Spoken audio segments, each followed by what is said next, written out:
She by H. Rider Haggard.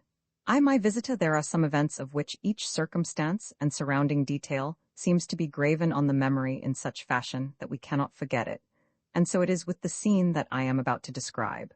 It rises as clearly before my mind at this moment as though it had happened but yesterday. It was in this very month, something over 20 years ago, that I, Ludwig Horace Holly, was sitting one night in my rooms at Cambridge, grinding away at some mathematical work, I forget what. I was to go up for my fellowship within a week, and was expected by my tutor and my college generally to distinguish myself. At last, wearied out, I flung my book down, and going to the mantelpiece, took down a pipe and filled it. There was a candle burning on the mantelpiece, and a long, narrow glass at the back of it, and as I was in the act of lighting the pipe, I caught sight of my own countenance in the glass, and paused to reflect. The lighted match burnt away till it scotched my fingers, forcing me to drop it. But still, I stood and stared at myself in the glass, and reflected. Well, I said aloud at last, it is to be hoped that I shall be able to do something with the inside of my head, for I shall certainly never do anything by the help of the outside. This remark will doubtless strike anybody who reads it as being slightly obscure, but I was in reality alluding to my physical deficiencies. Most men of 22 are endowed at any rate with some share of the comeliness of youth, but to me even this was denied. Short, thick-set, and deep-chested almost to deformity, with long sinewy arms, heavy features, deep-set gray eyes, a low brow half overgrown with a mop of thick black hair, like a deserted clearing on which the forest had once more begun to encroach. Such was my appearance nearly a quarter of a century ago, and such, with some modification, it is to this day. Like Cain, I was branded by nature with the stamp of abnormal ugliness, as I was gifted by nature with iron and abnormal strength and considerable intellectual powers. So ugly was I that the spruce young men of my college, though they were proud enough of my feats of endurance and physical prowess, did not even care to be seen walking with me. Was it wonderful that I was misanthropic and sullen? Was it wonderful that I brooded and worked alone and had no friends, at least only one? I was set apart by nature to live alone and draw comfort from her breast and hers only. Women hated the sight of me. Only a week before I had heard one call me a monster when she thought I was out of hearing, and say that I had converted her to the monkey theory. Once, indeed, a woman pretended to care for me, and I lavished all the pent-up affection of my nature upon her. Then money that was to have come to me went elsewhere, and she discarded me. I pleaded with her as I have never pleaded with any living creature before or since, for I was caught by her sweet face and loved her, and in the end, by way of answer, she took me to the glass and stood side by side with me and looked into it. Now, she said, if I am beauty, who are you? That was when I was only 20, and so I stood and stared, and felt a sort of grim satisfaction in the sense of my own loneliness, for I had neither father, nor mother, nor brother, and as I did so, there came a knock at my door. I listened before I went to open it, for it was nearly 12 o'clock at night, and I was in no mood to admit any stranger. I had but one friend in the college, or indeed in the world, perhaps it was he. Just then the person outside the door coughed, and I hastened to open it, for I knew the cough. A tall man of about 30, with the remains of great personal beauty, came hurrying in, staggering beneath the weight of a massive iron box which he carried by a handle with his right hand. He placed the box upon the table, and then fell into an awful fit of coughing. He coughed and coughed till his face became quite purple, and at last he sank into a chair and began to spit up blood. I poured out some whiskey into a tumbler, and gave it to him. He drank it, and seemed better, though his better was very bad indeed. "Why did you keep me standing there in the cold?" he asked pettishly. "You know the draughts are death to me." "I did not know who it was," I answered. "You are a late visitor." "Yes, and I verily believe it is my last visit," he answered, with a ghastly attempt at a smile. "I am done for, Holly, I am done for. I do not believe that I shall see tomorrow." "Nonsense," I said. "Let me go for a doctor." He waved me back imperiously with his hand.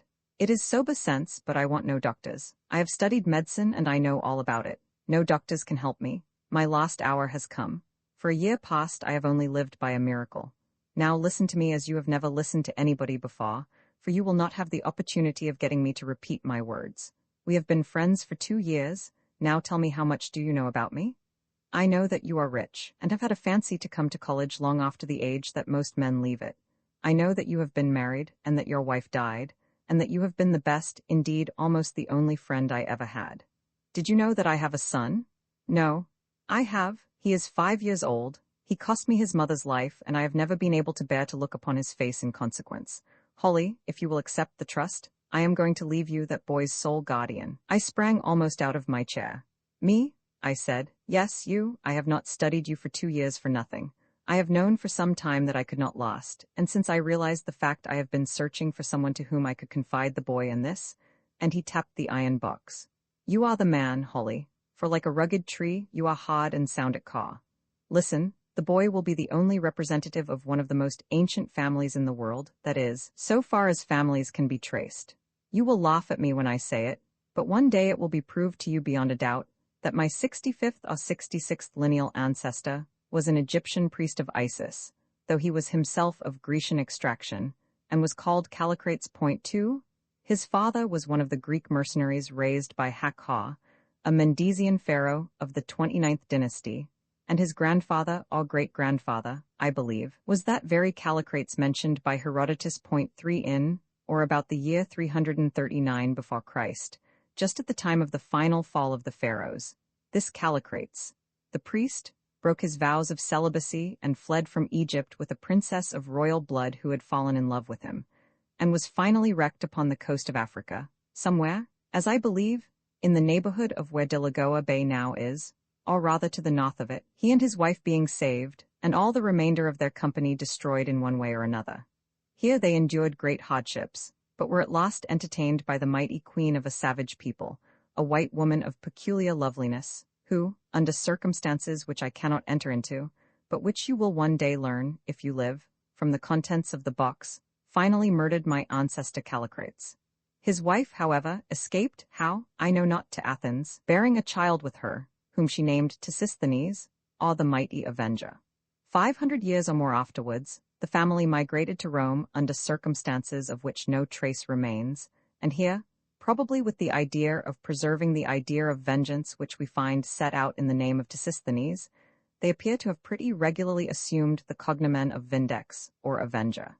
Here, too, they remained for another 5 centuries or more, till about 770 AD, when Charlemagne invaded Lombardy, where they were then settled, whereon the head of the family seems to have attached himself to the great emperor, and to have returned with him across the Alps, and finally to have settled in Brittany. 8 generations later, his lineal representative crossed to England in the reign of Edward the Confessor, and in the time of William, the Conqueror was advanced to great honor and power. From that time to the present day, I can trace my descent without a break.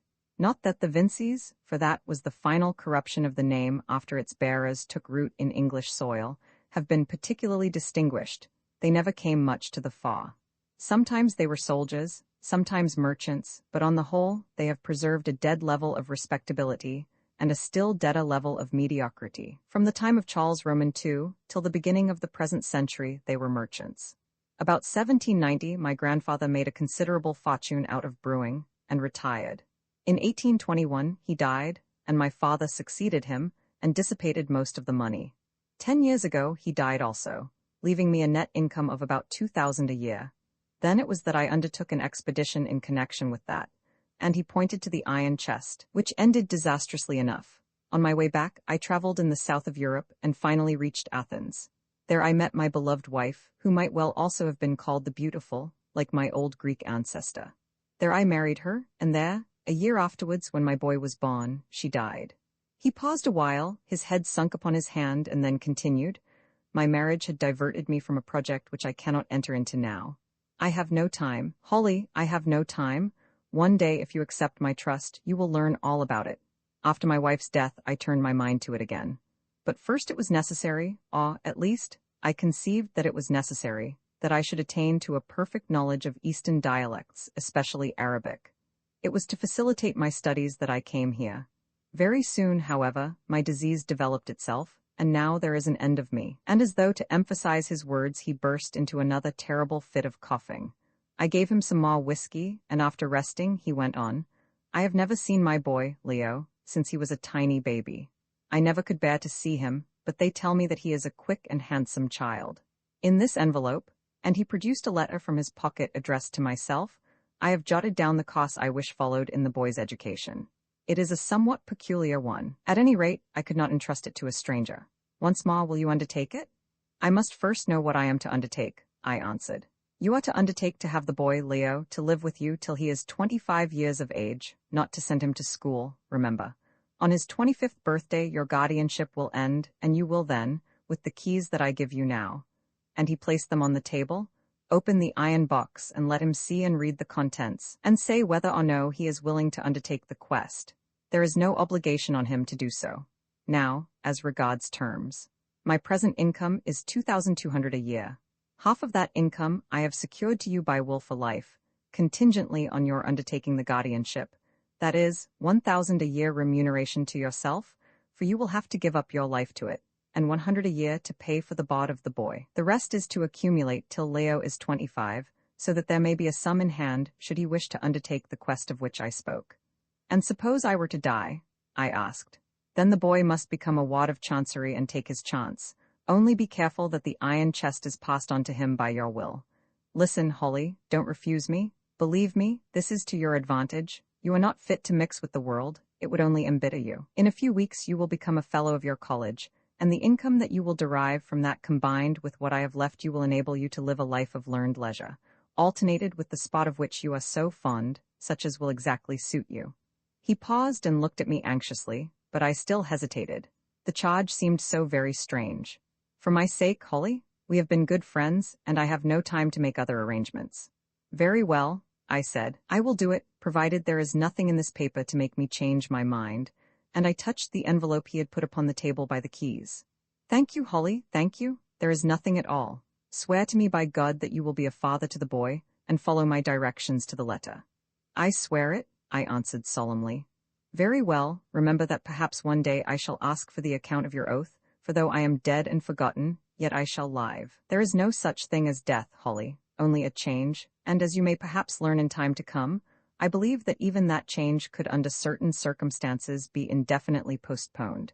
And again he broke into one of his dreadful fits of coughing. There, he said, I must go, you have the chest, and my will be found among my papers, under the authority of which the child will be handed over to you. You will be well paid, Holly, and I know that you are honest, but if you betray my trust, by heaven, I will haunt you. I said nothing, being indeed too bewildered to speak. He held up the candle and looked at his own face in the glass. It had been a beautiful face, but disease had wrecked it. Food for the worms, he said. Curious to think that in a few hours I shall be stiff and cold. The journey done, the little game played out. Ah me, Holly, life is not worth the trouble of life except when one is in love. At least, mine has not been, but the boy Leo's may be if he has the courage and the faith. Goodbye, my friend. And with a sudden access of tenderness he flung his arm about me and kissed me on the forehead, and then turned to go.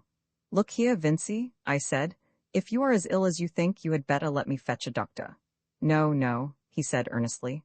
Promise me that you won't. I am going to die, and like a poisoned rat, I wish to die alone. I don't believe that you are going to do anything of the sort, I answered. He smiled, and with the word remember on his lips was gone.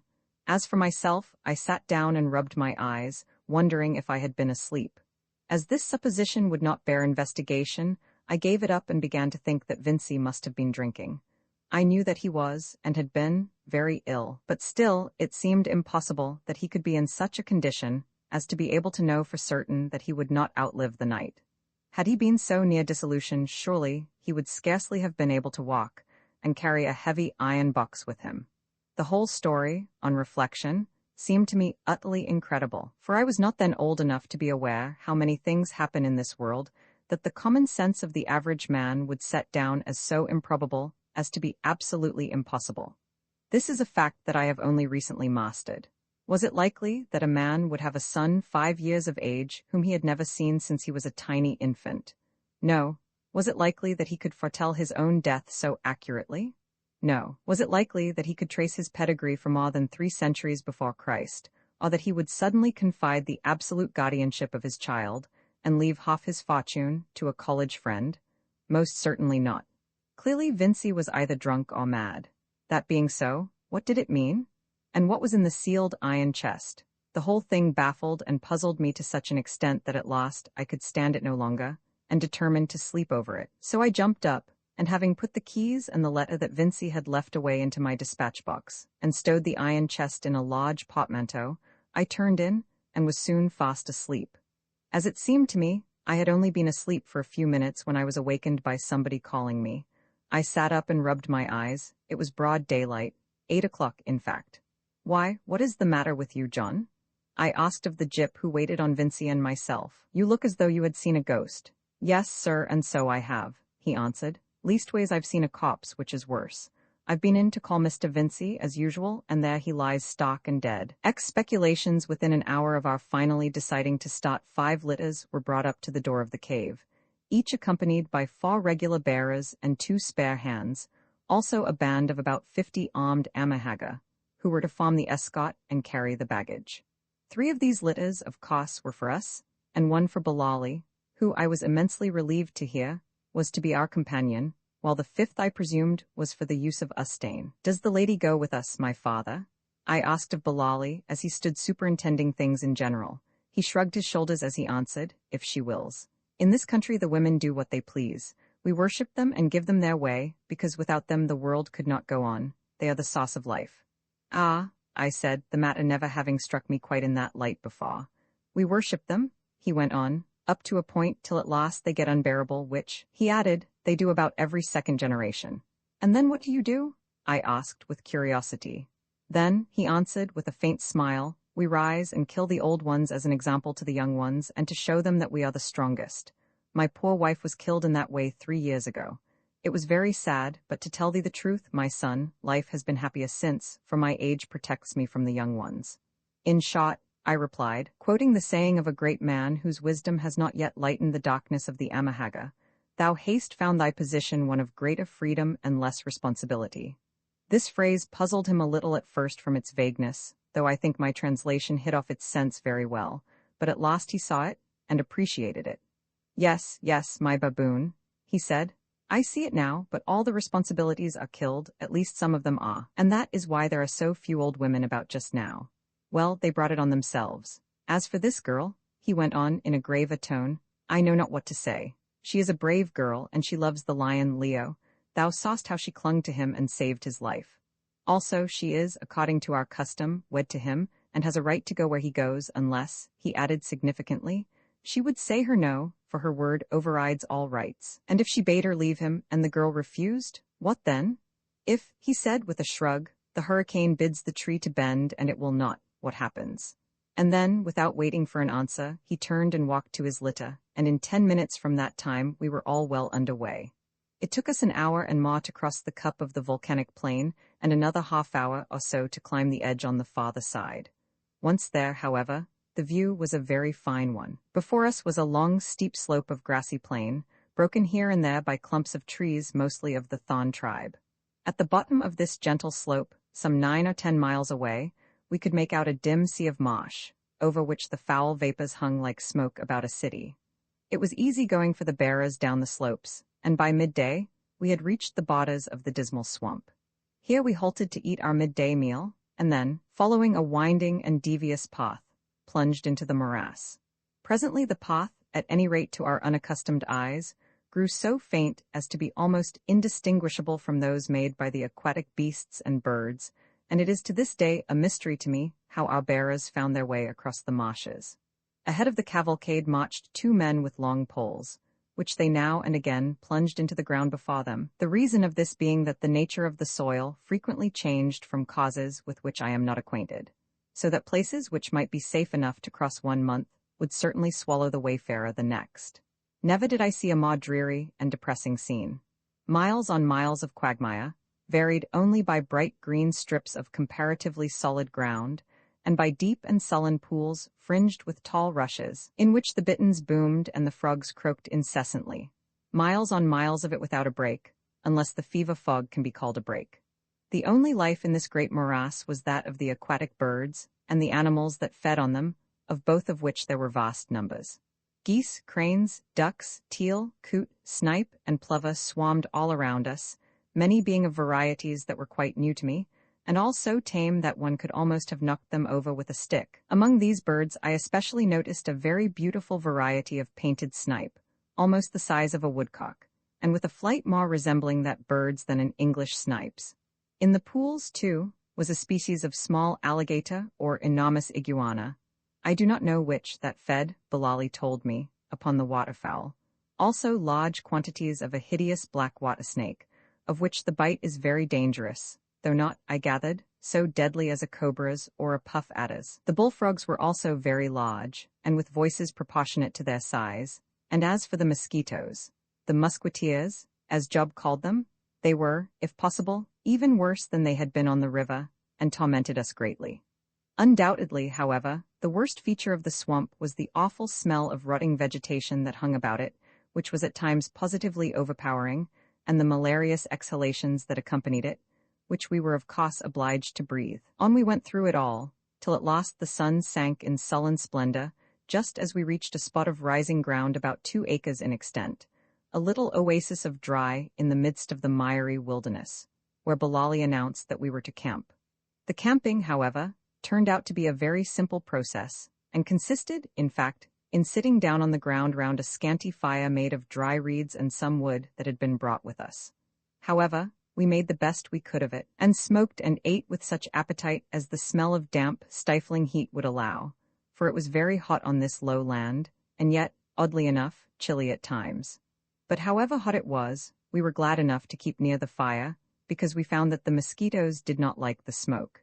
Presently we rolled ourselves up in our blankets and tried to go to sleep, but so far as I was concerned the bullfrogs, and the extraordinary roaring and alarming sound produced by hundreds of snipe hovering high in the air, made sleep an impossibility, to say nothing of our other discomforts. I turned and looked at Leo, who was next me. He was dozing, but his face had a flushed appearance that I did not like, and by the flickering firelight I saw Ustane, who was lying on the other side of him, raise herself from time to time upon her elbow, and look at him anxiously enough. However, I could do nothing for him, for we had all already taken a good dose of quinine, which was the only preventive we had. So I lay and watched the stars come out by thousands, till all the immense arch of heaven was strewn with glittering points, and every point a world. Here was a glorious sight by which man might well measure his own insignificance. Soon I gave up thinking about it, for the mind wearies easily when it strives to grapple with the infinite and to trace the footsteps of the Almighty as he strides from sphere to sphere, or deduce his purpose from his works. Such things are not for us to know. Knowledge is to the strong, and we are weak. Too much wisdom would perchance blind our imperfect sight, and too much strength would make us drunk, and overweight our feeble reason till it fell and we were drowned in the depths of our own vanity. For what is the first result of man's increased knowledge interpreted from nature's book, by the persistent effort of his purblind observation? It is not but too often to make him question the existence of his Maker, or indeed of any intelligent purpose beyond his own. The truth is veiled, because we could no more look upon her glory than we can upon the sun. It would destroy us. Full knowledge is not for man as man is here, for his capacities, which he is apt to think so great, are indeed but small. The vessel is soon filled, and were 1,000th part of the unutterable and silent wisdom that directs the rolling of those shining spheres, and the force which makes them roll, pressed into it, it would be shattered into fragments. Perhaps in some other place and time it may be otherwise. Who can tell? Here the lot of man born of the flesh is but to endure midst toil and tribulation, to catch at the bubbles blown by fate, which he calls pleasure. Thankful if before they burst they rest a moment in his hand, and when the tragedy is played out, and his hour comes to perish, to pass humbly whither he knows not. Above me, as I lay, shone the eternal stars, and there at my feet the impish marsh-born balls of fire rolled this way, and that, vapor-tossed and earth-desiring, and methought that in the two I saw a type and image of what man is, and what perchance man may one day be, if the living force who ordained him and them should so ordain this also. Oh, that it might be ours to rest year by year upon that high level of the heart to which at times we momentarily attain. Oh, that we could shake loose the prisoned pinions of the soul and soar to that superior point, whence, like to some traveler looking out through space from Darion's giddiest peak, we might gaze with spiritual eyes deep into infinity. What would it be to cast off this earthy robe, to have done forever with these earthy thoughts and miserable desires, no longer, like those copse candles, to be tossed this way and that, by forces beyond our control, or which, if we can theoretically control them, we are at times driven by the exigencies of our nature to obey?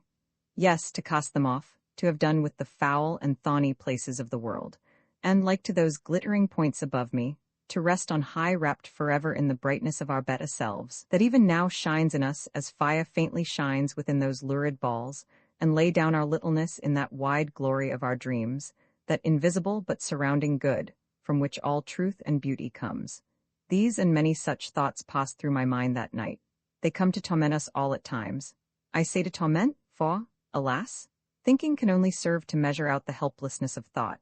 What is the purpose of our feeble crying in the awful silences of space? Can our dim intelligence read the secrets of that star-strewn sky? Does any answer come out of it? Never any at all, nothing but echoes and fantastic visions. And yet we believe that there is an answer, and that upon a time, a new dawn will come blushing down the ways of our enduring night.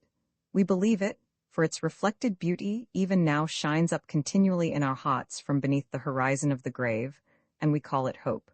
Without hope, we should suffer moral death. And by the help of hope, we yet may climb to heaven, or at the worst, if she also prove but a kindly mockery given to hold us from despair, be gently lowered into the abysses of eternal sleep. Then I fell to reflecting upon the undertaking on which we were bent, and what a wild one it was, and yet how strangely the story seemed to fit in with what had been written centuries ago upon the sherd.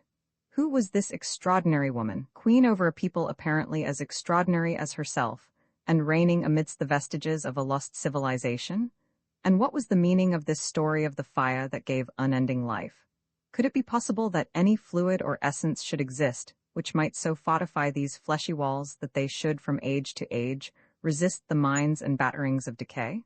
It was possible, though not probable.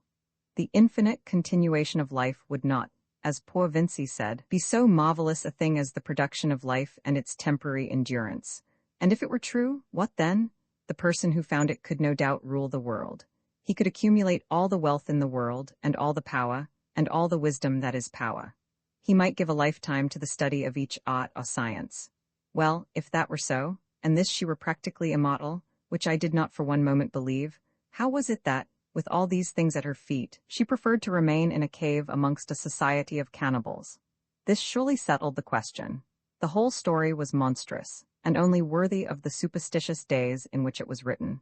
At any rate, I was very sure that I would not attempt to attain unending life. I had had far too many worries and disappointments and secret bitternesses during my 40-odd years of existence to wish that this state of affairs should be continued indefinitely. And yet I suppose that my life has been, comparatively speaking, a happy one. And then, reflecting that at the present moment there was far more likelihood of our earthly careers being cut exceedingly short than of their being unduly prolonged, I at last managed to get to sleep, a fact for which anybody who reads this narrative, if anybody ever does, may very probably be thankful. When I woke again, it was just dawning, and the guard and bearers were moving about like ghosts through the dense morning mists, getting ready for our start. The fire had died quite down, and I rose and stretched myself, shivering in every limb from the damp cold of the dawn. Then I looked at Leo. He was sitting up, holding his hands to his head, and I saw that his face was flushed and his eye bright, and yet yellow round the pupil. "Well, Leo," I said, "how do you feel?" "I feel as though I were going to die," he answered hoarsely. "My head is splitting, my body is trembling, and I am as sick as a cat." I whistled, or if I did not whistle, I felt inclined to. Leo had got a sharp attack of fever. I went to Job and asked him for the quinine, of which fortunately we had still a good supply, only to find that Job himself was not much better. He complained of pains across the back and dizziness, and was almost incapable of helping himself. Then I did the only thing it was possible to do under the circumstances, gave them both about 10 grains of quinine, and took a slightly smaller dose myself as a matter of precaution. After that I found Bilali, and explained to him how matters stood, asking at the same time what he thought had best be done. He came with me, and looked at Leo and Job, whom, by the way, he had named the pig on account of his fatness, round face, and small eyes. "Ah," he said, when we were out of earshot, "the fever? I thought so. The lion has it badly, but he is young, and he may live. As for the pig, his attack is not so bad. It is the little fever which he has, that always begins with pains across the back. It will spend itself upon his fat." "Can they go on, my father?" I asked. "Nay, my son, they must go on. If they stop here they will certainly die. Also, they will be better in the litters than on the ground. By tonight, if all goes well, we shall be across the marsh and in good air. Come, let us lift them into the litters and start, for it is very bad to stand still in this morning fog. We can eat our meal as we go. This we accordingly did, and with a heavy heart, I once more set out upon our strange journey.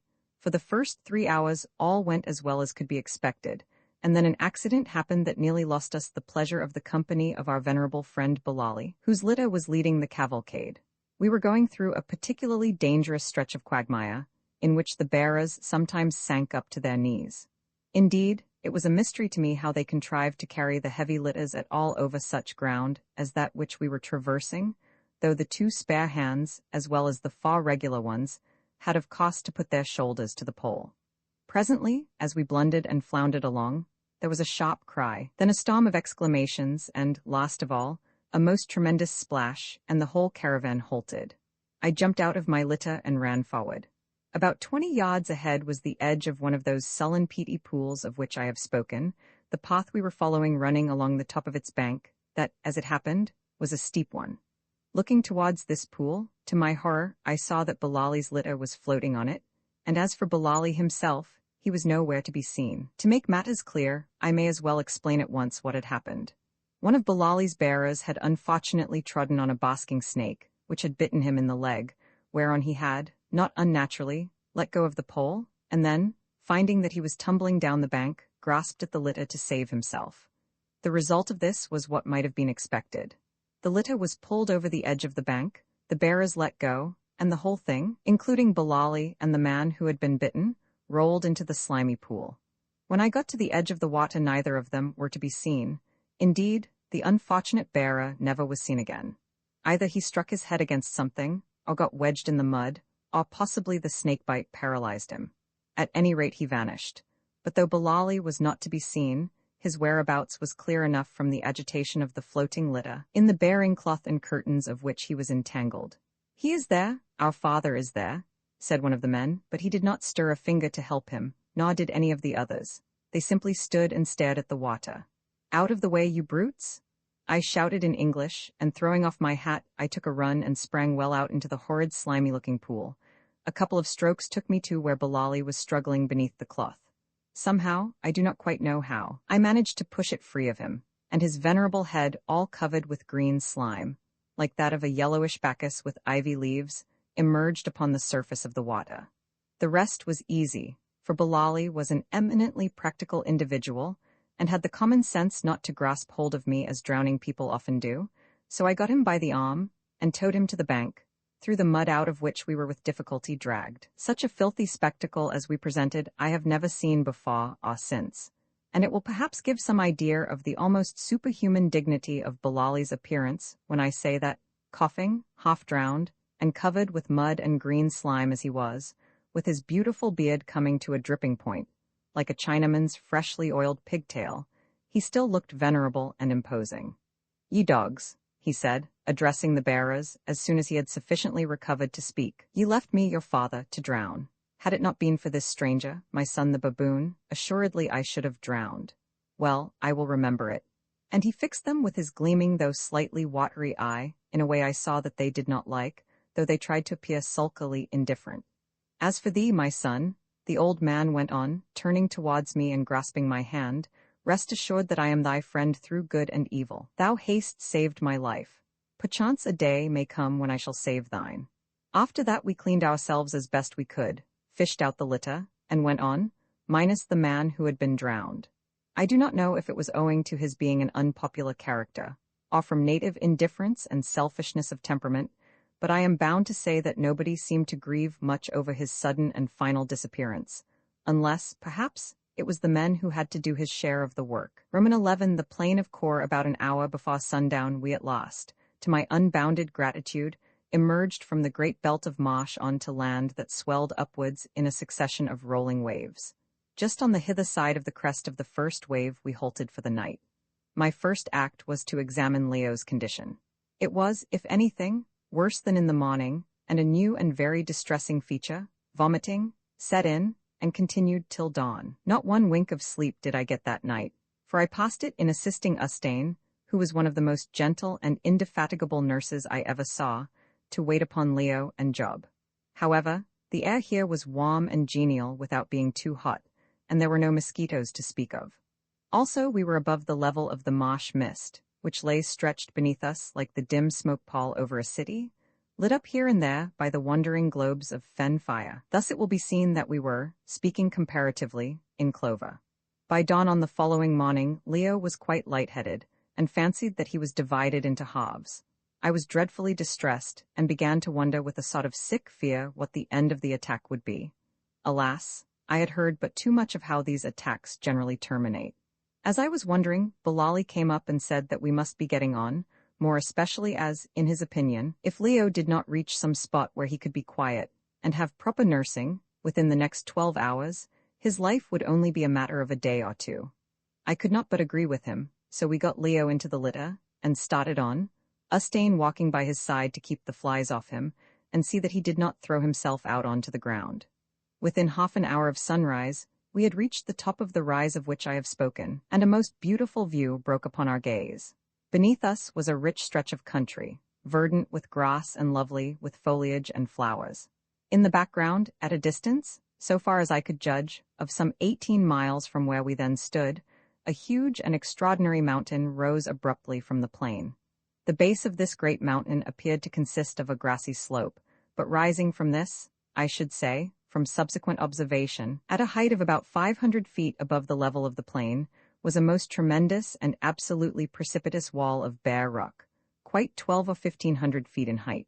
The shape of the mountain, which was undoubtedly of volcanic origin, was round, and of course, as only a segment of its circle was visible, it was difficult to estimate its exact size, which was enormous.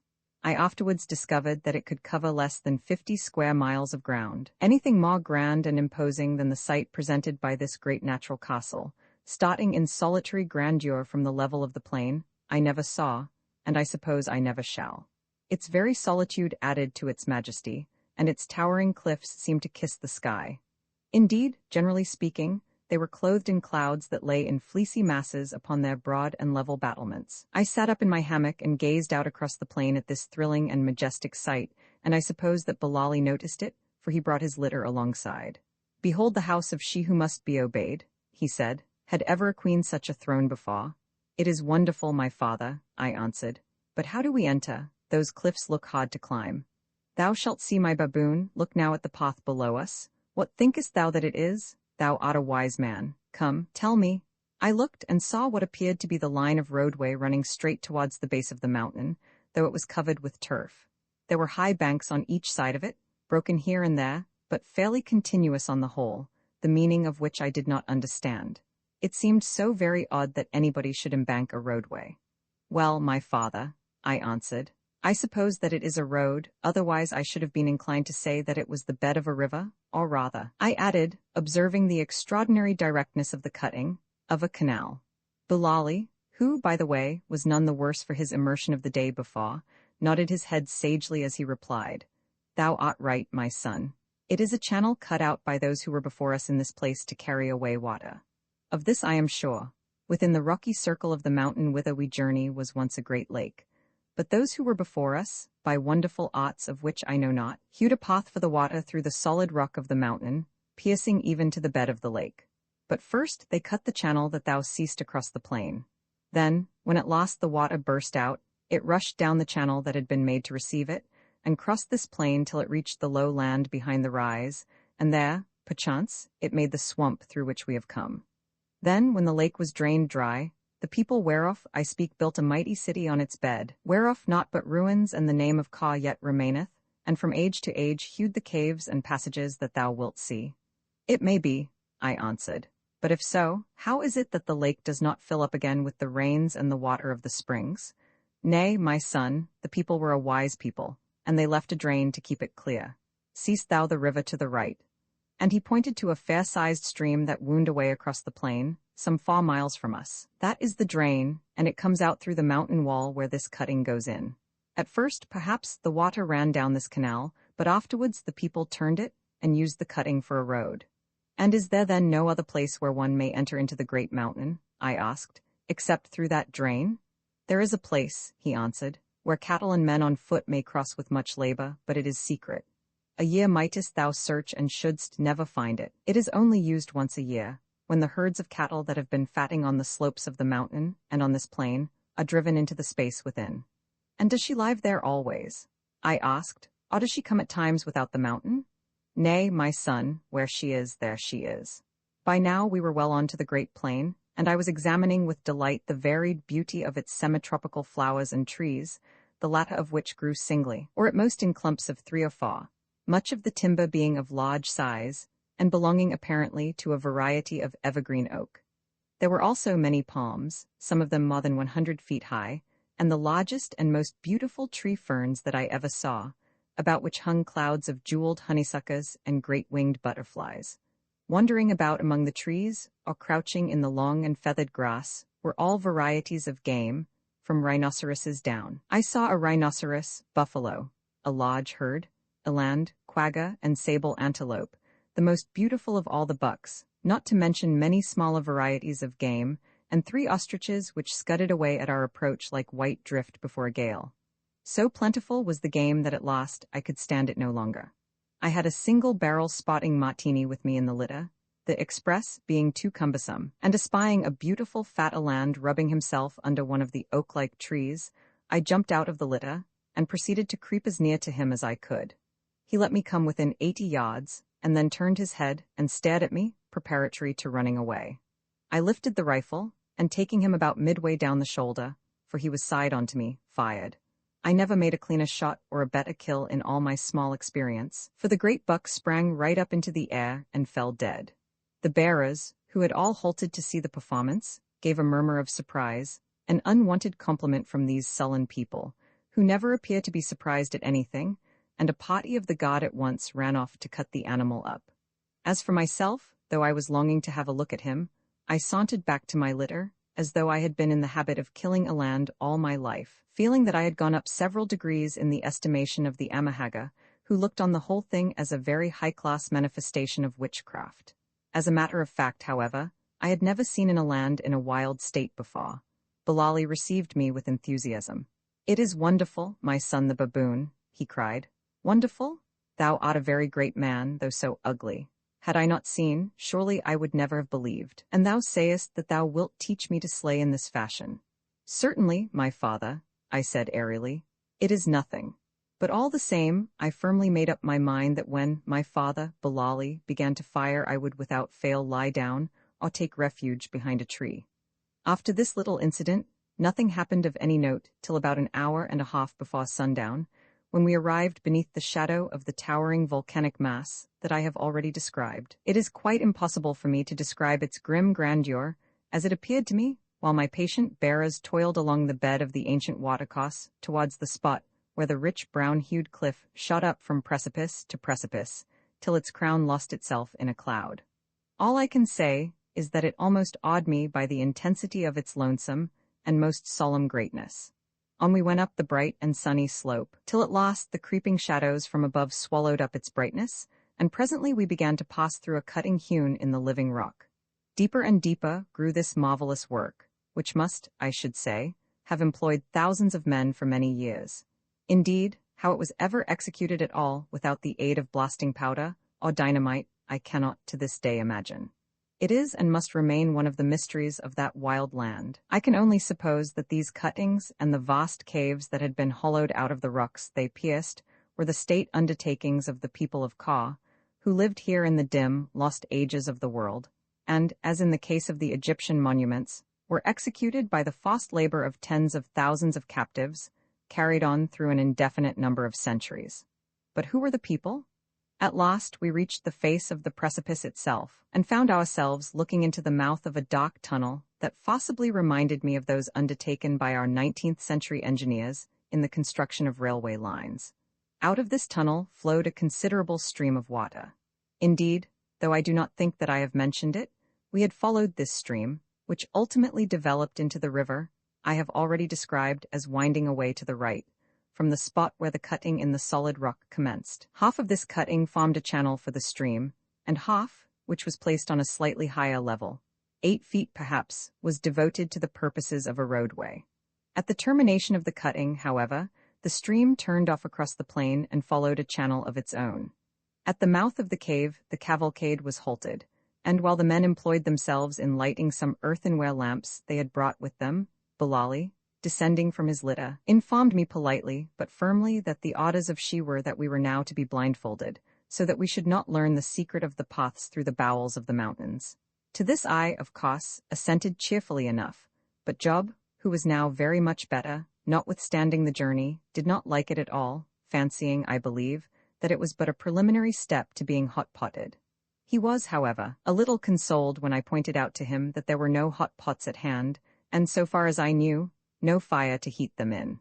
As for poor Leo, after turning restlessly for hours, he had, to my deep thankfulness, at last dropped off into a sleep or stupor, I do not know which, so there was no need to blindfold him. The blindfolding was performed by binding a piece of the yellowish linen, whereof those of the Haggard who condescended to wear anything in particular made their dresses, tightly round the eyes. This linen, I afterwards discovered, was taken from the tombs, and was not, as I had at first supposed, of native manufacture. The bandage was then knotted at the back of the head, and finally brought down again, and the ends bound under the chin to prevent its slipping. Ustane was, by the way, also blindfolded, I do not know why, unless it was from fear that she should impart the secrets of the route to us. This operation performed, we started on once more, and soon, by the echoing sound of the footsteps of the bearers and the increased noise of the water caused by reverberation in a confined space, I knew that we were entering into the bowels of the great mountain. It was an eerie sensation, being borne along into the dead heart of the rock we knew not whither, but I was getting used to eerie sensations by this time, and by now was pretty well prepared for anything. So I lay still, and listened to the tramp of the bearers and the rushing of the water, and tried to believe that I was enjoying myself. Presently the men set up the melancholy little chant that I had heard on the first night when we were captured in the whaleboat, and the effect produced by their voices was very curious, and quite indescribable. After a while the air began to get exceedingly thick and heavy, so much so, indeed, that I felt as though I were going to choke, till at length the litter took a sharp turn, then another and another, and the sound of the running water ceased. After this the air was fresher again, but the turns were continuous, and to me, blindfolded as I was, most bewildering. I tried to keep a map of them in my mind in case it might ever be necessary for us to try and escape by this route, but, needless to say, failed utterly. Another half-hour or so passed, and then suddenly I became aware that we were once more in the open air. I could see the light through my bandage and feel its freshness on my face. A few more minutes and the caravan halted, and I heard Bilali order Ustane to remove her bandage and undo ours. Without waiting for her attentions, I got the knot of mine loose and looked out. As I anticipated, we had passed right through the precipice and were now on the farther side, and immediately beneath its beetling face. The first thing I noticed was that the cliff is not nearly so high here, not so high, I should say, by 500 feet, which proved that the bed of the lake, or rather of the vast ancient crater in which we stood, was much above the level of the surrounding plain. For the rest, we found ourselves in a huge rock-surrounded cup, not unlike that of the first place where we had sojourned, only 10 times the size. Indeed, I could only just make out the frowning line of the opposite cliffs. A great portion of the plain thus enclosed by nature was cultivated, and fenced in with walls of stone placed there to keep the cattle and goats, of which there were large herds about, from breaking into the gardens. Here and there rose great grass mounds, and some miles away towards the center, I thought that I could see the outline of colossal ruins. I had no time to observe anything more at the moment, for we were instantly surrounded by crowds of Haggard, similar in every particular to those with whom we were already familiar, who, though they spoke little, pressed round us so closely as to obscure the view to a person lying in a hammock. Then all of a sudden, a number of armed men arranged in companies, and marshaled by officers who held ivory wands in their hands, came running swiftly towards us, having, so far as I could make out, emerged from the face of the precipice like ants from their burrows. These men, as well as their officers, were all robed in addition to the usual leopard skin, and, as I gathered, formed the bodyguard of she herself. Their leader advanced to Bilali, saluted him by placing his ivory wand transversely across his forehead, and then asked some question which I could not catch, and Bilali, having answered him, the whole regiment turned and marched along the side of the cliff, our cavalcade of litters following in their track. After going thus for about half a mile, we halted once more in front of the mouth of a tremendous cave, measuring about 60 feet in height by 80 wide, and here Bilali descended finally, and requested Job and myself to do the same. Leo, of course, was far too ill to do anything of the sort. I did so, and we entered the great cave, into which the light of the setting sun penetrated for some distance, while beyond the reach of the daylight, it was faintly illuminated with lamps which seemed to me to stretch away for an almost immeasurable distance, like the gas lights of an empty London street. The first thing I noticed was that the walls were covered with sculptures in bas-relief, of a sort, pictorially speaking, similar to those that I have described upon the vases. Love scenes principally, then hunting pictures, pictures of executions, and the torture of criminals by the placing of a, presumably, red-hot pot upon the head, showing whence our hosts had derived this pleasant practice. There were very few battle pieces, though many of duels and men running and wrestling, and from this fact I am led to believe that this people were not much subject to attack by exterior foes, either on account of the isolation of their position or because of their great strength. Between the pictures were columns of stone characters of a formation absolutely new to me. At any rate, they were neither Greek nor Egyptian, nor Hebrew, nor Assyrian, that I am sure of. They looked more like Chinese writings than any other that I am acquainted with. Near to the entrance of the cave, both pictures and writings were worn away, but further in they were in many cases absolutely fresh and perfect as the day on which the sculptor had ceased work on them.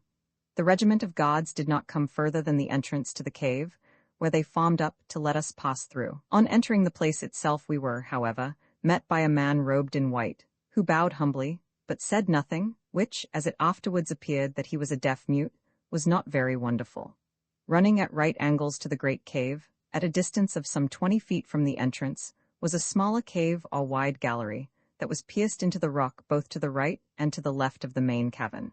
In front of the gallery, to our left stood 2 guards, from which circumstance I argued that it was the entrance to the apartments of she herself.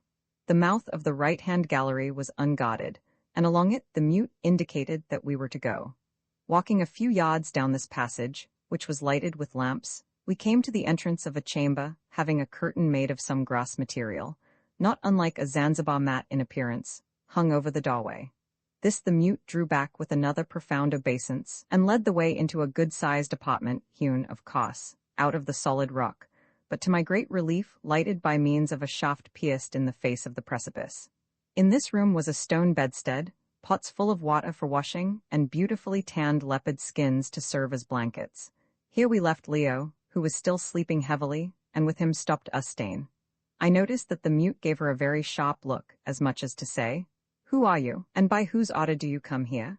Then he conducted us to another similar room which Job took, and then to 2 more that were respectively occupied by Bilali and myself. Roman 12. She the first care of Job and myself, after seeing to Leo, was to wash ourselves and put on clean clothing, for what we were wearing had not been changed since the loss of the Dhow. Fortunately, as I think that I have said, by far the greater part of our personal baggage had been packed into the whaleboat, and was therefore saved, and brought hither by the bearers, although all the stores laid in by us for barter and presents to the natives was lost. Nearly all our clothing was made of a well-shrunk and very strong grey flannel, and excellent I found it for travelling in these places, because though a Norfolk jacket, shirt, and pair of trousers of it only weighed about 4 pounds, a great consideration in a tropical country, where every extra ounce tells on the wearer, it was warm, and offered a good resistance to the rays of the sun, and best of all to chills, which are so apt to result from sudden changes of temperature. Never shall I forget the comfort of the wash and brush up, and of those clean flannels.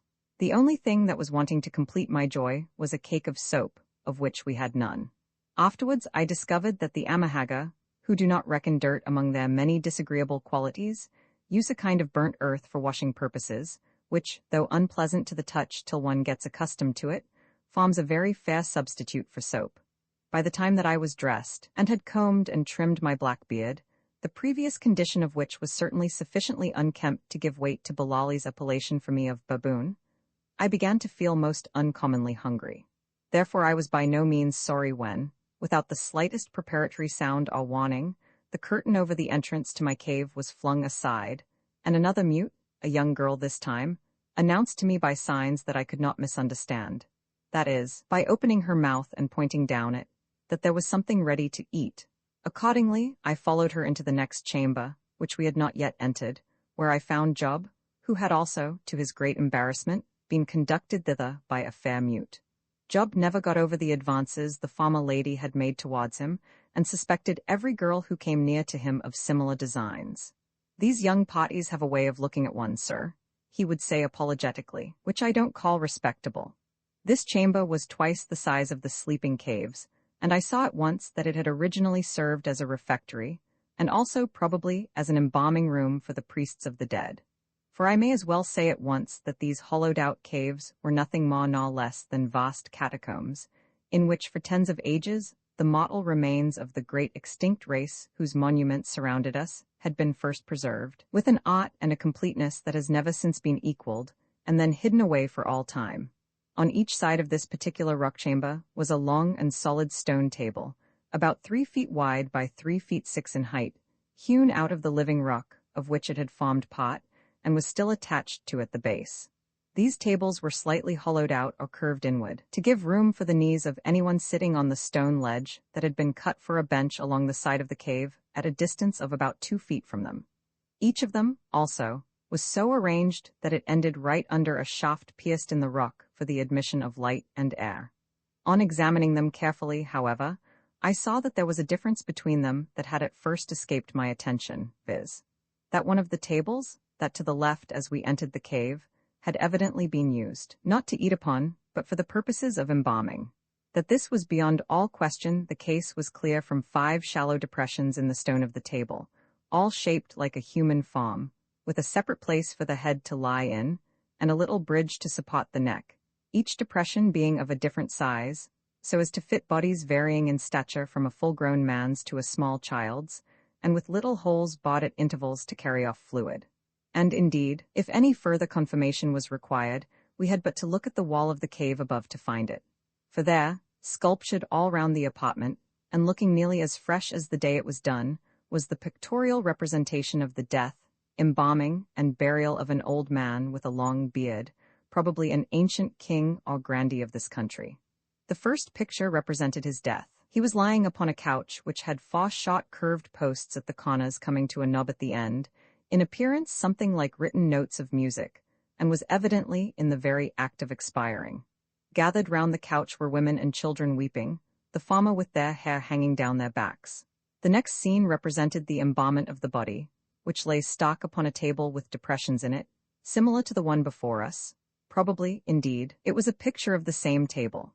3 men were employed at the work, one superintending, one holding a funnel shaped exactly like a pot wine strainer, of which the narrow end was fixed in an incision in the breast, no doubt in the great pectoral artery, while the third, who was depicted as standing straddle-legged over the copse, held a kind of large jug high in his hand, and poured from it some steaming fluid which fell accurately into the funnel. The most curious part of this sculpture is that both the man with the funnel and the man who pours the fluid are drawn holding their noses, either, I suppose, because of the stench arising from the body, or more probably to keep out the aromatic fumes of the hot fluid which was being forced into the dead man's veins.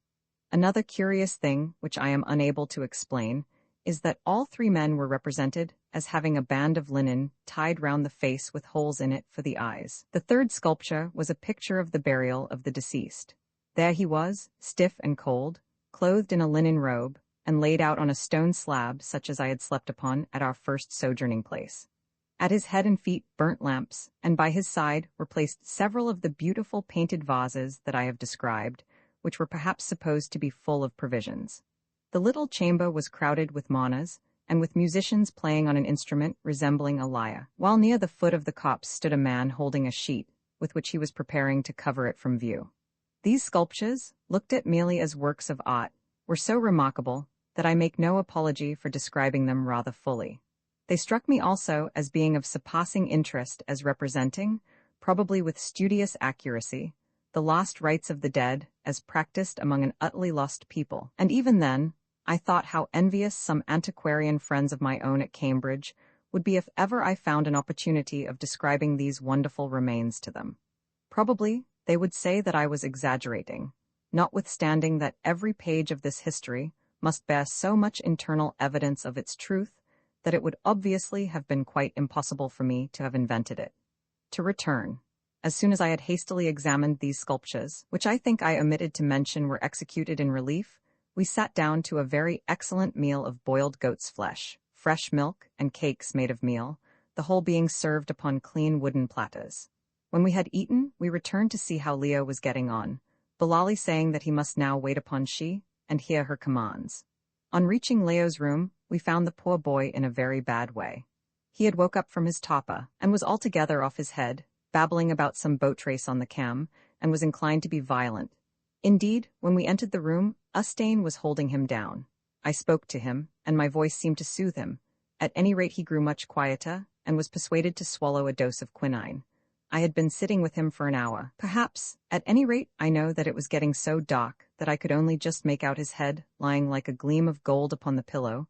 We had extemporized out of a bag, covered with a blanket, when suddenly Bilali arrived with an air of great importance, and informed me that she herself had deigned to express a wish to see me. An honor, he added, accorded to but very few. I think that he was a little horrified at my cool way of taking the honor, but the fact was that I did not feel overwhelmed with gratitude at the prospect of seeing some savage, dusky queen, however absolute and mysterious she might be, more especially as my mind was full of dear Leo, for whose life I began to have great fears.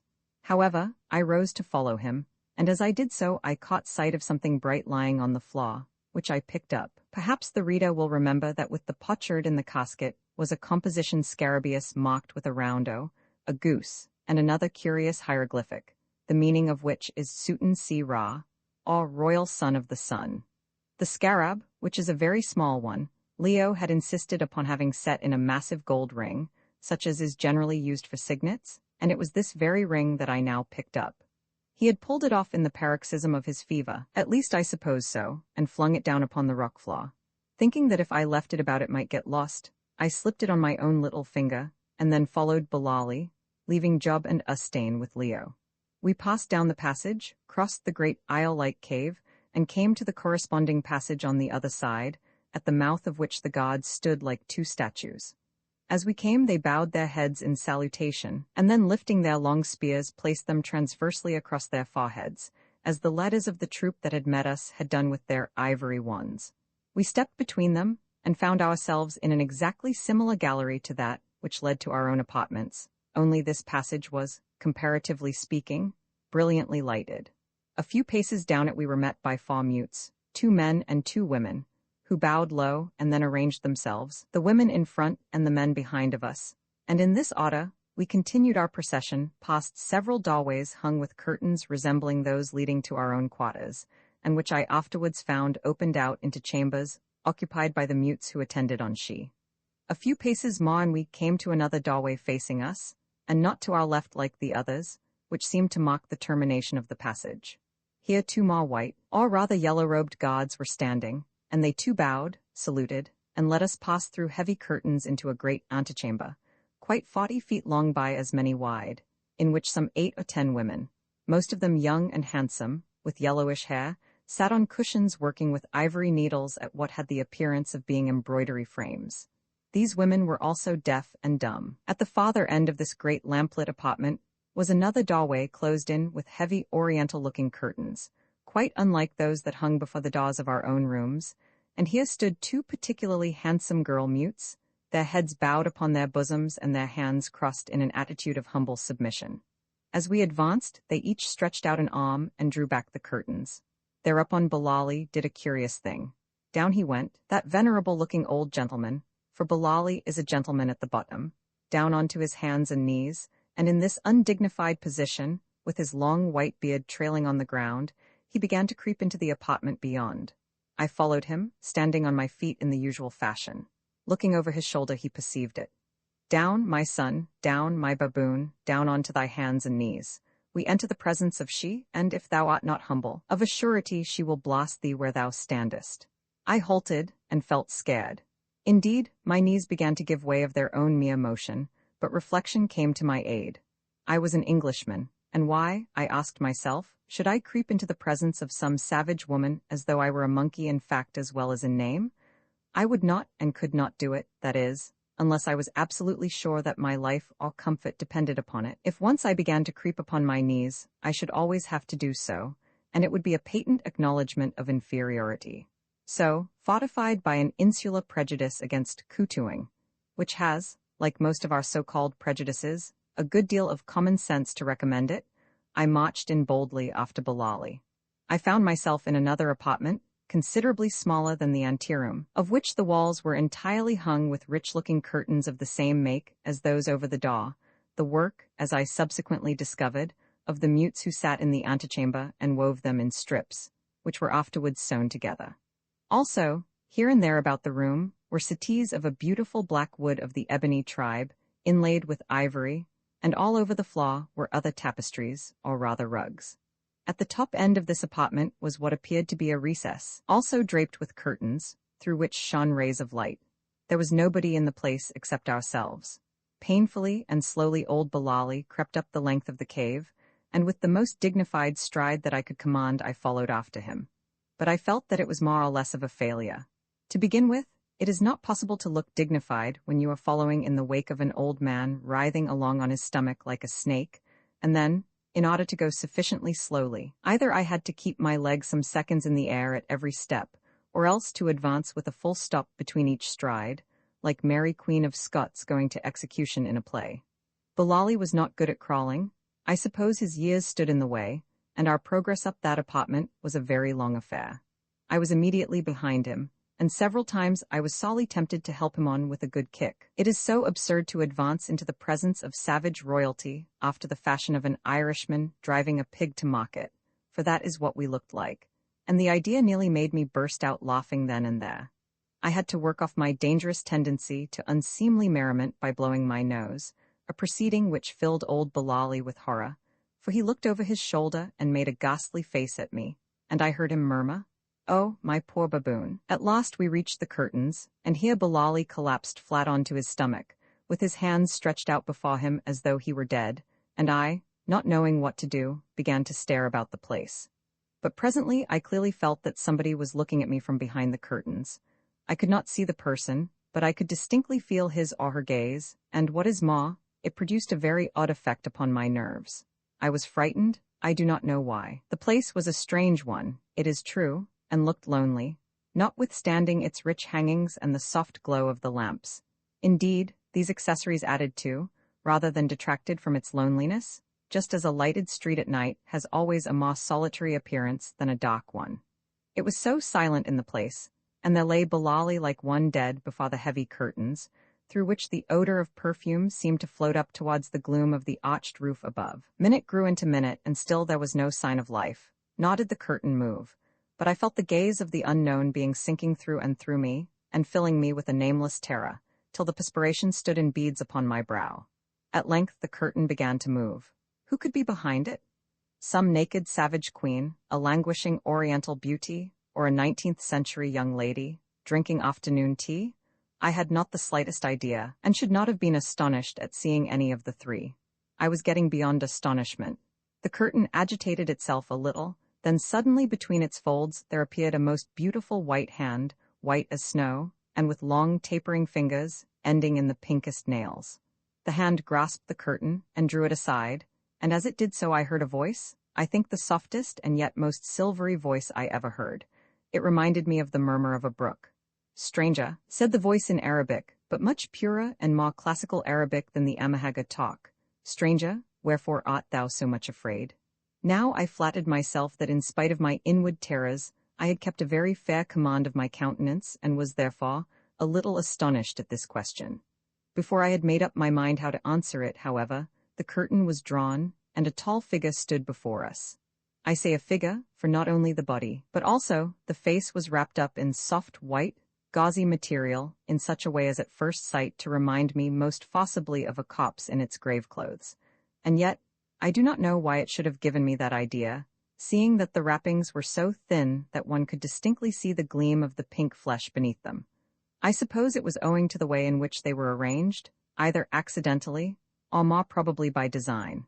Anyhow, I felt more frightened than ever at this ghost-like apparition, and my hair began to rise upon my head, as the feeling crept over me that I was in the presence of something that was not canny.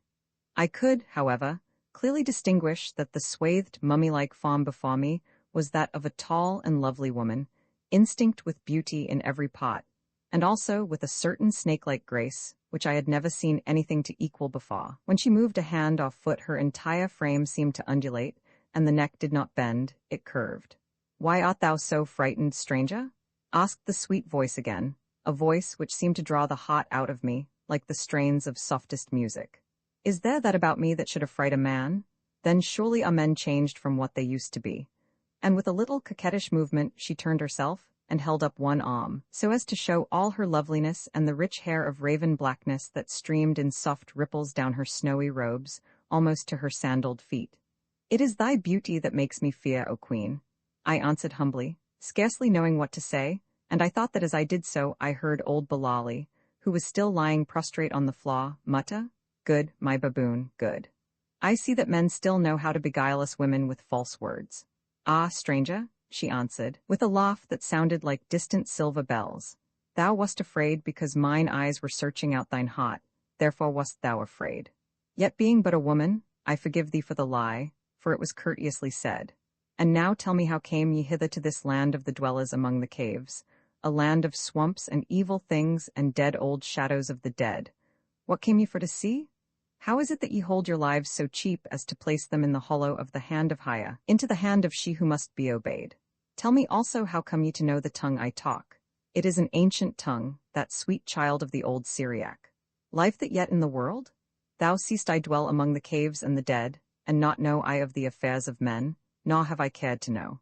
I have lived, O stranger, with my memories, and my memories are in a grave that mine hands hollowed, for truly hath it been said that the child of man maketh his own path evil. And her beautiful voice quivered, and broke in a note as soft as any wood bird's. Suddenly her eye fell upon the sprawling frame of Bilali, and she seemed to recollect herself. "Ah, thou art there, old man. Tell me how it is that things have gone wrong in thine household. Forsooth, it seems that these my guests were set upon. Ay, and one was nigh to being slain by the hot pot to be eaten of those brutes, thy children, and had not the others fought gallantly they too had been slain, and not even I could have called back the life which had been loosed from the body. What means it, old man? What hast thou to say that I should not give thee over to those who execute my vengeance?" Her voice had risen in her anger, and it rang clear and cold against the rocky walls. Also, I thought I could see her eyes flash through the gauze that hid them. I saw poor Bilali, whom I had believed to be a very fearless person, positively quiver with terror at her words. "O Haya, O she," he said, without lifting his white head from the floor. "O she, as thou art great be merciful, for I am now as ever thy servant to obey. It was no plan or fault of mine, O she, it was those wicked ones who are called my children. Led on by a woman whom thy guest the pig had scorned, they would have followed the ancient custom of the land, and eaten the fat black stranger who came hither with these thy guests the baboon and the lion who is sick, thinking that no word had come from thee about the black one. But when the baboon and the lion saw what they would do, they slew the woman, and slew also their servant to save him from the horror of the pot. Then those evil ones, aye, those children of the wicked one who lives in the pit, they went mad with the lust of blood, and flew at the throats of the lion and the baboon and the pig. But gallantly they fought. O Haya, they fought like very men, and slew many, and held their own. And then I came and saved them, and the evildoers have I sent on hither to Ka to be judged of thy greatness, O she, and here they are. I, old man, I know it, and tomorrow will I sit in the great hall and do justice upon them, fear not. And for thee I forgive thee, though hardly. See that thou dost keep thine household better. Go." Bilali rose upon his knees with astonishing alacrity, bowed his head thrice, and his white beard sweeping the ground, crawled down the apartment as he had crawled up it, till he finally vanished through the curtains, leaving me, not a little to my alarm, alone with this terrible but most fascinating person. "Roman 13 Ayesher unveils there," said she. "He is gone, the white-bearded old fool. Ah, how little knowledge does a man acquire in his life. He gathereth it up like water, but like water it runneth through his fingers, and yet, if his hands be but wet as though with dew, behold a generation of fools call out, see, he is a wise man. Is it not so? But how call they thee? Baboon, he says, and she laughed. But that is the fashion of these savages who lack imagination, and fly to the beasts they resemble for a name. How do they call thee in thine own country, stranger?" "They call me Holly, O Queen," I answered. "Holly," she answered, speaking the word with difficulty, and yet with a most charming accent. "And what is holly?" "Holly is a prickly tree," I said. "So, well, thou hast a prickly and yet a tree-like look. Strong art thou and ugly, but if my wisdom be not at fault, honest at the caw and a staff to lean on. Also one who thinks. But stay, O Holly, stand not there, enter with me and be seated by me. I would not see thee crawl before me like those slaves. I am weary of their worship and their terror. Sometimes when they vex me I could blast them for very spot, and to see the rest turn white, even to the heart. And she held the curtain aside with her ivory hand to let me pass in. I entered, shuddering. This woman was very terrible. Within the curtains was a recess, about 12 feet by 10, and in the recess was a couch and a table, whereon stood fruit and sparkling water. By it, at its end, was a vessel like a font cut in carved stone, also full of pure water. The place was softly lit with lamps formed out of the beautiful vessels of which I have spoken, and the air and curtains were laden with a subtle perfume. Perfume, too, seemed to emanate from the glorious hair and white clinging vestments of she herself. I entered the little room, and there stood uncertain. Sit, said she, pointing to the couch. As yet thou hast no cause to fear me. If thou hast cause, thou shalt not fear for long, for I shall slay thee. Therefore let thy heart be light. I sat down on the foot of the couch near to the font-like basin of water, and she sank down softly on to the other end. Now, Holly, she said, how comest thou to speak Arabic? It is my own dear tongue, for Arabian am I by my birth, even al-Arab al-Ariba, an Arab of the Arabs, and of the race of our father Yarab, the son of Cotton, for in that fair and ancient city Ozil was I born, in the province of Yemen the happy. Yet dost thou not speak it as we used to speak. Thy talk doth lack the music of the sweet tongue of the tribes of Hamya, which I was wont to hear. Some of the words too seem changed, even as among these Amahaga, who have debased and defiled its purity, so that I must speak with them in what is to me another tongue. 12 I have studied it, I answered, for many years. Also the language is spoken in Egypt and elsewhere. So it is still spoken, and there is yet in Egypt? And what pharaoh sits upon the throne? Still one of the spawn of the Persian Ochus, or are the Achemenians gone, for far is it to the days of Ochus? The Persians have been gone from Egypt for nigh 2,000 years, and since then the Ptolemies, the Romans, and many others have flourished and held sway upon the Nile, and fallen when their time was ripe. I said, aghast. What canst thou know of the Persian Artaxerxes? She laughed and made no answer, and again a cold chill went through me. And Greece, she said, is there still a Greece? Ah, I loved the Greeks. Beautiful were they as the day, and clever, but fierce at heart and fickle, notwithstanding. Yes, I said, there is a Greece, and just now it is once more a people. Yet the Greeks of today are not what the Greeks of the old time were, and Greece herself is but a mockery of the Greece that was. So, the Hebrews, are they yet at Jerusalem? And does the temple that the wise king built stand? And if so, what God do they worship therein? Is their Messiah come, of whom they preached so much and prophesied so loudly, and doth he rule the earth? The Jews are broken and gone, and the fragments of their people strew the world, and Jerusalem is no more. As for the temple that Herod built, Herod, she said, I know not Herod, but go on. The Romans burnt it, and the Roman eagles flew across its ruins, and now Judea is a desert. So, they were a great people, those Romans, and went straight to their end. They sped to it like fate, all like their own eagles on their prey, and left peace behind them. Solitudinem faciunt, pacem appellant, I suggested. Ah, thou canst speak the Latin tongue too? She said in surprise. It hath a strange ring in my ears after all these days, and it seems to me that thy accent does not fall as the Romans put it. Who was it wrote that? I know not the saying, but it is a true one of that great people. It seems that I have found a learned man, one whose hands have held the water of the world's knowledge. Knowest thou Greek also? Yes, O Queen, and something of Hebrew, but not to speak them well. They are all dead languages now. She clapped her hands in childish glee. Of a truth, ugly tree that thou art, thou growest the fruits of wisdom, O Holly, she said. But of those Jews whom I hated, for they called me heathen when I would have taught them my philosophy, did their Messiah come, and doth he rule the world? Their Messiah came, I answered with reverence, but he came poor and lowly, and they would have none of him. They scourged him and crucified him upon a tree, but yet his words and his works live on, for he was the Son of God, and now of a truth he doth rule half the world, but not with an empire of the world. Ah, the fierce-hearted wolves, she said, the followers of sense and many gods, greedy of gain and faction-torn. I can see their dark faces yet. So they crucified their Messiah? Well can I believe it, that he was a son of the living Spirit would be naught to them, if indeed he was so, and of that we will talk afterwards. They would care not for any god if he came not with pomp and power. They, a chosen people, a vessel of him they call Jehovah, I, and a vessel of Baal, and a vessel of Astoreth, and a vessel of the gods of the Egyptians, a high-stomached people, greedy of aught that brought them wealth and power. So they crucified their Messiah because he came in lowly guise, and now are they scattered about the earth? Why, if I remember, so said one of their prophets that it should be. Well, let them go. They broke my heart, those Jews, and made me look with evil eyes across the world, aye, and drove me to this wilderness, this place of a people that was before them. When I would have taught them wisdom in Jerusalem, they stoned me, aye, at the gate of the temple those white-bearded hypocrites and rabbis hounded the people on to stone me. See, here is the mark of it to this day. And with a sudden move, she pulled up the gauzy wrapping on her rounded arm, and pointed to a little scar that showed red against its milky beauty. I shrank back, horrified. Pardon me, O Queen, I said, but I am bewildered. Nigh upon 2,000 years have rolled across the earth since the Jewish Messiah hung upon his cross at Golgotha. How then canst thou have taught thy philosophy to the Jews before he was? Thou art a woman and no spirit. How can a woman live 2,000 years? Why dost thou befool me, O Queen? She leaned back upon the couch, and once more I felt the hidden eyes playing upon me and searching out my heart.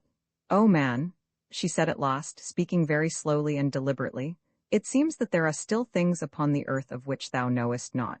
Dost thou still believe that all things die, even as those very Jews believed? I tell thee that naught dies.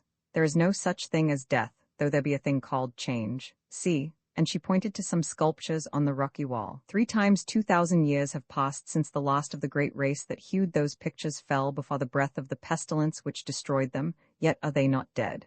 And now they live. Perchance their spirits are drawn towards us at this very hour, and she glanced round. Of a surety it sometimes seems to me that my eyes can see them. Yes, but to the world they are dead. Aye, for a time, but even to the world are they born again and again. Aye, yes, I. Ayesha 13, for that, stranger, is my name. I say to thee that I wait now for one I love to be born again, and here I tarry till he finds me, knowing of a surety that hither he will come, and that here, and here only, shall he greet me. Why, dost thou believe that I, who am all-powerful, I, whose loveliness is more than the loveliness of the Grecian Helen, of whom they used to sing, and whose wisdom is wider, I, far more wide and deep than the wisdom of Solomon the wise, I, who know the secrets of the earth and its riches, and can turn all things to my uses, I, who have even for a while overcome change that ye call death. Why, I say, O stranger, dost thou think that I herd here with barbarians lower than the beasts? I know not, I said humbly, because I wait for him I love. My life has perchance been evil, I know not, for who can say what is evil and what good? So I fear to die even if I could die, which I cannot until mine hour comes, to go and seek him where he is, for between us there might rise a wall I could not climb, at least, I dread it. Surely easy would it be also to lose the way in seeking in those great spaces wherein the planets wander on forever. But the day will come, it may be when 5,000 more years have passed, and are lost and melted into the vault of time, even as the little clouds melt into the gloom of night, or it may be tomorrow, when he, my love, shall be born again, and then, following a law that is stronger than any human plan, he shall find me here, where once he knew me, and of a surety his heart will soften towards me, though I sinned against him. I, even though he knew me not again, yet will he love me, if only for my beauty's sake. For a moment I was dumbfounded and could not answer. The matter was too overpowering for my intellect to grasp. But even so, O Queen, I said at last, even if we men be born again and again, that is not so with thee, if thou speakest truly. Here she looked up sharply, and once more I caught the flash of those hidden eyes. Thou, I went on hurriedly, who haste never died. That is so, she said, and it is so because I have, half by chance and half by learning, solved one of the great secrets of the world. Tell me, stranger, life is? Why therefore should not life be lengthened for a while? What are 10 or 20 or 50,000 years in the history of life? Why in 10,000 years scarce will the rain and storms lessen a mountain topped by a span in thickness? In 2,000 years these caves have not changed, nothing has changed but the beasts and man, who is as the beasts. There is naught that is wonderful about the matter, couldst thou but understand. Life is wonderful, aye, but that it should be a little lengthened is not wonderful. Nature hath her animating spirit as well as man, who is nature's child, and he who can find that spirit, and let it breathe upon him, shall live with her life. He shall not live eternally, for nature is not eternal, and she herself must die, even as the nature of the moon hath died. She herself must die, I say, or rather change and sleep till it be time for her to live again. But when shall she die? Not yet, I ween, and while she lives, so shall he who hath all her secret live with her. All I have it not, yet have I some, more perchance than any who were before me. Now, to thee I doubt not that this thing is a great mystery, therefore I will not overcome thee with it now. Another time I will tell thee more if the mood be on me, though perchance I shall never speak thereof again. Dost thou wonder how I knew that you were coming to this land, and so saved your heads from the hot pot? Aye, O Queen, I answered feebly. Then gaze upon that water, and she pointed to the font-like vessel, and then, bending forward, held her hand over it. I rose and gazed, and instantly the water darkened. Then it cleared, and I saw as distinctly as I ever saw anything in my life.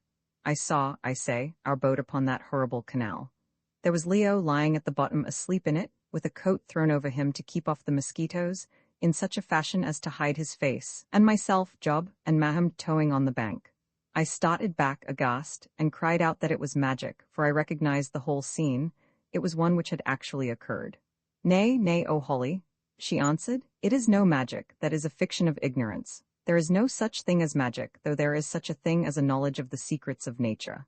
That water is my glass, in it I see what passes if I will to summon up the pictures, which is not often. Therein I can show thee what thou wilt of the past, if it be anything that hath to do with this country, and with what I have known, or anything that thou, the gazer, hast known. Think of a face if thou wilt, and it shall be reflected from thy mind upon the water. I know not all the secret yet, I can read nothing in the future, but it is an old secret, I did not find it. In Arabia and in Egypt the sorcerers knew it centuries gone. So one day I chanced to bethink me of that old canal, some 20 ages since I sailed upon it, and I was minded to look thereon again. So I looked, and there I saw the boat and 3 men walking, and one, whose face I could not see, but a youth of noble form, sleeping in the boat, and so I sent and saved ye. And now farewell. But stay, tell me of this youth, the lion, as the old man calls him. I would look upon him, but he is sick, thou sayest, sick with the fever, and also wounded in the fray. He is very sick, I answered sadly. Canst thou do nothing for him, O Queen, who knowest so much? Of a surety I can cure him, but why speakest thou so sadly? Dost thou love the youth? Is he perchance thy son? He is my adopted son, O Queen, shall he be brought in before thee? Nay, how long hath the fever taken him? This is the 3rd day. Good, then let him lie another day. Then will he perchance throw it off by his own strength, and that is better than that I should cure him, for my medicine is of a sort to shake the life in its very citadel. If, however, by tomorrow night, at that hour when the fever first took him, he doth not begin to mend, then will I come to him and cure him. Stay, who nurses him? Our white servant, him whom Bilali names the pig, also. And here I spoke with some little hesitation, a woman named Ustane, a very handsome woman of this country, who came and embraced him when she first saw him, and hath stayed by him ever since, as I understand is the fashion of thy people, O Queen. My people? Speak not to me of my people, she answered hastily. These slaves are no people of mine, they are but dogs to do my bidding till the day of my deliverance comes, and as for their customs, naught have I to do with them. Also, call me not Queen, I am weary of flattery and titles. Call me Ayesha, the name hath a sweet sound in mine ears, it is an echo from the past. As for this Ustane, I know not. I wonder if it be she against whom I was warned, and whom I in turn did warn. Hath she? Stay, I will see. And bending forward, she passed her hand over the font of water and gazed intently into it. See, she said quietly, is that the woman? I looked into the water, and there, mirrored upon its placid surface, was the silhouette of Ustane's stately face. She was bending forward, with a look of infinite tenderness upon her features, watching something beneath her, and with her chestnut locks falling onto her right shoulder. It is she, I said in a low voice, for once more I felt much disturbed at this most uncommon sight. She watches Leo asleep. Leo, said Ayesha, in an absent voice. Why, that is lion in the Latin tongue. The old man hath named happily for once. It is very strange, she went on, speaking to herself. Very, so like, but it is not possible. With an impatient gesture she passed her hand over the water once more. It darkened, and the image vanished silently and mysteriously as it had risen, and once more the lamplight, and the lamplight only, shone on the placid surface of that limpid, living mirror. Haste thou ought to ask me before thou goest, O Holly, she said, after a few moments' reflection. It is but a rude life that thou must live here, for these people are savages, and know not the ways of cultivated man. Not that I am troubled thereby, for behold my food, and she pointed to the fruit upon the little table. Naught but fruit doth ever pass my lips, fruit and cakes of flour, and a little water. I have bidden my girls to wait upon thee. They are mutes, thou knowest, deaf are they and dumb, and therefore the safest of servants, save to those who can read their faces and their signs. I bred them so. It hath taken many centuries and much trouble, but at last I have triumphed. Once I succeeded before, but the race was too ugly, so I let it die away. But now, as thou seest, they are otherwise. Once, too, I reared a race of giants, but after a while nature would no more of it, and it died away. Haste thou aught to ask of me? Aye, one thing, O Ayesha, I said boldly, but feeling by no means as bold as I trust I looked. I would gaze upon thy face. She laughed out in her bell-like notes. Bethink thee, Holly, she answered. Bethink thee. It seems that thou knowest the old myths of the gods of Greece. Was there not one Actaeon who perished miserably because he looked on too much beauty? If I show thee my face, perchance thou wouldst perish miserably also. Perchance thou wouldst eat out thy heart in impotent desire. For no, I am not for thee. I am for no man, save one who hath been, but is not yet. As thou wilt, Ayesha, I said. I fear not thy beauty. I have put my heart away from such vanity as woman's loveliness that passeth like a flower. Nay, thou errest, she said, that does not pass. My beauty endures even as I endure. Still, if thou wilt, O rash man, have thy will, but blame not me if passion mount thy reason, as the Egyptian breakers used to mount a colt, and guide it whither thou wilt not. Never may the man to whom my beauty has been unveiled put it from his mind, and therefore even with these savages do I go veiled, lest they vex me, and I should slay them. Say, wilt thou see? I will, I answered, my curiosity overpowering me. She lifted her white and rounded arms. Never had I seen such arms before, and slowly, very slowly, withdrew some fastening beneath her hair. Then all of a sudden the long, copse-like wrappings fell from her to the ground, and my eyes traveled up her form, now only robed in a garb of clinging white that did but serve to show its perfect and imperial shape, instinct with a life that was more than life, and with a certain serpent-like grace that was more than human. On her little feet were sandals, fastened with studs of gold. Then came ankles more perfect than ever sculpted dreamed of. About the waist her white kirtle was fastened by a double-headed snake of solid gold, above which her gracious form swelled up in lines as pure as they were lovely, till the kirtle ended on the snowy argent of her breast, whereon her arms were folded. I gazed above them at her face, and, I do not exaggerate, shrank back blinded and amazed. I have heard of the beauty of celestial beings. Now I saw it. Only this beauty, with all its awful loveliness and purity, was evil. At least at the time it struck me as evil. How am I to describe it? I cannot, simply I cannot. The man does not live whose pen could convey a sense of what I saw. I might talk of the great changing eyes of deepest, softest black, of the tinted face, of the broad and noble brow, on which the hair grew low, and delicate, straight features. But beautiful, surpassingly beautiful as they all were, her loveliness did not lie in them. It lay rather, if it can be said to have had any fixed abiding place, in a visible majesty, in an imperial grace, in a godlike stamp of softened power, which shone upon that radiant countenance like a living halo. Never before had I guessed what beauty made sublime could be, and yet the sublimity was a dark one. The glory was not all of heaven, though none the less was it glorious. Though the face before me was that of a young woman of certainly not more than 30 years, in perfect health, and the first flush of ripened beauty, yet it had stamped upon it a look of unutterable experience, and of deep acquaintance with grief and passion. Not even the lovely smile that crept about the dimples of her mouth could hide this shadow of sin and sorrow. It shone even in the light of the glorious eyes, it was present in the air of majesty, and it seemed to say, "Behold me, lovely as no woman was or is, undying and half-divine. Memory haunts me from age to age, and passion leads me by the hand. Evil have I done, and from age to age evil I shall do, and sorrow shall I know till my redemption comes." Drawn by some magnetic force which I could not resist, I let my eyes rest upon her shining orbs, and felt a current pass from them to me that bewildered and half-blinded me. She laughed, ah, how musically, and nodded her little head at me with an air of sublimated coquetry that would have done credit to a Venus Victrix. "Rash man," she said, "like Actaeon thou hasted thy will. Be careful lest, like Actaeon, thou too dost perish miserably, torn to pieces by the ban-hounds of thine own passions. I too, O Holy, am a virgin goddess, not to be moved of any man, save one, and it is not thou. Say, hast thou seen enough? I have looked on beauty, and I am blinded," I said hoarsely, lifting my hand to cover up my eyes. "So, what did I tell thee? Beauty is like the lightning, it is lovely, but it destroys, especially trees, O Holly. And again she nodded and laughed. Suddenly she paused, and through my fingers I saw an awful change come over her countenance. Her great eyes suddenly fixed themselves into an expression in which horror seemed to struggle with some tremendous hope arising through the depths of her dark soul. The lovely face grew rigid, and the gracious willowy form seemed to erect itself. "Man," she half whispered, half hissed, throwing back her head like a snake about to strike. "Man, whence hadst thou that scarab on thy hand? Speak, or by the spirit of life I will blast thee where thou standest." And she took one light step towards me, and from her eyes there shone such an awful light, to me it seemed almost like a flame, that I fell, then and there, on the ground before her, babbling confusedly in my terror. "Peace," she said, with a sudden change of manner, and speaking in her former soft voice. "I did affright thee, forgive me, but at times, O Holly, the almost infinite mind grows impatient of the slowness of the very finite, and am I tempted to use my power out of vexation.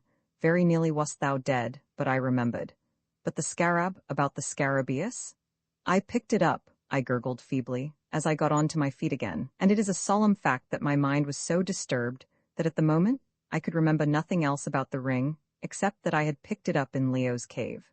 "It is very strange," she said with a sudden access of womanlike trembling and agitation which seemed out of place in this awful woman. But once I knew a scarab like to that. It hung round the neck of one I loved, and she gave a little sob, and I saw that after all she was only a woman, although she might be a very old one. "There," she went on, "it must be one like to it, and yet never did I see one like to it, for there too hung a history, and he who wore it prized it much. One faw, but the scarab that I knew was not set thus in the bezel of a ring. Go now, Holly, go, and if thou canst, try to forget that thou hast of thy folly looked upon Ayesha's beauty." And turning from me, she flung herself on her couch, and buried her face in the cushions.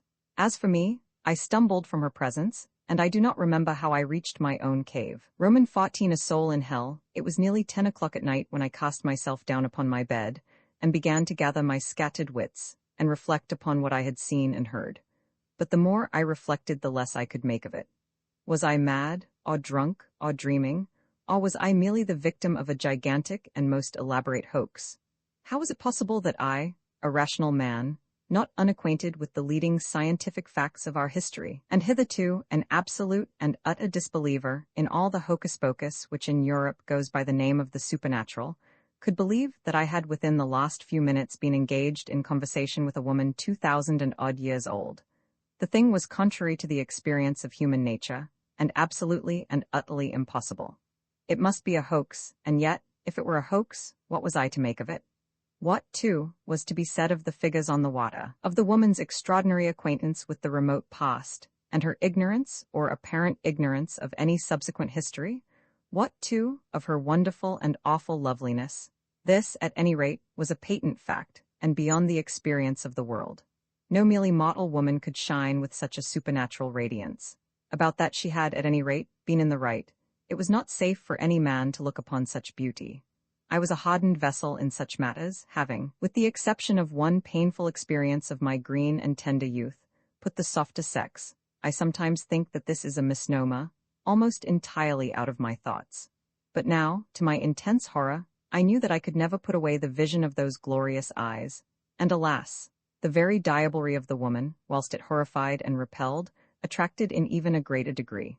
A person with the experience of 2,000 years at her back, with the command of such tremendous powers, and the knowledge of a mystery that could hold off death, was certainly worth falling in love with, if ever woman was. But alas, it was not a question of whether or no she was worth it, for so far as I could judge, not being versed in such matters, I, a fellow of my college, noted for what my acquaintances are pleased to call my misogyny, and a respectable man now well on in middle life, had fallen absolutely and hopelessly in love with this white sorceress. Nonsense. It must be nonsense. She had warned me fairly, and I had refused to take the warning. Curses on the fatal curiosity that is ever prompting man to draw the veil from woman, and curses on the natural impulse that begets it.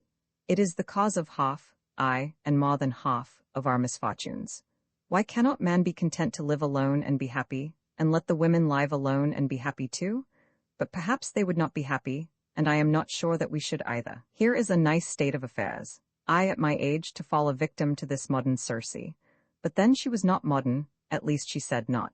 She was almost as ancient as the original Circe.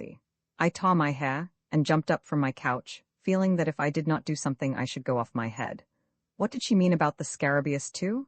It was Leo's scarabaeus, and had come out of the old coffer that Vincy had left in my rooms nearly 21 years before. Could it be, after all, that the whole story was true, and the writing on the sherd was not a forgery, or the invention of some crack-brained, long-forgotten individual? And if so, could it be that Leo was the man that she was waiting for, the dead man who was to be born again? Impossible? The whole thing was gibberish. Who ever heard of a man being born again? But if it were possible that a woman could exist for 2,000 years, this might be possible also. Anything might be possible. I myself might, for aught I knew, be a reincarnation of some other forgotten self, or perhaps the last of a long line of ancestral selves. Well, vive la guerre, why not? Only, unfortunately, I had no recollection of these previous conditions. The idea was so absurd to me that I burst out laughing, and, addressing the sculptured picture of a grim-looking warrior on the cave wall, called out to him aloud, "Who knows, old fellow? Perhaps I was your contemporary. By Jove, perhaps I was you and you are I." And then I laughed again at my own folly, and the sound of my laughter rang dismally along the vaulted roof, as though the ghost of the warrior had echoed the ghost of a laugh. Next I bethought me that I had not been to see how Leo was, so, taking up one of the lamps which was burning at my bedside, I slipped off my shoes and crept down the passage to the entrance of his sleeping cave. The draught of the night air was lifting his curtain to and fro gently, as though spirit hands were drawing and redrawing it. I slid into the vault-like apartment and looked round.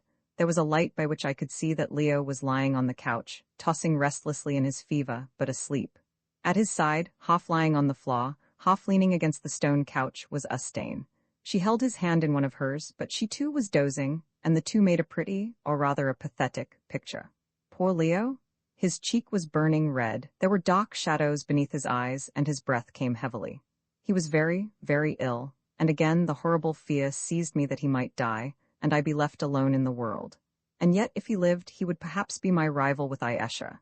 Even if he were not the man, what chance should I, middle-aged and hideous, have against his bright youth and beauty? Well, thank heaven, my sense of right was not dead. She had not killed that yet, and as I stood there, I prayed to heaven in my heart that my boy, my Marthan son, might live, even if he proved to be the man. Then I went back as softly as I had come, but still I could not sleep. The sight and thought of dear Leo lying there so ill had but added fuel to the fire of my unrest. My wearied body and overstrained mind awakened all my imagination into preternatural activity. Ideas, visions, almost inspirations, floated before it with startling vividness. Most of them were grotesque enough, some were ghastly. Some recalled thoughts and sensations that had for years been buried in the debris of my past life. But behind and above them all hovered the shape of that awful woman, and through them gleamed the memory of her entrancing loveliness. Up and down the cave I strode, up and down. Suddenly I observed, what I had not noticed before, that there was a narrow aperture in the rocky wall. I took up the lamp and examined it. The aperture led to a passage. Now, I was still sufficiently sensible to remember that it is not pleasant, in such a situation as ours was, to have passages running into one's bedchamber from no one knows where. If there are passages, people can come up them. They can come up when one is asleep. Partly to see where it went to, and partly from a restless desire to be doing something, I followed the passage. It led to a stone stair, which I descended. The stair ended in another passage, or rather tunnel, also hewn out of the bedrock, and running, so far as I could judge, exactly beneath the gallery that led to the entrance of our rooms, and across the great central cave. I went on down it. It was as silent as the grave, but still, drawn by some sensation or attraction that I cannot define, I followed on, my stockinged feet falling without noise on the smooth and rocky floor. When I had traversed some 50 yards of space, I came to another passage running at right angles, and here an awful thing happened to me. The sharp draught caught my lamp and extinguished it, leaving me in utter darkness in the bowels of that mysterious place. I took a couple of strides forward so as to clear the bisecting tunnel, being terribly afraid lest I should turn up it in the dark if once I got confused as to the direction, and then paused to think. What was I to do? I had no match. It seemed awful to attempt that long journey back through the utter gloom, and yet I could not stand there all night, and if I did, probably it would not help me much, for in the bowels of the rock it would be as dark at midday as at midnight. I looked back over my shoulder, not a sight or a sound. I peered forward into the darkness. Surely, far away, I saw something like the faint glow of fire. Perhaps it was a cave where I could get a light. At any rate, it was worth investigating. Slowly and painfully, I crept along the tunnel, keeping my hand against its wall and feeling at every step with my foot before I put it down, fearing lest I should fall into some pit. 30 paces, there was a light, a broad light that came and went, shining through curtains. 50 paces, it was close at hand. 60, oh, great heaven! I was at the curtains and they did not hang close, so I could see clearly into the little cavern beyond them. It had all the appearance of being a tomb, and was lit up by a fire that burnt in its center with a whitish flame and without smoke. Indeed, there, to the left, was a stone shelf with a little ledge to it, 3 inches or so high, and on the shelf lay what I took to be a corpse. At any rate, it looked like one, with something white thrown over it. To the right was a similar shelf, on which lay some broidered coverings.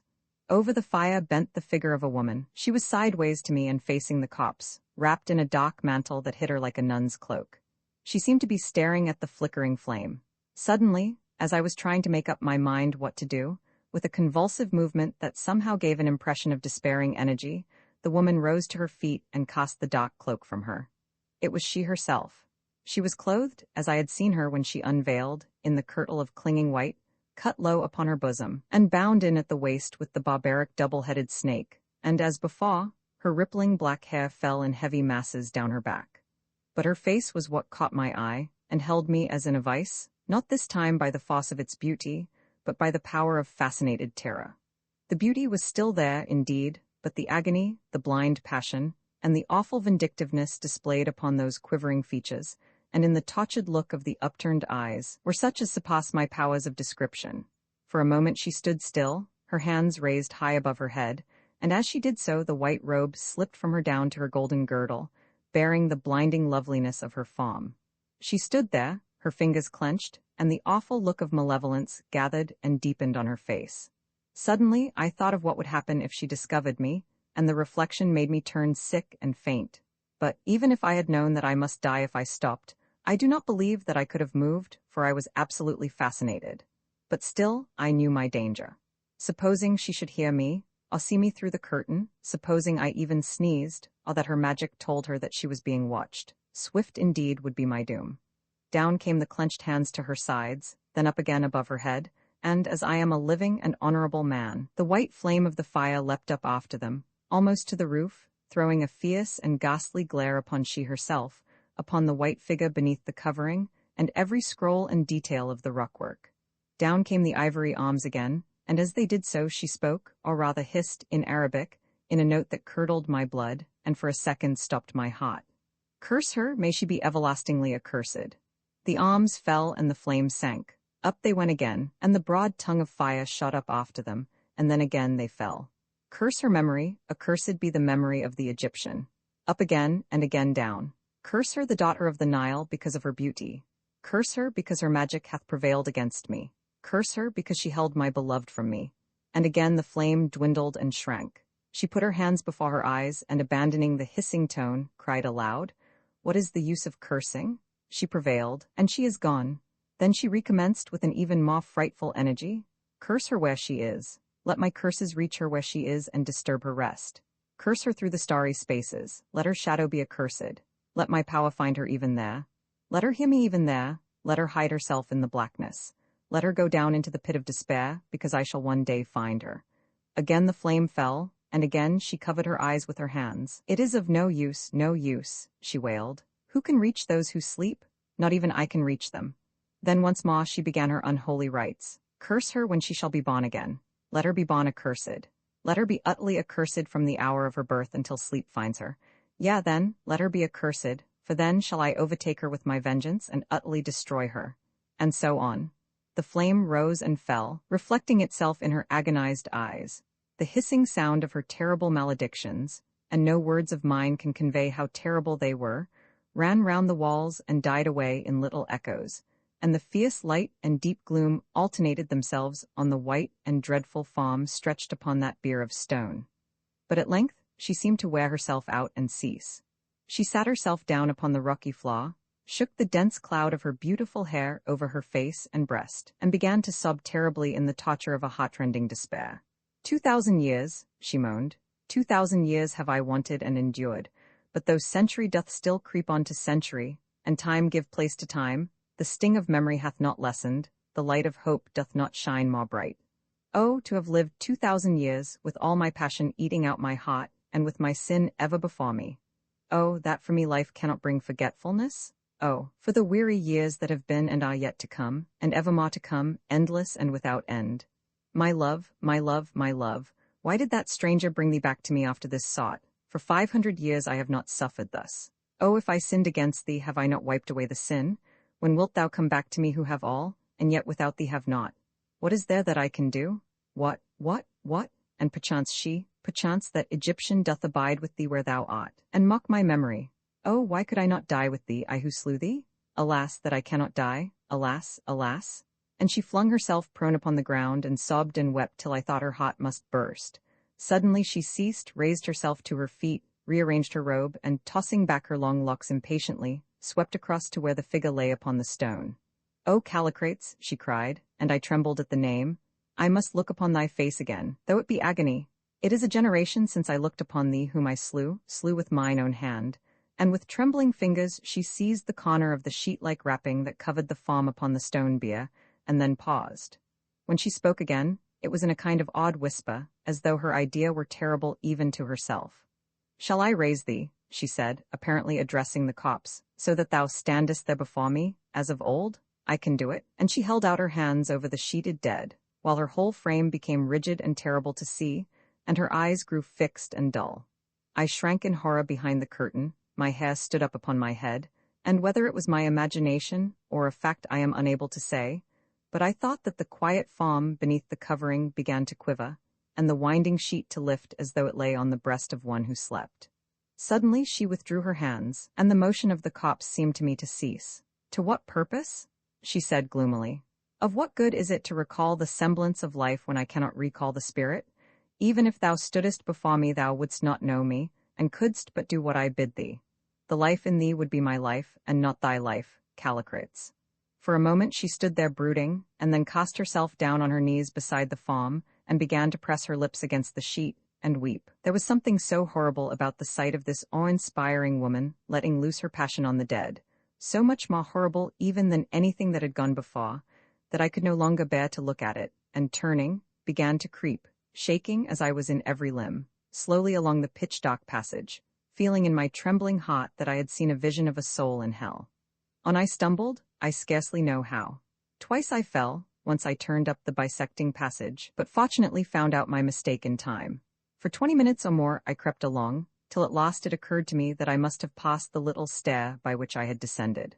So, utterly exhausted, and nearly frightened to death, I sank down at length there on the stone flooring, and sank into oblivion.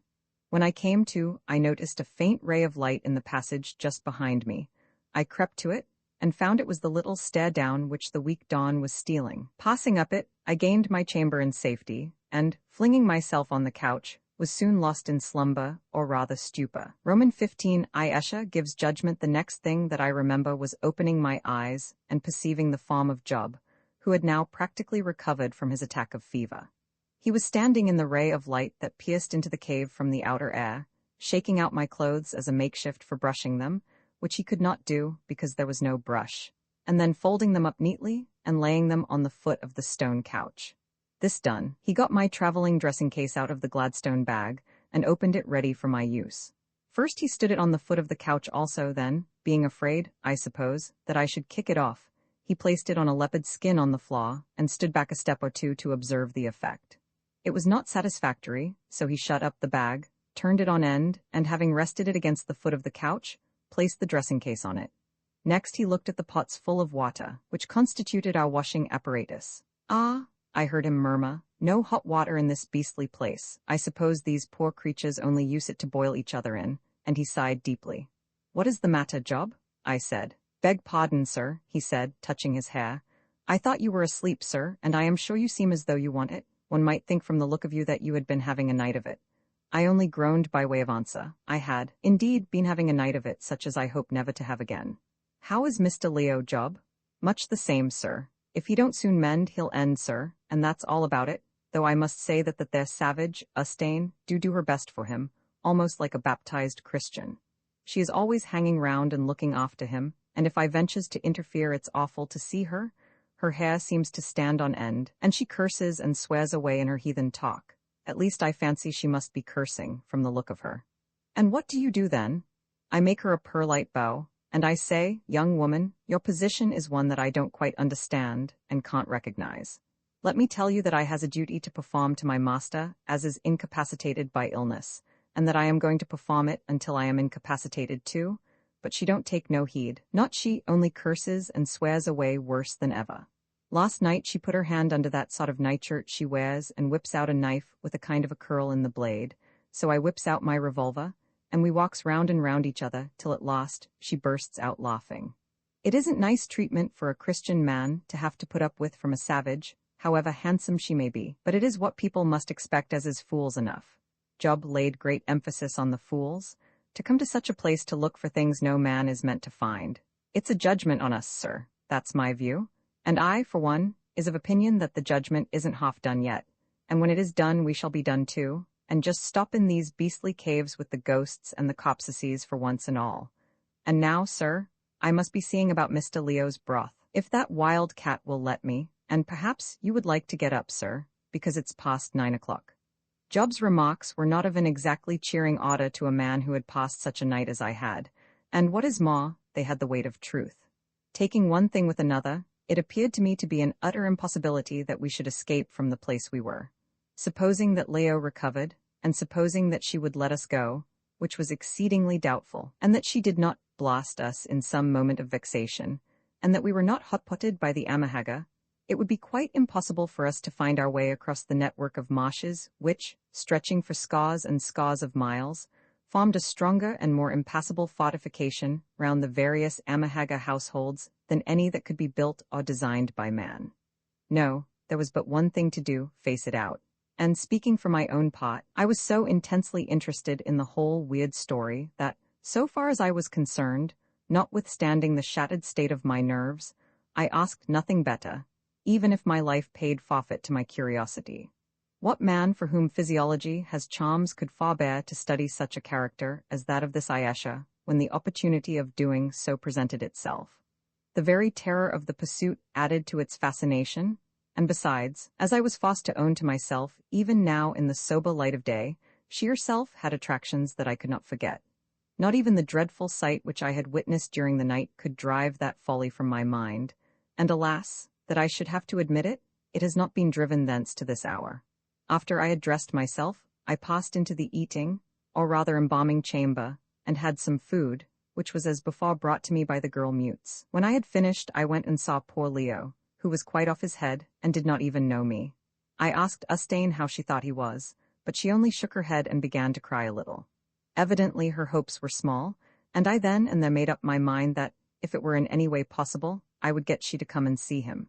Surely she would cure him if she chose, at any rate she said she could. While I was in the room, Bilali entered, and also shook his head. He will die at night, he said. God forbid, my father, I answered, and turned away with a heavy heart.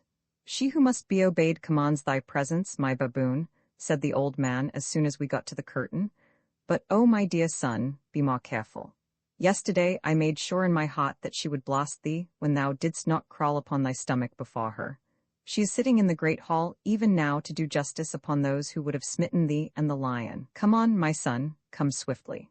I turned and followed him down the passage, and when we reached the great central cave, saw that many Amahagga, some robed, and some merely clad in the sweet simplicity of a leopard skin, were hurrying along it. We mingled with the throng, and walked up the enormous and, indeed, almost interminable cave. All the way its walls were elaborately sculptured, and every 20 paces or so passages opened out of it at right angles, leading, Bilali told me, to tombs, hollowed in the rock by the people who were before. Nobody visited those tombs now, he said, and I must say that my heart rejoiced when I thought of the opportunities of antiquarian research which opened out before me. At last, we came to the head of the cave, where there was a rock dais almost exactly similar to the one on which we had been so furiously attacked, a fact that proved to me that these dais must have been used as altars, probably for the celebration of religious ceremonies, and more especially of rites connected with the interment of the dead. On either side of this dais were passages leading, Bilali informed me, to other caves full of dead bodies. Indeed, he added, the whole mountain is full of dead, and nearly all of them are perfect.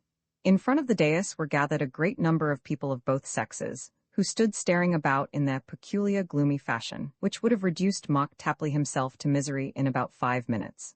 On the dais was a rude chair of black wood inlaid with ivory, having a seat made of grass fiber, and a footstool formed of a wooden slab attached to the framework of the chair. Suddenly there was a cry of "Haya, Haya, she," and thereupon the entire crowd of spectators instantly precipitated itself upon the ground, and lay still as though it were individually and collectively stricken dead, leaving me standing there like some solitary survivor of a massacre. As it did so, a long string of guards began to defile from a passage to the left, and ranged themselves on either side of the dais. Then followed about a score of male mutes, then as many women mutes bearing lamps, and then a tall white figure, swathed from head to foot, in whom I recognized she herself.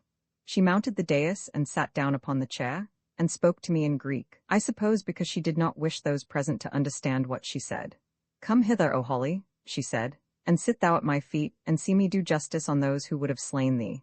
Forgive me if my Greek doth halt like a lame man. It is so long since I have heard the sound of it that my tongue is stiff, and will not bend rightly to the words." I bowed, and mounting the dais, sat down at her feet. "How hast thou slept, my Holly?" she asked. "I slept not well, O Ayesha," I answered with perfect truth, and with an inward fear that perhaps she knew how I had passed the heart of the night. "So," she said with a little laugh, "I too have not slept well. Last night I had dreams, and methinks that thou didst call them to me, O Holly." "Of what didst thou dream, Ayesha?" I asked indifferently. "I dreamed," she answered quickly, "of one I hate and one I love," and then, as though to turn the conversation, she addressed the captain of her guard in Arabic. "Let the men be brought before me." The captain bowed low, for the guard and her attendants did not prostrate themselves, but had remained standing, and departed with his underlings down a passage to the right. Then came a silence. She leaned her swathed head upon her hand and appeared to be lost in thought, while the multitude before her continued to grovel upon their stomachs, only screwing their heads round a little so as to get a view of us with one eye. It seemed that their queen so rarely appeared in public that they were willing to undergo this inconvenience, and even graver risks, to have the opportunity of looking on her, or rather on her garments, for no living man there except myself had ever seen her face.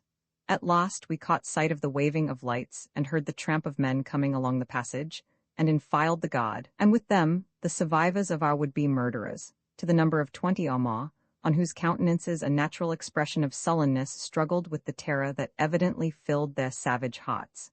They were ranged in front of the dais, and would have cast themselves down on the floor of the cave like the spectators, but she stopped them. "Nay," she said in her softest voice, "stand, I pray you stand. Perchance the time will soon be when ye shall grow weary of being stretched out," and she laughed melodiously. I saw a cringe of terror run along the rank of the doomed wretches, and, wicked villains as they were, I felt sorry for them. Some minutes, perhaps 2 or 3, passed before anything fresh occurred, during which she appeared from the movement of her head, for of course we could not see her eyes, to be slowly and carefully examining each delinquent. At last she spoke, addressing herself to me in a quiet and deliberate tone. "Dost thou, O my guest, recognize these men?" "Aye, O Queen, nearly all of them," I said, and I saw them glower at me as I said it. "Then tell to me, and this great company, the tale whereof I have heard." Thus adjured, I, in as few words as I could, related the history of the cannibal feast and of the attempted torture of our poor servant. The narrative was received in perfect silence, both by the accused and by the audience, and also by she herself. When I had done, Ayesha called upon Bilali by name, and lifting his head from the ground, but without rising, the old man confirmed my story. No further evidence was taken. "Ye have heard," said she at length, in a cold, clear voice, very different from her usual tones. Indeed, it was one of the most remarkable things about this extraordinary creature that her voice had the power of suiting itself in a wonderful manner to the mood of the moment. "What have ye to say, ye rebellious children, why vengeance should not be done upon you?" For some time there was no answer, but at last one of the men, a fine, broad-chested fellow, well on in middle life, with deep-graven features and an eye like a hawk's, spoke, and said that the orders that they had received were not to harm the white men. Nothing was said of their black servant, so, egged on thereto by a woman who was now dead, they proceeded to try to hotpot him after the ancient and honorable custom of their country, with a view of eating him in due course. As for their sudden attack upon ourselves, it was made in an access of sudden fury, and they deeply regretted it. He ended by humbly praying that they might be banished into the swamps, to live and die as it might chance, but I saw it written on his face that he had but little hope of mercy. Then came a pause, and the most intense silence reigned over the whole scene, which, illuminated as it was by the flicker of the lamps striking out broad patterns of light and shadow upon the rocky walls, was as strange as any I ever saw, even in that unholy land. Upon the ground before the dais were stretched scores of the corpse-like forms of the spectators, till at last the long lines of them were lost in the gloomy background. Before this outstretched audience were the knots of evildoers, trying to cover up their natural terrors with a brave appearance of unconcern. On the right and left stood the silent gods, robed in white and armed with great spears and daggers, and men and women, mutes watching with hard, curious eyes. Then, seated in her barbaric chair above them all, with myself at her feet, was the veiled white woman, whose loveliness and awesome power seemed to visibly shine about her like a halo, or rather like the glow from some unseen light. Never have I seen her veiled shape look more terrible than it did in that space, while she gathered herself up for vengeance. At last it came.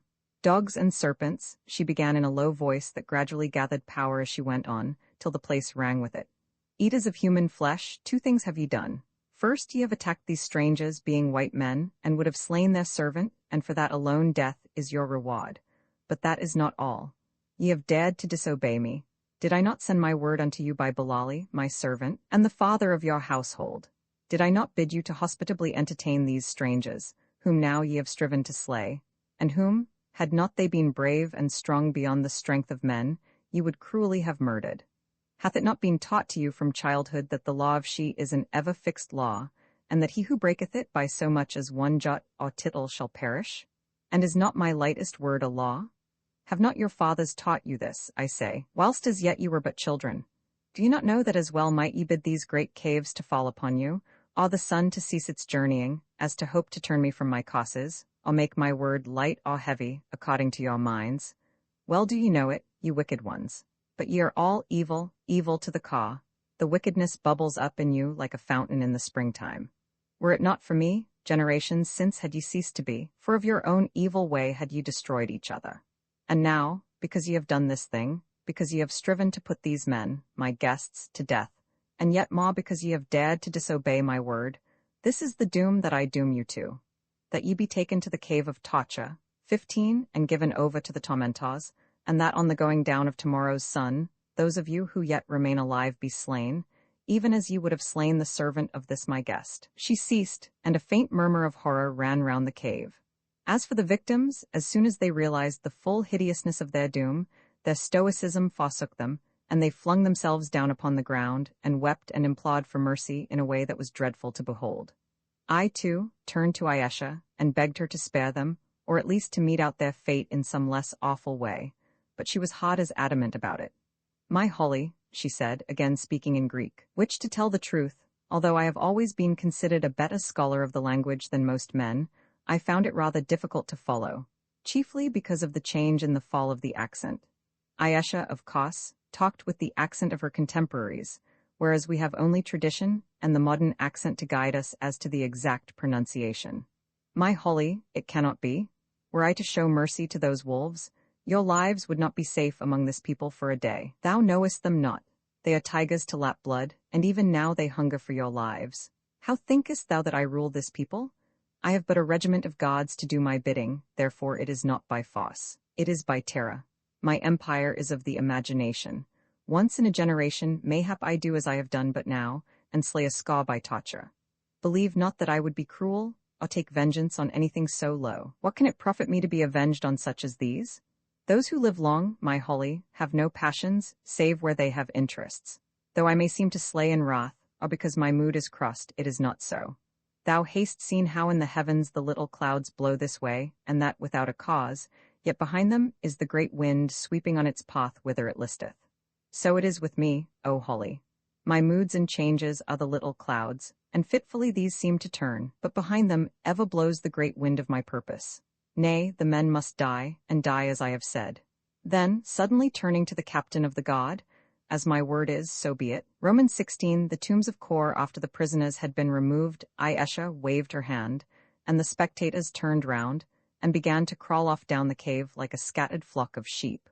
When they were a fair distance from the dais, however, they rose and walked away, leaving the queen and myself alone, with the exception of the mutes and the few remaining guards, most of whom had departed with the doomed men. Thinking this a good opportunity, I asked she to come and see Leo, telling her of his serious condition, but she would not, saying that he certainly would not die before the night, as people never died of that sort of fever except at nightfall or dawn. Also, she said that it would be better to let the sickness spend its course as much as possible before she cured it. Accordingly, I was rising to leave, when she bade me follow her, as she would talk with me, and show me the wonders of the caves. I was too much involved in the web of her fatal fascinations to say her no, even if I had wished, which I did not. She rose from her chair, and making some signs to the mutes, descended from the dais. Thereon 4 of the girls took lamps and ranged themselves 2 in front and 2 behind us, but the others went away, as also did the gods. Now, she said, wouldst thou see some of the wonders of this place, O Holly? Look upon this great cave. Saw'st thou ever the like? Yet was it, and many more like it, hollowed by the hands of the dead race that once lived here in the city on the plain. A great and wonderful people must they have been, those men of Ka, but like the Egyptians, they thought more of the dead than of the living.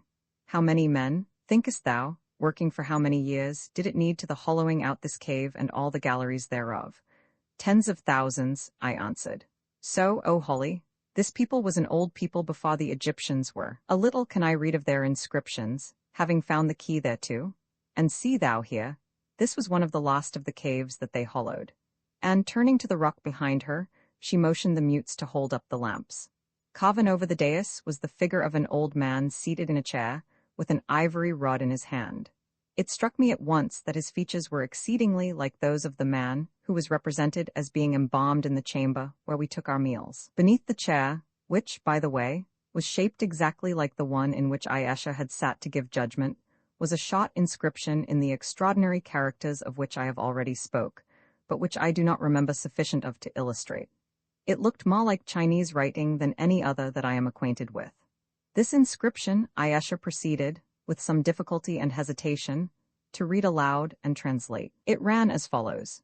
In the year 4259 from the founding of the city of Imperial Ka was this cave, or burial place, completed by Tisno, king of Ka, the people thereof and their slaves having labored thereat for 3 generations, to be a tomb for their citizens of rank who shall come after. May the blessings of the heaven above the heaven rest upon their work, and make the sleep of Tisno, the mighty monarch, the likeness of whose features is graven above, a sound and happy sleep till the day of awakening, 16 and also the sleep of his servants, and of those of his race who, rising up after him, shall yet lay their heads as low. Thou seest, O Holly, she said, this people founded the city of which the ruins yet cumber the plain yonder, 4,000 years before this cave was finished. Yet, when first mine eyes beheld it 2,000 years ago, was it even as it is now. Judge, therefore, how old must that city have been. And now, follow thou me, and I will show thee after what fashion this great people fell when the time was come for it to fall. And she led the way down to the center of the cave, stopping at a spot where a round rock had been let into a kind of large manhole in the flooring, accurately filling it just as the iron plates fill the spaces in the London pavements down which the coals are thrown. Thou seest, she said. Tell me, what is it? Nay, I know not, I answered, whereon she crossed to the left-hand side of the cave, looking towards the entrance, and signed to the mutes to hold up the lamps. On the wall was something painted with a red pigment in similar characters to those hewn beneath the sculpture of Tisno, king of Ka. This inscription she proceeded to translate to me, the pigment still being fresh enough to show the form of the letters. It ran thus: I, Junis, a priest of the great temple of Ka, write this upon the rock of the burying place in the year 4803 from the founding of Ka. Kor is fallen, no more shall the mighty feast in her halls, no more shall she rule the world, and her navies go out to commerce with the world. Kor is fallen, and her mighty works and all the cities of Ka, and all the harbors that she built and the canals that she made, are for the wolf and the owl and the wild swan, and the barbarian who comes after. 25 moons ago did a cloud settle upon Ka, and the 100 cities of Ka, and out of the cloud came a pestilence that slew her people, old and young, one with another, and spared not. One with another they turned black and died, the young and the old, the rich and the poor, the man and the woman, the prince and the slave. The pestilence slew, and ceased not by day or by night, and those who escaped from the pestilence were slain of the famine. No longer could the bodies of the children of Ka be preserved according to the ancient rites. Because of the number of the dead, therefore, were they hurled into the great pit beneath the cave, through the hole in the floor of the cave. Then, at last, a remnant of this, the great people, the light of the whole world, went down to the coast and took ship and sailed northwards. And now am I, the priest Junis, who write this, the last man left alive of this great city of men, but whether there be any yet left in the other cities, I know not. This do I write in misery of heart before I die, because Ka the imperial is no more, and because there are none to worship in her temple, and all her palaces are empty, and her princes and her captains and her traders, and her fair women have passed off the face of the earth. I gave a sigh of astonishment. The utter desolation depicted in this rude scrawl was so overpowering. It was terrible to think of this solitary survivor of a mighty people recording its fate before he too went down into darkness. What must the old man have felt as, in ghastly terrifying solitude, by the light of one lamp feebly illuminating a little space of gloom, he in a few brief lines daubed the history of his nation's death upon the cavern wall. What a subject for the moralist, or the painter, or indeed for anyone who can think. Doth it not occur to thee, O Holly, said Ayesha, laying her hand upon my shoulder, that those men who sailed north may have been the fathers of the first Egyptians? Nay, I know not, I said. It seems that the world is very old.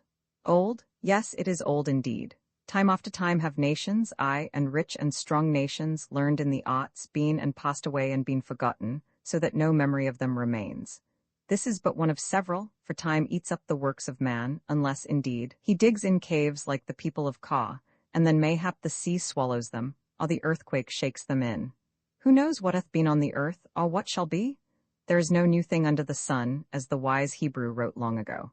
Yet were not these people utterly destroyed, as I think. Some few remained in the other cities, for their cities were many.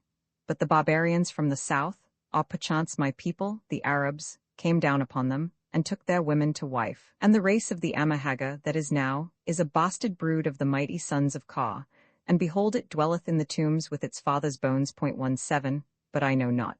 Who can know? My arts cannot pierce so far into the blackness of time's night. A great people were they. They conquered till none were left to conquer, and then they dwelt at ease within their rocky mountain walls, with their manservants and their maidservants, their minstrels, their sculptors, and their concubines, and traded and quarrelled, and ate and hunted and slept and made merry till their time came. But come, I will show thee the great pit beneath the cave whereof the writing speaks. Never shall thine eyes witness such another sight. Accordingly, I followed her to a side passage opening out of the main cave, then down a great number of steps, and along an underground shaft which cannot have been less than 60 feet beneath the surface of the rock, and was ventilated by curious borings that ran upward, I know not where.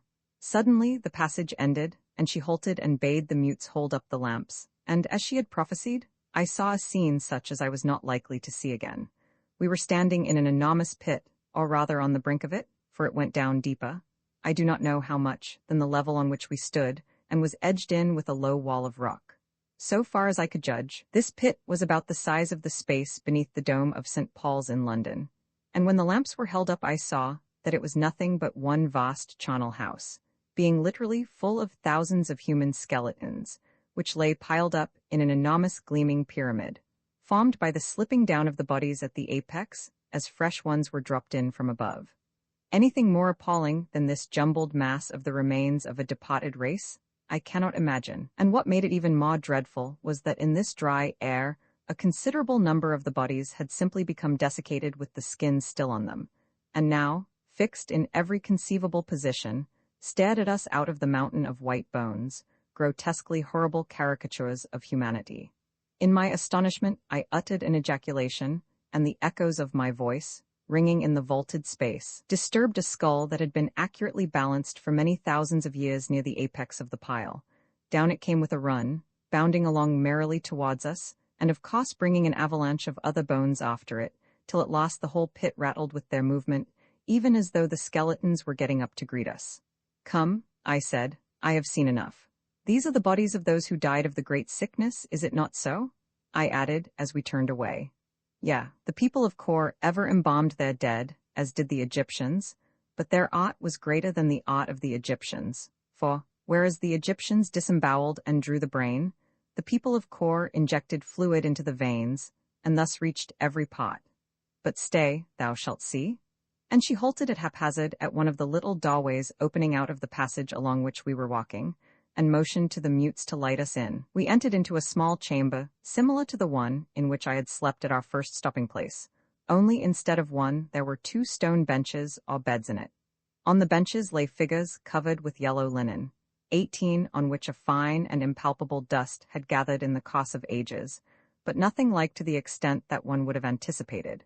For in these deep-hewn caves, there is no material to turn to dust. About the bodies on the stone shelves and floor of the tomb were many painted vases, but I saw very few ornaments or weapons in any of the vaults. "Uplift the cloths, O Holly," said Ayesha, but when I put out my hand to do so, I drew it back again. It seemed like sacrilege, and to speak the truth, I was awed by the dread solemnity of the place and of the presences before us. Then, with a little laugh at my fears, she drew them herself, only to discover other, and yet finer cloths lying over the forms upon the stone bench. These also she withdrew, and then for the first time for thousands upon thousands of years did living eyes look upon the face of that chilly dead. It was a woman. She might have been 35 years of age, or perhaps a little less, and had certainly been beautiful. Even now her calm, clear-cut features, marked out with delicate eyebrows and long eyelashes which threw little lines of the shadow of the lamplight upon the ivory face, were wonderfully beautiful. There, robed in white, down which her blue-black hair was streaming, she slept her last long sleep, and on her arm, its face pressed against her breast, there lay a little babe. So sweet was the sight, although so awful, that, I confess it without shame, I could scarcely withhold my tears. It took me back across the dim gulf of ages to some happy home in dead imperial Ka, where this winsome lady girt about with beauty had lived and died, and dying taken her lost bond with her to the tomb. There they were before us, mother and babe, the white memories of a forgotten human history speaking more eloquently to the heart than could any written record of their lives. Reverently I replaced the grave cloths, and with a sigh that flowers so fair should, in the purpose of the everlasting, have only bloomed to be gathered to the grave, I turned to the body on the opposite shelf and gently unveiled it. It was that of a man in advanced life, with a long grizzled beard, and also robed in white, probably the husband of the lady, who, after surviving her many years, came at the last to sleep once more for good and all beside her. We left the place and entered others. It would be too long to describe the many things I saw in them. Each one had its occupants, for the 500 and odd years that had elapsed between the completion of the cave and the destruction of the race had evidently sufficed to fill these catacombs, numberless as they were, and all appeared to have been undisturbed since the day when they were placed there. I could fill a book with the description of them, but to do so would only be to repeat what I have said, with variations.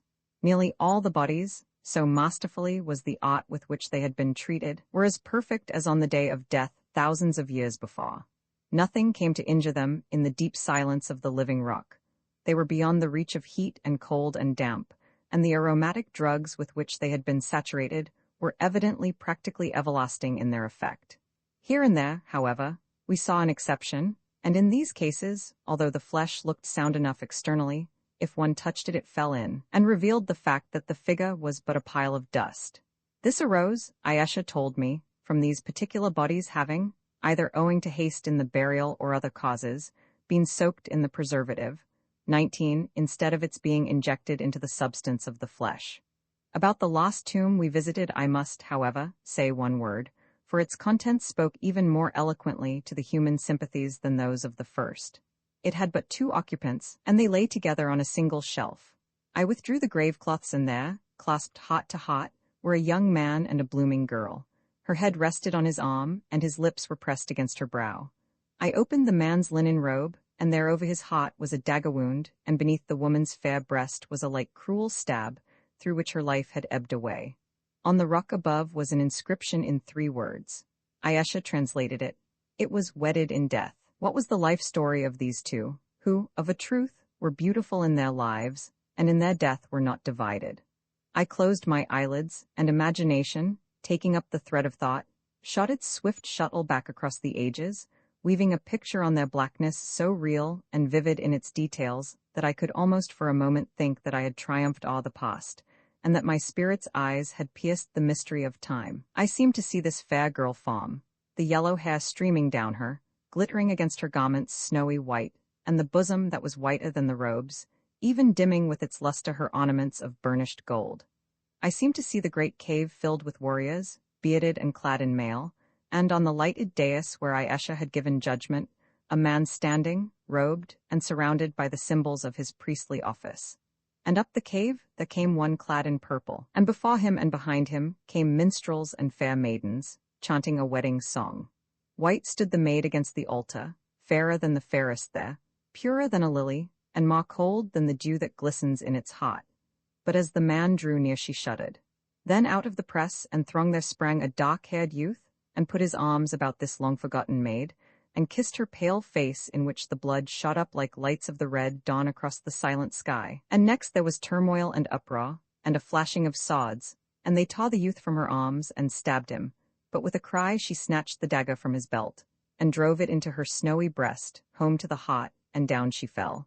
And then, with cries and wailing, and every sound of lamentation, the pageant rolled away from the arena of my vision, and once more the past shut to its book.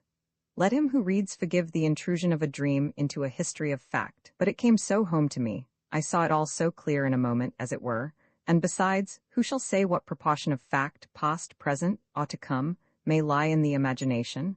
What is imagination? Perhaps it is the shadow of the intangible truth, perhaps it is the soul's thought. In an instant the whole thing had passed through my brain, and she was addressing me.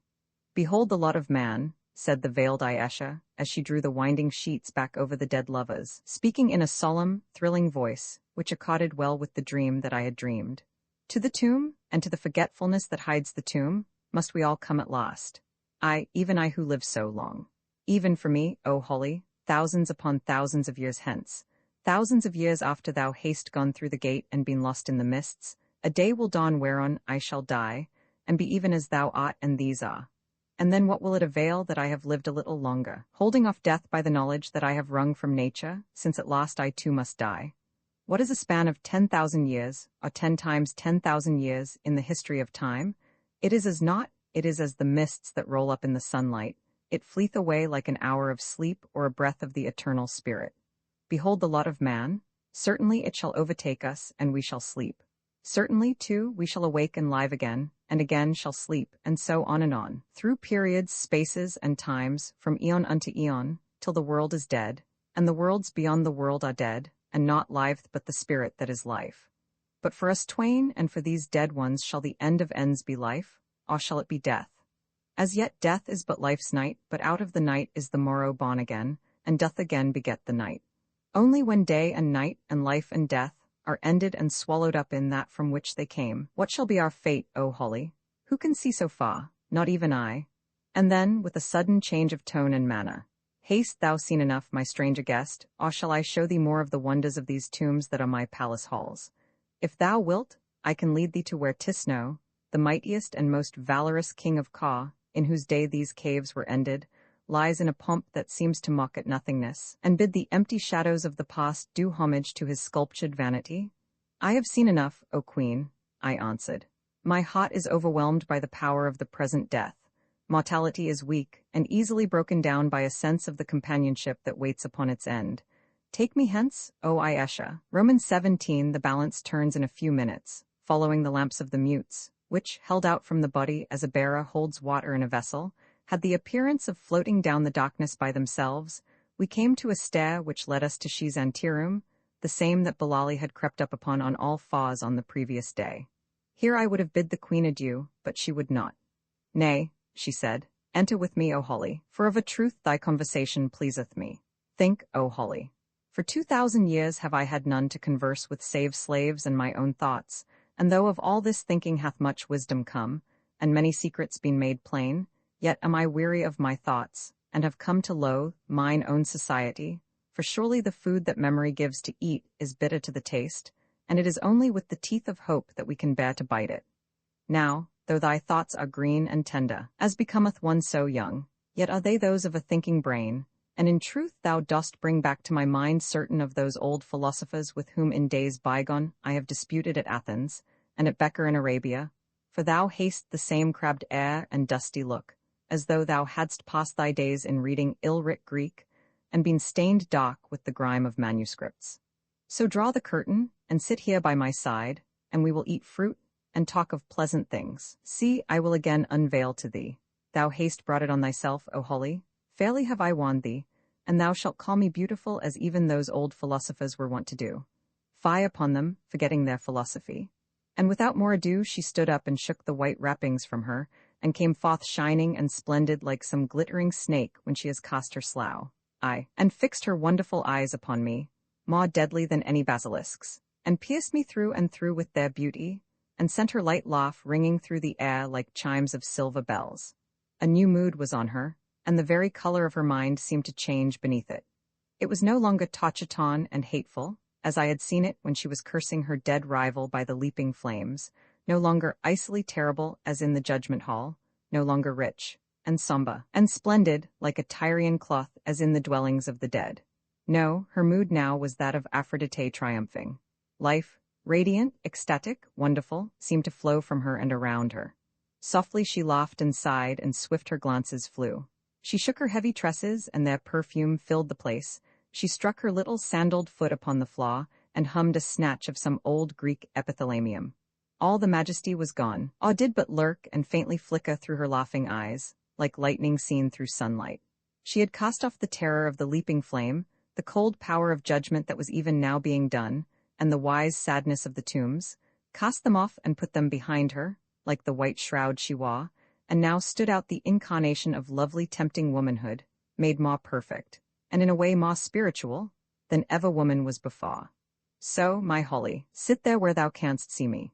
It is by thine own wish, remember. Again I say, blame me not if thou dost wear away thy little span with such a sick pain at the heart that thou wouldst fain have died before ever thy curious eyes were set upon me. There, sit so, and tell me, for in truth I am inclined for praises, tell me, am I not beautiful? Nay, speak not so hastily, consider well the point, take me feature by feature, forgetting not my form, and my hands and feet, and my hair, and the whiteness of my skin, and then tell me truly, hast thou ever known a woman who in aught, aye, in one little portion of her beauty, in the curve of an eyelash even, or the modelling of a shell-like ear, is justified to hold a light before my loveliness? Now, my waist? Perchance thou thinkest it too large, but of a truth it is not so. It is this golden snake that is too large, and doth not bind it as it should. It is a wide snake, and knoweth that it is ill to tie in the waist. But see, give me thy hands, so, now press them round me, and there, with but a little force thy fingers touch, O Holly. I could bear it no longer. I am but a man, and she was more than a woman. Heaven knows what she was, I do not. But then and there I fell upon my knees before her, and told her in a sad mixture of languages, for such moments confused the thoughts, that I worshipped her as never woman was worshipped, and that I would give my immortal soul to marry her, which at that time I certainly would have done, and so, indeed, would any other man, or all the race of men rolled into one. For a moment she looked surprised, and then she began to laugh, and clap her hands in glee. Oh, so soon, O Holly? She said. I wondered how many minutes it would need to bring thee to thy knees. I have not seen a man kneel before me for so many days, and, believe me, to a woman's heart the sight is sweet. Aye, wisdom and length of days take not from that dear pleasure which is our sex's only right. What wouldst thou? What wouldst thou? Thou dost not know what thou dost. Have I not told thee that I am not for thee? I love but one, and thou art not the man. Ah, Holly, for all thy wisdom, and in a way thou art wise, thou art but a fool running off to folly. Thou wouldst look into mine eyes, thou wouldst kiss me? Well, if it pleaseth thee, look. And she bent herself towards me, and fixed her dark and thrilling orbs upon my own. Aye, and kiss too, if thou wilt, for, thanks be given to the scheme of things, kisses leave no marks, except upon the heart. But if thou dost kiss, I tell thee of a surety wilt thou eat out thy breast with love of me, and die. And she bent yet further towards me till her soft hair brushed my brow, and her fragrant breath played upon my face, and made me faint and weak. Then of a sudden, even as I stretched out my hands to clasp, she straightened herself, and a quick change passed over her. Reaching out her hand, she held it over my head, and it seemed to me that something flowed from it that chilled me back to common sense, and a knowledge of propriety and the domestic virtues. Enough of this wanton folly, she said with a touch of sternness. Listen, Holly, thou art a good and honest man, and I fain would spare thee, but oh, it is so hard for woman to be merciful. I have said I am not for thee, therefore let thy thoughts pass by me like an idle wind, and the dust of thy imagination sink again into the depths, well of despair, if thou wilt. Thou dost not know me, Holly. Hadst thou seen me but 10 hours past when my passion seized me, thou hadst shrunk from me in fear and trembling. I am of many moods, and, like the water in that vessel, I reflect many things, but they pass, my Holly. They pass and are forgotten. Only the water is the water still, and I still am I, and that which maketh the water maketh it, and that which maketh me, nor can my quality be altered. Therefore, pay no heed to what I seem, seeing that thou canst not know what I am. If thou troublest me again, I will veil myself, and thou shalt behold my face no more. I rose and sank on the cushioned couch beside her, yet quivering with emotion, though for a moment my mad passion had left me, as the leaves of a tree quiver still, although the gust be gone that stirred them. I did not dare to tell her that I had seen her in that deep and hellish mood, muttering incantations to the fire in the tomb. So, she went on, now eat some fruit, believe me, it is the only true food for man. Oh, tell me of the philosophy of that Hebrew Messiah, who came after me, and who thou sayest doth now rule Rome, and Greece, and Egypt, and the barbarians beyond. It must have been a strange philosophy that he taught, for in my day the peoples would have naught of our philosophies. Revel and lust and drink, blood and cold steel, and the shock of men gathered in the battle. These were the canons of their creeds. I had recovered myself a little by now, and feeling bitterly ashamed of the weakness into which I had been betrayed, I did my best to expound to her the doctrines of Christianity, to which, however, with the single exception of our conception of heaven and hell, I found that she paid but scant attention, her interest being all directed towards the man who taught them. Also, I told her that among her own people, the Arabs, another prophet, one Mohammed, had arisen and preached a new faith, to which many millions of mankind now adhered. Ah, she said, I see 2 new religions, I have known so many, and doubtless there have been many more since I knew aught beyond these caves of Ka. Mankind asks ever of the skies to vision out what lies behind them. It is terror for the end, and but a subtler form of selfishness. This it is that breeds religions. Mark, my Holly, each religion claims the future for its followers, or, at least, the good thereof. The evil is for those benighted ones who will have none of it, seeing the light the true believers worship, as the fishes see the stars, but dimly. The religions come and the religions pass, and the civilizations come and pass, and naught endures but the world and human nature. Ah, if man would but see that hope is from within and not from without, that he himself must work out his own salvation. He is there, and within him is the breath of life and a knowledge of good and evil as good and evil is to him.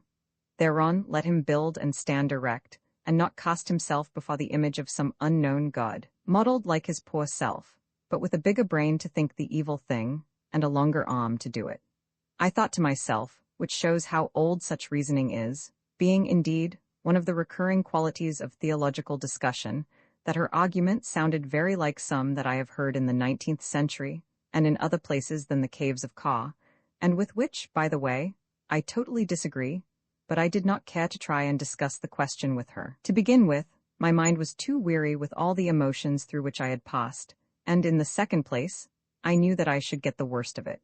It is weary work enough to argue with an ordinary materialist, who hurls statistics and whole strata of geological facts at your head, whilst you can only buffet him with deductions and instincts and the snowflakes of faith, that are, alas, so apt to melt in the hot embers of our troubles.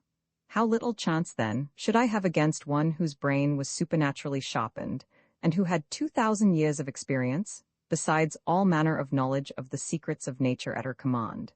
Feeling that she would be more likely to convert me than I should to convert her, I thought it best to leave the matter alone, and so sat silent.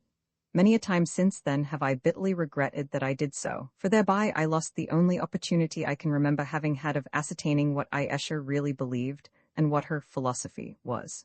Well, my Holly, she continued, and so those people of mine have found a prophet, a false prophet thou sayest, for he is not thine own, and indeed, I doubt it not. Yet in my day was it otherwise, for then we Arabs had many gods. Alat there was, and Saba, the host of heaven, Al-Uzza, and Manna the stony one, for whom the blood of victims flowed, and Wad and Sawa, and Yaguth the lion of the dwellers in Yemen, and Yeuk the Hoss of Morad, and Nasa the Eagle of Hamya, I and many more. Oh, the folly of it all, the shame and the pitiful folly! Yet when I rose in wisdom and spoke thereof, surely they would have slain me in the name of their outraged gods. Well, so hath it ever been. But my Holly, art thou weary of me already, that thou dost sit so silent? Or dost thou fear lest I should teach thee my philosophy? For know I have a philosophy. What would a teacher be without her own philosophy? And if thou dost vex me overmuch, beware. For I will have thee learn it, and thou shalt be my disciple, and we twain will found a faith that shall swallow up all others.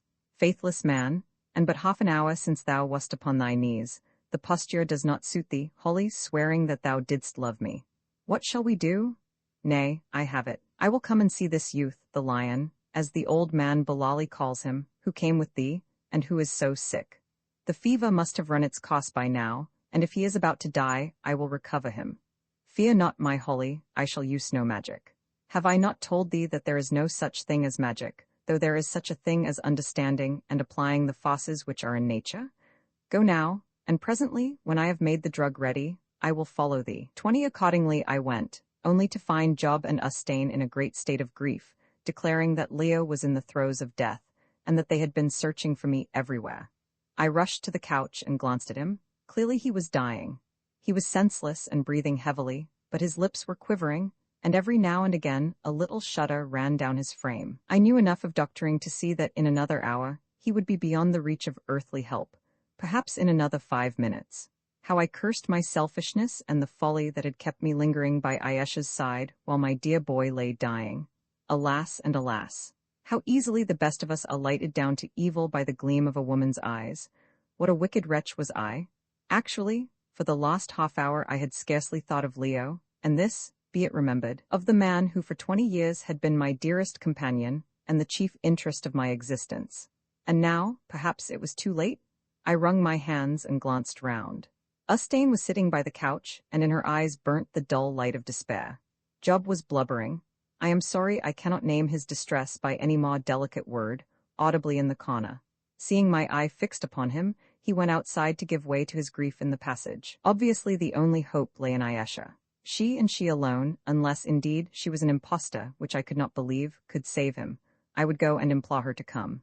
As I started to do so, however, Job came flying into the room, his hair literally standing on end with terror. "Oh, God help us, sir!" he ejaculated in a frightened whisper. "Here's a corpse coming sliding down the passage." For a moment I was puzzled, but presently, of course, it struck me that he must have seen Ayesha, wrapped in her grave-like garment, and been deceived by the extraordinary undulating smoothness of her walk into a belief that she was a white ghost gliding towards him. Indeed, at that very moment the question was settled, for Ayesha herself was in the apartment, or rather cave.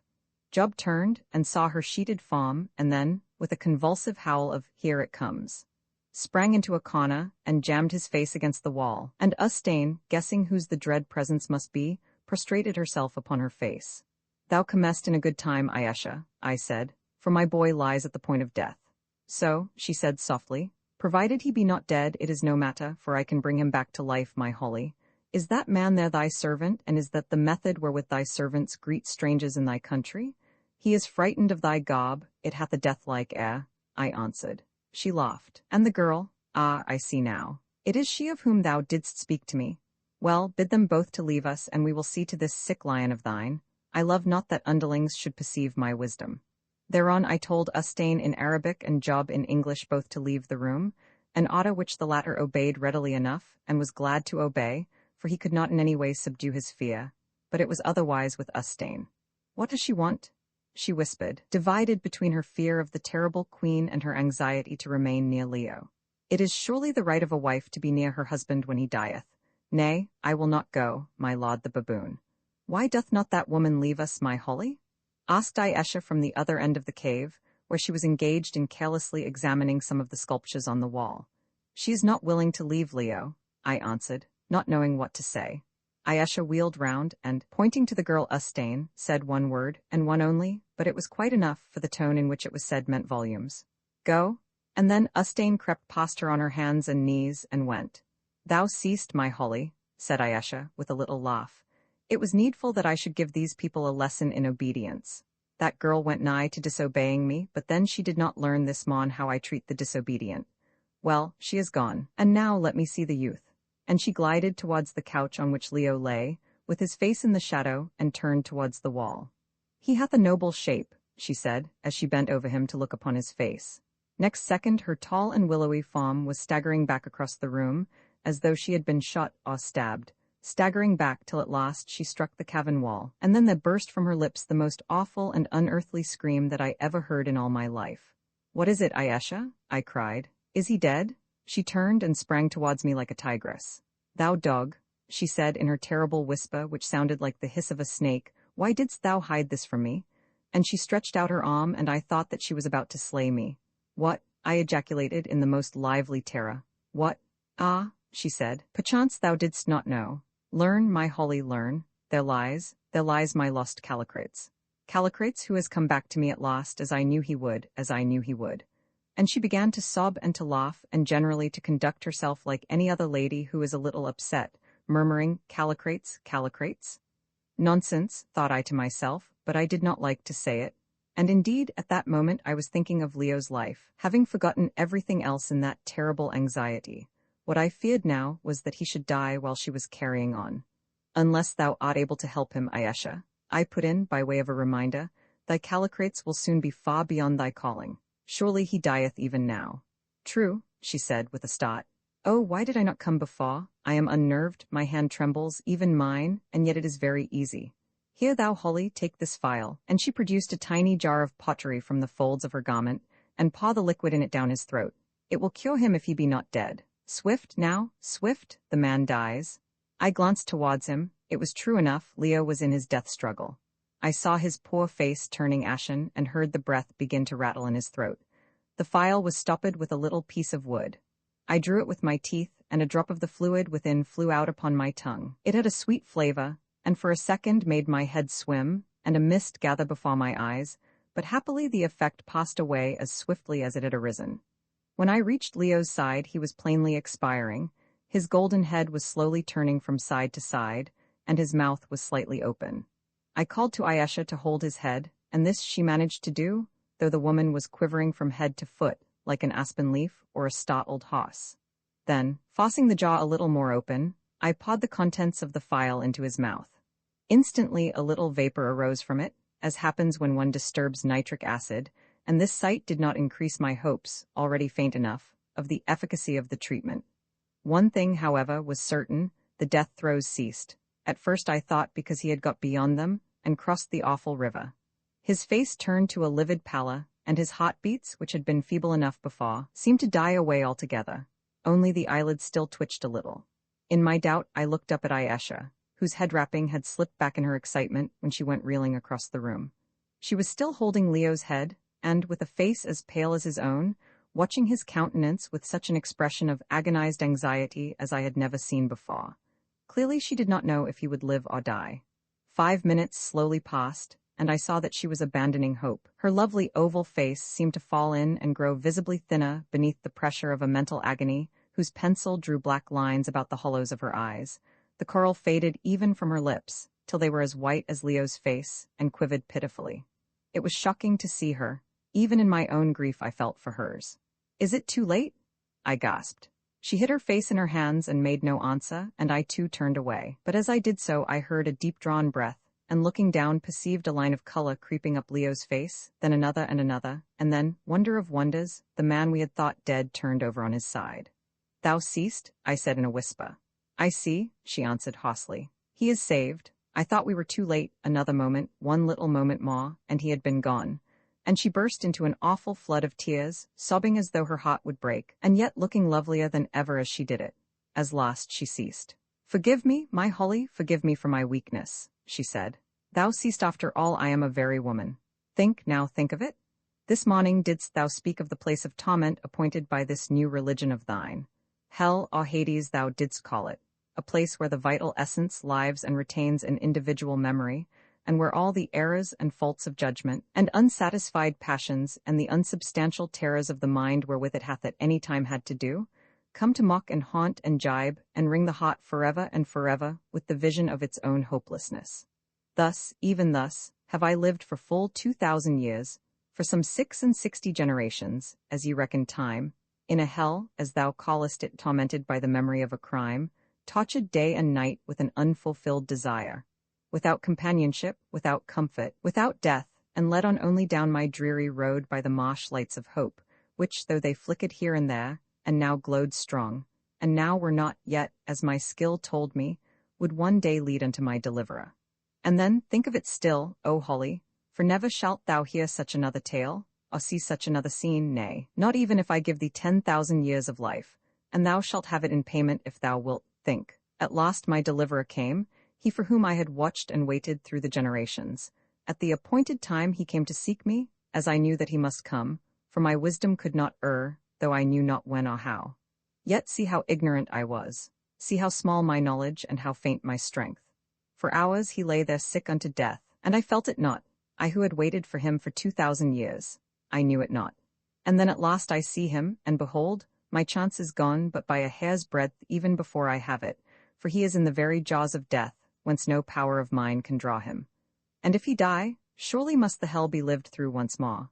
Once more must I face the weary centuries, and wait till the time in its fullness shall bring my beloved back to me. And then thou gavest him the medicine, and that 5 minutes dragged long before I knew if he would live or die, and I tell thee that all the 60 generations that are gone were not so long as that 5 minutes. But they passed at length, and still he showed no sign, and I knew that if the drug works not then, so far as I have had knowledge, it works not at all. Then thought I that he was once more dead, and all the torches of all the years gathered themselves into a single venomed spear, and pierced me through and through, because again I had lost Callicrates. And then, when all was done, behold, he sighed, behold, he lived, and I knew that he would live, for none die on whom the drug takes hold. Think of it now, my Holly, think of the wonder of it. He will sleep for 12 hours, and then the fever will have left him. She stopped and laid her hand upon his golden head, and then bent down and kissed his brow with a chastened abandonment of tenderness that would have been beautiful to behold, had not the sight cut me to the heart, for I was jealous. Roman 18 Go, woman. Then followed a silence of a minute or so, during which she appeared, if one might judge from the almost angelic rapture of her face, for she looked angelic sometimes, to be plunged into a happy ecstasy. Suddenly, however, a new thought struck her, and her expression became the very reverse of angelic. Almost had I forgotten, she said, that woman Ustane, what is she to Callicrates, his servant, And she paused, and her voice trembled. I shrugged my shoulders. I understand that she is wed to him according to the custom of the Amahagga, I answered, but I know not. Her face grew dark as a thundercloud. Old as she was, Ayesha had not outlived jealousy. Then there is an end, she said. She must die even now? For what crime? I asked, horrified. She is guilty of naught that thou art not guilty of thyself, O Ayesha. She loves the man, and he has been pleased to accept her love. Where then is her sin? Truly, O Holly, thou art foolish, she answered, almost petulantly. Where is her sin? Her sin is that she stands between me and my desire. Well, I know that I can take him from her, for dwells there a man upon this earth, O Holly, who could resist me if I put out my strength. Men are faithful for so long only as temptations pass them by. If the temptation be but strong enough, then will the man yield, for every man, like every rope, hath his breaking strain, and passion is to men what gold and power are to women, the weight upon their weakness. Believe me, ill will it go with mortal woman in that heaven of which thou speakest, if only the spirits be more fair, for their lords will never turn to look upon them, and their heaven will become their hell. For man can be bought with woman's beauty, if it be but beautiful enough, and woman's beauty can be ever bought with gold, if only there be gold enough. So was it in my day, and so it will be to the end of time. The world is a great mart, my Holly, where all things are for sale to him who bids the highest in the currency of our desires. These remarks, which were as cynical as might have been expected from a woman of Ayesha's age and experience, jarred upon me, and I answered testily that in our heaven there was no marriage or giving in marriage. Else would it not be heaven, dost thou mean? She put in. Fie on thee, Holly, to think so ill of us poor women. Is it, then, marriage that marks the line between thy heaven and thy hell? But enough of this. This is no time for disputing and the challenge of our wits. Why dost thou always dispute? Art thou also a philosopher of these latter days? As for this woman, she must die, for though I can take her lover from her, yet, while she lived, might he think tenderly of her, and that I cannot away with. No other woman shall dwell in my lord's thoughts. My empire shall be all my own. She hath had her day, let her be content, for better is an hour with love than a century of loneliness. Now the night shall swallow her. Nay, nay, I cried, it would be a wicked crime, and from a crime not comes but what is evil. For thine own sake do not this deed. Is it then a crime, O foolish man, to put away that which stands between us and our ends? Then is our life one long crime, my Holly, since day by day we destroy that we may live, since in this world none save the strongest can endure. Those who are weak must perish. The earth is to the strong, and the fruits thereof. For every tree that grows a scaur shall wither, that the strong one may take their share. We run to place and power over the dead bodies of those who fail and fall. Aye, we win the food we eat from out of the mouths of starving babes. It is the scheme of things. Thou sayest, too, that a crime breeds evil, but therein thou dost lack experience. For out of crimes come many good things, and out of good grows much evil. The cruel rage of the tyrant may prove a blessing to the thousands who come after him, and the sweet-heartedness of a holy man may make a nation slaves. Man doth this, and doth that from the good or evil of his heart, but he knoweth not to what end his moral sense doth prompt him. For when he striketh he is blind to where the blow shall fall, nor can he count the airy threads that weave the web of circumstance. Good and evil, love and hate, night and day, sweet and bitter, man and woman, heaven above and the earth beneath. All these things are necessary, one to the other, and who knows the end of each? I tell thee that there is a hand of fate that twines them up to bear the burden of its purpose, and all things are gathered in that great rope to which all things are needful. Therefore doth it not become us to say this thing is evil and this good, or the dark is hateful and the light lovely. For to other eyes than ours the evil may be the good and the darkness more beautiful than the day, or all alike be fair. Hearest thou, my Holly? I felt it was hopeless to argue against casuistry of this nature, which, if it were carried to its logical conclusion, would absolutely destroy all morality as we understand it. But her talk gave me a fresh thrill of fear, for what may not be possible to a being who, unconstrained by human law, is also absolutely unshackled by a moral sense of right and wrong, which, however partial and conventional it may be, is yet based, as our conscience tells us, upon the great wall of individual responsibility that marks off mankind from the beasts. But I was deeply anxious to save Ustane, whom I liked and respected, from the dire fate that overshadowed her at the hands of her mighty rival. So I made one more appeal.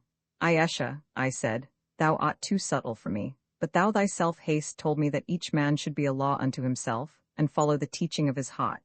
Hath thy heart no mercy towards her whose place thou wouldst take? Bethink thee, as thou sayest, though to me the thing is incredible, he whom thou desirest has returned to thee after many ages, and but now thou hast, as thou sayest also, wrung him from the jaws of death. Wilt thou celebrate his coming by the murder of one who loved him, and whom perchance he loved, one, at the least, who saved his life for thee when the spears of thy slaves would have made an end thereof? Thou sayest also that in past days thou didst grievously wrong this man, that with thine own hand thou didst slay him because of the Egyptian Amenatas whom he loved. How knowest thou that, O stranger? How knowest thou that name? I spoke it not to thee. She broke in with a cry, catching at my arm. Perchance I dreamed it, I answered. Strange dreams do hover about these caves of Ka. It seems that the dream was indeed a shadow of the truth. What came to thee of thy mad crime? 2,000 years of waiting, was it not? And now wouldst thou repeat the history? Say what thou wilt, I tell thee that evil will come of it. For to him who doth, at the least, good breeds good and evil evil, even though in after days out of evil cometh good. Offences must needs come, but woe to him by whom the offence cometh. So said that Messiah of whom I spoke to thee, and it was truly said. If thou slayest this innocent woman, I say unto thee that thou shalt be accursed, and pluck no fruit from thine ancient tree of love. Also, what thinkest thou? How will this man take thee red-handed from the slaughter of her who loved and tended him? As to that, she answered, I have already answered thee. Had I slain thee as well as her, yet should he love me, Holly, because he could not save himself therefrom any more than thou couldst save thyself from dying, if by chance I slew thee, O Holly. And yet maybe there is truth in what thou dost say, for in some way it presseth on my mind. If it may be, I will spare this woman, for have I not told thee that I am not cruel for the sake of cruelty?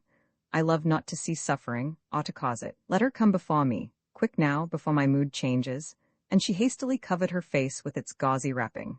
Well pleased to have succeeded even to this extent, I passed out into the passage and called to Ustane, whose white garment I caught sight of some yards away, huddled up against one of the earthenware lamps that were placed at intervals along the tunnel. She rose and ran towards me. "Is my lord dead? Oh, say not he is dead," she cried, lifting her noble-looking face, all stained as it was with tears, up to me with an air of infinite beseeching that went straight to my heart. "Nay, he lives," I answered. "She hath saved him. Enter." She sighed deeply, entered, and fell upon her hands and knees after the custom of the Amahagga people in the presence of the dread she. "Stand," said Ayesha in her coldest voice, "and come hither." Ustane obeyed, standing before her with bowed head. Then came a pause which Ayesha broke. "Who is this man?" she said, pointing to the sleeping form of Leo. "The man is my husband," she answered in a low voice. "Who gave him to thee for a husband?" "I took him according to the custom of our country, O she. Thou hast done evil, woman, in taking this man, who is a stranger. He is not a man of thine own race, and the custom fails. Listen, perchance thou didst this thing through ignorance, therefore, woman, do I spare thee, otherwise hadst thou died. Listen again. Go from hence back to thine own place, and never dare to speak to or set thine eyes upon this man again. He is not for thee. Listen a third time. If thou breakest this my law, that moment thou deest go." But Ustane did not move. "Go, woman?" Then she looked up, and I saw that her face was torn with passion. "Nay, O she, I will not go," she answered in a choked voice. "The man is my husband, and I love him, and I will not leave him. What right hast thou to command me to leave my husband?" I saw a little quiver pass down Ayesha's frame, and shuddered myself, fearing the worst. "Be pitiful," I said in Latin. "It is but nature working." "I am pitiful," she answered coldly in the same language. Had I not been pitiful, she had been dead even now. Then, addressing Ustane, "Woman, I say to thee, go before I destroy thee where thou art." "I will not go, he is mine," she cried in anguish. "I took him, and I saved his life. Destroy me then, if thou hast the power. I will not give thee my husband, never, never." Ayesha made a movement so swift that I could scarcely follow it, but it seemed to me that she lightly struck the poor girl upon the head with her hand. I looked at Ustane, and then staggered back in horror, for there upon her hair, right across her bronze-like tresses, were 3 finger marks white as snow. As for the girl herself, she had put her hands to her head, and was looking dazed. "Great heavens!" I said, perfectly aghast at this dreadful manifestation of human power, but she did but laugh a little. "Thou thinkest, poor ignorant fool," she said to the bewildered woman, "that I have not the power to slay. Stay, there lies a mirror," and she pointed to Leo's round shaving glass that had been arranged by Job with other things upon his portmanteau. "Give it to this woman, my Holly, and let her see that which lies across her hair, and whether or no I have power to slay." I picked up the glass and held it before Ustane's eyes. She gazed, then felt at her hair, then gazed again, and then sank upon the ground with a sort of sob. "Now, wilt thou go, or must I strike a second time?" asked Ayesha in mockery. "Look, I have set my seal upon thee so that I may know thee till thy hair is all as white as it. If I see thy face again, be sure, too, that thy bones shall soon be whiter than my mark upon thy hair." Utterly awed and broken down, the poor creature rose, and, mocked with that awful mock, crept from the room, sobbing bitterly. "Look not so frighted, my Holly," said Ayesha when she had gone. "I tell thee I deal not in magic, there is no such thing. 'Tis only a farce that thou dost not understand. I mocked her to strike terror to her heart, else must I have slain her. And now I will bid my servants to bear my lord Callicrates to a chamber near mine own, that I may watch over him, and be ready to greet him when he wakes. And thither, too, shalt thou come, my Holly, and the white man, thy servant. But one thing remember at thy peril. Naught shalt thou say to Callicrates as to how this woman went, and as little as may be of me. Now, I have warned thee." And she slid away to give her orders, leaving me more absolutely confounded than ever. Indeed, so bewildered was I, and racked and torn with such a succession of various emotions, that I began to think that I must be going mad. However, perhaps fortunately, I had but little time to reflect, for presently the mutes arrived to carry the sleeping Leo and our possessions across the central cave, so for a while all was bustle. Our new rooms were situated immediately behind what we used to call Ayesha's boudoir, the curtained space where I had first seen her. Where she herself slept I did not then know, but it was somewhere quite close. That night I passed in Leo's room, but he slept through it like the dead, never once stirring. I also slept fairly well, as indeed I needed to do, but my sleep was full of dreams of all the horrors and wonders I had undergone. Chiefly, however, I was haunted by that frightful piece of diablerie by which Ayesha left her finger marks upon her rival's hair.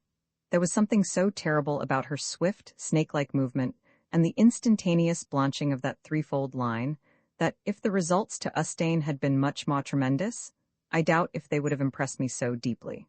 To this day, I often dream of that awful scene, and see the weeping woman, bereaved and mocked like Cain, cast a last look at her lover, and creep from the presence of her dread queen. Another dream that troubled me originated in the huge pyramid of bones. I dreamed that they all stood up and marched past me in thousands and tens of thousands, in squadrons, companies, and armies, with the sunlight shining through their hollow ribs. On they rushed across the plain to Ka, their imperial home. I saw the drawbridges fall before them, and heard their bones clank through the brazen gates. On they went, up the splendid streets, on past fountains, palaces, and temples such as the eye of man never saw. But there was no man to greet them in the marketplace, and no woman's face appeared at the windows. Only a bodiless voice went before them, calling, "Fallen is Imperial Ka, fallen, fallen, fallen." On, right through the city, marched those gleaming phalanxes, and the rattle of their bony tread echoed through the silent air as they pressed grimly on. They passed through the city and clomb the wall, and marched along the great roadway that was made upon the wall, till at length they once more reached the drawbridge. Then, as the sun was sinking, they returned again towards their sepulchre, and luridly his light shone in the sockets of their empty eyes, throwing gigantic shadows of their bones, that stretched away, and crept like huge spiders' legs as their armies wound across the plain. Then they came to the cave, and once more one by one flung themselves in unending files through the hole into the pit of bones, and I awoke, shuddering, to see she, who had evidently been standing between my couch and Leo's, glide like a shadow from the room. After this I slept again, soundly this time, till morning, when I awoke much refreshed and got up. At last the hour drew near at which, according to Ayesha, Leo was to awake, and with it came she herself, as usual, veiled. "Thou shalt see, O Holly," she said. "Presently shall he awake in his right mind, the fever having left him." Hardly were the words out of her mouth when Leo turned round and stretched out his arms, yawned, opened his eyes, and, perceiving a female form bending over him, threw his arms round her and kissed her, mistaking her perhaps for Ustane. At any rate, he said in Arabic, "Hullo, Ustane, why have you tied your head up like that? Have you got the toothache?" And then, in English, "I say, I'm awfully hungry." "Why, Job, you old son of a gun, where the deuce have we got to now, eh?" "I am sure I wish I knew, Mr. Leo," said Job, edging suspiciously past Ayesha, whom he still regarded with the utmost disgust and horror, being by no means sure that she was not an animated corpse. "But you mustn't talk, Mr. Leo. You've been very ill and given us a great deal of anxiety, and if this lady," looking at Ayesha, "would be so kind as to move, I'll bring you your soup." This turned Leo's attention to the lady, who was standing by in perfect silence. "Hullo," he said, "that is not Ustane. Where is Ustane?" Then, for the first time, Ayesha spoke to him, and her first words were a lie. "She is gone from hence upon a visit," she said, "and behold, in her place am I here as thine handmaiden." Ayesha's silver notes seemed to puzzle Leo's half-awakened intellect, as also did her corpse-like wrappings. However, he said nothing at the time, but drank off his soup greedily enough, and then turned over and slept again till the evening. When he woke for the second time he saw me, and began to question me as to what had happened, but I had to put him off as best I could till the morrow, when he awoke almost miraculously better. Then I told him something of his illness and of my doings, but as Ayesha was present, I could not tell him much except that she was the queen of the country, and well disposed towards us, and that it was her pleasure to go veiled. For, though of course I spoke in English, I was afraid that she might understand what we were saying from the expression of our faces, and besides, I remembered her warning. On the following day, Leo got up almost entirely recovered. The flesh wound in his side was healed, and his constitution, naturally a vigorous one, had shaken off the exhaustion consequent on his terrible fever with a rapidity that I can only attribute to the effects of the wonderful drug which Ayesha had given to him, and also to the fact that his illness had been too short to reduce him very much. With his returning health came back full recollection of all his adventures up to the time when he had lost consciousness in the marsh, and of course of Ustane also, to whom I had discovered he had grown considerably attached. Indeed, he overwhelmed me with questions about the poor girl, which I did not dare to answer, for after Leo's first awakening she had sent for me, and again warned me solemnly that I was to reveal nothing of the story to him, delicately hinting that if I did it would be the worse for me. She also, for the second time, cautioned me not to tell Leo anything more than I was obliged about herself, saying that she would reveal herself to him in her own time. Indeed, her whole manner changed. After all that I had seen, I had expected that she would take the earliest opportunity of claiming the man she believed to be her old-world lover. But this, for some reason of her own, which was at the time quite inscrutable to me, she did not do. All that she did was to attend to his wants quietly, and with a humility which was in striking contrast with her former imperious bearing, addressing him always in a tone of something very like respect, and keeping him with her as much as possible. Of course his curiosity was as much excited about this mysterious woman as my own had been, and he was particularly anxious to see her face, which I had, without entering into particulars, told him was as lovely as her form and voice. This in itself was enough to raise the expectations of any young man to a dangerous pitch, and had it not been that he had not as yet completely shaken off the effects of illness, and was much troubled in his mind about Ustane, of whose affection and brave devotion he spoke in touching terms, I have no doubt that he would have entered into her plans, and fallen in love with her by anticipation. As it was, however, he was simply wildly curious, and also, like myself, considerably odd, for, though no hint had been given to him by Ayesha of her extraordinary age, he not unnaturally came to identify her with the woman spoken of on the potsherd. At last, quite driven into a corner by his continual questions, which he showered on me while he was dressing on this third morning, I referred him to Ayesha, saying, with perfect truth, that I did not know where Ustane was. Accordingly, after Leo had eaten a hearty breakfast, we adjourned into she's presence, for her mutes had orders to admit us at all hours. She was, as usual, seated in what, for want of a better term, we called her boudoir, and on the curtains being drawn, she rose from her couch and, stretching out both hands, came forward to greet us, or rather Leo. For I, as may be imagined, was now quite left in the cold.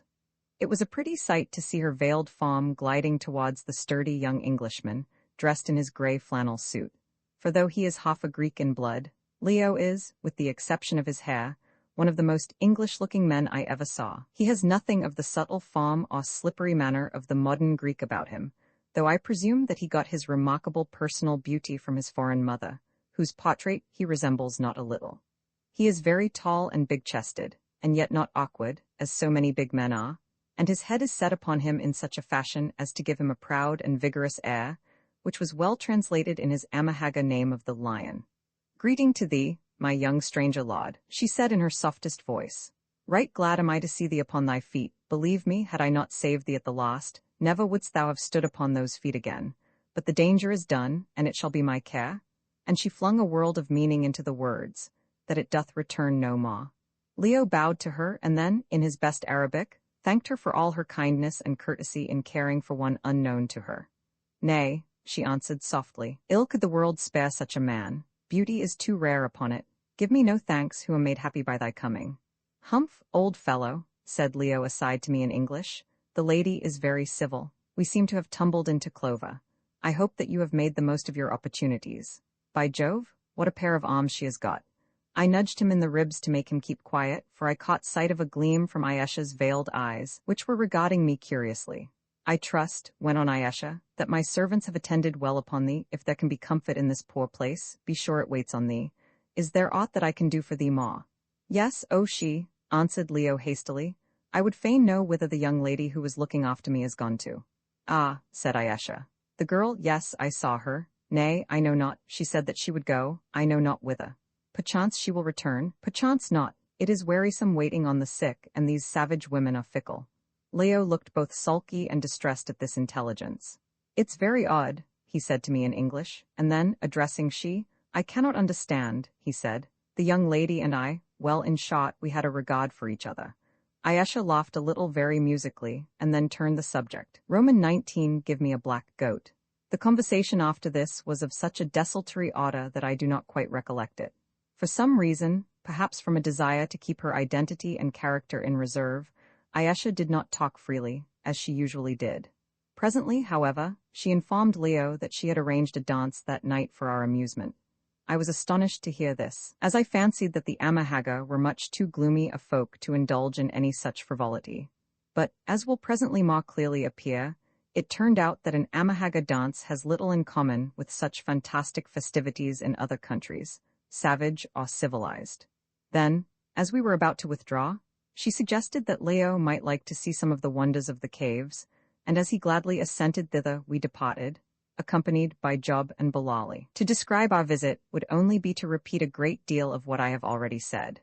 The tombs we entered were indeed different, for the whole rock was a honeycomb of sepulchres, 21, but the contents were nearly always similar.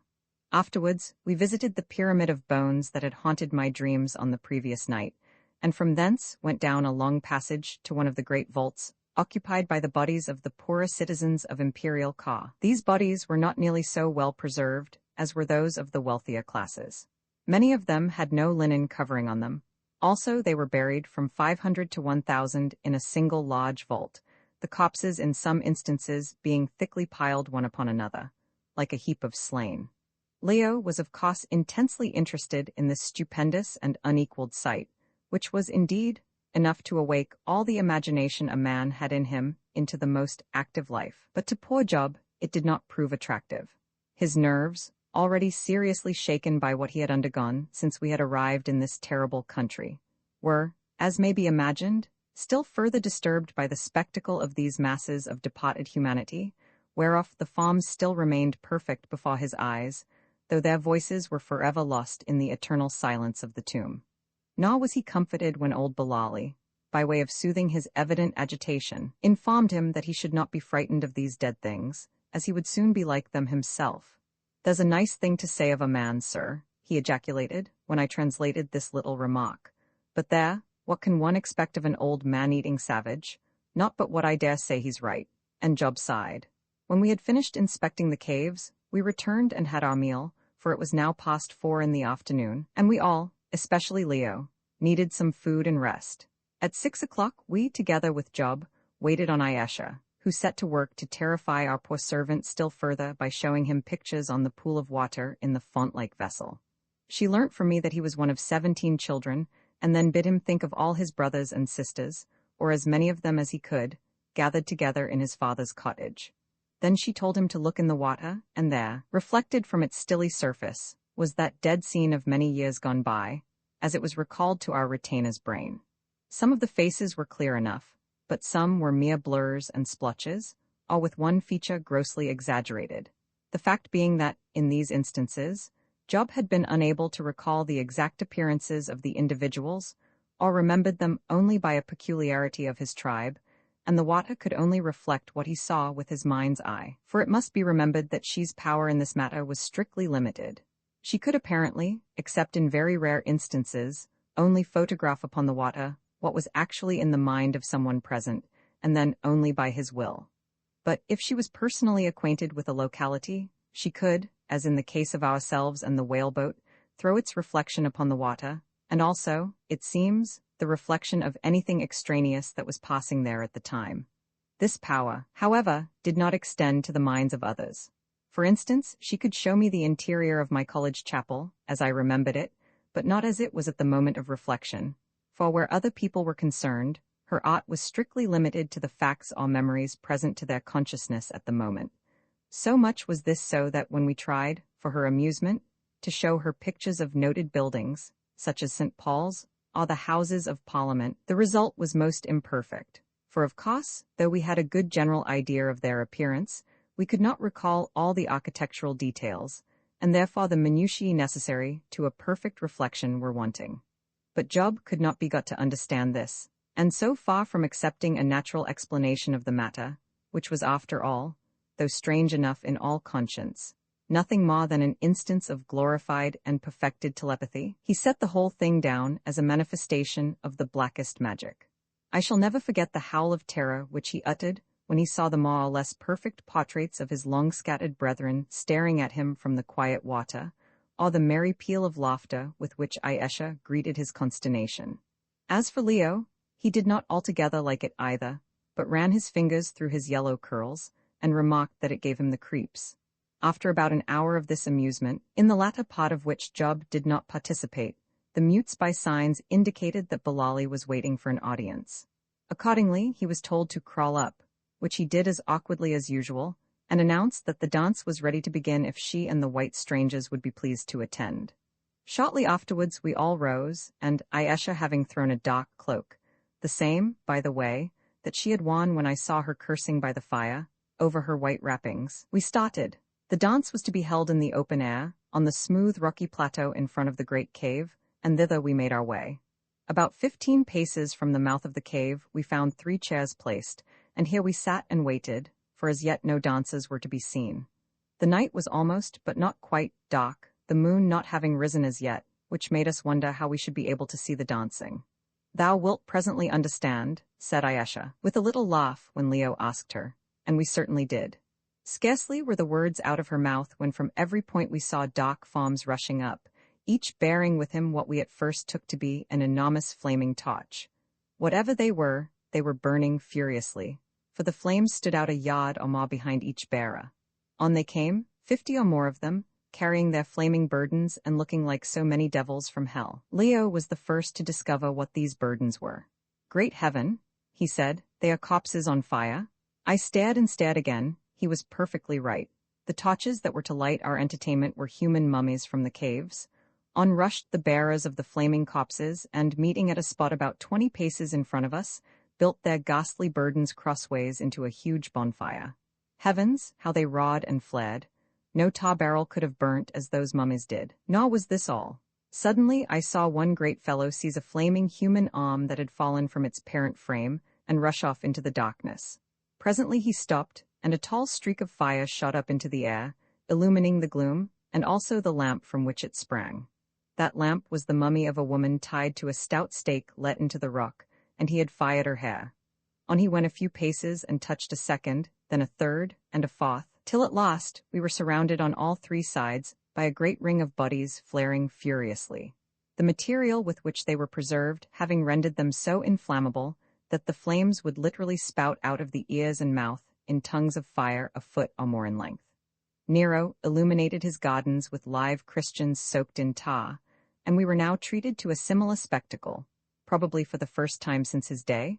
Only happily our lamps were not living ones. But although this element of horror was fortunately wanting, to describe the awful and hideous grandeur of the spectacle thus presented to us is, I feel, so absolutely beyond my poor powers that I scarcely dare attempt it.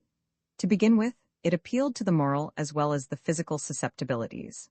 There was something very terrible, and yet very fascinating, about the employment of the remote dead to illumine the orgies of the living. In itself, the thing was a satire, both on the living and the dead. Caesar's dust, or is it Alexander's, may stop a bunghole, but the functions of these dead Caesars of the past was to light up a savage fetish dance. To such base uses may we come. Of so little account may we be in the minds of the eager multitudes that we shall breed, many of whom, so far from revering our memory, will live to curse us for begetting them into such a world of woe. Then there was the physical side of the spectacle, and a weird and splendid one it was. Those old citizens of Ka burnt as, to judge from their sculptures and inscriptions, they had lived very fast and with the utmost liberality. What is more, there were plenty of them. As soon as ever a mummy had burnt down to the ankles, which it did in about 20 minutes, the feet were kicked away, and another one put in its place. The bonfire was kept going on the same generous scale, and its flames shot up, with a hiss and a crackle, 20 or 30 feet into the air, throwing great flashes of light far out into the gloom, through which the dark forms of the Amahagga flitted to and fro, like devils replenishing the infernal fires. We all stood and stared aghast, shocked, and yet fascinated at so strange a spectacle, and half expecting to see the spirits those flaming forms had once enclosed come creeping from the shadows to work vengeance on their desecrators. "I promise thee a strange sight, my Holly," laughed Ayesha, whose nerves alone did not seem to be affected. "And behold, I have not failed thee. Also, it hath its lesson. Trust not to the future, for who knows what the future may bring? Therefore, live for the day, and endeavor not to escape the dust which seems to be man's end. What thinkest thou those long-forgotten nobles and ladies would have felt had they known that they should one day flare to light the dance or boil the pot of savages? But see, here come the dancers. A merry crew, are they not? The stage is lit now for the play." As she spoke, we perceived 2 lines of figures, one male and the other female, to the number of about 100, each advancing round the human bonfire, arrayed only in the usual leopard and buck skins. They formed up in perfect silence in 2 lines, facing each other between us and the fire, and then the dance, a sort of infernal and fiendish cancan, began. To describe it is quite impossible, but, though there was a good deal of tossing of legs and double shuffling, It seemed to our untutored minds to be more of a play than a dance. And, as usual with this dreadful people, whose minds seem to have taken their color from the caves in which they live, and whose jokes and amusements are drawn from the inexhaustible stores of preserved mortality with which they share their homes, the subject appeared to be a most ghastly one. I know that it represented an attempted murder first of all, and then the burial alive of the victim and his struggling from the grave, each act of the abominable drama, which was carried on in perfect silence, being rounded off and finished with a furious and most revolting dance round the supposed victim, who writhed upon the ground in the red light of the bonfire. Presently, however, this pleasing piece was interrupted. Suddenly there was a slight commotion, and a large, powerful woman, whom I had noted as one of the most vigorous of the dancers, came, made mad and drunken with unholy excitement, bounding and staggering towards us, shrieking out as she came, "I want a black goat, I must have a black goat, bring me a black goat." And down she fell upon the rocky floor, foaming and writhing, and shrieking for a black goat, about as hideous a spectacle as can well be conceived. Instantly most of the dancers came up and got round her, though some still continued their capers in the background. "She has got a devil," called out one of them. "Run and get a black goat. There, devil, keep quiet, keep quiet. You shall have the goat presently, they have gone to fetch it, devil." "I want a black goat, I must have a black goat," shrieked the foaming, rolling creature again. "All right, devil, the goat will be here presently. Keep quiet, there's a good devil." And so on till the goat, taken from a neighboring kraal, did at last arrive, being dragged bleating onto the scene by its horns. "Is it a black one? Is it a black one?" shrieked the possessed. "Yes, yes, devil, as black as night." Then aside, "Keep it behind thee, don't let the devil see that it has got a white spot on its rump and another on its belly. In 1 minute, devil, there, cut his throat quick. Where is the saucer? The goat, the goat, the goat, give me the blood of my black goat, I must have it, don't you see I must have it?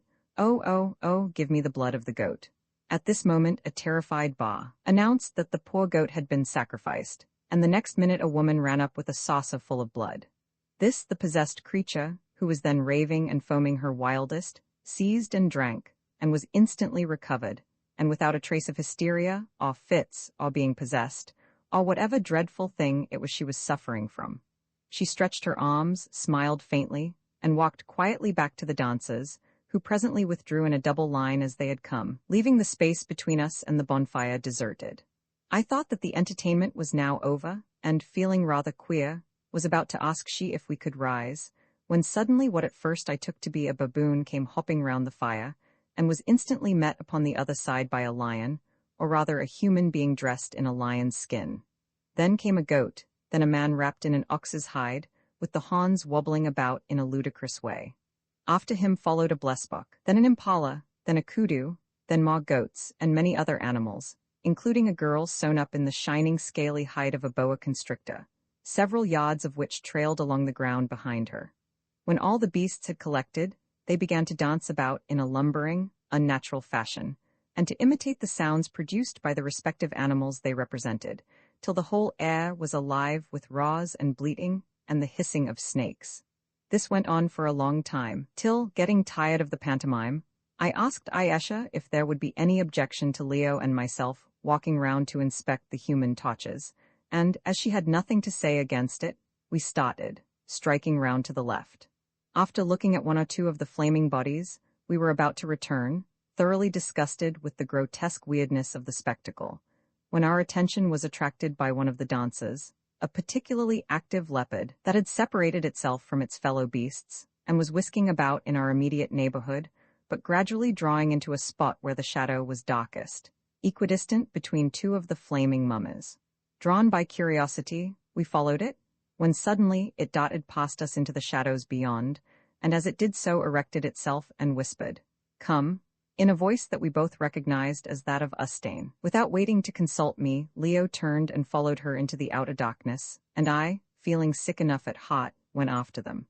The leopard crawled on for about 50 paces, a sufficient distance to be quite beyond the light of the fire and torches, and then Leo came up with it, or rather, with Ustane. "Oh, my lord," I heard her whisper, "so I have found thee? Listen, I am in peril of my life from she who must be obeyed. Surely the baboon has told thee how she drove me from thee? I love thee, my lord, and thou art mine according to the custom of the country. I saved thy life. My lion, wilt thou cast me off now?"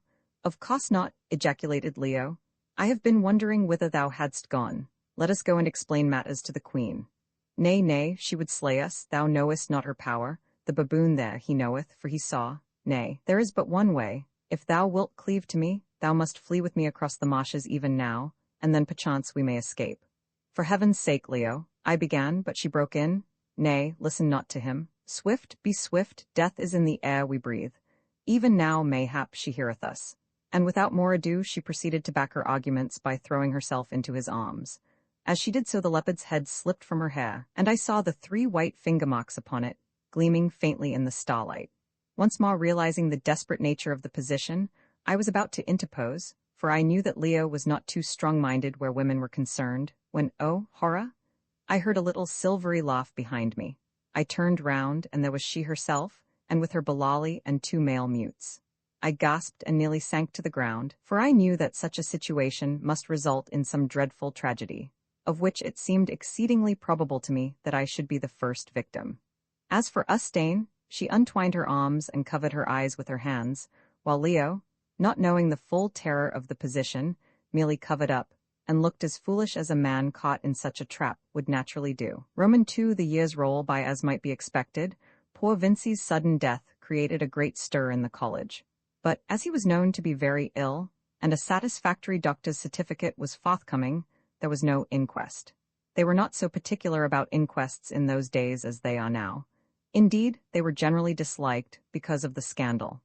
Under all these circumstances, being asked no questions, I did not feel called upon to volunteer any information about our interview on the night of Vincey's decease, beyond saying that he had come into my rooms to see me, as he often did.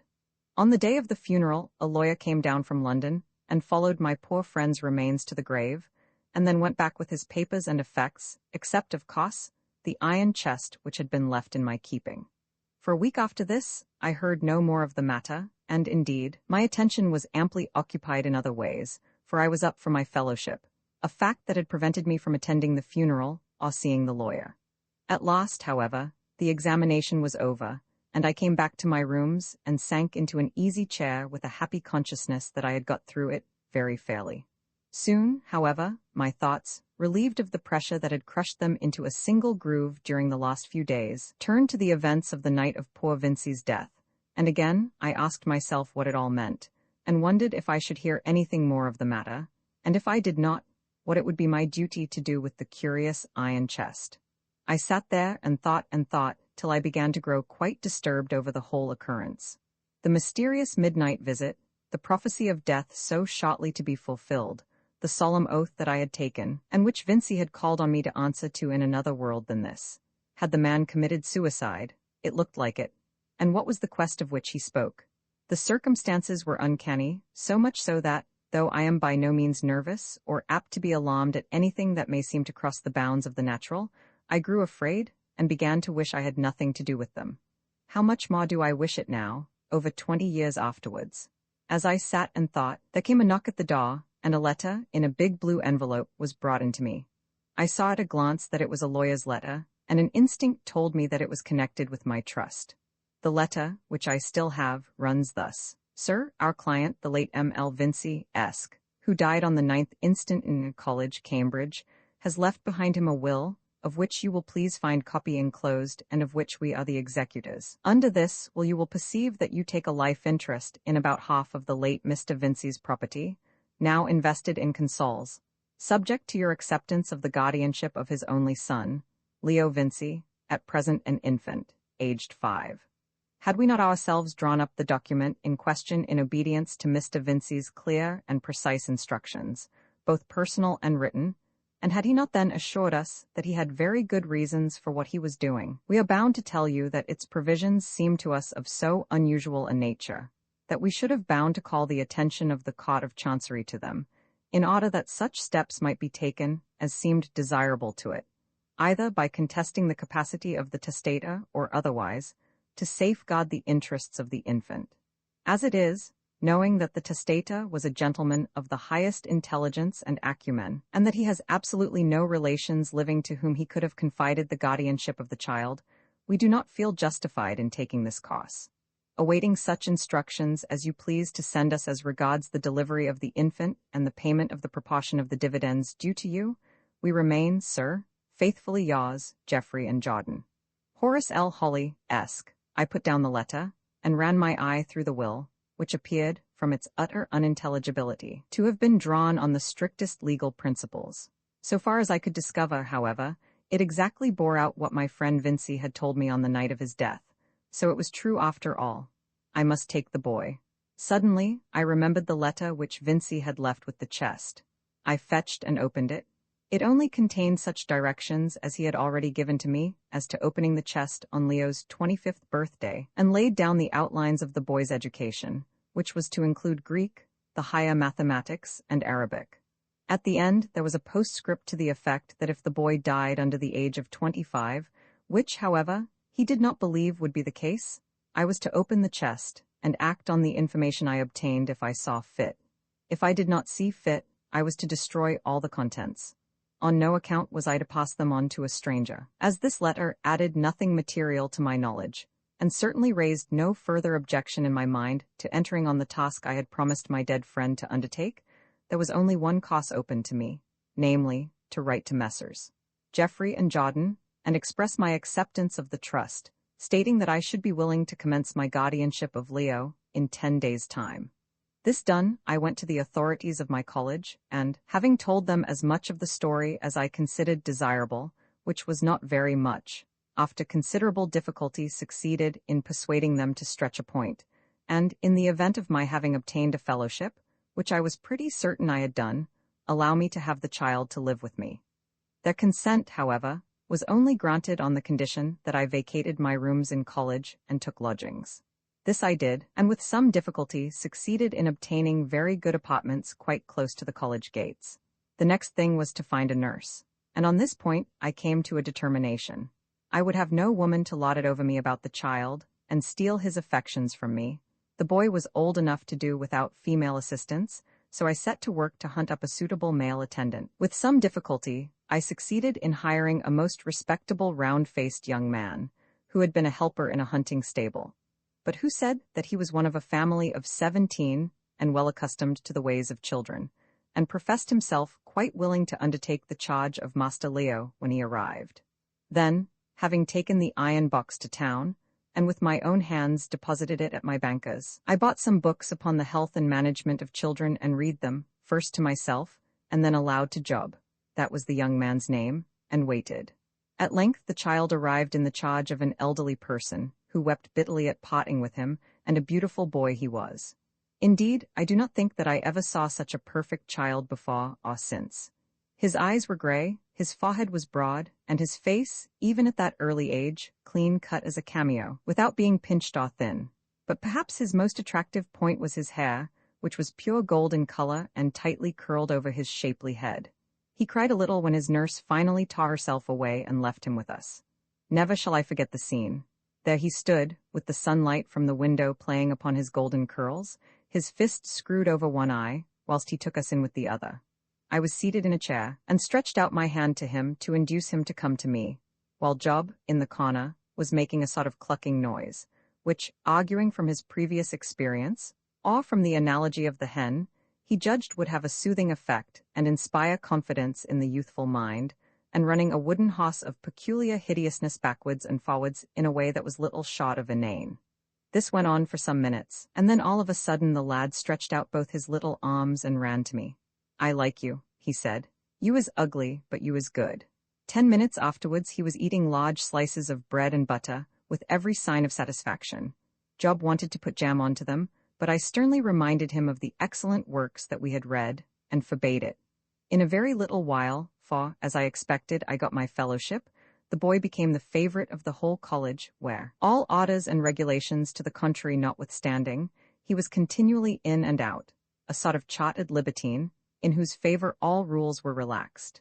The offerings made at his shrine were simply without number, and I had serious difference of opinion with one old resident fellow, now long dead, who was usually supposed to be the crustiest man in the university, and to abhor the sight of a child. And yet I discovered, when a frequently recurring fit of sickness had forced Job to keep a strict lookout, that this unprincipled old man was in the habit of enticing the boy to his rooms, and then feeding him upon unlimited quantities of brandy balls, and making him promise to say nothing about it. Job told him that he ought to be ashamed of himself. At his age, too, when he might have been a grandfather if he had done what was right. By which Job understood had got married, and thence arose the row. But I have no space to dwell upon those delightful years, around which memory still fondly hovers. One by one they went by, and as they passed, we too grew dearer, and yet more dear to each other. Few sons have been loved as I love Leo, and few fathers know the deep and continuous affection that Leo bears to me. The child grew into the boy, and the boy into the young man, while one by one the remorseless years flew by, and as he grew and increased so did his beauty and the beauty of his mind grow with him. When he was about 15, they used to call him Beauty about the college, and me they nicknamed the Beast. Beauty and the Beast was what they called us when we went out walking together, as we used to do every day. Once Leo attacked a great strapping butcher's man, twice his size, because he sang it out after us, and thrashed him fairly. I walked on and pretended not to see, till the combat got too exciting, when I turned round and cheered him on to victory. It was the chaff of the college at the time, but I could not help it. Then, when he was a little older, the undergraduates found fresh names for us. They called me Charon, and Leo the Greek god. I will pass over my own appellation with the humble remark that I was never handsome, and did not grow more so as I grew older. As for his, there was no doubt about its fitness. Leo at 21 might have stood for a statue of the youthful Apollo. I never saw anybody to touch him in looks, or anybody so absolutely unconscious of them. As for his mind, he was brilliant and keen-witted, but not a scholar. He had not the dullness necessary for that result. We followed out his father's instructions as regards his education strictly enough, and on the whole the results, especially in the matters of Greek and Arabic, were satisfactory. I learnt the latter language in order to help to teach it to him, but after 5 years of it he knew it as well as I did, almost as well as the professor who instructed us both. I always was a great sportsman, it is my one passion, and every autumn we went away somewhere shooting or fishing, sometimes to Scotland, sometimes to Norway, once even to Russia. I am a good shot, but even in this he learnt to excel me. When Leo was 18, I moved back into my rooms, and entered him at my own college, and at 21 he took his degree, a respectable degree, but not a very high one. Then it was that I, for the first time, told him something of his own story, and of the mystery that loomed ahead. Of course he was very curious about it, and of course I explained to him that his curiosity could not be gratified at present. After that, to pass the time away, I suggested that he should get himself called to the bar, and this he did, reading at Cambridge, and only going up to London to eat his dinners. I had only one trouble about him, and that was that every young woman who came across him, or if not everyone, nearly so, would insist on falling in love with him. Hence arose difficulties which I need not enter into here, though they were troublesome enough at the time. On the whole, he behaved fairly well. I cannot say more than that. And so the time went by till at last he reached his 25th birthday, at which date this strange and, in some ways, awful history really begins. Roman 20 triumph then followed a moment of the most painful silence that I ever endured. It was broken by Ayesha, who addressed herself to Leo. "Nay, now, my lord and guest," she said in her softest tones, which yet had the ring of steel about them, "look not so bashful. Surely the sight was a pretty one, the leopard and the lion." "Oh, hang it all," said Leo in English. "And thou, Ustane," she went on, "surely I should have passed thee by, had not the light fallen on the white across thy hair," and she pointed to the bright edge of the rising moon which was now appearing above the horizon. "Well, well, the dance is done, see, the tapers have burnt down, and all things end in silence and in ashes. So thou thoughtest it a fit time for love, Ustane, my servant? And I, dreaming not that I could be disobeyed, thought thee already far away." "Play not with me," moaned the wretched woman. "Slay me, and let there be an end. Nay, why? It is not well to go so swift from the hot lips of love down to the cold mouth of the grave." And she made a motion to the mutes, who instantly stepped up and caught the girl by either arm. With an oath Leo sprang upon the nearest, and hurled him to the ground, and then stood over him with his face set, and his fist ready. Again Ayesha laughed. "It was well thrown, my guest. Thou hast a strong arm for one who so late was sick. But now out of thy courtesy, I pray thee let that man live and do my bidding. He shall not harm the girl, the night air grows chill, and I would welcome her in mine own place. Surely she whom thou dost favor shall be favored of me also." I took Leo by the arm and pulled him from the prostrate mute, and he, half bewildered, obeyed the pressure. Then we all set out for the cave across the plateau, where a pile of white human ashes was all that remained of the fire that had lit the dancing, for the dancers had vanished. In due course we gained Ayesha's boudoir. All too soon, it seemed to me, having a sad presage of what was to come lying heavy on my heart. Ayesha seated herself upon her cushions, and having dismissed Job and Bilali, by signs bade the mutes tend the lamps and retire, all save one girl, who was her favorite personal attendant. We three remained standing, the unfortunate Ustane a little to the left of the rest of us. Now, O Holly, Ayesha began, how came it that thou who didst hear my words bidding this evildoer, and she pointed to Ustane, to go hence, thou at whose prayer I did weakly spare her life, how came it, I say, that thou wast a sharer in what I saw tonight? Answer, and for thine own sake, I say, speak all the truth, for I am not minded to hear lies upon this matter. It was by accident, O Queen, I answered. I knew not of it. I do believe thee, O Holly, she answered coldly, and well it is for thee that I do, then does the whole guilt rest upon her. I do not find any guilt therein, broke in Leo. She is not another man's wife, and it appears that she has married me according to the custom of this awful place, so who is the worse? Anyway, madam, he went on, whatever she has done I have done too, so if she is to be punished, let me be punished also. And I tell thee, he went on, working himself up into a fury, that if thou biddest one of those dead and dumb villains to touch her again, I will tear him to pieces. And he looked as though he meant it. Ayesha listened in icy silence and made no remark. When he had finished, however, she addressed Ustane. Haste thou ought to say, woman?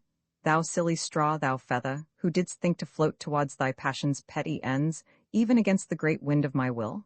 Tell me, for I fain would understand, why didst thou this thing? And then I think I saw the most tremendous exhibition of moral courage and intrepidity that it is possible to conceive. For the poor doomed girl, knowing what she had to expect at the hands of her terrible queen, knowing, too, from bitter experience, how great was her adversary's power, yet gathered herself together, and out of the very depths of her despair drew materials to defy her. I did it, she answered, drawing herself up to the full of her stately height, and throwing back the panther skin from her head, because my love is stronger than the grave. I did it because my life without this man whom my heart chose would be but a living death. Therefore did I risk my life, and now that I know that it is forfeit to thine anger, yet am I glad that I did risk it, and pay it away in the risking, because he embraced me once, and told me that he loved me yet. Here Ayesha half rose from her couch and then sank down again. I have no magic, went on Ustane, her rich voice ringing strong and full, and I am not a queen, nor do I live forever. But a woman's heart is heavy to sink through waters, however deep, O Queen, and a woman's eyes are quick to see even through thy veil, O Queen. Listen, I know it, thou dost love this man thyself, and therefore wouldst thou destroy me who stand across thy path. I die, and go into the darkness, nor know I whither I go. But this I know. There is a light shining in my breast, and by that light, as by a lamp, I see the truth, and the future that I shall not share unroll itself before me like a scroll. When first I knew my Lord, and she pointed to Leo, I knew also that death would be the bridal gift he gave me. It rushed upon me of a sudden, but I turned not back, being ready to pay the price, and behold, death is here? And now, even as I knew that, so do I, standing on the steps of doom, know that thou shalt not reap the profit of thy crime. Mine he is, and though thy beauty shine like a sun among the stars, mine shall he remain for thee. Never here in this life shall he look thee in the eyes and call thee spouse. Thou too art doomed, I see, and her voice rang like the cry of an inspired prophetess. Ah, I see? Then came an answering cry of mingled rage and terror.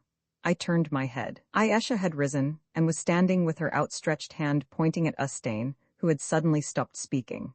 I gazed at the poor woman, and as I gazed there came upon her face that same woeful, fixed expression of terror that I had seen once before, when she had broken out into her wild chant. Her eyes grew large, her nostrils dilated, and her lips blanched. Ayesha said nothing, she made no sound, she only drew herself up, stretched out her arm, and, her tall veiled frame quivering like an aspen leaf, appeared to look fixedly at her victim. Even as she did so, Ustane put her hands to her head, uttered one piercing scream, turned round twice, and then fell backwards with a thud, prone upon the floor. Both Leo and myself rushed to her. She was stone dead, blasted into death by some mysterious electric agency, or overwhelming will force wear off the dread she had command. For a moment Leo did not quite realize what had happened, but when he did, His face was awful to see. With a savage oath he rose from beside the copse and, turning, literally sprang at Ayesha. But she was watching, and seeing him come, stretched out her hand again, and he went staggering back towards me, and would have fallen, had I not caught him. Afterwards he told me that he felt as though he had suddenly received a violent blow in the chest, and, what is more, utterly cowed, as if all the manhood had been taken out of him. Then Ayesha spoke. "Forgive me, my guest," she said softly, addressing him, "if I have shocked thee with my justice. Forgive thee, thou fiend," roared poor Leo, wringing his hands in his rage and grief. "Forgive thee, thou murderess, by heaven I will kill thee if I can." "Nay, nay," she answered in the same soft voice, "thou dost not understand, the time has come for thee to learn. Thou art my love, my Callicrates, my beautiful, my strong. For 2,000 years, Callicrates, have I waited for thee, and now at length thou hast come back to me. And as for this woman," pointing to the copse, "she stood between me and thee, and therefore have I laid her in the dust, Callicrates." "It is an accursed lie," said Leo. "My name is not Callicrates, I am Leo Vinci, my ancestor was Callicrates, at least I believe he was." "Ah, thou sayest it, thine ancestor was Callicrates, and thou, even thou, art Callicrates reborn, come back, and mine own dear lord. I am not Callicrates, and, as for being thy lord, or having aught to do with thee, I had sooner be the lord of a fiend from hell, for she would be better than thou." Sayest thou so, Callicrates? Nay, but thou hast not seen me for so long a time that no memory remains. Yet am I very fair, Callicrates? I hate thee, murderess, and I have no wish to see thee. What is it to me how fair thou art? I hate thee, I say. Yet within a very little space shalt thou creep to my knee, and swear that thou dost love me, answered Ayesha, with a sweet, mocking laugh. Come, there is no time like the present time, here before this dead girl who loved thee. Let us put it to the proof. Look now on me, Callicrates. And with a sudden motion she shook her gauzy covering from her, and stood forth in her low kirtle and her snaky zone, in her glorious radiant beauty and her imperial grace, rising from her wrappings, as it were, like Venus from the wave, or Galatea from her marble, or a beatified spirit from the tomb. She stood forth and fixed her deep and glowing eyes upon Leo's eyes, and I saw his clenched fists unclasp, and his set and quivering features relax beneath her gaze. I saw his wonder and astonishment grow into admiration, and then into fascination, and the more he struggled the more, I saw the power of her dread beauty fasten on him, and take possession of his senses, drugging them, and drawing the heart out of him. Did I not know the process? Had not I, who was twice his age, gone through it myself? Was I not going through it afresh even then, although her sweet and passionate gaze was not for me? Yes, alas, I was. Alas, that I should have to confess that at that very moment, I was rent by mad and furious jealousy. I could have flown at him, shame upon me. The woman had confounded and almost destroyed my moral sense, as she was bound to confound all who looked upon her superhuman loveliness. But I do not quite know how. I got the better of myself, and once more turned to see the climax of the tragedy. "Oh, great heaven!" gasped Leo. "Art thou a woman?" "A woman in truth, in very truth, and thine own spouse, Callicrates," she answered, stretching out her rounded ivory arms towards him, and smiling, ah, so sweetly. He looked, and slowly I perceived that he was drawing nearer to her. Suddenly his eye fell upon the copse of poor Ustane, and he shuddered and stopped. "How can I?" he said hoarsely. "Thou art a murderess, she loved me." Observe, he was already forgetting that he had loved her. "It is not," she murmured, and her voice sounded sweet as the night wind passing through the trees. "It is not at all. If I have sinned, let my beauty answer for my sin. If I have sinned, it is for love of thee. Let my sin, therefore, be put away and forgotten." And once more she stretched out her arms and whispered, "Come." And then in another few seconds it was all over. I saw him struggle. I saw him even turn to fly, but her eyes drew him more strongly than iron bonds, and the magic of her beauty and concentrated will and passion entered into him and overpowered him. Even there, in the presence of the body of the woman who had loved him well enough to die for him. It sounds horrible and wicked enough, but he should not be too greatly blamed, and be sure his sin will find him out. The temptress who drew him into evil was more than human, and her beauty was greater than the loveliness of the daughters of men. I looked up again, and now her perfect form lay in his arms, and her lips were pressed against his own, and thus, with the copse of his dead love for an altar, did Leo Vinci plight his troth to her red-handed murderess, plight it forever and a day. For those who sell themselves into a like dominion, paying down the price of their own honor, and throwing their soul into the balance to sink the scale to the level of their lusts, can hope for no deliverance here or hereafter. As they have sown, so shall they reap and reap. even when the poppy flowers of passion have withered in their hands, and their harvest is but bitter tares, garnered in satiety. Suddenly, with a snake-like motion, she seemed to slip from his embrace, and then again broke out into her low laugh of triumphant mockery. Did I not tell thee that within a little space thou wouldst creep to my knee, O Callicrates? And surely the space has not been a great one. Leo groaned in shame and misery, for though he was overcome and stricken down, he was not so lost as to be unaware of the depth of the degradation to which he had sunk. On the contrary, his better nature rose up in arms against his fallen self, as I saw clearly enough later on. Ayesha laughed again, and then quickly veiled herself, and made a sign to the girl mute, who had been watching the whole scene with curious, startled eyes. The girl left, and presently returned, followed by 2 male mutes, to whom the queen made another sign. Thereon they all 3 seized the body of poor Ustane by the arms, and dragged it heavily down the cavern and away through the curtains at the end. Leo watched it for a little while, and then covered his eyes with his hand, and it too, to my excited fancy, seemed to watch us as it went. "There passes the dead past," said Ayesha, solemnly, as the curtains shook and fell back into their places, when the ghastly procession had vanished behind them. And then, with one of those extraordinary transitions of which I have already spoken, she again threw off her veil, and broke out, after the ancient and poetic fashion of the dwellers in Arabia, 22 into a paean of triumph or epithalamium, which, wild and beautiful as it was, is exceedingly difficult to render into English, and ought by rights to be sung to the music of a cantata, rather than written and read. It was divided into 2 parts, one descriptive or definitive, and the other personal, and as nearly as I can remember, ran as follows. Love is like a flower in the desert. It is like the aloe of Arabia that blooms but once and dies. It blooms in the salt emptiness of life, and the brightness of its beauty is set upon the waste as a star is set upon a storm. It hath the sun above that is the spirit, and above it blows the air of its divinity. At the echoing of a step, love blooms, I say love blooms, and bends her beauty down to him who passeth by. He plucketh it, he plucketh the red cup that is full of honey, and beareth it away across the desert, away till the flower be withered, away till the desert be done. There is only one perfect flower in the wilderness of life, that flower is love. There is only one fixed star in the midst of our wandering, that star is love. There is only one hope in our despairing night, that hope is love. All else is false, all else is shadow moving upon water, all else is wind and vanity.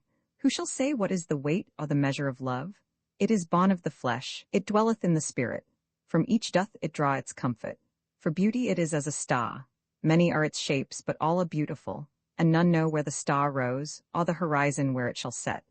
Then, turning to Leo, and laying her hand upon his shoulder, she went on in a fuller and more triumphant tone, speaking in balanced sentences that gradually grew and swelled from idealized prose into pure and majestic verse. Long have I loved thee, O my love, yet has my love not lessened. Long have I waited for thee, and behold my reward is at hand, is here? Far away I saw thee once, and thou wast taken from me. Then in a grave sowed I the seed of patience, and shone upon it with the sun of hope, and watered it with tears of repentance, and breathed on it with the breath of my knowledge. And now, lo, it hath sprung up and borne fruit. Lo, out of the grave hath it sprung. Yea, from among the dry bones and ashes of the dead. I have waited, and my reward is with me. I have overcome death, and death brought back to me him that was dead. Therefore do I rejoice, for fair is the future. Green are the paths that we shall tread across the everlasting meadows. The hour is at hand. Night hath fled away into the valleys. The dawn kisseth the mountain tops. Soft shall we live, my love, and easy shall we go. Crowned shall we be with the diadem of kings. Worshipping and wonder struck all peoples of the world. Blinded shall fall before our beauty and might. From time unto times shall our greatness thunder on, rolling like a chariot through the dust of endless days. Laughing shall we speed in our victory and pomp, laughing like the daylight as he leaps along the hills. Onward, still triumphant to a triumph ever new. Onward, in our power to a power unattained. Onward, never weary, clad with splendor for a robe, till accomplished be our fate, and the night is rushing down. She paused in her strange and most thrilling allegorical chant, of which I am, unfortunately, only able to give the burden, and that feebly enough, and then said, Perchance thou dost not believe my word, Callicrates. Perchance thou thinkest that I do delude thee, and that I have not lived these many years, and that thou hast not been born again to me. Nay, look not so, put away that pale cast of doubt, for oh be sure herein can error find no foothold. Sooner shall the sons forget their costs and the swallow miss her nest, than my soul shall swear a lie and be led astray from thee, Callicrates. Blind me, take away mine eyes, and let the darkness utterly fence me in, and still mine ears would catch the tone of thy unforgotten voice, striking more loud against the portals of my sense than can the call of brazen-throated clarions. Stop up mine hearing also, and let 1,000 touch me on the brow, and I would name thee out of all. Yea, rob me of every sense, and see me stand deaf and blind and dumb, and with nerves that cannot weigh the value of a touch, yet would my spirit leap within me like a quickening child and cry unto my heart, Behold, Callicrates! Behold, thou watcher, the watches of thy night are ended. Behold thou who seekest in the night season, thy morning star ariseth. She paused a while and then continued, But stay, if thy heart is yet hardened against the mighty truth, and thou dost require a further pledge of that which thou dost find too deep to understand, even now shall it be given to thee, and to thee also, O my Holly. Bear each one of you a lamp, and follow after me whither I shall lead you. Without stopping to think, indeed, speaking for myself, I had almost abandoned the function in circumstances under which to think seemed to be absolutely useless, since thought fell hourly helpless against a black wall of wonder. We took the lamps and followed her.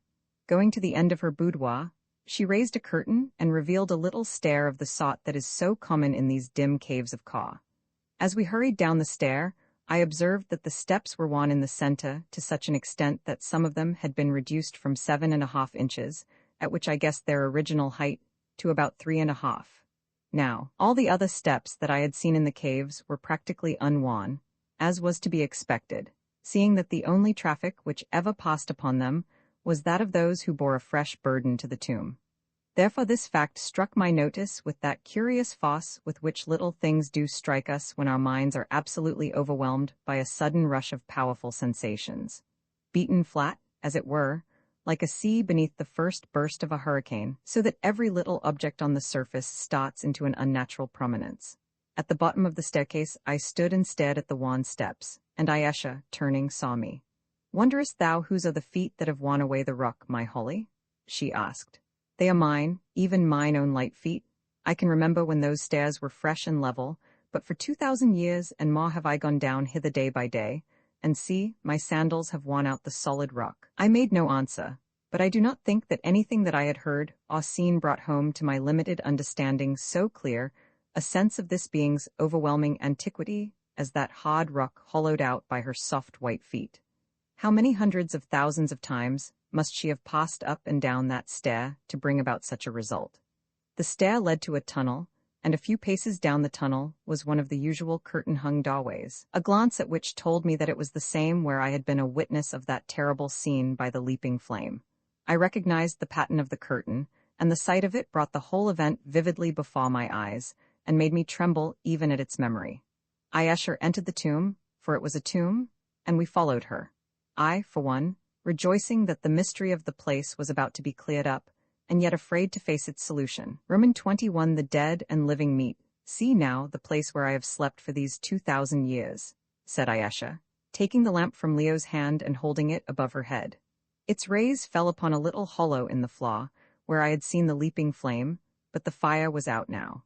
They fell upon the white form stretched there beneath its wrappings upon its bed of stone, upon the fretted carving of the tomb, and upon another shelf of stone opposite the one on which the body lay, and separated from it by the breadth of the cave.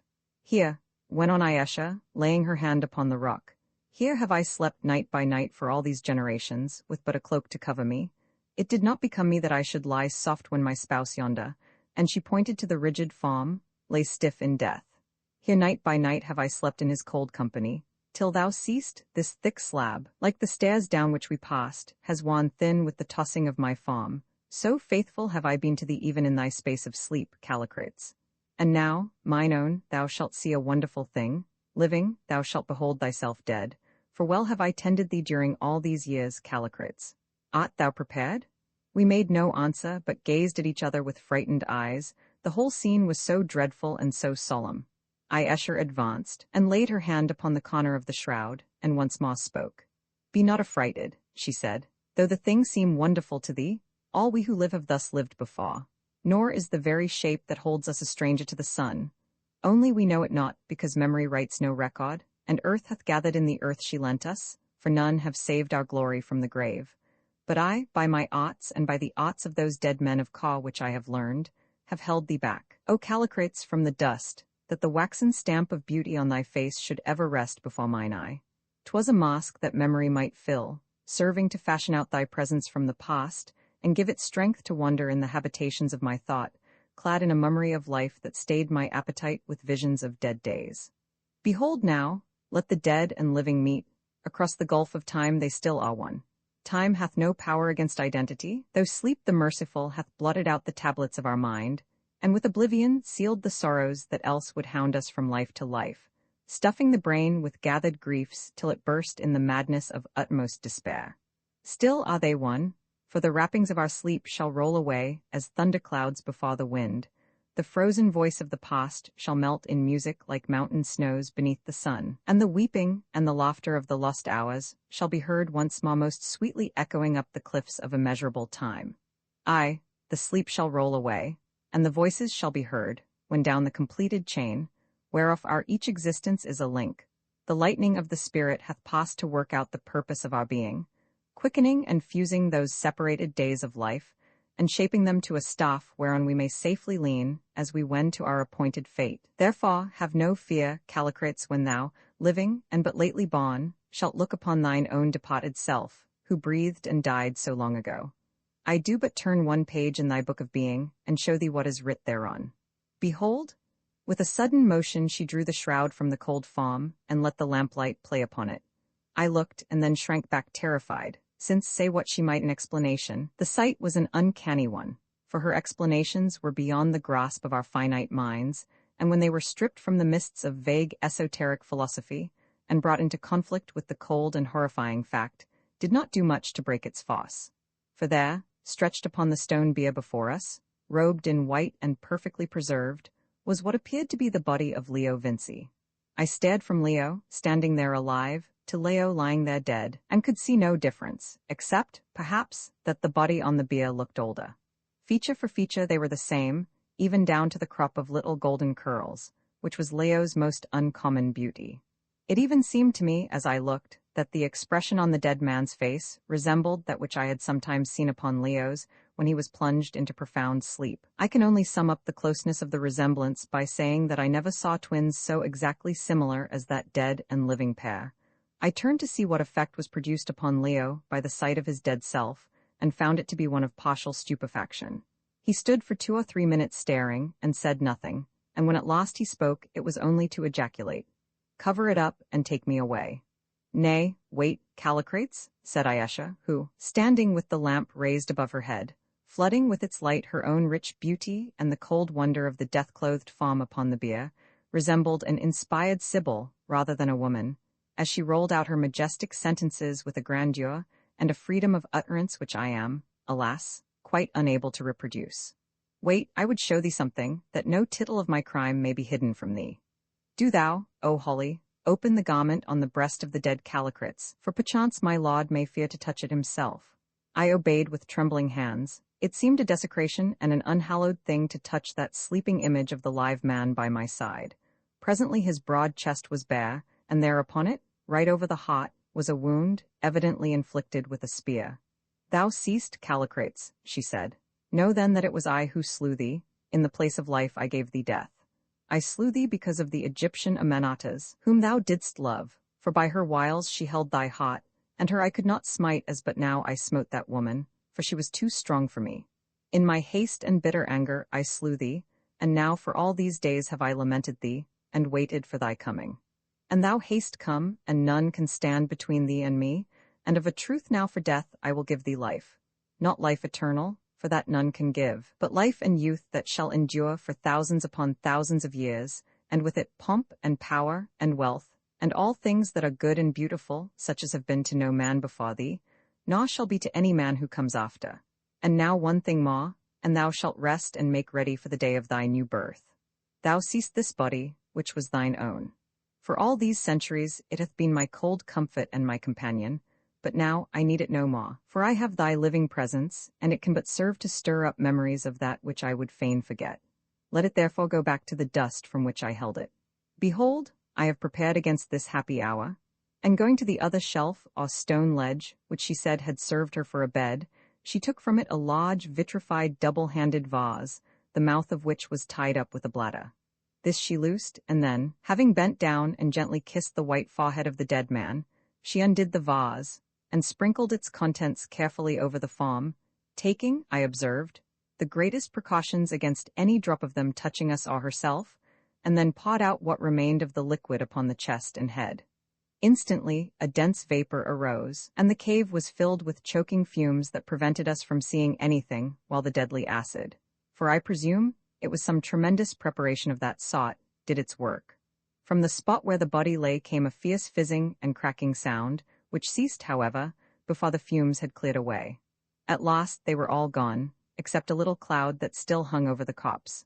In a couple of minutes more this too had vanished, and, wonderful as it may seem, it is a fact that on the stone bench that had supported the mortal remains of the ancient Calicrates for so many centuries, there was now nothing to be seen but a few handfuls of smoking white powder. The acid had utterly destroyed the body, and even in places eaten into the stone.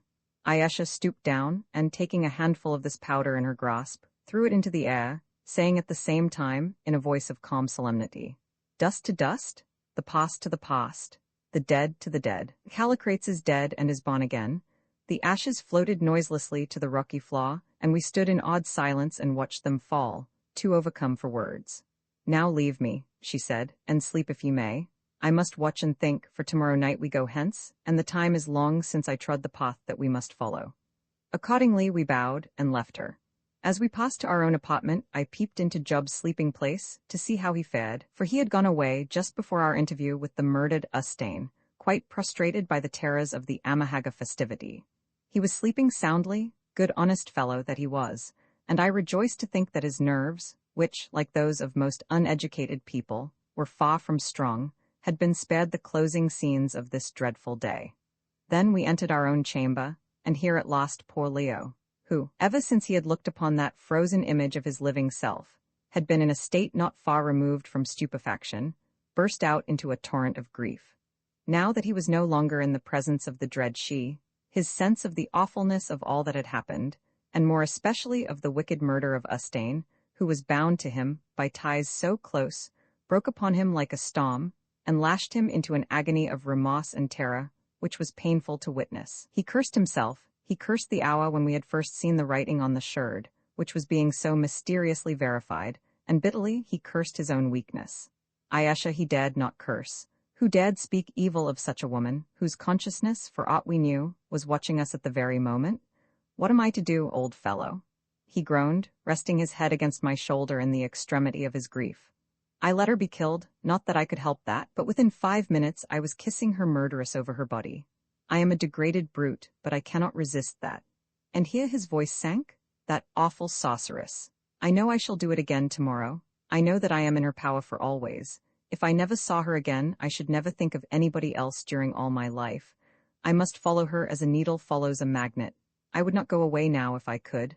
I could not leave her. My legs would not carry me, but my mind is still clear enough, and in my mind I hate her. At least, I think so. It is all so horrible, and that body? What can I make of it? It was I am sold into bondage, old fellow, and she will take my soul as the price of herself.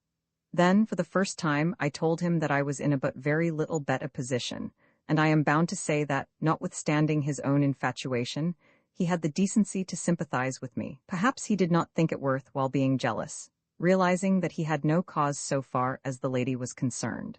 I went on to suggest that we should try to run away, but we soon rejected the project as futile, and to be perfectly honest, I do not believe that either of us would really have left Ayesha, even if some superior power had suddenly offered to convey us from these gloomy caves and set us down in Cambridge. We could no more have left her than a moth can leave the light that destroys it. We were like confirmed opium eaters. In our moments of reason, we well knew the deadly nature of our pursuit, but we certainly were not prepared to abandon its terrible delights. No man who once had seen she unveiled, and heard the music of her voice, and drunk in the bitter wisdom of her words, would willingly give up the sight for a whole sea of placid joys. How much more, then, was this likely to be so when, as in Leo's case, to put myself out of the question, This extraordinary creature declared her utter and absolute devotion, and gave what appeared to be proofs of its having lasted for some 2,000 years. No doubt she was a wicked person, and no doubt she had murdered Ustane when she stood in her path, but then she was very faithful, and by a law of nature man is apt to think but lightly of a woman's crimes, especially if that woman be beautiful, and the crime be committed for the love of him. And then, for the rest, when had such a chance ever come to a man before as that which now lay in Leo's hand? True, in uniting himself to this dread woman, he would place his life under the influence of a mysterious creature of evil tendencies. 23, but then that would be likely enough to happen to him in any ordinary marriage. On the other hand, however, no ordinary marriage could bring him such awful beauty, for awful is the only word that can describe it, such divine devotion, such wisdom, and command over the secrets of nature, and the place and power that they must win. Lastly, the royal crown of unending youth, if indeed she could give that. No, on the whole, it is not wonderful that, though Leo was plunged in bitter shame and grief, such as any gentleman would have felt under the circumstances, he was not ready to entertain the idea of running away from his extraordinary fortune. My own opinion is that he would have been mad if he had done so. But then, I confess that my statement on the matter must be accepted with qualifications. I am in love with Ayesha myself to this day, and I would rather have been the object of her affection for one short week than that of any other woman in the world for a whole lifetime. And let me add that, if anybody who doubts this statement, and thinks me foolish for making it, could have seen Ayesha draw her veil and flash out in beauty on his gaze, his view would exactly coincide with my own. Of course, I am speaking of any man. We never had the advantage of a lady's opinion of Ayesha, but I think it quite possible that she would have regarded the queen with dislike, would have expressed her disapproval in some more or less pointed manner, and ultimately have got herself blasted. For 2 hours or more Leo and I sat with shaken nerves and frightened eyes, and talked over the miraculous events through which we were passing. It seemed like a dream or a fairy tale, instead of the solemn, sober fact. Who would have believed that the writing on the potsherd was not only true, but that we should live to verify its truth, and that we two seekers should find her who was sought, patiently awaiting our coming in the tombs of Ka? Who would have thought that in the person of Leo, this mysterious woman should, as she believed, discover the being whom she awaited from century to century, and whose former earthly habitation she had till this very night preserved? But so it was.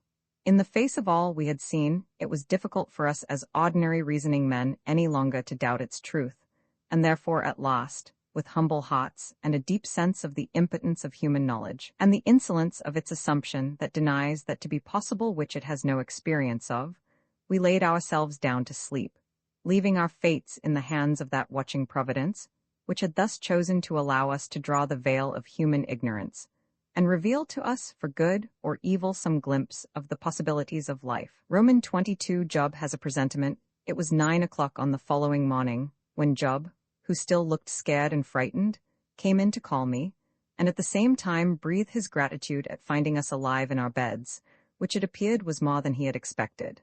When I told him of the awful end of poor Ustane, he was even more grateful at our survival, and much shocked, though Ustane had been no favorite of his, or he of hers, for the matter of that. She called him pig in bastard Arabic, and he called her hussy in good English. But these amenities were forgotten in the face of the catastrophe that had overwhelmed her at the hands of her queen. "I don't want to say anything as mayn't be agreeable, sir," said Job, when he had finished exclaiming at my tale, "but it's my opinion that there she is the old gentleman himself, or perhaps his wife, if he has one, which I suppose he has, for he couldn't be so wicked all by himself. The witch of Endor was a fool to her, sir. Bless you, she would make no more of raising every gentleman in the Bible out of these here beastly tombs than I should of growing cress on an old flannel. It's a country of devils, this is, sir, and she's the master one of the lot, and if ever we get out of it, it will be more than I expect to do. I don't see no way out of it. That witch isn't likely to let a fine young man like Mr. Leo go." "Come," I said, "at any rate she saved his life." "Yes, and she'll take his soul to pay for it. She'll make him a witch, like herself. I say it's wicked to have anything to do with those sort of people. Last night, sir, I lay awake and read in my little Bible that my poor old mother gave me about what is going to happen to sorceresses and them sot, till my hair stood on end. Lord, how the old lady would stare if she saw where her job had got to. Yes, it's a queer country and a queer people too, Job, I answered with a sigh, for though I am not superstitious like Job, I admit to a natural shrinking, which will not bear investigation, from the things that are above nature. You are right, sir, he answered, and if you won't think me very foolish, I should like to say something to you now that Mr. Leo is out of the way. Leo had got up early and gone for a stroll, and that is that I know it is the last country as ever I shall see in this world. I had a dream last night, and I dreamed that I saw my old father with a kind of nightshirt on him, something like these folks wear when they want to be in particular full dress, and a bit of that feathery grass in his hand, which he may have gathered on the way, for I saw lots of it yesterday about 300 yards from the mouth of this beastly cave. Job, he said to me, solemn-like, and yet with a kind of satisfaction shining through him, more like a Methody parson when he has sold a neighbor a mocked hoss for a sound one, and cleared 20 pounds by the job than anything I can think on. Job, time's up, Job. But I never did expect to have to come and hunt you out in this air place, Job. Such ado as I have had to nose you up. It wasn't friendly to give your poor old father such a run, let alone that a wonderful lot of bad characters hail from this place caw. Regular cautions, I suggested. Yes, sir, of course, sir, that's just what he said they was, cautions, downright scotches, sir, and I'm sure I don't doubt it, seeing what I know of them and their hot-potting ways, went on Job sadly. Anyway, he was sure that time was up, and went away saying that we should see more than we cared for of each other soon, and I suppose he was a-thinking of the fact that father and I never could hit it off together for longer nor 3 days, and I dare say that things will be similar when we meet again. Surely, I said, you don't think that you are going to die because you dreamed you saw your old father. If one dies because one dreams of one's father, what happens to a man who dreams of his mother-in-law? Ah, sir, you're laughing at me, said Job. But you see, you didn't know my old father. If it had been anybody else, my Aunt Mary, for instance, who never made much of a job, I should not have thought so much of it, but my father was that idle, which he shouldn't have been with 17 children, that he would never have put himself out to come here just to see the place. No, sir, I know that he meant business. Well, sir, I can't help it. I suppose every man must go some time or other, though it is a hard thing to die in a place like this, where Christian burial isn't to be had for its weight in gold. I've tried to be a good man, sir, and do my duty honest, and if it wasn't for the supercilious kind of way in which father carried on last night, a sort of sniffing at me as it were, as though he hadn't no opinion of my references and testimonials, I should feel easy enough in my mind.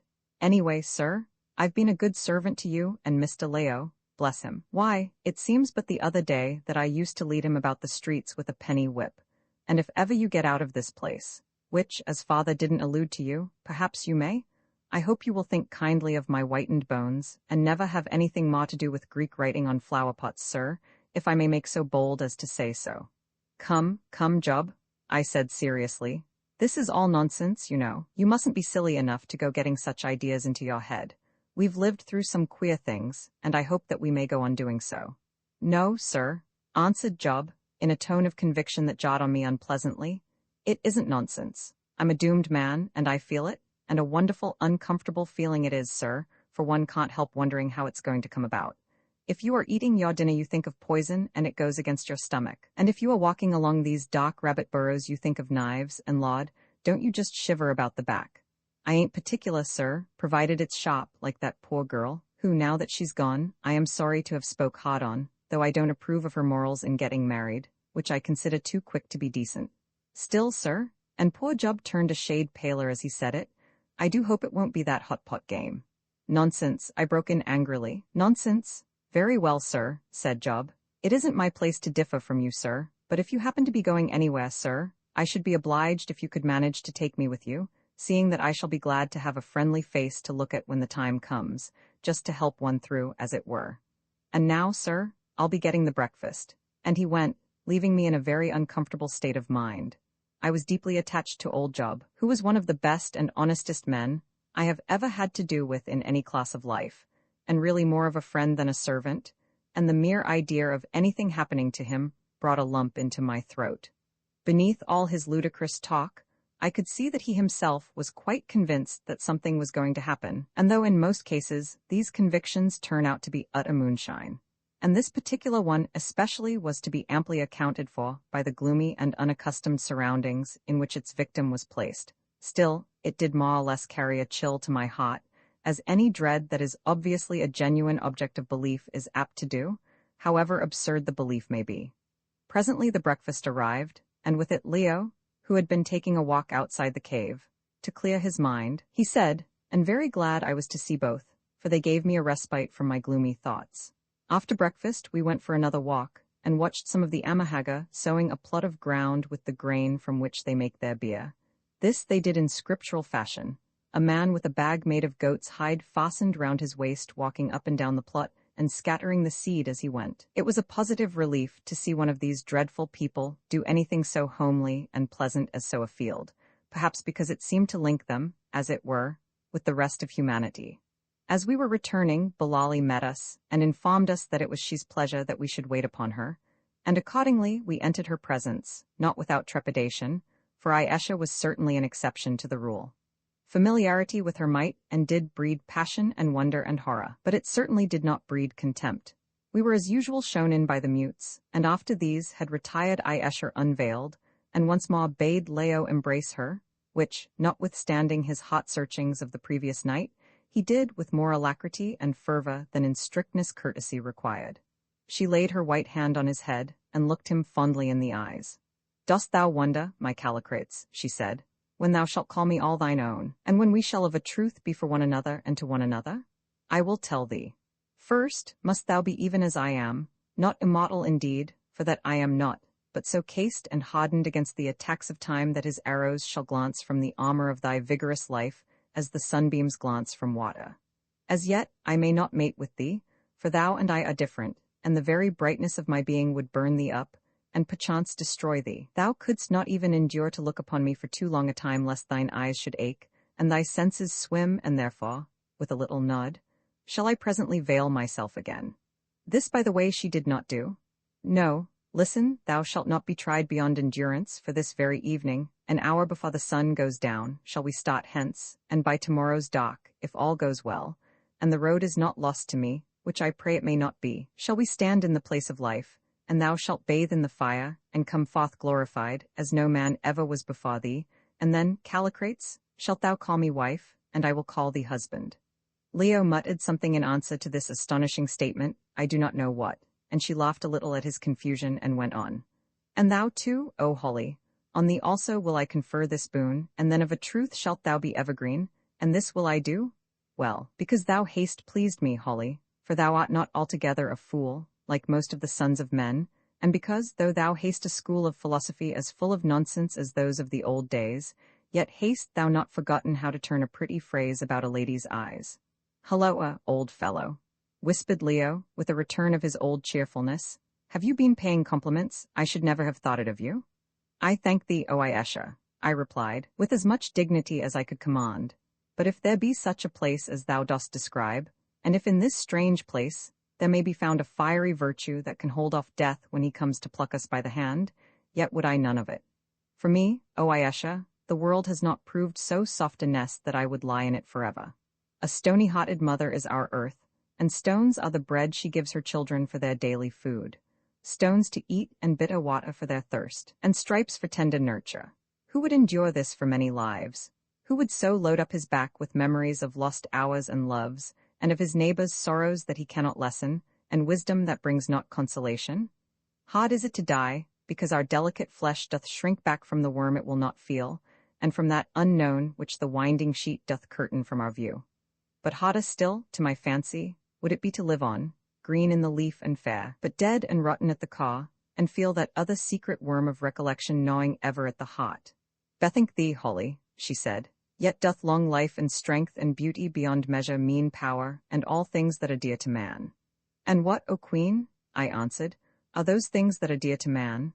Are they not bubbles? Is not ambition but an endless ladder by which no height is ever climbed till the last unreachable rung is mounted? For height leads on to height, and there is no resting place upon them, and rung doth grow upon rung, and there is no limit to the number. Doth not wealth satiate, and become nauseous, and no longer serve to satisfy or pleasure, or to buy an hour's peace of mind? And is there any end to wisdom that we may hope to reach it? Rather, the more we learn, shall we not thereby be able only to better compass out our ignorance, Did we live 10,000 years, could we hope to solve the secrets of the suns, and of the space beyond the suns, and of the hand that hung them in the heavens? Would not our wisdom be but as a gnawing hunger calling our consciousness day by day to a knowledge of the empty craving of our souls? Would it not be but as a light in one of these great caverns, that, though bright it burn, and brighter yet, doth but the moss serve to show the depths of the gloom around it?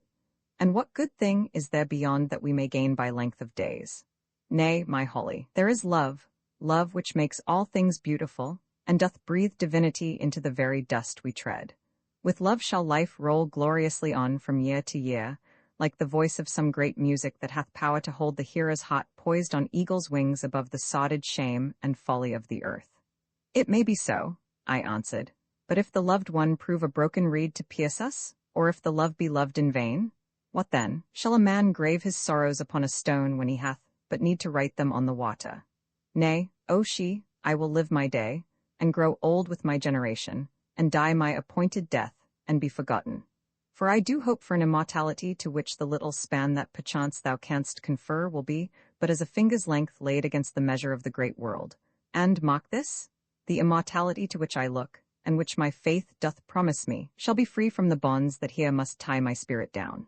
For while the flesh endures, sorrow and evil and the scorpion whips of sin must endure also. But when the flesh hath fallen from us, then shall the spirit shine forth clad in the brightness of eternal good, and for its common air shall breathe so rare an ether of most noble thoughts that the highest aspiration of our manhood, or the purest incense of a maiden's prayer, would prove too earthly gross to float therein. Thou lookest high, answered Ayesha, with a little laugh, and speakest clearly as a trumpet, and with no uncertain sound. And yet methinks that but now didst thou talk of that unknown from which the winding sheet doth curtain us. But perchance thou seest with the eye of faith, gazing on that brightness that is to be, through the painted glass of thy imagination. Strange are the pictures of the future that mankind can thus draw with this brush of faith, and this many-colored pigment of imagination. Strange, too, that no one of them doth agree with another. I could tell thee, but there, what is the use? Why rob a fool of his bauble? Let it pass, and I pray, O Holly, that when thou dost feel old age creeping slowly toward thyself, and the confusion of senility making havoc in thy brain, thou mayest not bitterly regret that thou didst cast away the imperial boon I would have given to thee. But so it hath ever been. Man can never be content with that which his hand can pluck. If a lamp be in his reach to light him through the darkness, he must needs cast it down because it is no star. Happiness danceth ever apace before him, like the marsh fires in the swamps, and he must catch the fire, and he must hold the star. Beauty is naught to him, because there are lips more honey sweet, and wealth is naught, because others can weigh him down with heavier shekels, and fame is naught, because there have been greater men than he. Thyself thou saidst it, and I turn thy words against thee. Well, thou dreamest that thou shalt pluck the star. I believe it not, and I think thee a fool, my Holly, to throw away the lamp.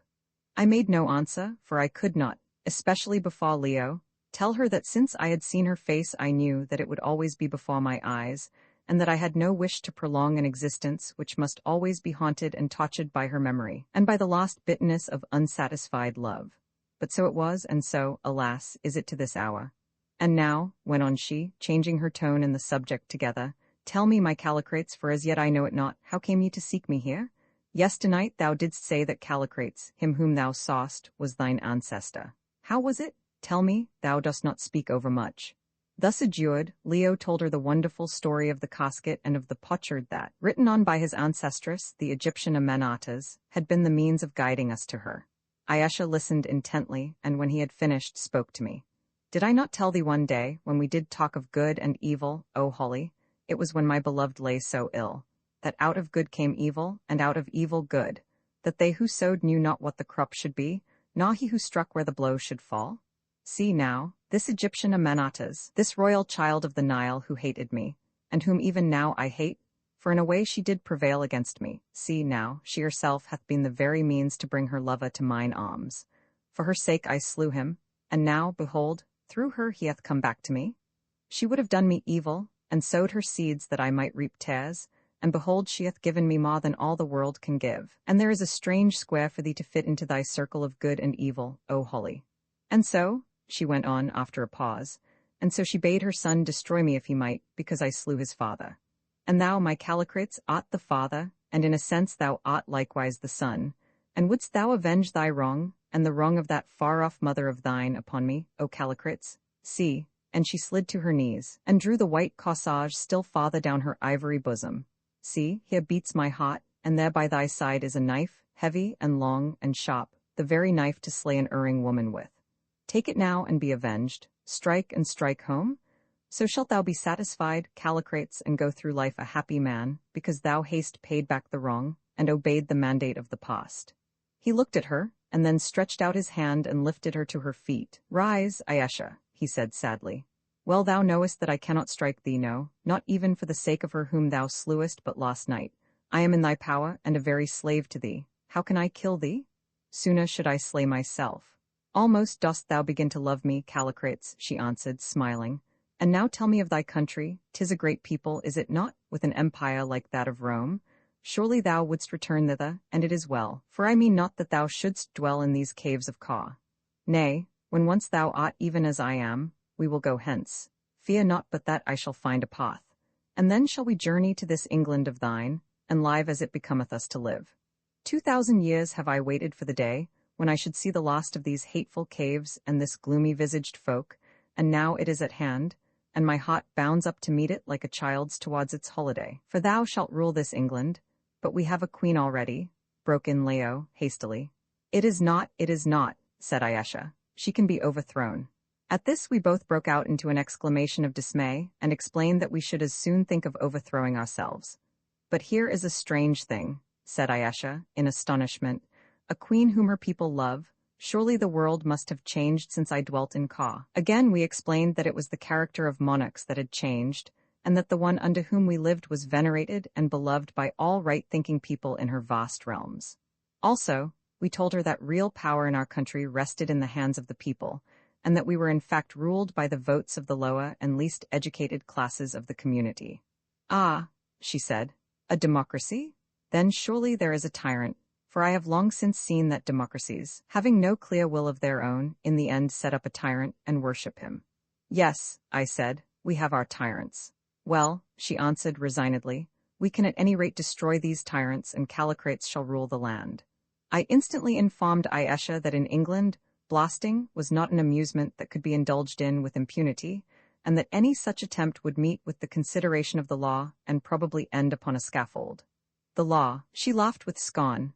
The law? Canst thou not understand, O Holly, that I am above the law, and so shall my Callicrates be also? All human law will be to us as the north wind to a mountain. Does the wind bend the mountain, or the mountain the wind? And now leave me, I pray thee, and thou too, my own Callicrates, for I would get me ready against our journey, and so must ye both, and your servant also. But bring no great quantity of things with thee, for I trust that we shall be but 3 days gone. Then shall we return hither, and I will make a plan whereby we can bid farewell forever to these sepulchres of Ka. Yea, surely thou mayst kiss my hand. So we went, I, for one, meditating deeply on the awful nature of the problem that now opened out before us. The terrible she had evidently made up her mind to go to England, and it made me absolutely shudder to think what would be the result of her arrival there. What her powers were I knew, and I could not doubt but that she would exercise them to the full. It might be possible to control her for a while, but her proud, ambitious spirit would be certain to break loose and avenge itself for the long centuries of its solitude. She would, if necessary, and if the power of her beauty did not unaided prove equal to the occasion, blast her way to any end she set before her, and as she could not die, and for aught I knew could not even be killed, 24 what was there to stop her? In the end she would, I had little doubt, assume absolute rule over the British dominions, and probably over the whole earth, and though I was sure that she would speedily make ours the most glorious and prosperous empire that the world has ever seen, it would be at the cost of a terrible sacrifice of life. The whole thing sounded like a dream, or some extraordinary invention of a speculative brain, and yet it was a fact, a wonderful fact, of which the whole world would soon be called on to take notice. What was the meaning of it all? After much thinking I could only conclude that this marvelous creature, whose passion had kept her for so many centuries chained as it were, and comparatively harmless, was now about to be used by Providence as a means to change the order of the world, and possibly by the building up of a power that could no more be rebelled against or questioned than the decrees of fate, to change it materially for the better. Roman 23, the Temple of Truth. Our preparations did not take us very long. We put a change of clothing apiece and some spare boots into my Gladstone bag. Also, we took our revolvers and an express rifle each, together with a good supply of ammunition, a precaution to which, under Providence, we subsequently owed our lives over and over again. The rest of our gear, together with our heavy rifles, we left behind us. A few minutes before the appointed time, we once more attended in Ayesha's boudoir, and found her also ready, her dark cloak thrown over her winding sheet-like wrappings. "Are you prepared for the great venture?" she said. "We are," I answered, though for my part, Ayesha, I have no faith in it. "Ah, my Holly," she said, "thou art of a truth like those old Jews, of whom the memory vexes me so sorely, unbelieving, and hard to accept that which they have not known. But thou shalt see, for unless my mirror beyond lies," and she pointed to the font of crystal water, "the path is yet open as it was of old time. And now let us start upon the new life which shall end, who knoweth where." "Ah," I echoed, "who knoweth where?" And we passed down into the great central cave, and out into the light of day. At the mouth of the cave we found a single litter with 6 bearers, all of them mutes, waiting, and with them I was relieved to see our old friend Bilali, for whom I had conceived a sort of affection.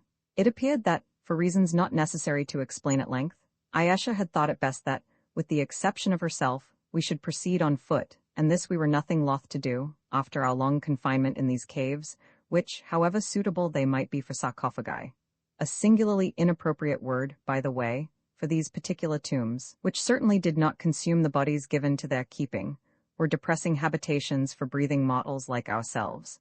Either by accident or by the orders of she, the space in front of the cave where we had beheld that awful dance was perfectly clear of spectators. Not a soul was to be seen, and consequently I do not believe that our departure was known to anybody, except perhaps the mutes who waited on she, and they were, of course, in the habit of keeping what they saw to themselves. In a few minutes' time, we were stepping out sharply across the great cultivated plain, or lake bed, framed like a vast emerald in its setting of frowning cliff, and had another opportunity of wondering at the extraordinary nature of the site chosen by these old people of Ka for their capital, and at the marvelous amount of labor, ingenuity, and engineering skill that must have been brought into requisition by the founders of the city to drain so huge a sheet of water, and to keep it clear of subsequent accumulations. It is, indeed, so far as my experience goes, an unequaled instance of what man can do in the face of nature.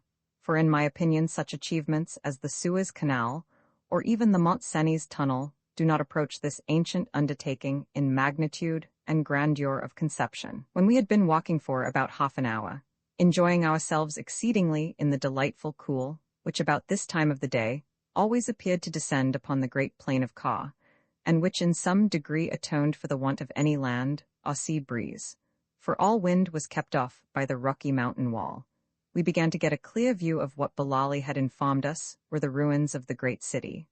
And even from that distance, we could see how wonderful those ruins were, a fact which with every step we took became more evident. The town was not very large if compared to Babylon or Thebes, or other cities of remote antiquity. Perhaps its outer wall contained some 12 square miles of ground, or a little more.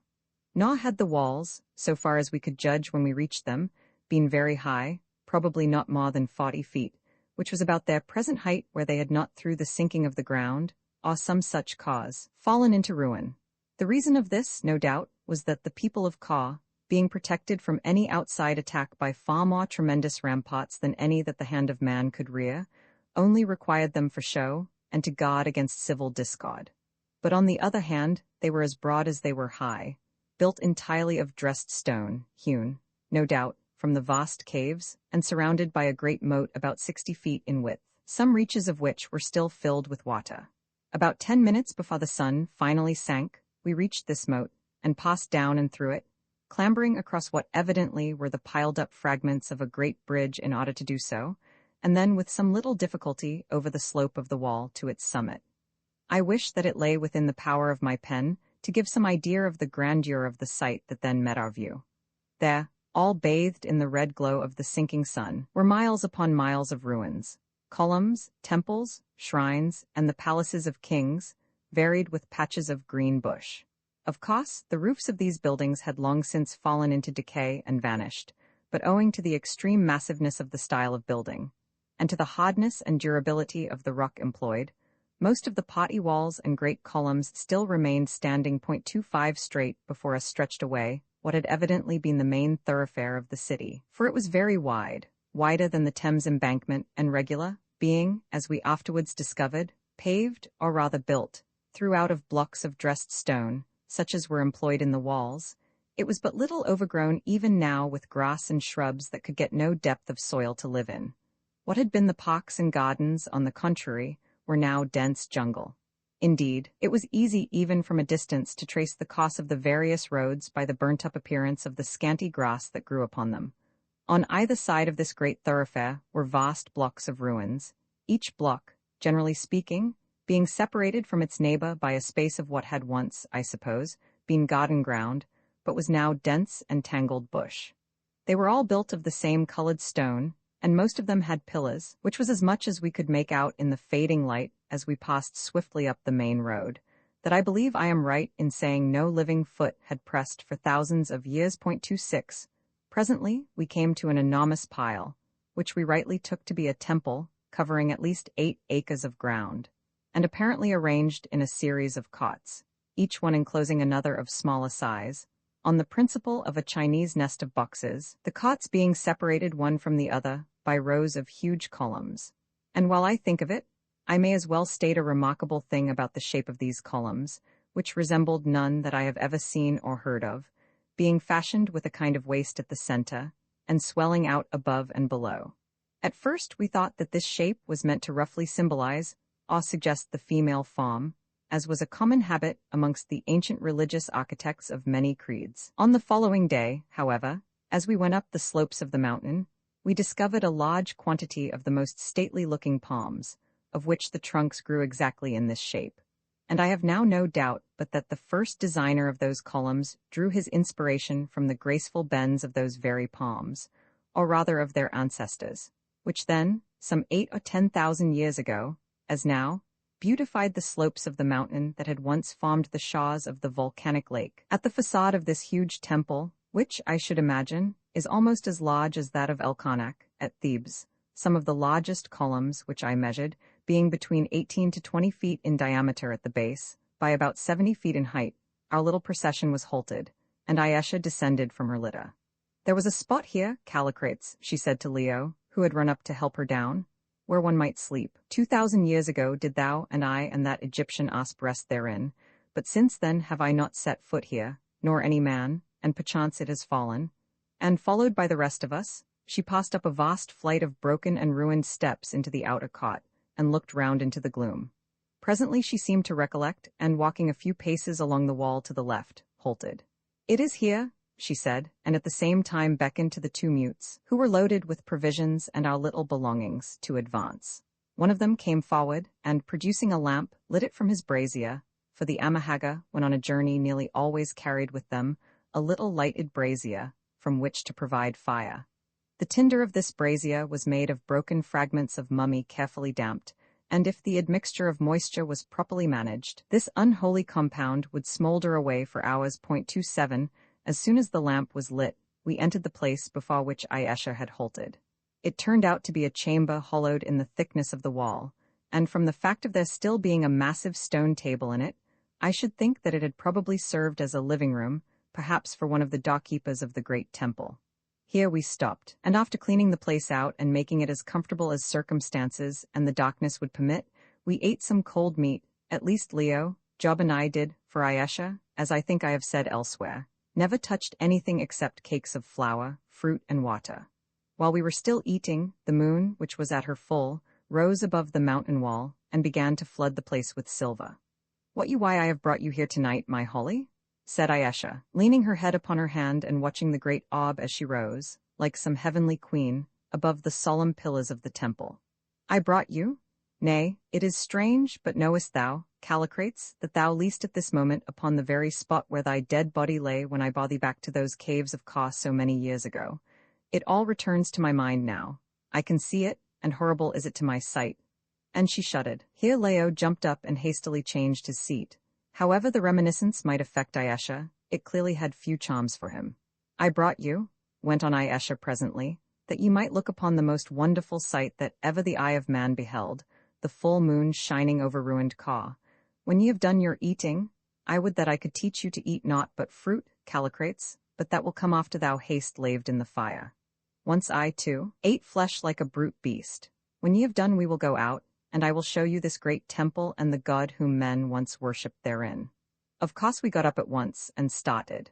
And here again my pen fails me. To give a string of measurements and details of the various cots of the temple would only be wearisome, supposing that I had them, and yet I know not how I am to describe what we saw, magnificent as it was even in its ruin, almost beyond the power of realization. Cot upon dim cot, row upon row of mighty pillars, some of them, especially at the gateways, sculptured from pedestal to capital, space upon space of empty chambers that spoke more eloquently to the imagination than any crowded streets.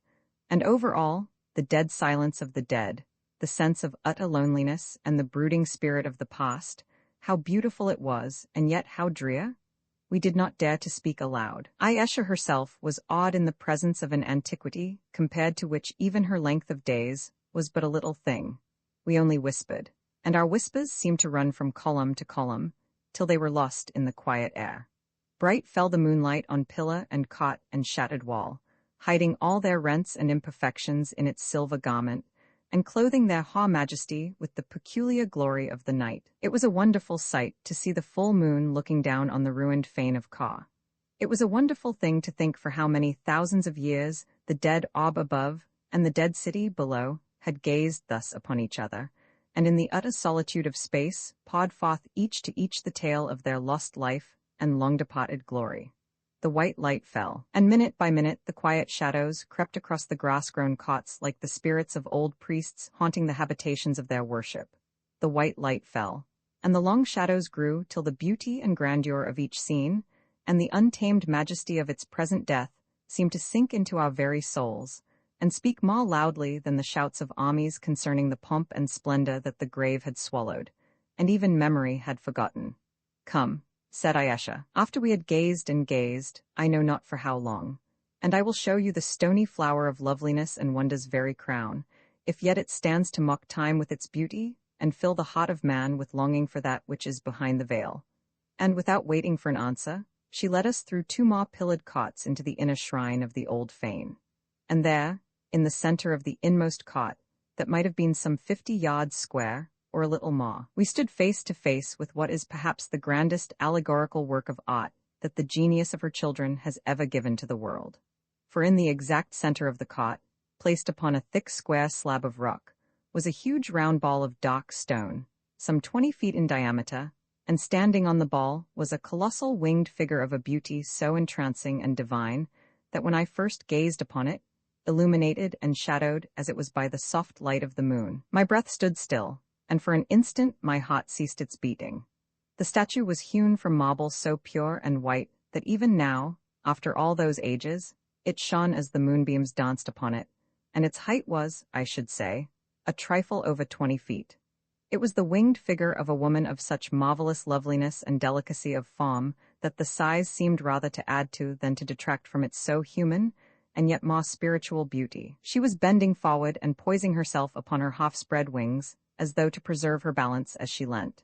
Her arms were outstretched like those of some woman about to embrace one she dearly loved, while her whole attitude gave an impression of the tenderest beseeching. Her perfect and most gracious form was naked, save, and here came the extraordinary thing, the face, which was thinly veiled, so that we could only trace the mocking of her features. A gauzy veil was thrown round and about the head, and of its 2 ends one fell down across her left breast, which was outlined beneath it, and one, now broken, streamed away upon the air behind her. "Who is she?" I asked, as soon as I could take my eyes off the statue. "Canst thou not guess, O holy?" answered Ayesha. "Where then is thy imagination? It is truth standing on the world and calling to its children to unveil her face. See what is writ upon the pedestal. Without doubt it is taken from the book of scriptures of these men of Ka." And she led the way to the foot of the statue, where an inscription of the usual Chinese-looking hieroglyphics was so deeply graven as to be still quite legible, at least to Ayesha. According to her translation, it ran thus: "Is there no man that will draw my veil and look upon my face, for it is very fair? Unto him who draws my veil shall I be, and peace will I give him, and sweet children of knowledge and good works. And a voice cried, Though all those who seek after thee desire thee, behold, virgin art thou, and virgin shalt thou go till time be done. No man is there born of woman who may draw thy veil and live, nor shall be. By death only can thy veil be drawn, O Truth. And Truth stretched out her arms and wept, because those who sought her might not find her, nor look upon her face to face. Thou seest, said Ayesha, when she had finished translating. Truth was the goddess of the people of Old Ka, and to her they built their shrines, and her they sought, knowing that they should never find, still sought they. And so, I added sadly, do men seek to this very hour, but they find out, and as this scripture saith, nor shall they, for in death only is truth found. Then with one more look at this veiled and spiritualized loveliness, which was so perfect and so pure that one might almost fancy that the light of a living spirit shone through the marble prison to lead man on to high and ethereal thoughts. This poet's dream of beauty frozen into stone, which I shall never forget while I live, we turned and went back through the vast moonlit courts to the spot whence we had started. I never saw the statue again, which I the more regret, because on the great ball of stone representing the world whereon the figure stood, lines were drawn that probably, had there been light enough, we should have discovered to be a map of the universe as it was known to the people of Ka.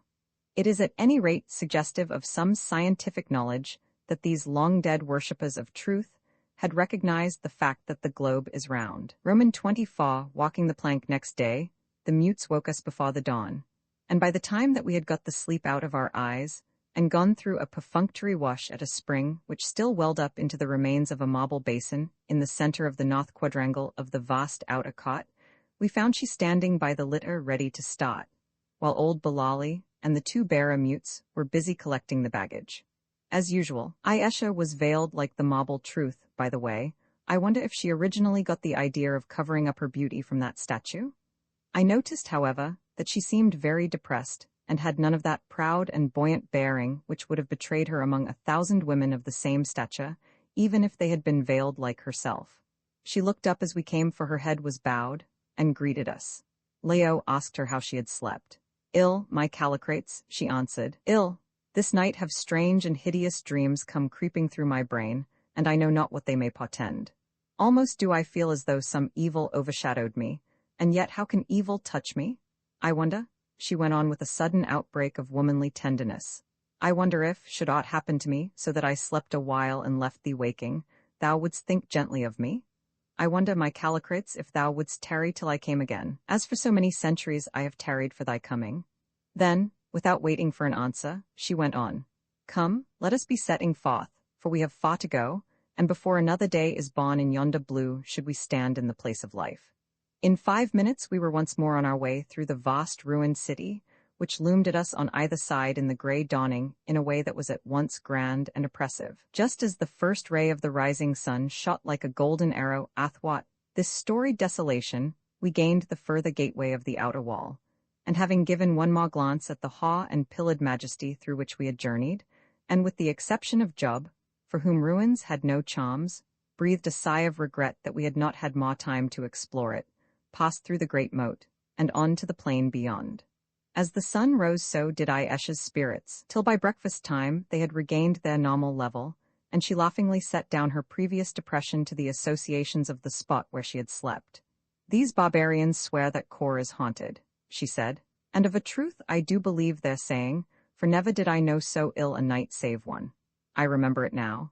It was on that very spot when thou didst lie dead at my feet, Callicrates.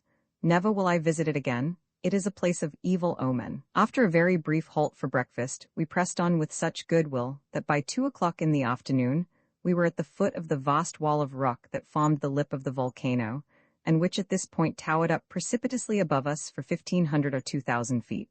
Here we halted, certainly not to my astonishment, for I did not see how it was possible that we should go any farther. Now, said Ayesha, as she descended from her litter, doth our labor but commence, for here do we part with these men, and henceforward must we bear ourselves. And then, addressing Bilali, do thou and these slaves remain here, and abide our coming. By tomorrow at the midday shall we be with thee, if not, wait. Bilali bowed humbly, and said that her august bidding should be obeyed if they stopped there till they grew old. And this man, O Holly, said she, pointing to Job, best is it that he should tarry also, for if his heart be not high and his courage great, perchance some evil might overtake him. Also, the secrets of the place whither we go are not fit for common eyes. I translated this to Job, who instantly and earnestly entreated me, almost with tears in his eyes, not to leave him behind.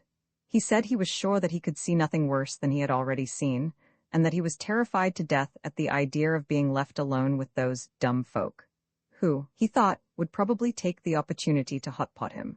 I translated what he said to Ayesha, who shrugged her shoulders and answered, "Well, let him come, it is not to me, on his own head be it, and he will serve to bear the lamp in this."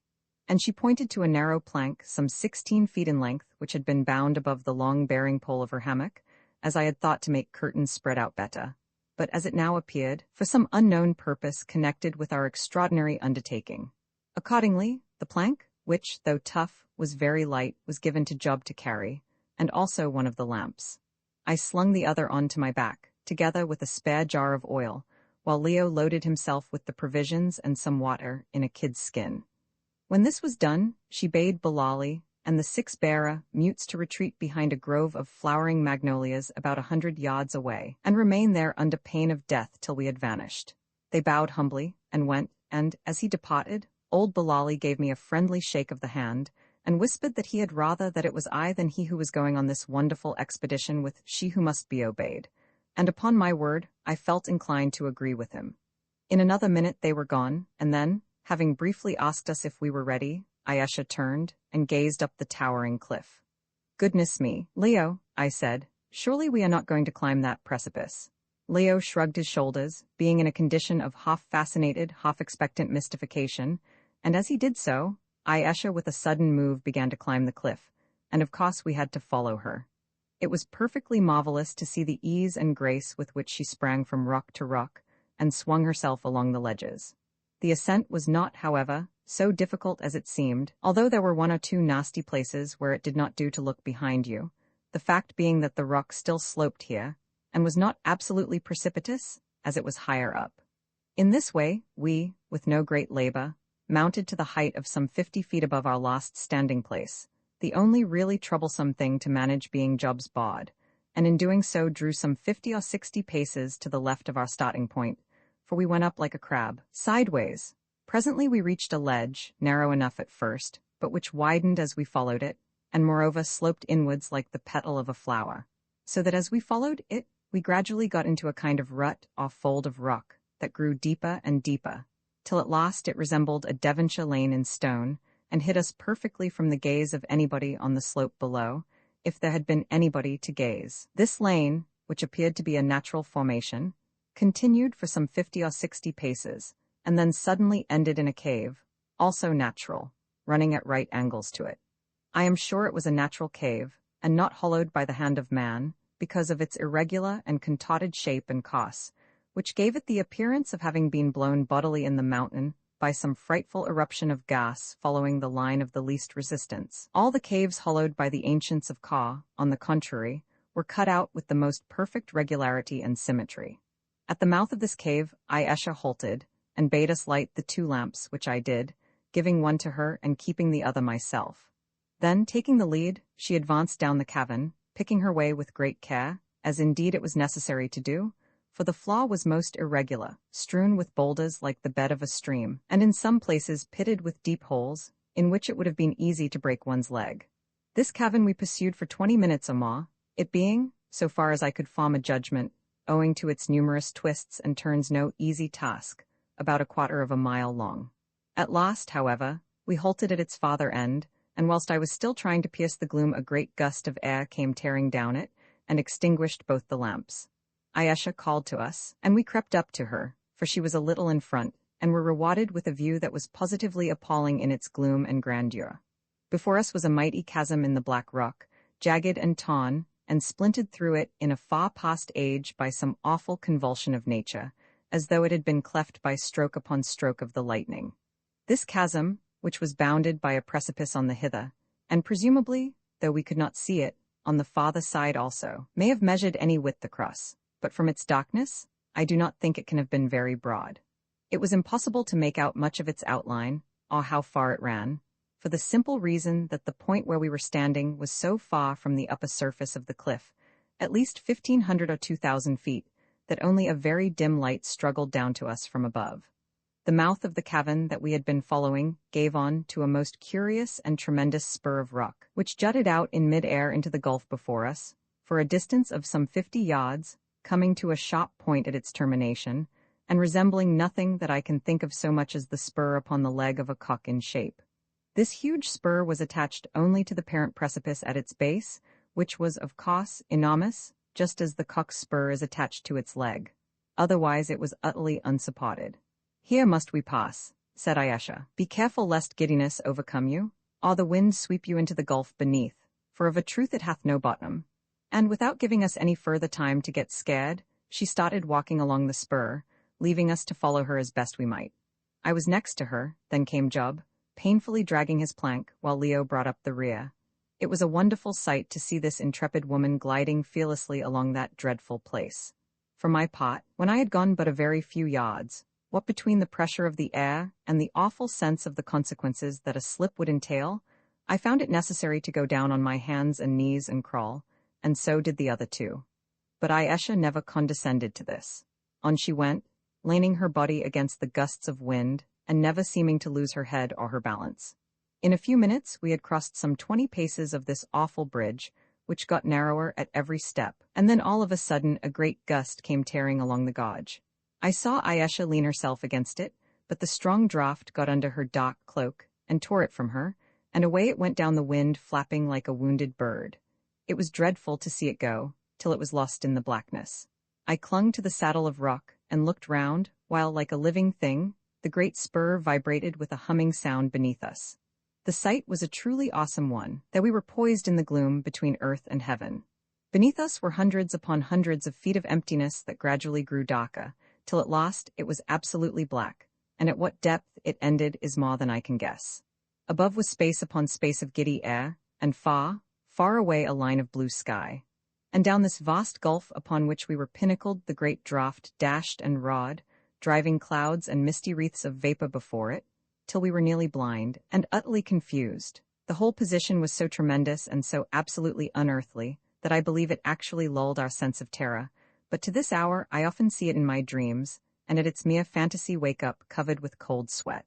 "On, on," cried the white form before us, for now the cloak had gone. She was robed in white, and looked more like a spirit riding down the gale than a woman. "On, or you will fall and be dashed to pieces. Keep your eyes fixed upon the ground and closely hug the rock." We obeyed her, and crept painfully along the quivering path, against which the wind shrieked and wailed as it shook it, causing it to murmur like a vast tuning fork. On we went, I do not know for how long, only gazing round now and again, when it was absolutely necessary, until at last we saw that we were on the very tip of the spur, a slab of rock little larger than an ordinary table, that throbbed and jumped like any over-engined steamer. There we lay, clinging to the ground, and looked about us, while Ayesha stood leaning out against the wind, down which her long hair streamed, and, absolutely heedless of the hideous depth that yawned beneath, pointed before her. Then we saw why the narrow plank had been provided, which Job and I had painfully dragged along between us. Before us was an empty space, on the other side of which was something, as yet we could not see what, for here, either owing to the shadow of the opposite cliff or from some other cause, the gloom was that of night. "We must wait a while," called Ayesha. "Soon there will be light." At the moment I could not imagine what she meant. How could more light than there was ever come to this dreadful spot? While I was still wondering, suddenly, like a great sword of flame, a beam from the setting sun pierced the Stygian gloom, and smote upon the point of rock whereon we lay, illumining Ayesha's lovely form with an unearthly splendor. I only wish I could describe the wild and marvelous beauty of that sword of fire, laid across the darkness and rushing mist-wreaths of the gulf. How it got there I do not to this moment know, but I presume that there was some cleft or hole in the opposing cliff, through which it pierced when the setting orb was in a direct line therewith. All I can say is, that the effect was the most wonderful that I ever saw. Right through the heart of the darkness that flaming sword was stabbed, and where it lay there was the most surpassingly vivid light, so vivid that even at a distance we could see the grain of the rock, while outside of it, yes, within a few inches of its keen edge, was naught but clustering shadows. And now, by this ray of light, for which she had been waiting, and timed our arrival to meet, knowing that at this season for thousands of years it had always struck thus at sunset. We saw what was before us. Within 11 or 12 feet of the very tip of the tongue-like rock whereon we stood there arose, presumably from the far bottom of the gulf, a sugarloaf-shaped cone, of which the summit was exactly opposite to us. But had there been a summit only, it would not have helped us much, for the nearest point of its circumference was some 40 feet from where we were. On the lip of this summit, however, which was circular and hollow, rested a tremendous flat boulder, something like a glacier stone. Perhaps it was one, for all I know to the contrary, and the end of this boulder approached to within 12 feet or so of us. This huge rock was nothing more or less than a gigantic rocking stone, accurately balanced upon the edge of the cone or miniature crater, like a half-crown on the rim of a wineglass, for in the fierce light that played upon it and us, we could see it oscillating in the gusts of wind. "Quick," said Ayesha, "the plank, we must cross while the light endures. Presently it will be gone." "Oh, Lord, sir," groaned Job, "surely she don't mean us to walk across that there place on that there thing," as in obedience to my direction he pushed the long board towards me. "That's it, Job," I halloed in ghastly merriment, though the idea of walking the plank was no pleasanter to me than to him. I pushed the board on to Ayesha, who deftly ran it across the gulf so that one end of it rested on the rocking stone, the other remaining on the extremity of the trembling spur. Then placing her foot upon it to prevent it from being blown away, she turned to me. "Since I was last here, O Holly," she called, "the support of the moving stone hath lessened somewhat, so that I am not certain if it will bear our weight or no. Therefore will I cross the first, because no harm will come unto me." And without further ado, she trod lightly but firmly across the frail bridge, and in another second was standing safe upon the heaving stone. "It is safe," she called. "See, hold thou the plank. I will stand on the farther side of the stone so that it may not overbalance with your greater weights. Now, come, O Holly, for presently the light will fail us." I struggled to my knees, and if ever I felt terrified in my life it was then, and I am not ashamed to say that I hesitated and hung back. "Surely thou art not afraid?" This strange creature called in a lull of the gale, from where she stood poised like a bird on the highest point of the rocking stone. "Make way then for Callicrates." This settled me. It is better to fall down a precipice and die than be laughed at by such a woman, so I clenched my teeth, and in another instant I was on that horrible, narrow, bending plank, with bottomless space beneath and around me. I have always hated a great height, but never before did I realize the full horrors of which such a position is capable. Oh, the sickening sensation of that yielding board resting on the two moving supports. I grew dizzy, and thought that I must fall. My spine crept. It seemed to me that I was falling, and my delight at finding myself sprawling upon that stone, which rose and fell beneath me like a boat in a swell, cannot be expressed in words. All I know is that briefly, but earnestly enough, I thanked Providence for preserving me so far. Then came Leo's turn, and though he looked rather queer, he came across like a rope dancer. Ayesha stretched out her hand to clasp his own, and I heard her say, "Bravely done, my love, bravely done. The old Greek spirit lives in thee yet." And now only poor Job remained on the farther side of the gulf. He crept up to the plank and yelled out, "I can't do it, sir. I shall fall into that beastly place." "You must," I remember saying with inappropriate facetiousness. "You must, Job. It's as easy as catching flies." I suppose that I must have said it to satisfy my conscience, because although the expression conveys a wonderful idea of facility, as a matter of fact I know no more difficult operation in the whole world than catching flies, that is, in warm weather, unless, indeed, it is catching mosquitoes. "I can't, sir, I can't, indeed." "Let the man come, or let him stop and perish there. See, the light is dying. In a moment it will be gone," said Ayesha. I looked, she was right. The sun was passing below the level of the hole or cleft in the precipice through which the ray reached us. "If you stop there, Job, you will die alone," I called. "The light is going." "Come, be a man, Job," roared Leo. "It's quite easy." Thus adjured, the miserable Job, with a most awful yell, precipitated himself face downwards on the plank. He did not dare, small blame to him, to try to walk it, and commenced to draw himself across in little jerks, his poor legs hanging down on either side into the nothingness beneath. His violent jerks at the frail board made the great stone, which was only balanced on a few inches of rock, oscillate in a most dreadful manner, and to make matters worse, when he was halfway across the flying ray of lurid light suddenly went out, just as though a lamp had been extinguished in a curtained room, leaving the whole howling wilderness of air black with darkness. "Come on, Job, for God's sake." I shouted in an agony of fear, while the stone, gathering motion with every swing, rocked so violently that it was difficult to hang on to it. It was a truly awful position. "Lord have mercy on me," cried poor Job from the darkness. "Oh, the plank's slipping?" And I heard a violent struggle and thought that he was gone. But at that moment his outstretched hand, clasping in agony at the air, met my own, and I hauled, how I did haul, putting out all the strength that it has pleased Providence to give me in such abundance. And to my joy in another minute Job was gasping on the rock beside me. But the plank? I felt it slip and heard it knock against a projecting knob of rock, and it was gone.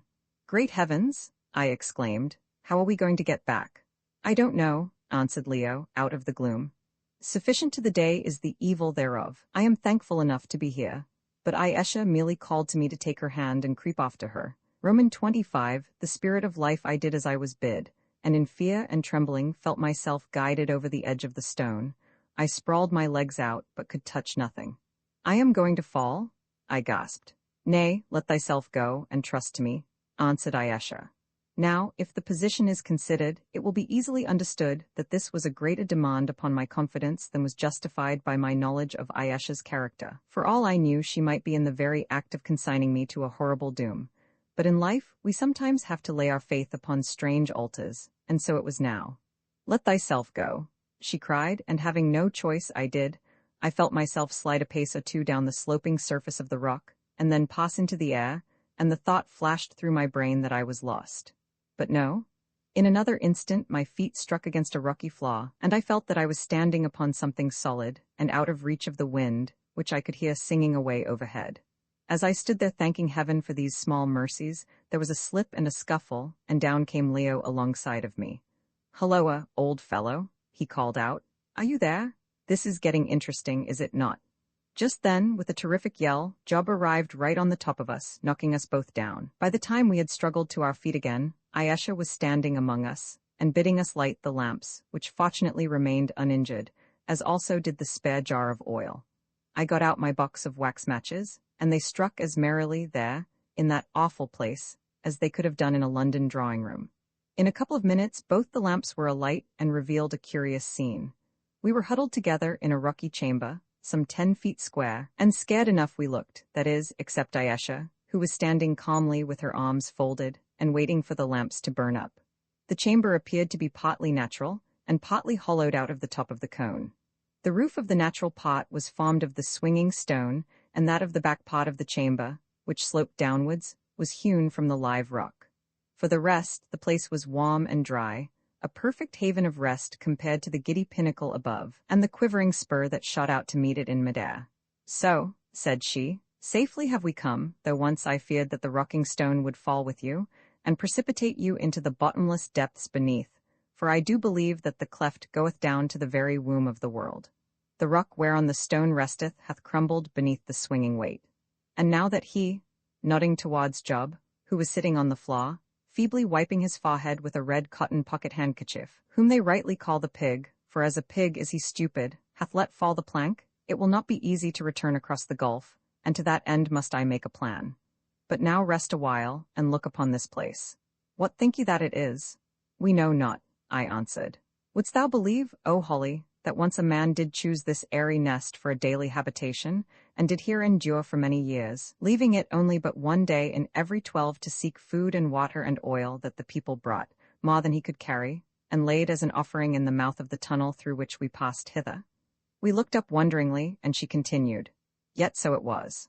There was a man, Newt he named himself, who, though he lived in the latter days, had of the wisdom of the sons of Ka. A hermit was he, and a philosopher, and greatly skilled in the secrets of nature, and he it was who discovered the fire that I shall show you, which is nature's blood and life, and also that he who bathed therein, and breathed thereof, should live while nature lives. But like unto thee, O Holly, this man Newt would not turn his knowledge to account.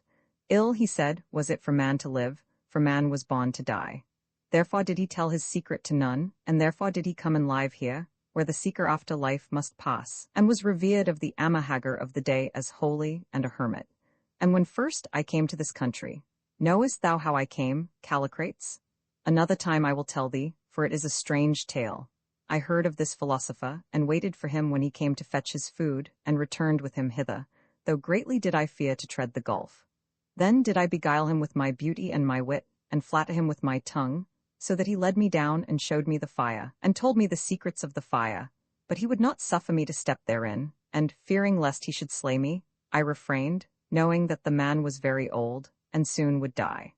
And I returned, having learned from him all that he knew of the wonderful spirit of the world, and that was much, for the man was wise and very ancient, and by purity and abstinence, and the contemplations of his innocent mind, had wan thin the veil between that which we see and the great invisible truths, the whisper of whose wings at times we hear as they sweep through the gross air of the world. Then, it was but a very few days after, I met thee, my Callicrates, who hadst wandered hither with the beautiful Egyptian Amenartas, and I learned to love for the first and last time, once and forever, so that it entered into my mind to come hither with thee, and receive the gift of life for thee and me. Therefore came we, with that Egyptian who would not be left behind, and behold, we found the old man Newt lying but newly dead. There he lay, and his white beard covered him like a garment, and she pointed to a spot near where I was sitting. But surely he hath long since crumbled into dust, and the wind hath borne his ashes hence. Here I put out my hand and felt in the dust, and presently my fingers touched something. It was a human tooth, very yellow, but sound. I held it up and showed it to Escher, who laughed. Yes, she said, it is his without a doubt. Behold what remaineth of Newt and the wisdom of Newt, one little tooth. And yet that man had all life at his command, and for his conscience' sake would have none of it. Well, he lay there newly dead, and we descended whither I shall lead you, and then, gathering up all my courage and courting death that I might perchance win so glorious a crown of life, I stepped into the flames, and behold, life such as ye can never know until you feel it also, flowed into me, and I came forth undying, and lovely beyond imagining. Then did I stretch out mine arms to thee, Callicrates, and bid thee take thine immortal bride, and behold, as I spoke, thou, blinded by my beauty, didst turn from me, and throw thine arms about the neck of Amenartas. And then a great fury filled me and made me mad, and I seized the javelin that thou didst bear, and stabbed thee, so that there, at my very feet in the place of life, thou didst groan and go down into death. I knew not then that I had strength to slay with mine eyes and by the power of my will, therefore in my madness slew I with the javelin. 28. And when thou wast dead, I wept, because I was undying and thou wast dead. I wept there in the place of life, so that had I been mortal any more my heart had surely broken. And she, the swat Egyptian, she cursed me by her gods. By Osiris did she curse me, and by Isis, by Nephthys, and by Anubis, by Sekhit, the cat-headed, and by Set, calling down evil on me, evil and everlasting desolation. I can see her dark face now lowering on me like a storm, but she could not hurt me, and I know not if I could hurt her. I did not try, it was naught to me then, so together we bore thee hence. And afterwards I sent her, the Egyptian, away through the swamps, and it seems that she lived to bear a son, and to write the tale that should lead thee, her husband, back to me, her rival and thy murderess. Such is the tale, my love, and now is the hour at hand that shall set a crown upon it. Like all things on the earth, it is compounded of evil and of good, more of evil than of good, perchance, and writ in letters of blood. It is the truth, not have I hidden from thee, Callicrates. And now one thing before the final moment of thy trial. We go down into the presence of death, for life and death are very near together, and who knoweth? That might happen which should separate us for another space of waiting. I am but a woman, and no prophetess, and I cannot read the future. But this I know, for I learned it from the lips of the wise man Newt, that my life is but prolonged and made more bright. It cannot live for aye. Therefore, before we go, tell me, O Callicrates, that of a truth thou dost forgive me, and dost love me from thy heart. See, Callicrates, much evil have I done. Perchance it was evil but 2 nights ago to strike that girl who loved thee cold in death. But she disobeyed me and angered me, prophesying misfortune to me, and I smote. Be careful when power comes to thee also, lest thou too shouldst smite in thine anger or thy jealousy, for unconquerable strength is a sore weapon in the hands of erring man. Yea, I have sinned, out of the bitterness born of a great love have I sinned, but yet do I know the good from the evil, nor is my heart altogether hardened. Thy love, Callicrates, shall be the gate of my redemption, even as aforetime my passion was the path down which I ran to evil. For deep love unsatisfied is the hell of noble hearts and a portion of the accursed, but love that is mirrored back more perfect from the soul of our desired doth fashion wings to lift us above ourselves, and makes us what we might be.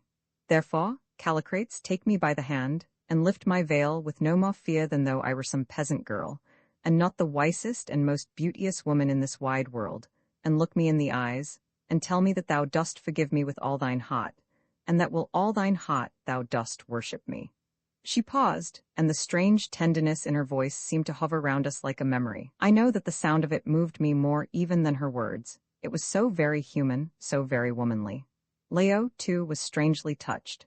Hitherto he had been fascinated against his better judgment, something as a bird is fascinated by a snake, but now I think that all this passed away, and he realized that he really loved this strange and glorious creature, as, alas, I loved her also.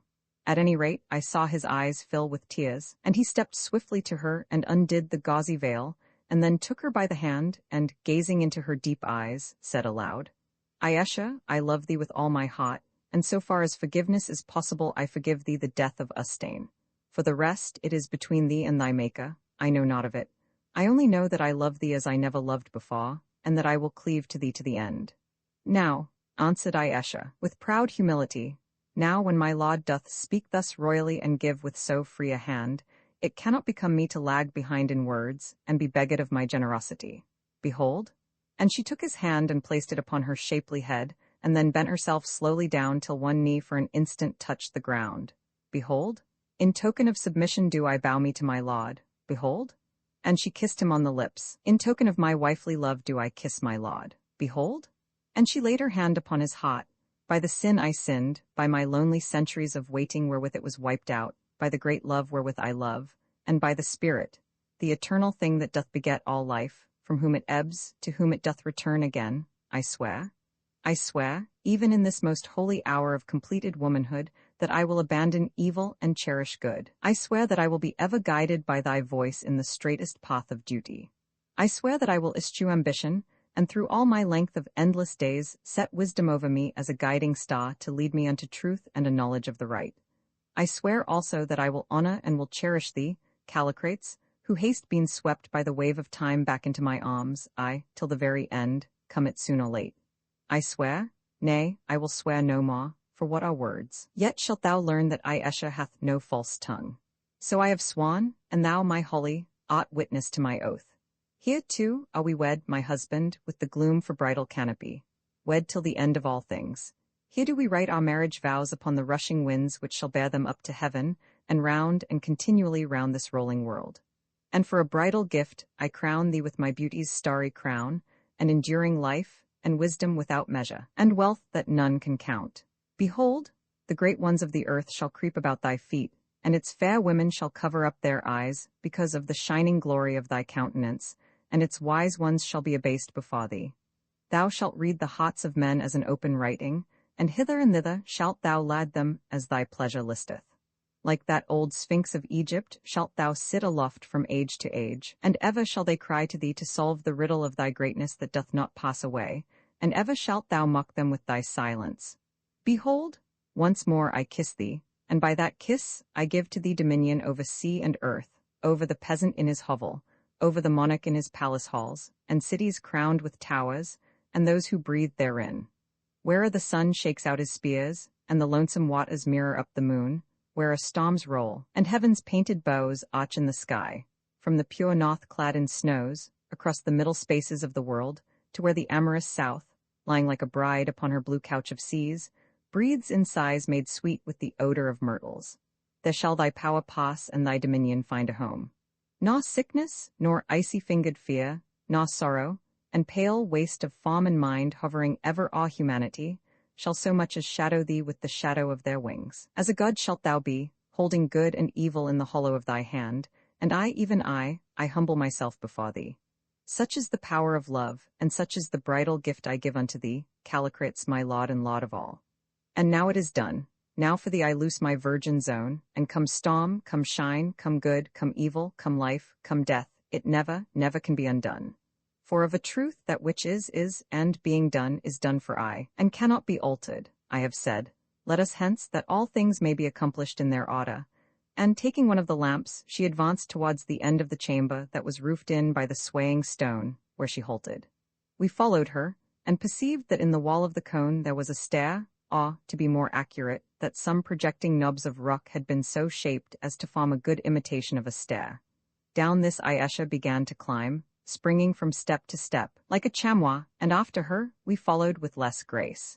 When we had descended some 15 or 16 steps, we found that they ended in a tremendous rocky slope, running first outwards and then inwards, like the slope of an inverted cone or tunnel. The slope was very steep and often precipitous, but it was nowhere impassable, and by the light of the lamps we went down it with no great difficulty, though it was gloomy work enough traveling on thus, no one of us knew whither, into the dead heart of a volcano.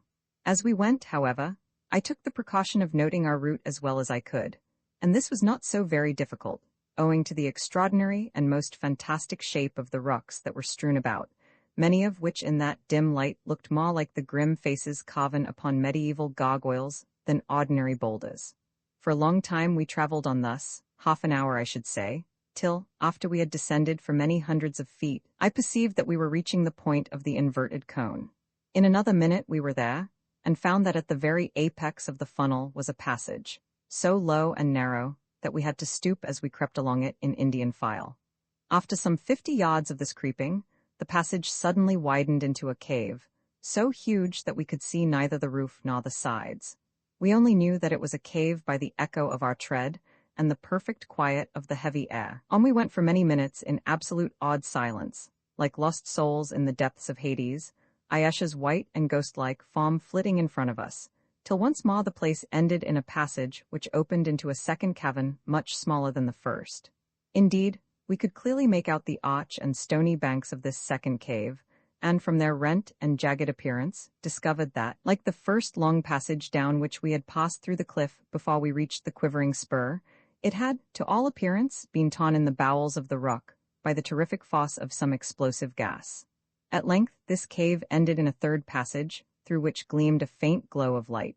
I heard Ayesha give a sigh of relief as this light dawned upon us.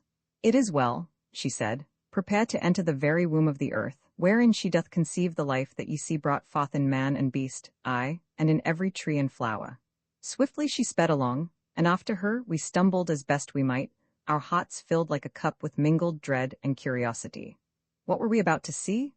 We passed down the tunnel, stronger and stronger the light beamed, reaching us in great flashes like the rays from a lighthouse, as one by one they are thrown wide upon the darkness of the waters. Nor was this all, for with the flashes came a soul-shaking sound like that of thunder and of crashing trees. Now we were through it, and, oh heavens, we stood in a third cavern, some 50 feet in length by perhaps as great a height, and 30 wide. It was carpeted with fine white sand, and its walls had been worn smooth by the action of I know not what. The cavern was not dark like the others, it was filled with a soft glow of rose-colored light, more beautiful to look on than anything that can be conceived, but at first we saw no flashes, and heard no more of the thunderous sound. Presently, however, as we stood in amaze, gazing at the marvelous sight, and wondering whence the rosy radiance flowed, a dread and beautiful thing happened.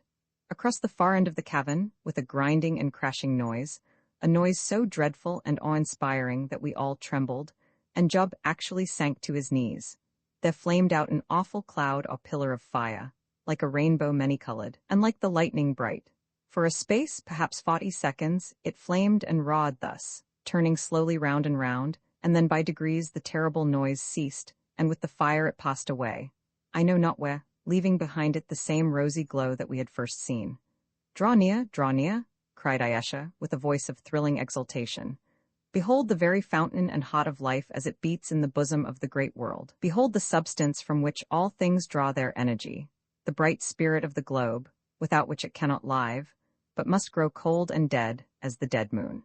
Draw near, and wash you in the living flames, and take their virtue into your poor frames in all its virgin strength, not as it now feebly glows within your bosoms, filtered thereto through all the fine strainers of 1,000 intermediate lives, but as it is here in the very fount and seat of earthly being. We followed her through the rosy glow up to the head of the cave, till at last we stood before the spot where the great pulse beat and the great flame passed.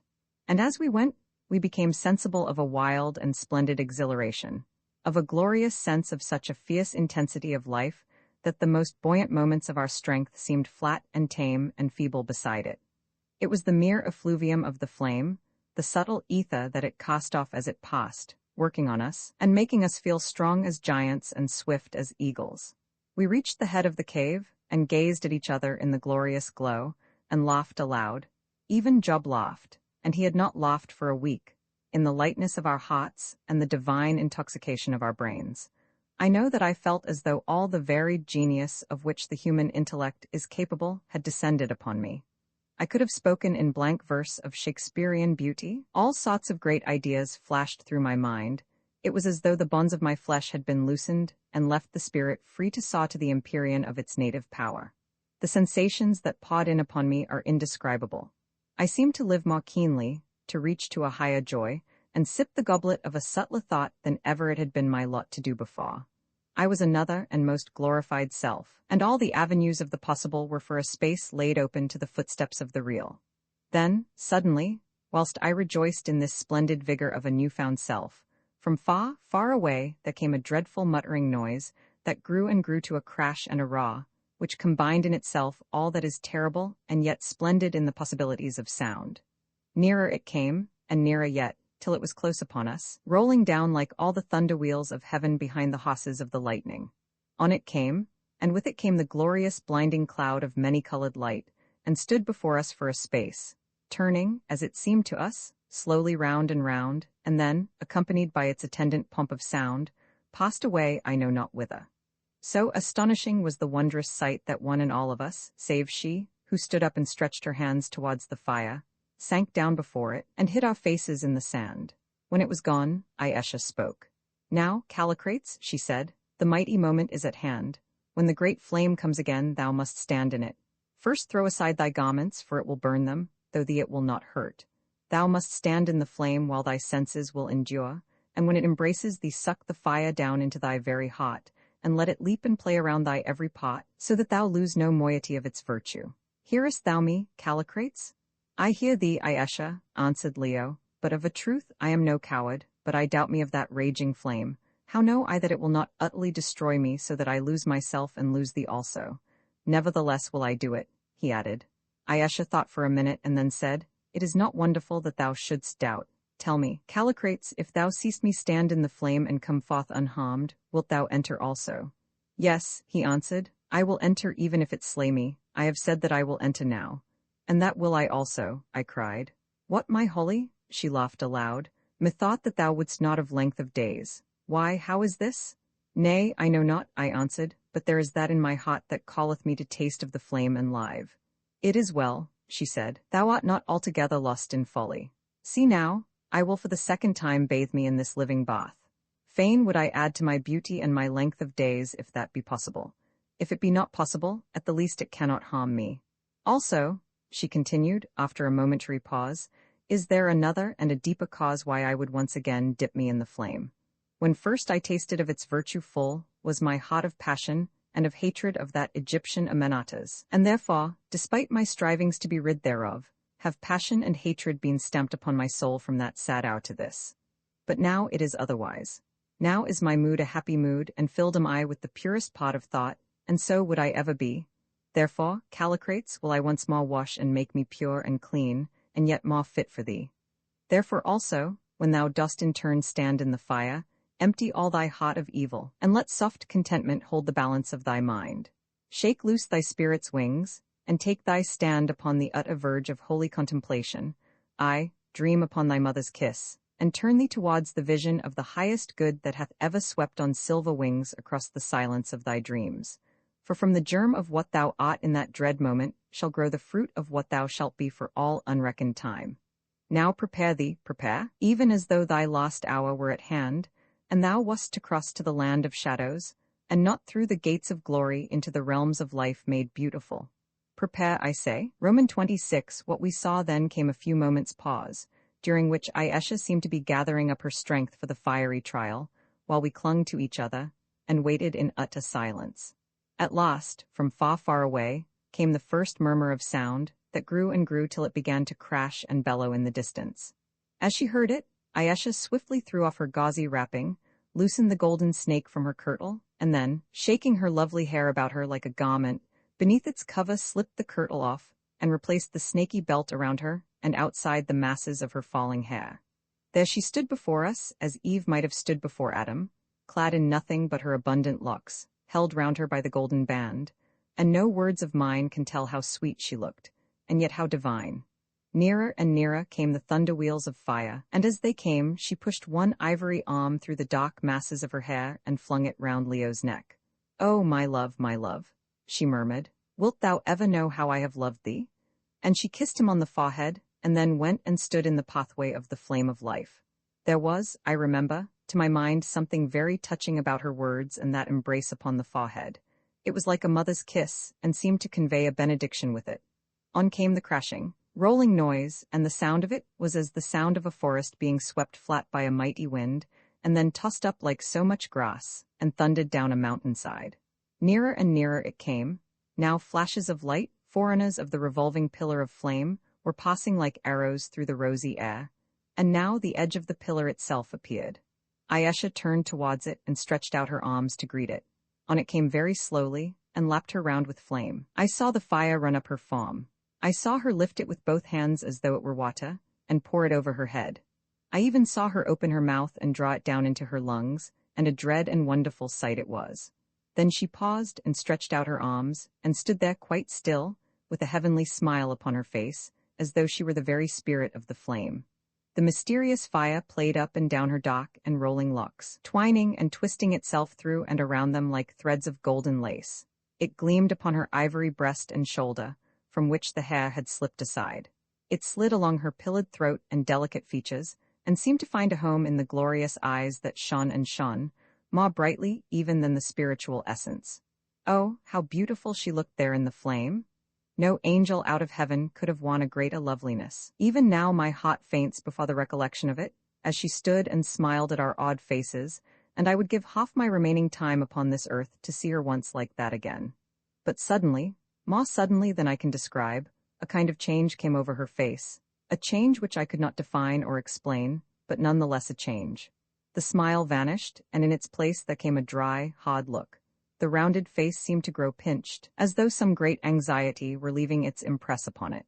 The glorious eyes, too, lost their light, and, as I thought, the form its perfect shape and erectness. I rubbed my eyes, thinking that I was the victim of some hallucination, or that the refraction from the intense light produced an optical delusion. And as I did so, the flaming pillar slowly twisted and thundered off whithersoever it passes to in the bowels of the great earth, leaving Ayesha standing where it had been. As soon as it was gone, she stepped forward to Leo's side. It seemed to me that there was no spring in her step, and stretched out her hand to lay it on his shoulder.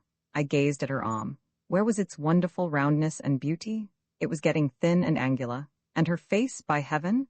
Her face was growing old before my eyes.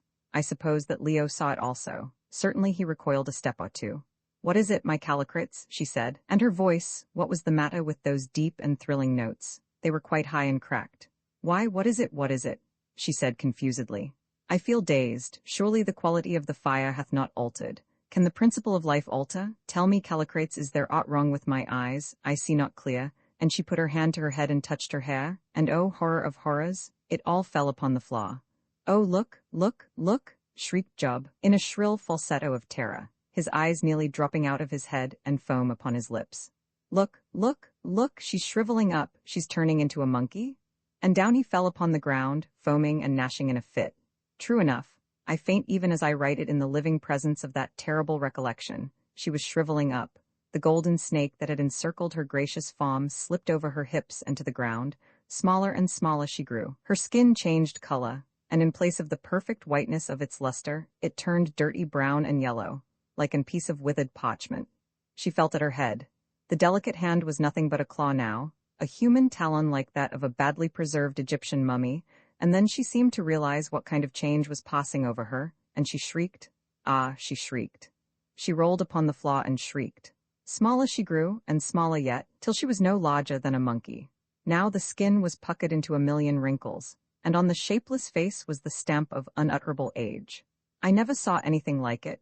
Nobody ever saw anything like the frightful age that was graven on that fearful countenance, no bigger now than that of a 2 months' child, though the skull remained the same size, or nearly so, and let all men pray they never may, if they wish to keep their reason. At last she lay still, or only feebly moving. She, who but 2 minutes before had gazed upon us the loveliest, noblest, most splendid woman the world has ever seen, she lay still before us, near the masses of her own dark hair, no larger than a big monkey and hideous. Ah, too hideous for words. And yet, think of this, at that very moment I thought of it, it was the same woman. She was dying, we saw it and thanked God, for while she lived she could feel, and what must she have felt? She raised herself upon her bony hands and blindly gazed around her, swaying her head slowly from side to side as a tortoise does. She could not see, for her whitish eyes were covered with a hawny film. Oh, the horrible pathos of the sight, but she could still speak. "Callicrates," she said in husky, trembling notes. "Forget me not, Callicrates, have pity on my shame, I shall come again, and shall once more be beautiful, I swear it. It is true. Oh, and she fell upon her face, and was still. On the very spot where more than 20 centuries before she had slain Callicrates the priest, she herself fell down and died. I know not how long we remained thus. Many hours, I suppose. When at last I opened my eyes, the other two were still outstretched upon the floor. The rosy light yet beamed like a celestial dawn, and the thunder wheels of the spirit of life yet rolled upon their accustomed track, for as I awoke the great pillar was passing away. There, too, lay the hideous little monkey frame, covered with crinkled yellow parchment that once had been the glorious she. Alas, it was no hideous dream, it was an awful and unparalleled fact. What had happened to bring this shocking change about? Had the nature of the life-giving fire changed? Did it, perhaps, from time to time, send forth an essence of death instead of an essence of life? Or was it that the frame once charged with its marvelous virtue could bear no more? So that were the process repeated. It mattered not at what lapse of time. The two impregnations neutralized each other, and left the body on which they acted as it was before it ever came into contact with the very essence of life. This, and this alone, would account for the sudden and terrible aging of Ayesha, as the whole length of her 2,000 years took effect upon her. I have not the slightest doubt myself, but that the frame now lying before me was just what the frame of a woman would be, if by any extraordinary means life could be preserved in her, till she at length died at the age of 22 centuries. But who can tell what had happened? There was the fact. Often since that awful hour I have reflected that it requires no great imagination to see the finger of Providence in the matter. Ayesha locked up in her living tomb, waiting from age to age for the coming of her lover worked, but a small change in the order of the world. But Ayesha, strong and happy in her love, clothed in immortal youth and goddess beauty, and the wisdom of the centuries, would have revolutionized society, and even perchance have changed the destiny of mankind. Thus she opposed herself against the eternal law, and strong though she was, by it was swept back to nothingness, swept back with shame and hideous mockery. For some minutes I lay faintly turning these terrors over in my mind, while my physical strength came back to me, which it quickly did in that buoyant atmosphere. Then I bethought me of the others, and staggered to my feet, to see if I could arouse them. But first I took up Ayesha's kirtle, and the gauzy scarf with which she had been wont to hide her dazzling loveliness from the eyes of men, and, averting my head so that I might not look upon it, covered up that dreadful relic of the glorious dead, that shocking epitome of human beauty and human life. I did this hurriedly, fearing lest Leo should recover and see it again. Then, stepping over the perfumed masses of dark hair that lay upon the sand, I stooped down by Job, who was lying upon his face, and turned him over. As I did so, his arm fell back in a way that I did not like, and which sent a chill through me, and I glanced sharply at him. One look was enough. Our old and faithful servant was dead. His nerves, already shattered by all he had seen and undergone, had utterly broken down beneath this last dire sight, and he had died of terror, or in a fit brought on by terror. I had only to look at his face to see it. It was another blow, but perhaps it may help people to understand how overwhelmingly awful was the experience through which we had passed. We did not feel it much at the time. It seemed quite natural that the poor fellow should be dead. When Leo came to himself, which he did with a groan and trembling of the limbs about 10 minutes afterwards, and I told him that Job was dead, he merely said, "Oh?" And mind you, this was from no heartlessness, for he and Job were much attached to each other, and he often talks of him now with the deepest regret and affection. It was only that his nerves would bear no more. A harp can give out but a certain quantity of sound, however heavily it is smitten. Well, I set myself to recovering Leo, who, to my infinite relief, I found was not dead, but only fainting, and in the end I succeeded, as I have said, and he sat up. and then I saw another dreadful thing. When we entered that awful place, his curling hair had been of the ruddiest gold, now it was turning gray, and by the time we reached the outer air, it was snow white. Besides, he looked 20 years older. "What is to be done, old fellow?" he said in a hollow, dead sort of voice when his mind had cleared a little, and a recollection of what had happened forced itself upon it. "Try and get out, I suppose," I answered. "That is, unless you would like to go in there," and I pointed to the column of fire that was once more rolling by. "I would go in if I were sure that it would kill me," he said with a little laugh. "It was my cursed hesitation that did this. If I had not been doubtful, she might never have tried to show me the road, but I am not sure. The fire might have the opposite effect upon me. It might make me immortal, and, old fellow, I have not the patience to wait a couple of 1,000 years for her to come back again as she did for me. I had rather die when my hour comes, and I should fancy that it isn't far off either, and go my ways to look for her. Do you go in if you like." But I merely shook my head. My excitement was as dead as ditch water, and my distaste for the prolongation of my mortal span had come back upon me more strongly than ever. Besides, we neither of us knew what the effects of the fire might be. The result upon she had not been of an encouraging nature, and of the exact causes that produced that result we were, of course, ignorant.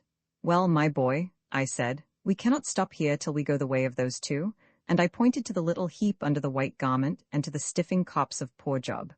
"If we are going, we had better go, but by the way, I expect that the lamps have burnt out," and I took one up and looked at it, and sure enough it had. "There is some more oil in the vase," said Leo indifferently, "if it is not broken, at least." I examined the vessel in question. It was intact. With a trembling hand I filled the lamps. Luckily there was still some of the linen wick unburnt.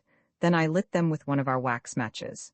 While I did so, we heard the pillar of fire approaching once more as it went on its never-ending journey, if, indeed, it was the same pillar that passed and repassed in a circle. "Let's see it come once more," said Leo. "We shall never look upon its like again in this world." It seemed a bit of idle curiosity, but somehow I shared it.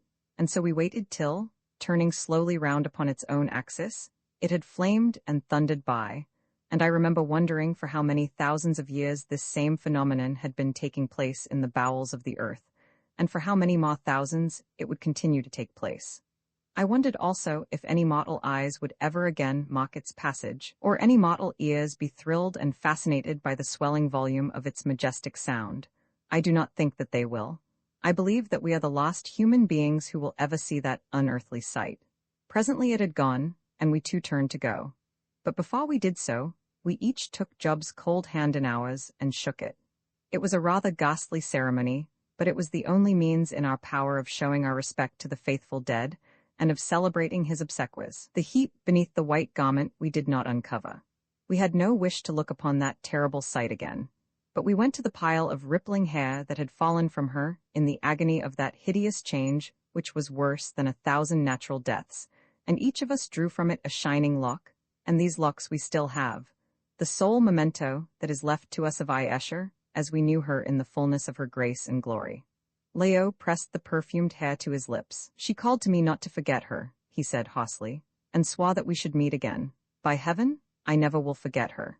Here I swear that if we live to get out of this, I will not for all my days have anything to say to another living woman, and that wherever I go I will wait for her as faithfully as she waited for me.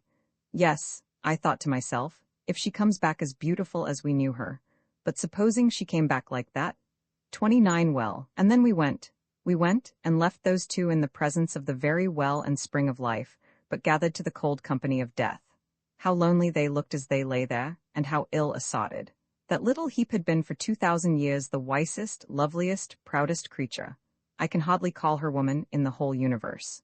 She had been wicked, too, in her way, but alas, such is the frailty of the human heart, her wickedness had not detracted from her charm. Indeed, I am by no means certain that it did not add to it. It was after all of a grand order. There was nothing mean or small about Esher. And poor Job, too? His presentiment had come true, and there was an end of him. Well, he has a strange burial place. No Norfolk hind ever had a stranger, or ever will, and it is something to lie in the same sepulchre as the poor remains of the imperial she.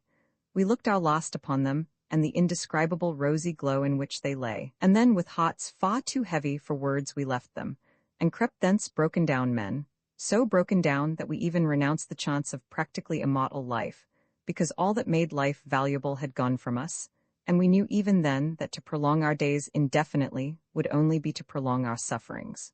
For we felt, yes, both of us, that having once looked Escher in the eyes, we could not forget her forever and ever while memory and identity remained. We both loved her now and for all time. She was stamped and carven on our hearts, and no other woman or interest could ever raise that splendid die. And there lies the sting, I had and have no right to think thus of her. As she told me, I was naught to her, and never shall be through the unfathomed depths of time, unless, indeed, conditions alter, and a day comes at last when two men may love one woman, and all three be happy in the fact. It is the only hope of my broken-heartedness, and a rather faint one.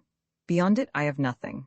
I have paid down this heavy price, all that I am worth here and hereafter, and that is my sole reward. With Leo it is different, and often I bitterly envy him his happy lot, for if she was right, and her wisdom and knowledge did not fail her at the last, which, arguing from the precedent of her own case, I think most unlikely, he has some future to look forward to. But I have none, and yet, mark the folly and the weakness of the human heart, and let him who is wise learn wisdom from it. Yet I would not have it otherwise. I mean that I am content to give what I have given and must always give, and take in payment those crumbs that fall from my mistress's table, the memory of a few kind words, the hope one day in the far undreamed future of a sweet smile or two of recognition, a little gentle friendship, and a little show of thanks for my devotion to her. And Leo. If that does not constitute true love, I do not know what does, and all I have to say is that it is a very bad state of affairs for a man on the wrong side of middle age to fall into. Roman 27, we passed through the caves without trouble, but when we came to the slope of the inverted cone, two difficulties stared us in the face. The first of these was the laborious nature of the ascent, and the next the extreme difficulty of finding our way. Indeed, had it not been for the mental notes that I had fortunately taken of the shape of various rocks, I am sure that we never should have managed it at all, but have wandered about in the dreadful womb of the volcano, for I suppose it must once have been something of the sort, until we died of exhaustion and despair. As it was, we went wrong several times, and once nearly fell into a huge crack or crevasse. It was terrible work creeping about in the dense gloom and awful stillness from boulder to boulder, and examining it by the feeble light of the lamps to see if I could recognize its shape. We rarely spoke, our hearts were too heavy for speech. We simply stumbled about, falling sometimes and cutting ourselves, in a rather dogged sort of way. The fact was that our spirits were utterly crushed, and we did not greatly care what happened to us. Only we felt bound to try and save our lives whilst we could, and indeed a natural instinct prompted us to it. So for some 3 or 4 hours, I should think, I cannot tell exactly how long, for we had no watch left that would go, we blundered on. During the last 2 hours, we were completely lost, and I began to fear that we had got into the funnel of some subsidiary cone, when at last I suddenly recognized a very large rock which we had passed in descending but a little way from the top. It is a marvel that I should have recognized it, and indeed, we had already passed it going at right angles to the proper path, when something about it struck me, and I turned back and examined it in an idle sort of way, and, as it happened, this proved our salvation. After this we gained the rocky natural stair without much further trouble, and in due course found ourselves back in the little chamber where the benighted newt had lived and died. But now, a fresh terror stared us in the face. It will be remembered that owing to Job's fear and awkwardness, the plank upon which we had crossed from the huge spur to the rocking stone had been whirled off into the tremendous gulf below. How were we to cross without the plank? There was only one answer. We must try and jump it, or else stop there till we starved. The distance in itself was not so very great, between 11 and 12 feet I should think, and I have seen Leo jump over 20 when he was a young fellow at college. But then, think of the conditions. 2 weary, worn-out men, one of them on the wrong side of 40, a rocking stone to take off from, a trembling point of rock some few feet across to land upon, and a bottomless gulf to be cleared in a raging gale. It was bad enough, God knows, but when I pointed out these things to Leo, he put the whole matter in a nutshell, by replying that, merciless as the choice was, we must choose between the certainty of a lingering death in the chamber and the risk of a swift one in the air. Of course, there was no arguing against this, but one thing was clear, we could not attempt that leap in the dark. The only thing to do was to wait for the ray of light which pierced through the gulf at sunset. How near to or how far from sunset we might be, neither of us had the faintest notion. All we did know was, that when at last the light came, it would not endure more than a couple of minutes at the outside, so that we must be prepared to meet it. Accordingly, we made up our minds to creep on to the top of the rocking stone and lie there in readiness. We were the more easily reconciled to this course by the fact that our lamps were once more nearly exhausted. Indeed, one had gone out bodily, and the other was jumping up and down, as the flame of a lamp does when the oil is done. So, by the aid of its dying light, we hastened to crawl out of the little chamber and clamber up the side of the great stone. As we did so, the light went out. The difference in our position was a sufficiently remarkable one. Below, in the little chamber, we had only heard the roaring of the gale overhead. Here, lying on our faces on the swinging stone, we were exposed to its full force and fury, as the great draught drew first from this direction, and then from that, howling against the mighty precipice, and through the rocky cliffs like 10,000 despairing souls. We lay there hour after hour in terror and misery of mind, so deep that I will not attempt to describe it, and listened to the wild storm voices of that Tartarus, as, set to the deep undertone of the spur opposite against which the wind hummed like some awful harp, they called to each other from precipice to precipice. No nightmare dreamed by man, no wild invention of the romancer, can ever equal the living horror of that place, and the weird crying of those voices of the night, as we clung like shipwrecked mariners to a raft, and tossed on the black, unfathomed wilderness of air. Fortunately, the temperature was not a low one. Indeed, the wind was warm, or we should have perished. So we clung and listened, and while we were stretched out upon the rock, a thing happened which was so curious and suggestive in itself, though doubtless a mere coincidence, that, if anything, it added to, rather than deducted from, the burden on our nerves. It will be remembered that when Ayesha was standing on the spur, before we crossed to the stone, the wind tore her cloak from her, and whirled it away into the darkness of the gulf. We could not see whither. Well, I hardly like to tell the story, it is so strange. As we lay there upon the rocking stone, this very cloak came floating out of the black space, like a memory from the dead, and fell on Leo, so that it covered him nearly from head to foot. We could not at first make out what it was, but soon discovered by its feel, and then poor Leo, for the first time, gave way, and I heard him sobbing there upon the stone. No doubt the cloak had been caught upon some pinnacle of the cliff, and was thence blown hither by a chance gust. But still, it was a most curious and touching incident. Shortly after this, suddenly, without the slightest previous warning, the great red knife of light came stabbing the darkness through and through, struck the swaying stone on which we were, and rested its sharp point upon the spur opposite. "Now for it," said Leo, "now or never." We rose and stretched ourselves, and looked at the cloud wreaths stained the color of blood by that red ray as they tore through the sickening depths beneath, and then at the empty space between the swaying stone and the quivering rock, and in our hearts despaired and prepared for death. Surely we could not clear it, desperate though we were. "Who is to go first?" said I. "Do you, old fellow," answered Leo. "I will sit upon the other side of the stone to steady it.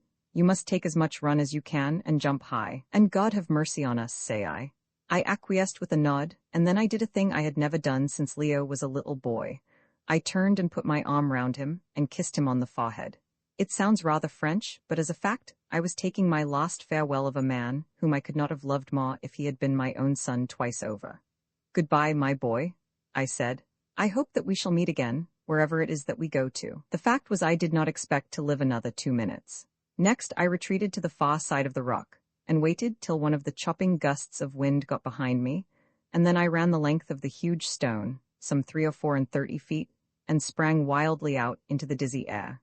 Oh, the sickening terrors that I felt as I launched myself at that little point of rock, and the horrible sense of despair that shot through my brain as I realized that I had jumped short. But so it was, my feet never touched the point. They went down into space, only my hands and body came in contact with it.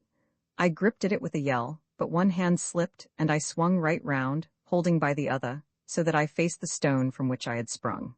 Wildly I stretched up with my left hand, and this time managed to grasp a knob of rock, and there I hung in the fierce red light, with thousands of feet of empty air beneath me. My hands were holding to either side of the underpart of the spur, so that its point was touching my head. Therefore, even if I could have found the strength, I could not pull myself up. The most that I could do would be to hang for about a minute, and then drop down into the bottomless pit. If any man can imagine a more hideous position, let him speak. All I know is that the torture of that half-minute nearly turned my brain. I heard Leo give a cry, and then suddenly saw him in mid-air springing up and out like a chamois. It was a splendid leap that he took under the influence of his terror and despair, clearing the horrible gulf as if it were nothing, and landing well onto the rocky point. He threw himself upon his face, to prevent his pitching off into the depths. I felt the spur above me shake beneath the shock of his impact, and as it did so I saw the huge rocking stone, that had been violently depressed by him as he sprang, fly back when relieved of his weight till, for the first time during all these centuries, it got beyond its balance, fell with a most awful crash right into the rocky chamber which had once served the philosopher Newt for a hermitage, and, I have no doubt, forever sealed the passage that leads to the place of life with some hundreds of tons of rock. All this happened in a second, and curiously enough, notwithstanding my terrible position, I noted it involuntarily, as it were. I even remember thinking that no human being would go down that dread path again. Next instant, I felt Leo seize me by the right wrist with both hands. By lying flat on the point of rock he could just reach me. "You must let go and swing yourself clear," he said in a calm and collected voice, "and then I will try and pull you up, or we will both go together. Are you ready?" By way of answer I let go, first with my left hand and then with the right, and, as a consequence, swayed out clear of the overshadowing rock, my weight hanging upon Leo's arms. It was a dreadful moment. He was a very powerful man, I knew, but would his strength be equal to lifting me up till I could get a hold on the top of the spur, when owing to his position he had so little purchase? For a few seconds I swung to and fro, while he gathered himself for the effort, and then I heard his sinews cracking above me, and felt myself lifted up as though I were a little child, till I got my left arm round the rock, and my chest was resting on it. The rest was easy. In 2 or 3 more seconds I was up, and we were lying panting side by side, trembling like leaves, and with the cold perspiration of terror pouring from our skins. And then, as before, the light went out like a lamp. For some half-hour we lay thus without speaking a word, and then at length began to creep along the great spur, as best we might in the dense gloom. As we drew towards the face of the cliff, however, from which the spur sprang out like a spike from a wall, the light increased, though only a very little, for it was night overhead. After that the gusts of wind decreased, and we got along rather better, and at last reached the mouth of the first cave or tunnel. But now a fresh trouble stared us in the face. Our oil was gone, and the lamps were, no doubt, crushed to powder beneath the fallen rocking stone. We were even without a drop of water to stay our thirst, for we had drunk the last in the chamber of Newt. How were we to see to make our way through this lost, boulder-strewn tunnel? Clearly all that we could do was to trust to our sense of feeling, and attempt the passage in the dark. So in we crept, fearing that if we delayed to do so our exhaustion would overcome us, and we should probably lie down and die where we were. Oh, the horrors of that lost tunnel!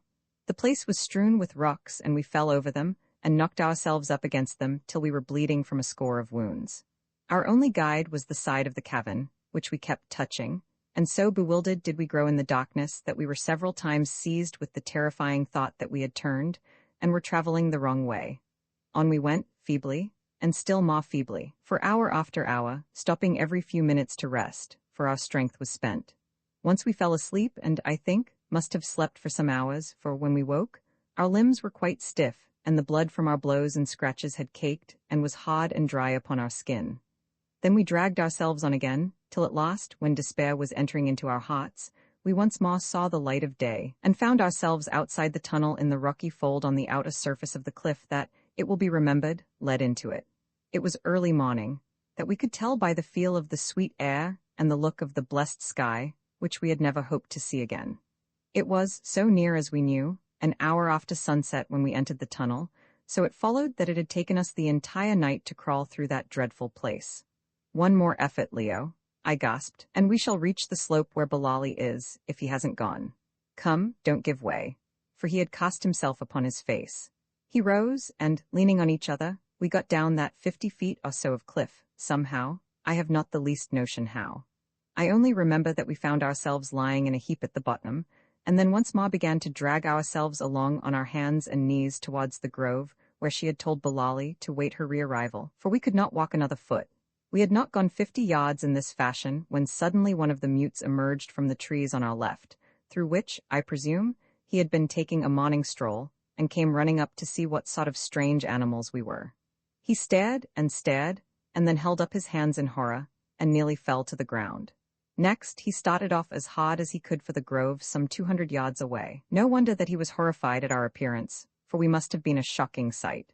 To begin, Leo, with his golden curls turned a snowy white, his clothes nearly rent from his body, his wan face and his hands a mass of bruises, cuts, and blood-encrusted filth, was a sufficiently alarming spectacle, as he painfully dragged himself along the ground, and I have no doubt that I was little better to look on. I know that 2 days afterwards, when I inspected my face in some water, I scarcely recognized myself. I have never been famous for beauty, but there was something beside ugliness stamped upon my features that I have never got rid of until this day, something resembling that wild look with which a startled person wakes from deep sleep more than anything else that I can think of. And really, it is not to be wondered at. What I do wonder at is that we escaped it all with our reason. Presently, to my intense relief, I saw old Bilali hurrying towards us, and even then I could scarcely help smiling at the expression of consternation on his dignified countenance. "Oh, my baboon, he cried, "my dear son, is it indeed thee and the lion? Why, his mane that was ripe as corn is white like the snow. Whence come ye? And where is the pig, and where too she who must be obeyed?" "Dead, both dead," I answered. "But ask no questions, help us, and give us food and water, or we too shall die before thine eyes. Seest thou not that our tongues are black for want of water? How then can we talk?" "Dead," he gasped. "Impossible. She who never dies, dead, how can it be?" And then, perceiving, I think, that his face was being watched by the mutes who had come running up, he checked himself, and motioned to them to carry us to the camp, which they did. Fortunately, when we arrived, some broth was boiling on the fire, and with this Bilali fed us, for we were too weak to feed ourselves, thereby I firmly believe saving us from death by exhaustion. Then he bade the mutes wash the blood and grime from us with wet cloths, and after that we were laid down upon piles of aromatic grass, and instantly fell into the dead sleep of absolute exhaustion of mind and body. Roman 28 over the mountain, the next thing I recollect is a feeling of the most dreadful stiffness, and a sort of vague idea passing through my half-awakened brain that I was a carpet that had just been beaten. I opened my eyes, and the first thing they fell on was the venerable countenance of our old friend Bilali, who was seated by the side of the improvised bed upon which I was sleeping, and thoughtfully stroking his long beard. The sight of him at once brought back to my mind a recollection of all that we had recently passed through, which was accentuated by the vision of poor Leo lying opposite to me, his face knocked almost to a jelly, and his beautiful crowd of curls turned from yellow to white. 30, and I shut my eyes again and groaned.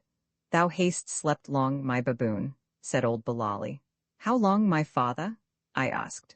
"A round of the sun and a round of the moon. A day and a night hast thou slept, and the lion also. See, he sleepeth yet." "Blessed is sleep," I answered, "for it swallows up recollection." "Tell me," he said, "what hath befallen you, and what is this strange story of the death of her who dieth not? Bethink thee, my son, if this be true, then is thy danger and the danger of the lion very great, nay, almost as the pot red wherewith ye shall be potted, and the stomachs of those who shall eat ye are already hungry for the feast. Knowest thou not that these Amahaga, my children, these dwellers in the caves, hate ye? They hate ye as strangers, they hate ye more because of their brethren whom she put to the torment for your sake. Assuredly, if once they learn that there is naught to fear from Haya, from the terrible one who must be obeyed, they will slay ye by the pot. But let me hear thy tale, my poor baboon." Thus adjured, I set to work and told him, not everything, indeed, for I did not think it desirable to do so, but sufficient for my purpose, which was to make him understand that she was really no more, having fallen into some fire, and, as I put it, for the real thing would have been incomprehensible to him, been burnt up. I also told him some of the horrors we had undergone in effecting our escape, and these produced a great impression on him, but I clearly saw that he did not believe in the report of Ayesha's death. He believed indeed that we thought that she was dead, but his explanation was that it had suited her to disappear for a while. Once, he said, in his father's time, she had done so for 12 years, and there was a tradition in the country that many centuries back no one had seen her for a whole generation, when she suddenly reappeared, and destroyed a woman who had assumed the position of queen. I said nothing to this, but only shook my head sadly. Alas, I knew too well that Ayesha would appear no more, or at any rate that Bilali would never see her again. "And now," concluded Bilali, "what wouldst thou do, my baboon?" "Nay," I said, "I know not, my father. Can we not escape from this country?" He shook his head. "It is very difficult. By co ye cannot pass, for you would be seen, and as soon as those fierce ones found that you were alone, well," and he smiled significantly, and made a movement as though he were placing a hat on his head. "But there is a way over the cliff whereof I once spake to thee, where they drive the cattle out to pasture. Then beyond the pastures are 3 days' journey through the marshes, and after that I know not, but I have heard that 7 days' journey from thence is a mighty river, which floweth to the black water. If ye could come thither, perchance ye might escape, but how can ye come thither?" "Bulali," I said, "once, thou knowest, I did save thy life. Now pay back the debt, my father, and save me mine and my friends, the lions. It shall be a pleasant thing for thee to think of when thine hour comes, and something to set in the scale against the evil doing of thy days, if perchance thou hast done any evil. Also, if thou be right, and if she doth but hide herself, surely when she comes again she shall reward thee." "My son the baboon," answered the old man, "think not that I have an ungrateful heart. Well do I remember how thou didst rescue me when those dogs stood by to see me drown. Measure for measure will I give thee, and if thou canst be saved, surely I will save thee. Listen, by dawn tomorrow be prepared, for litters shall be here to bear ye away across the mountains and through the marshes beyond. This will I do, saying that it is the word of she that it be done, and he who obeyeth not the word of she food is he for the hyenas. Then, when ye have crossed the marshes, ye must strike with your own hands, so that perchance, if good fortune go with you, ye may live to come to that black water whereof ye told me. And now, see, the lion wakes, and ye must eat the food I have made ready for you." Leo's condition, when once he was fairly aroused, proved not to be so bad as might have been expected from his appearance, and we both of us managed to eat a hearty meal, which indeed we needed sadly enough. After this, we limped down to the spring and bathed, and then came back and slept again till evening, when we once more ate enough for 5. Bulali was away all that day, no doubt making arrangements about litters and bearers, for we were awakened in the middle of the night by the arrival of a considerable number of men in the little camp. At dawn the old man himself appeared, and told us that he had, by using she's dreadful name, though with some difficulty, succeeded in getting the necessary men and 2 guides to conduct us across the swamps, and that he urged us to start at once, at the same time announcing his intention of accompanying us so as to protect us against treachery. I was much touched by this act of kindness on the part of that wily old barbarian towards 2 utterly defenseless strangers. A 3, or in his case, for he would have to return, 6 days' journey through those deadly swamps was no light undertaking for a man of his age, but he consented to do it cheerfully in order to promote our safety. It shows that even among those dreadful Amahagga, who are certainly with their gloom and their devilish and ferocious rites by far the most terrible savages that I ever heard of, there are people with kindly hearts. Of course, self-interest may have had something to do with it. He may have thought that she would suddenly reappear and demand an account of us at his hands, but still, allowing for all deductions, it was a great deal more than we could expect under the circumstances, and I can only say that I shall for as long as I live cherish a most affectionate remembrance of my nominal parent, old Bulali. Accordingly, after swallowing some food, we started in the litters, feeling, so far as our bodies went, wonderfully like our old selves after our long rest and sleep. I must leave the condition of our minds to the imagination. Then came a terrible pull up the cliff. Sometimes the ascent was more natural, more often it was a zigzag roadway cut, no doubt, in the first instance by the old inhabitants of Ka. The Amahagga say they drive their spare cattle over it once a year to pasture outside. All I know is that those cattle must be uncommonly active on their feet. Of course the litters were useless here, so we had to walk.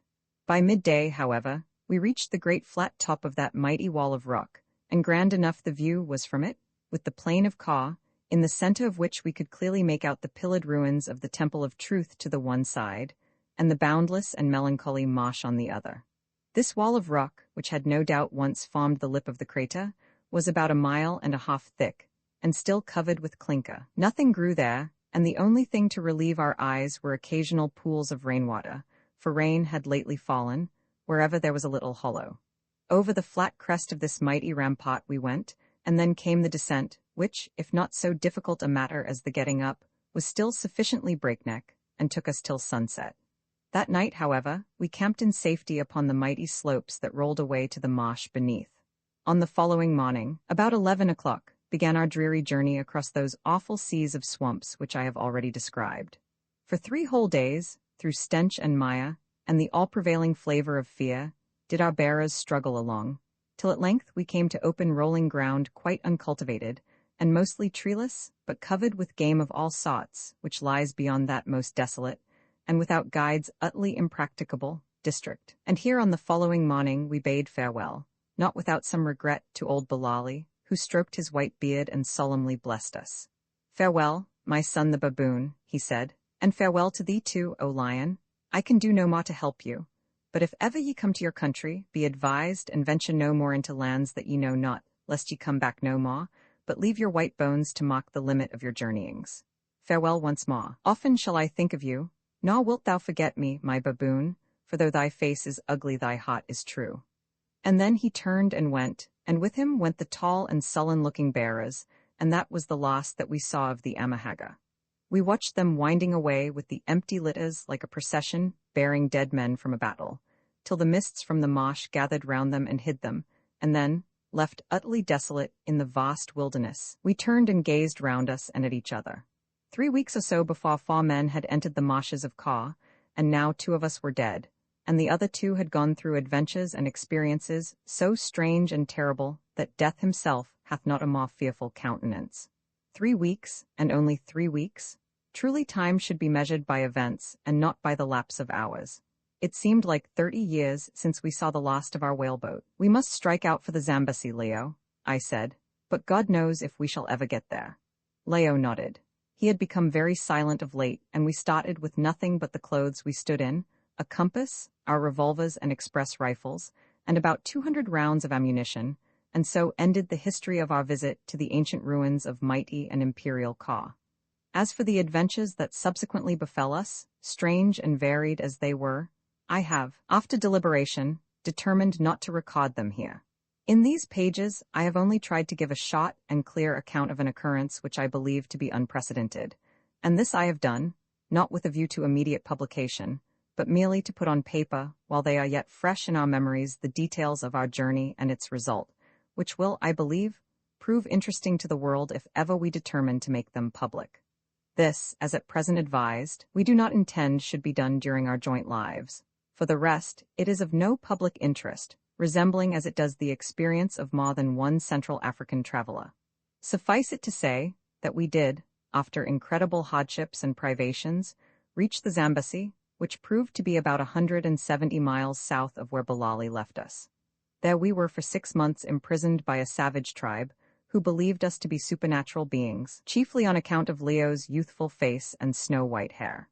From these people we ultimately escaped and, crossing the Zambesi, wandered off southwards, where, when on the point of starvation, we were sufficiently fortunate to fall in with a half-caste Portuguese elephant hunter who had followed a troop of elephants farther inland than he had ever been before. This man treated us most hospitably, and ultimately through his assistance, we, after innumerable sufferings and adventures, reached Delagoa Bay, more than 18 months from the time when we emerged from the marshes of Kau, and the very next day managed to catch one of the steamboats that run round the Cape to England. Our journey home was a prosperous one, and we set our foot on the quay at Southampton exactly 2 years from the date of our departure, upon our wild and seemingly ridiculous quest, and I now write these last words with Leo, leaning over my shoulder in my old room in my college, the very same into which some 22 years ago my poor friend Vincy came stumbling on the memorable night of his death, bearing the iron chest with him. And that is the end of this history so far as it concerns science and the outside world. What its end will be as regards Leo and myself is more than I can guess at, but we feel that is not reached yet. A story that began more than 2,000 years ago may stretch a long way into the dim and distant future. Is Leo really a reincarnation of the ancient Callicrates of whom the inscription tells?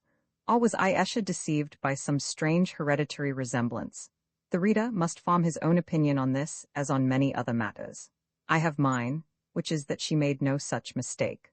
Often I sit alone at night, staring with the eyes of the mind into the blackness of unborn time, and wondering in what shape and form the great drama will be finally developed, and where the scene of its next act will be laid.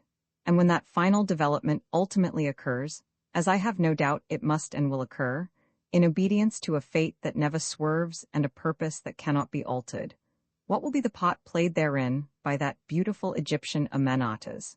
the princess of the royal race of the pharaohs, for the love of whom the priest Callicrates broke his vows to Isis, and, pursued by the inexorable vengeance of the outraged goddess, fled down the coast of Libya to meet his doom at Ka. Roman 3, the sherd of Amenatas on the day preceding Leo's 25th birthday, we both journeyed to London, and extracted the mysterious chest from the bank where I had deposited it 20 years before. It was, I remember, brought up by the same clerk who had taken it down. He perfectly remembered having hidden it away. Had he not done so, he said, he should have had difficulty in finding it. It was so covered up with cobwebs. In the evening, we returned with our precious burden to Cambridge, and I think that we might both of us have given away all the sleep we got that night and not have been much the poorer. At daybreak, Leo arrived in my room in a dressing gown and suggested that we should at once proceed to business. I scouted the idea as showing an unworthy curiosity. The chest had waited 20 years, I said, so it could very well continue to wait until after breakfast. Accordingly, at 9, an unusually sharp 9, we breakfasted. And so occupied was I with my own thoughts that I regret to state that I put a piece of bacon into Leo's tea in mistake for a lump of sugar. Job, too, to whom the contagion of excitement had, of course, spread, managed to break the handle off my Sevres china teacup, the identical one I believe that Marat had been drinking from just before he was stabbed in his bath.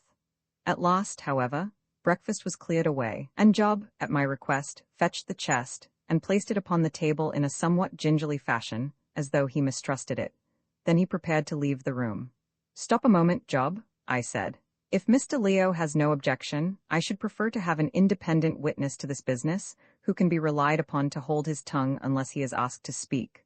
"Certainly, Uncle Horace," answered Leo, for I had brought him up to call me uncle, though he varied the appellation somewhat disrespectfully by calling me old fellow, or even my avuncular relative.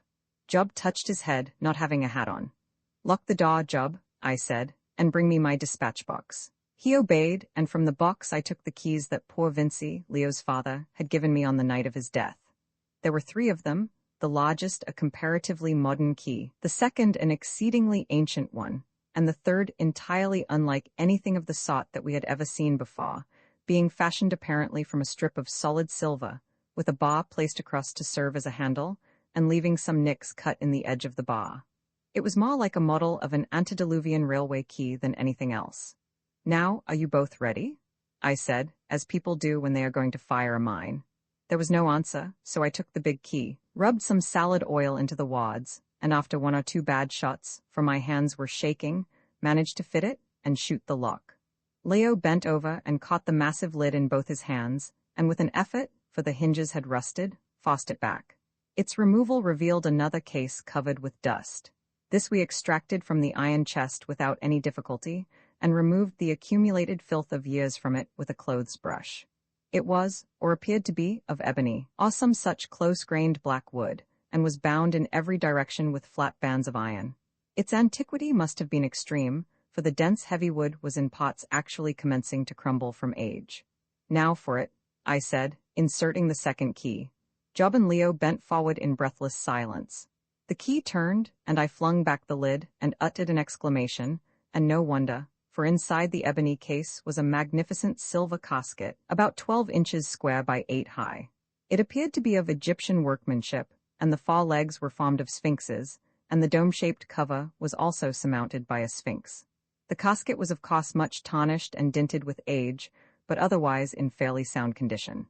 I drew it out and set it on the table, and then, in the midst of the most perfect silence, I inserted the strange-looking silver key, and pressed this way and that, until at last the lock yielded, and the casket stood before us. It was filled to the brim with some brown shredded material, more like vegetable fiber than paper, the nature of which I have never been able to discover. This I carefully removed to the depth of some 3 inches, when I came to a letter enclosed in an ordinary modern-looking envelope, and addressed in the handwriting of my dead friend Vincy. "To my son Leo, should he live to open this casket." I handed the letter to Leo, who glanced at the envelope, and then put it down upon the table, making a motion to me to go on emptying the casket. The next thing that I found was a parchment carefully rolled up. I unrolled it, and seeing that it was also in Vincy's handwriting, and headed, "Translation of the uncial Greek writing on the potsherd," put it down by the letter. Then followed another ancient roll of parchment, that had become yellow and crinkled with the passage of years. This I also unrolled. It was likewise a translation of the same Greek original, but into black-letter Latin, which at the first glance from the style and character appeared to me to date from somewhere about the beginning of the 16th century. Immediately beneath this roll was something hard and heavy, wrapped up in yellow linen, and reposing upon another layer of the fibrous material. Slowly and carefully, we unrolled the linen, exposing to view a very large but undoubtedly ancient potsherd of a dirty yellow color. This potsherd had, in my judgment, once been a pot of an ordinary amphora of medium size. For the rest, it measured 10.5 inches in length by 7 in width, was about 1/4 of an inch thick, and densely covered on the convex side that lay towards the bottom of the box with writing in the later uncial Greek character, faded here and there, but for the most part perfectly legible, the inscription having evidently been executed with the greatest care, and by means of a reed pen, such as the ancients often used. I must not forget to mention that in some remote age, this wonderful fragment had been broken in two, and rejoined by means of cement and 8 long rivets. Also, there were numerous inscriptions on the inner side, but these were of the most erratic character, and had clearly been made by different hands and in many different ages, and of them, together with the writings on the parchments, I shall have to speak presently. "Is there anything more?" asked Leo, in a kind of excited whisper. I groped about and produced something hard, done up in a little linen bag. Out of the bag we took first a very beautiful miniature done upon ivory, and secondly, a small chocolate-colored composition scarabaeus, marked thus, symbols which, we have since ascertained, mean Suten Si Ra, which is being translated the royal son of Ra or the sun. The miniature was a picture of Leo's Greek mother, a lovely, dark-eyed creature. On the back of it was written, in poor Vincey's handwriting, "My beloved wife." "That is all," I said. "Very well," answered Leo, putting down the miniature, at which he had been gazing affectionately, "and now let us read the letter," and without further ado he broke the seal, and read aloud as follows. "My son Leo, when you open this, if you ever live to do so, you will have attained to manhood, and I shall have been long enough dead to be absolutely forgotten by nearly all who knew me. Yet in reading it remember that I have been, and for anything you know may still be, and that in it, through this link of pen and paper, I stretch out my hand to you across the gulf of death, and my voice speaks to you from the silence of the grave. Though I am dead, and no memory of me remains in your mind, yet am I with you in this hour that you read. Since your birth to this day I have scarcely seen your face. Forgive me this. Your life supplanted the life of one whom I loved better than women are often loved, and the bitterness of it endureth yet. Had I lived I should in time have conquered this foolish feeling, but I am not destined to live. My sufferings, physical and mental, are more than I can bear, and when such small arrangements as I have to make for your future well-being are completed, it is my intention to put a period to them. May God forgive me if I do wrong. At the best I could not live more than another year." "So he killed himself," I exclaimed. "I thought so.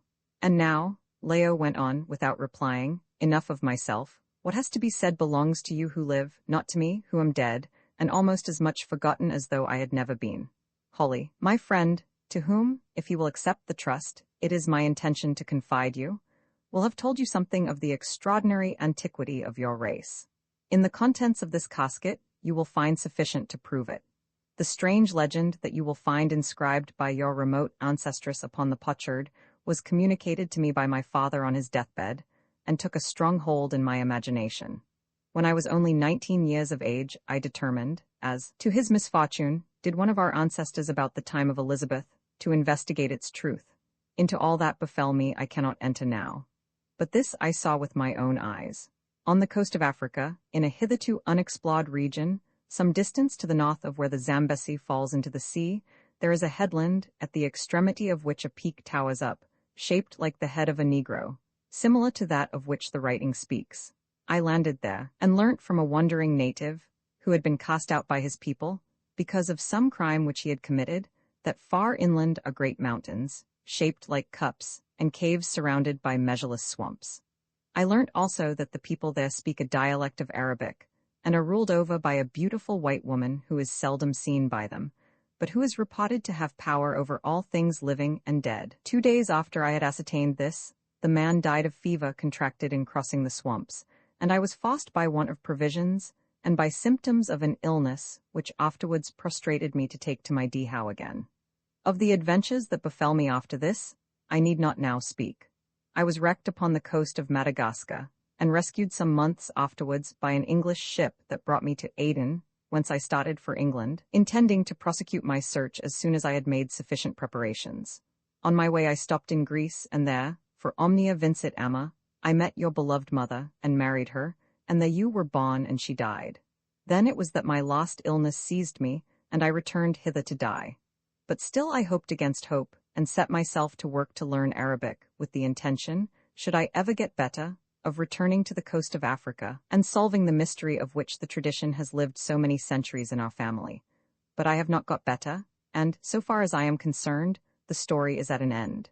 For you, however, my son, it is not at an end, and to you I hand on these the results of my labor, together with the hereditary proofs of its origin. It is my intention to provide that they shall not be put into your hands until you have reached an age when you will be able to judge for yourself whether or no you will choose to investigate what, if it is true, must be the greatest mystery in the world, or to put it by as an idle fable, originating in the first place in a woman's disordered brain.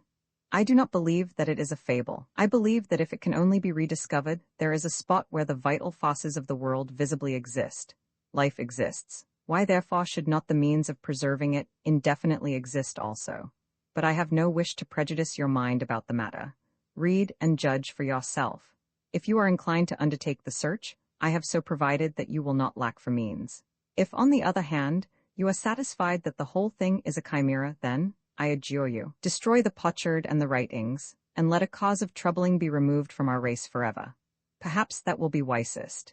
The unknown is generally taken to be terrible, not as the proverb would infer, from the inherent superstition of man, but because it so often is terrible. He who would tamper with the vast and secret forces that animate the world may well fall a victim to them.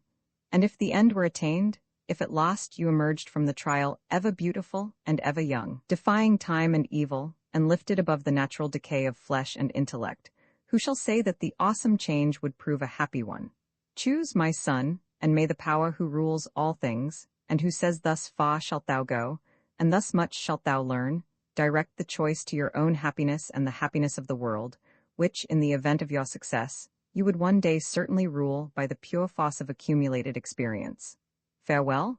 Thus the letter, which was unsigned and undated, abruptly ended.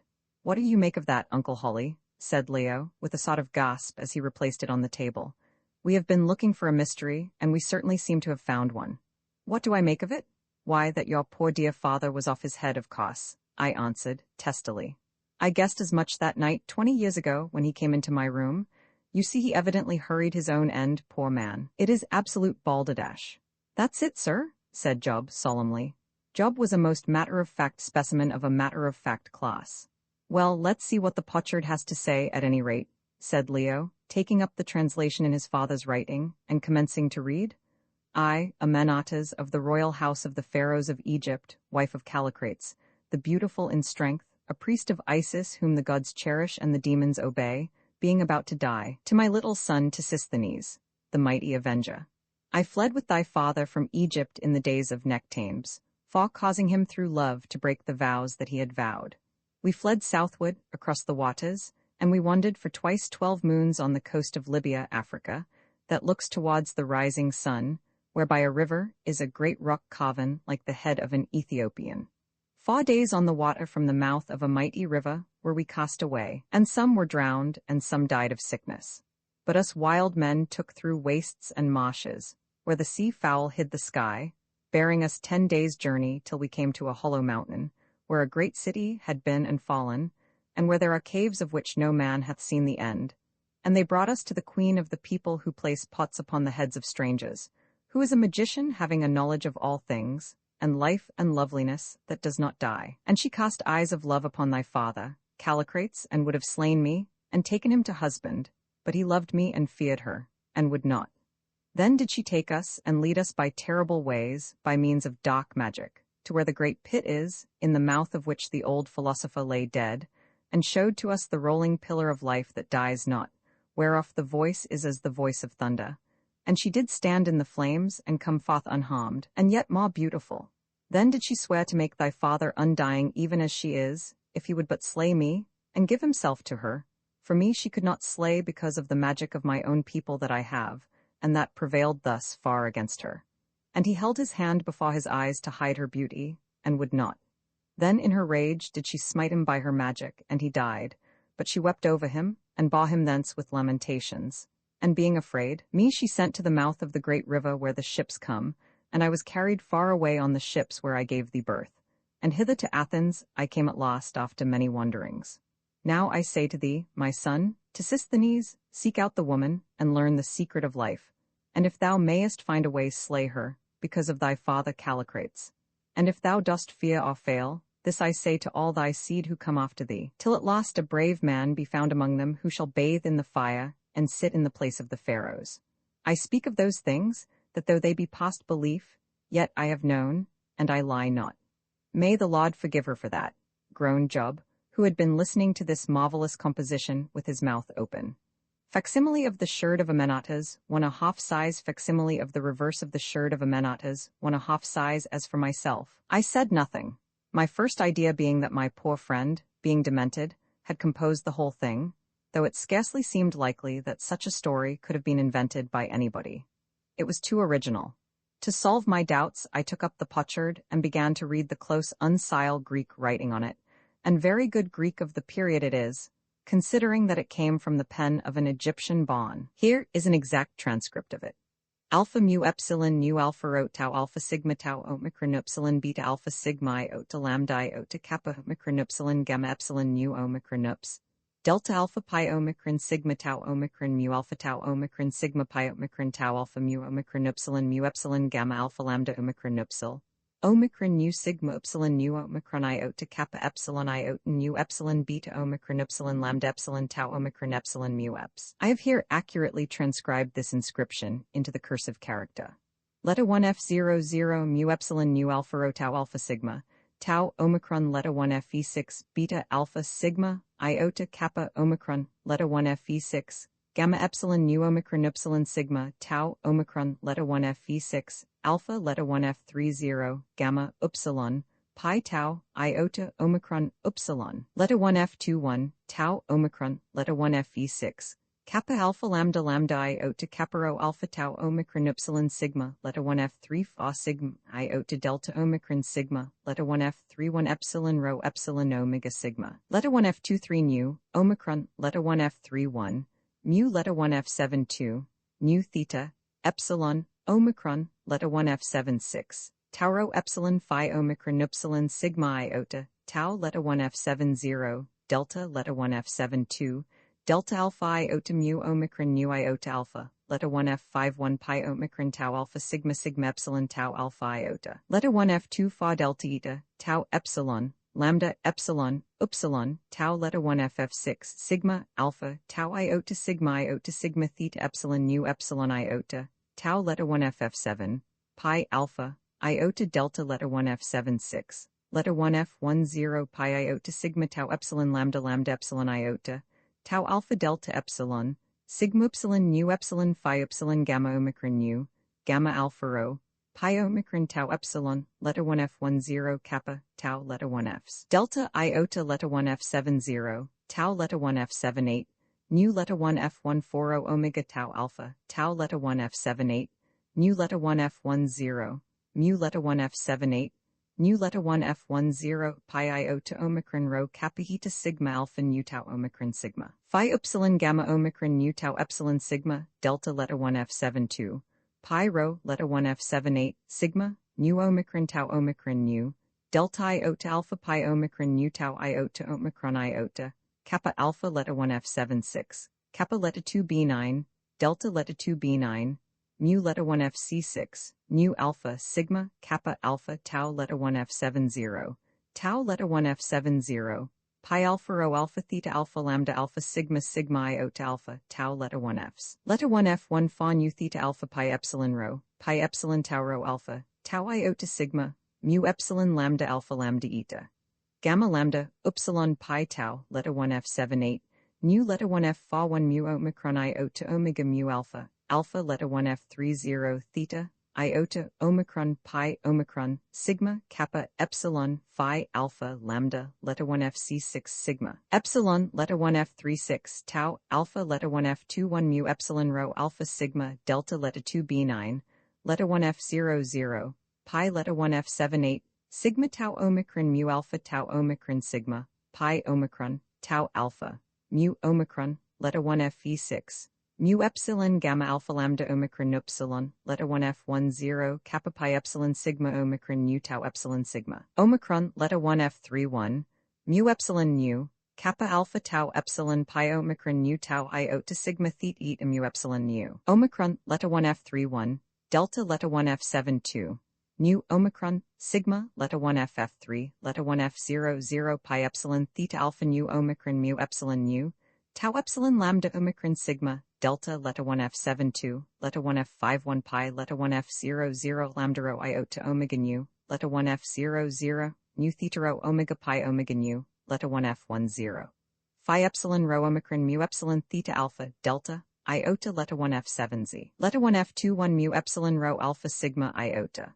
Letter 1f15 omega sigma, letter 1f2 phi lambda theta omicron mu epsilon nu epsilon, letter 1f30 sigma kappa omicron, letter 1f d6, lambda omicron, nu tau iota, letter 1f phi 40, omicron sigma, letter 1f1 phi nu theta alpha, pi omicron, tau, letter 1f72, mu epsilon gamma alpha lambda eta, mu letter 1f72, nu pi omicron lambda iota sigma, letter 1f26 nu, letter 1f0, phi nu tau rho alpha, delta, letter 1f72, letter 1f00 pi epsilon iota rho omicron nu alpha, letter 1f2 phi gamma omicron nu, delta, letter 1f72, letter 1f61 sigma, beta alpha sigma iota lambda epsilon iota alpha nu, tau, letter 1f7 phi, nu tau, letter 1f6, nu psi epsilon nu omicron epsilon sigma, chi epsilon tau rho alpha iota sigma, sigma tau epsilon phi alpha nu omicron epsilon nu, letter 1f25 tau iota sigma, mu alpha lambda epsilon iota alpha, mu letter 1f72, nu letter 1f10, chi rho, letter 1f c6, tau omicron, letter 1f10, pi iota sigma tau eta mu eta, delta, letter 1f72, pi alpha nu tau omega nu, kappa alpha, letter 1f76, delta, letter 1f7 phi, kappa alpha, letter 1f76, kappa alpha lambda omicron sigma, kappa alpha, letter 1f76, letter 1f e5 omega, letter 1f61 sigma, omicron, letter 1f50, kappa letter 1f00, nu epsilon pi epsilon iota theta epsilon nu, letter 1f10, mu letter 1f72, gamma letter 1f70, rho letter 1f51 pi epsilon rho, epsilon phi iota lambda epsilon iota, kappa alpha letter 1f76, tau letter 1f7 phi, nu psi epsilon nu eta nu, letter 1f10, phi omicron beta, epsilon, letter 1f d6, tau omicron, letter 1f00 pi eta gamma epsilon nu, letter 1f21, mu letter 1f b6, sigma letter 1f51, pi letter 1f78, mu alpha gamma epsilon iota alpha sigma, kappa alpha theta letter 2 b9, letter 1f phi 1, delta omicron letter 1f7a, sigma phi alpha lambda epsilon, rho letter 1f70, sigma letter 1f1 phi nu theta alpha, tau letter 1f78, beta alpha rho alpha theta rho omicron nu tau le, omicron letter 1f57, kappa alpha tau letter 1f70, sigma tau omicron mu alpha letter 1f1 phi kappa epsilon iota tau omicron, letter 1f phi 1, gamma epsilon rho omega nu letter 1f phi 1, phi iota lambda omicron phi omicron sigma, tau epsilon theta nu epsilon omega sigma, letter 1f00 phi iota kappa omicron mu epsilon nu omicron iota sigma, delta letter 2 b9, letter 1f1 phi delta epsilon iota psi epsilon, phi letter 1f6, sigma tau, omicron, letter 1f e6, beta iota omicron epsilon, letter 1f50, theta upsilon, omicron, letter 1f37, omicron, nu kappa iota omicron nu alpha, letter 1f11 lambda iota sigma omicron mu epsilon nu omicron nu, phi omega nu eta nu, letter 1f31 epsilon nu tau alpha, kappa alpha theta alpha pi epsilon rho, beta rho, omicron, nu tau, letter 1 F C6 sigma, epsilon, letter 1 F36, tau alpha delta, iota letter 1 F70, pi upsilon, rho, letter 1 F78, sigma beta, epsilon beta eta kappa upsilon letter 1 FD6, alpha letter 1 F00, beta lambda, alpha beta letter 1 F7 fa, sigma kappa alpha letter 1 F76, letter 1 F1 fa tau iota, kappa alpha lambda lambda iota omega nu, alpha letter 1 F50, tau letter 1 F7 fa, letter 1 F11, alpha, upsilon, tau letter 1 F10 kappa delta letter 1 F72, tau omicron epsilon tau omega nu, letter 1 F6 fa mu omicron sigma, epsilon, kappa alpha letter 1 F76, tau letter 1 F78, nu sigma letter 1 F78, nu pi alpha tau epsilon rho alpha letter 1 F00 theta alpha nu alpha tau omicron nu, letter 1 F00 pi omicron delta epsilon iota psi epsilon iota nu, epsilon letter 1 F30 sigma upsilon, nu omicron, iota kappa epsilon letter 1 FD6, nu omicron letter 1 F31, beta omicron upsilon lambda omicron iota tau omicron letter 1 F10, mu letter 1 F72, delta epsilon, letter 1 F70, nu epsilon, lambda, epsilon, letter 1 FD6 nu, omicron, letter 1 F50, gamma letter 1 F70, rho, omicron, letter 1 F56, nu alpha letter 1 F50, tau letter 1 F7 fa letter 1 F00, nu epsilon, lambda, epsilon letter 1 FD6, nu letter 1 F3 fa sigma chi epsilon epsilon nu letter 1 F51, pi letter 1 F78, tau letter 1 FF6, nu letter 1 F21, mu epsilon delta, alpha pi letter 1 FF6, nu letter 1 F23 nu kappa, letter 1 F fa1 delta letter 2 B9, omicron letter 1 F50 delta epsilon, nu tau iota, mu letter 1 FB6, lambda lambda, omicron, nu letter 1 F2 fa theta epsilon lambda epsilon, tau letter 1 F7C, chi epsilon letter 1 FD6, rho epsilon, tau letter 1 FF6, nu letter 1 F fa 0, mu alpha tau omega nu, pyro omicron iota sigma chi omega nu, letter 1 F35 nu alpha, delta letter 1 F7 fa, tau letter 1 F78,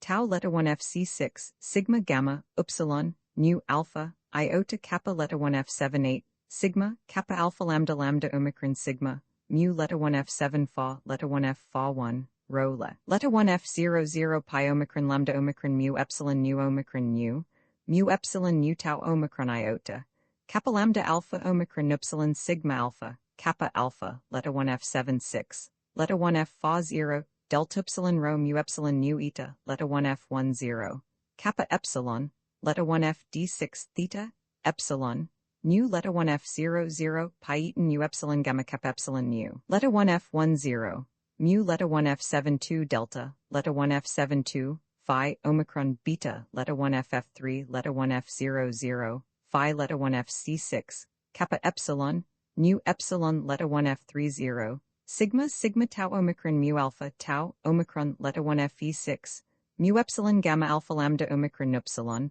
pi omicron tau alpha, mu omicron letter 1 FE6, tau omicron letter 1 FE6, nu alpha upsilon sigma iota pi omicron rho, pi omicron delta delta omega delta, letter 1 F72, nu alpha upsilon sigma iota nu, letter 1 F10, phi letter 2 B9, letter 1 F67 nu pi epsilon rho, pi lambda epsilon omicron upsilon sigma alpha, letter 1 F1 fa tau epsilon kappa omicron nu, sigma epsilon, letter 1 F00 pi omicron pi lambda epsilon upsilon sigma alpha, mu omicron lambda iota sigma, pi omicron, tau letter 1 F72, delta, epsilon letter 1 FE6, rho, omicron, letter 1 F00 theta eta nu alpha zeta epsilon, kappa alpha tau eta gamma omicron nu. Sigma letter 1 F7a delta epsilon, letter 1 F66, tau iota sigma theta epsilon nu epsilon sigma, letter 1 F67 nu, letter 1 F10 pi iota sigma tau epsilon lambda omega, mu letter 1 F7 fa, letter 1 F fa 0 lambda iota gamma omega rho epsilon iota, delta epsilon, letter 1 FD6, gamma letter 1 F70, rho tau letter 1 FC6, nu gamma upsilon, nu alpha letter 1 FD6, kappa alpha letter 1 F00, nu alpha zeta eta tau epsilon letter 1f d6, nu letter 1f 2 fa nu, pi omega sigma, kappa alpha letter 1f 7 6 letter 1f 0 0 nu alpha iota rho epsilon letter 1f d6 nu, letter 1f 2 fa nu, pi omicron upsilon, pi alpha rho alpha sigma chi letter 1f c7, delta iota letter 1f 7 0, tau letter 1f 7 8, nu pi alpha tau epsilon rho alpha, kappa alpha lambda lambda, iota kappa rho alpha tau omicron upsilon sigma, epsilon letter 1f 1 0, delta letter 1f 7 2, phi omicron beta omicron upsilon mu epsilon nu omicron sigma letter 1f 2 2 delta, iota letter 1f 7 0, letter 1f 0, phi lambda lambda omicron, tau iota, alpha letter 1f 5 0, tau letter 1f 7 8, sigma, lambda epsilon iota pi epsilon iota, tau, omicron, letter 1f e6, letter 1f 1 4 gamma omicron upsilon, pi letter 1f b6, sigma iota tau, omicron letter 1f d6, sigma letter 1f 5 5 sigma tau epsilon rho, omicron nu, alpha letter 1f 5 0, tau letter 1f 7 8, tau omicron letter 1f e6, tau omicron letter 1f 1 0 pi iota sigma tau epsilon lambda lambda omega, letter 1f 1 5 omega sigma, pi omicron, tau letter 1f 7 2, letter 1f 0 0 gamma alpha theta omicron sigma,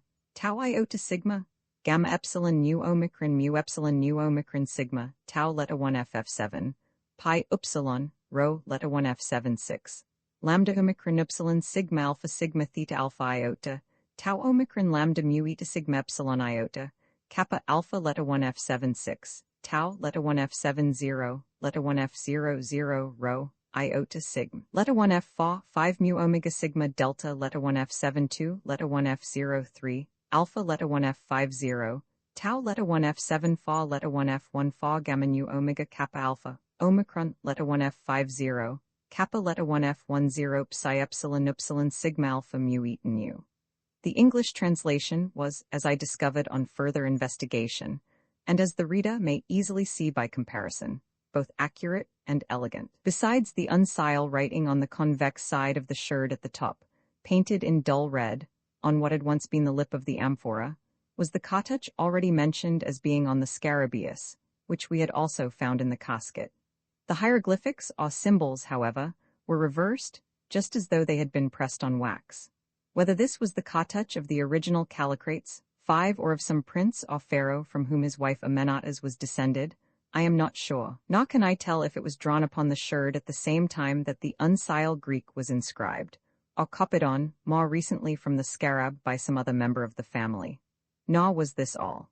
At the foot of the writing, painted in the same dull red, was the faint outline of a somewhat rude drawing of the head and shoulders of a sphinx wearing 2 feathers, symbols of majesty, which, though common enough upon the effigies of sacred bulls and gods, I have never before met with on a sphinx. Also on the right-hand side of this surface of the sherd, painted obliquely in red on the space not covered by the uncial characters, and signed in blue paint, was the following quaint inscription: in earth and sky and sea strange things the be, hoc fecit Dorothea Vinci.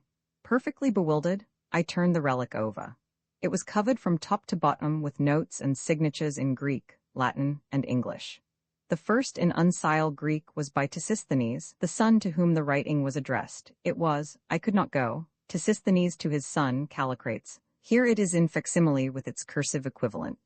Omicron upsilon kappa alpha nu delta, upsilon nu alpha, iota mu eta, nu pi omicron rho epsilon epsilon letter 3f2 theta alpha iota tau, iota letter 3f2, iota letter 3f2 theta, epsilon nu eta letter 3f2, kappa alpha lambda lambda, iota kappa rho alpha tau epsilon, iota tau, omega iota pi alpha, iota delta, iota omicron, letter 1f50, tau iota sigma theta epsilon nu eta sigma, kappa alpha lambda lambda iota kappa rho alpha tau epsilon iota tau letter 1f7, pi alpha iota delta iota.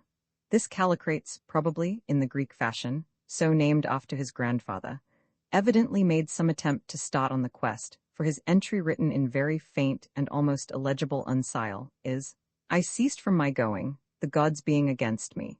Callicrates to his son. Here it is also.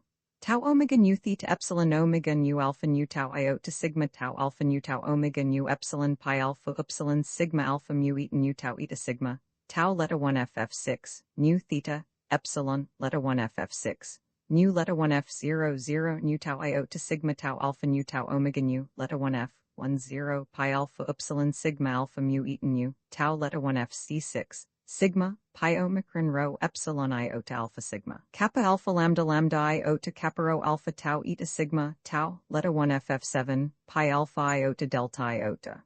Between these two ancient writings, the second of which was inscribed upside down, and was so faint and wan that, had it not been for the transcript of it executed by Vinci, I should scarcely have been able to read it, since, owing to its having been written on that portion of the tile, which had, in the course of ages, undergone the most handling, it was nearly rubbed out, was the bold, modern-looking signature of one Lionel Vinci, Etate Sua 17, which was written thereon, I think, by Leo's grandfather. To the right of this were the initials J.B.V., and below came a variety of Greek signatures in uncial and cursive character, and what appeared to be some carelessly executed repetitions of the sentence tau leta 1 ff7, pi alpha iota delta iota, to my son, showing that the relic was religiously passed on from generation to generation. The next legible thing after the Greek signatures was the word Romi, AUC, showing that the family had now migrated to Rome.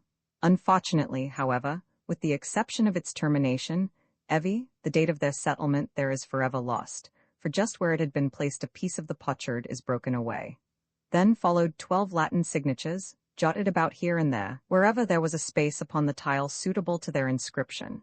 These signatures, with 3 exceptions only, ended with the name Vindex, or the Avenger, which seems to have been adopted by the family after its migration to Rome, as a kind of equivalent to the Greek Tisisthenes, which also means an avenger. Ultimately, as might be expected, this Latin cognomen of Vindex was transformed first into Da Vinci, and then into the plain, modern Vinci. It is very curious to observe how the idea of revenge, inspired by an Egyptian who lived before the time of Christ, is thus, as it were, embalmed in an English family name. A few of the Roman names inscribed upon the sherd I have actually since found mentioned in history and other records. They were, if I remember right, MVS Civs, Vindex Sex, Varivs Marvels C, FV Fitivs, C, F, Vindex and Labaria Pompena, Convivx Macrini, Vindicis, this last being, of course, the name of a Roman lady. The following list, however, comprises all the Latin names upon the sherd.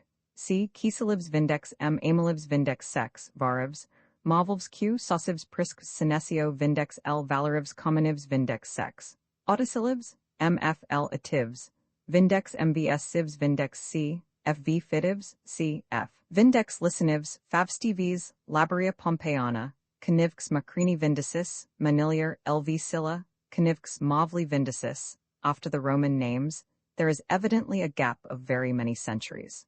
Nobody will ever know now what was the history of the relic during those dark ages, or how it came to have been preserved in the family. My poor friend Vinci had, it will be remembered, told me that his Roman ancestors finally settled in Lombardy, and when Charlemagne invaded it, returned with him across the Alps and made their home in Brittany, whence they crossed to England in the reign of Edward the Confessor. How he knew this I am not aware, for there is no reference to Lombardy or Charlemagne upon the tile, though, as will presently be seen, there is a reference to Brittany. To continue, the next entries on the sherd, if I may accept a long splash either of blood or red coloring matter of some sort, consist of 2 crosses drawn in red pigment, and probably representing Crusaders' swords, and a rather neat monogram, D.V., in scarlet and blue, perhaps executed by that same Dorothea Vinci who wrote, or rather painted, the doggerel couplet.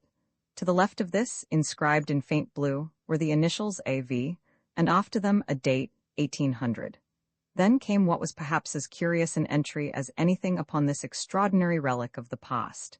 It is executed in black letter, written over the crosses or Crusaders' swords, and dated 1445.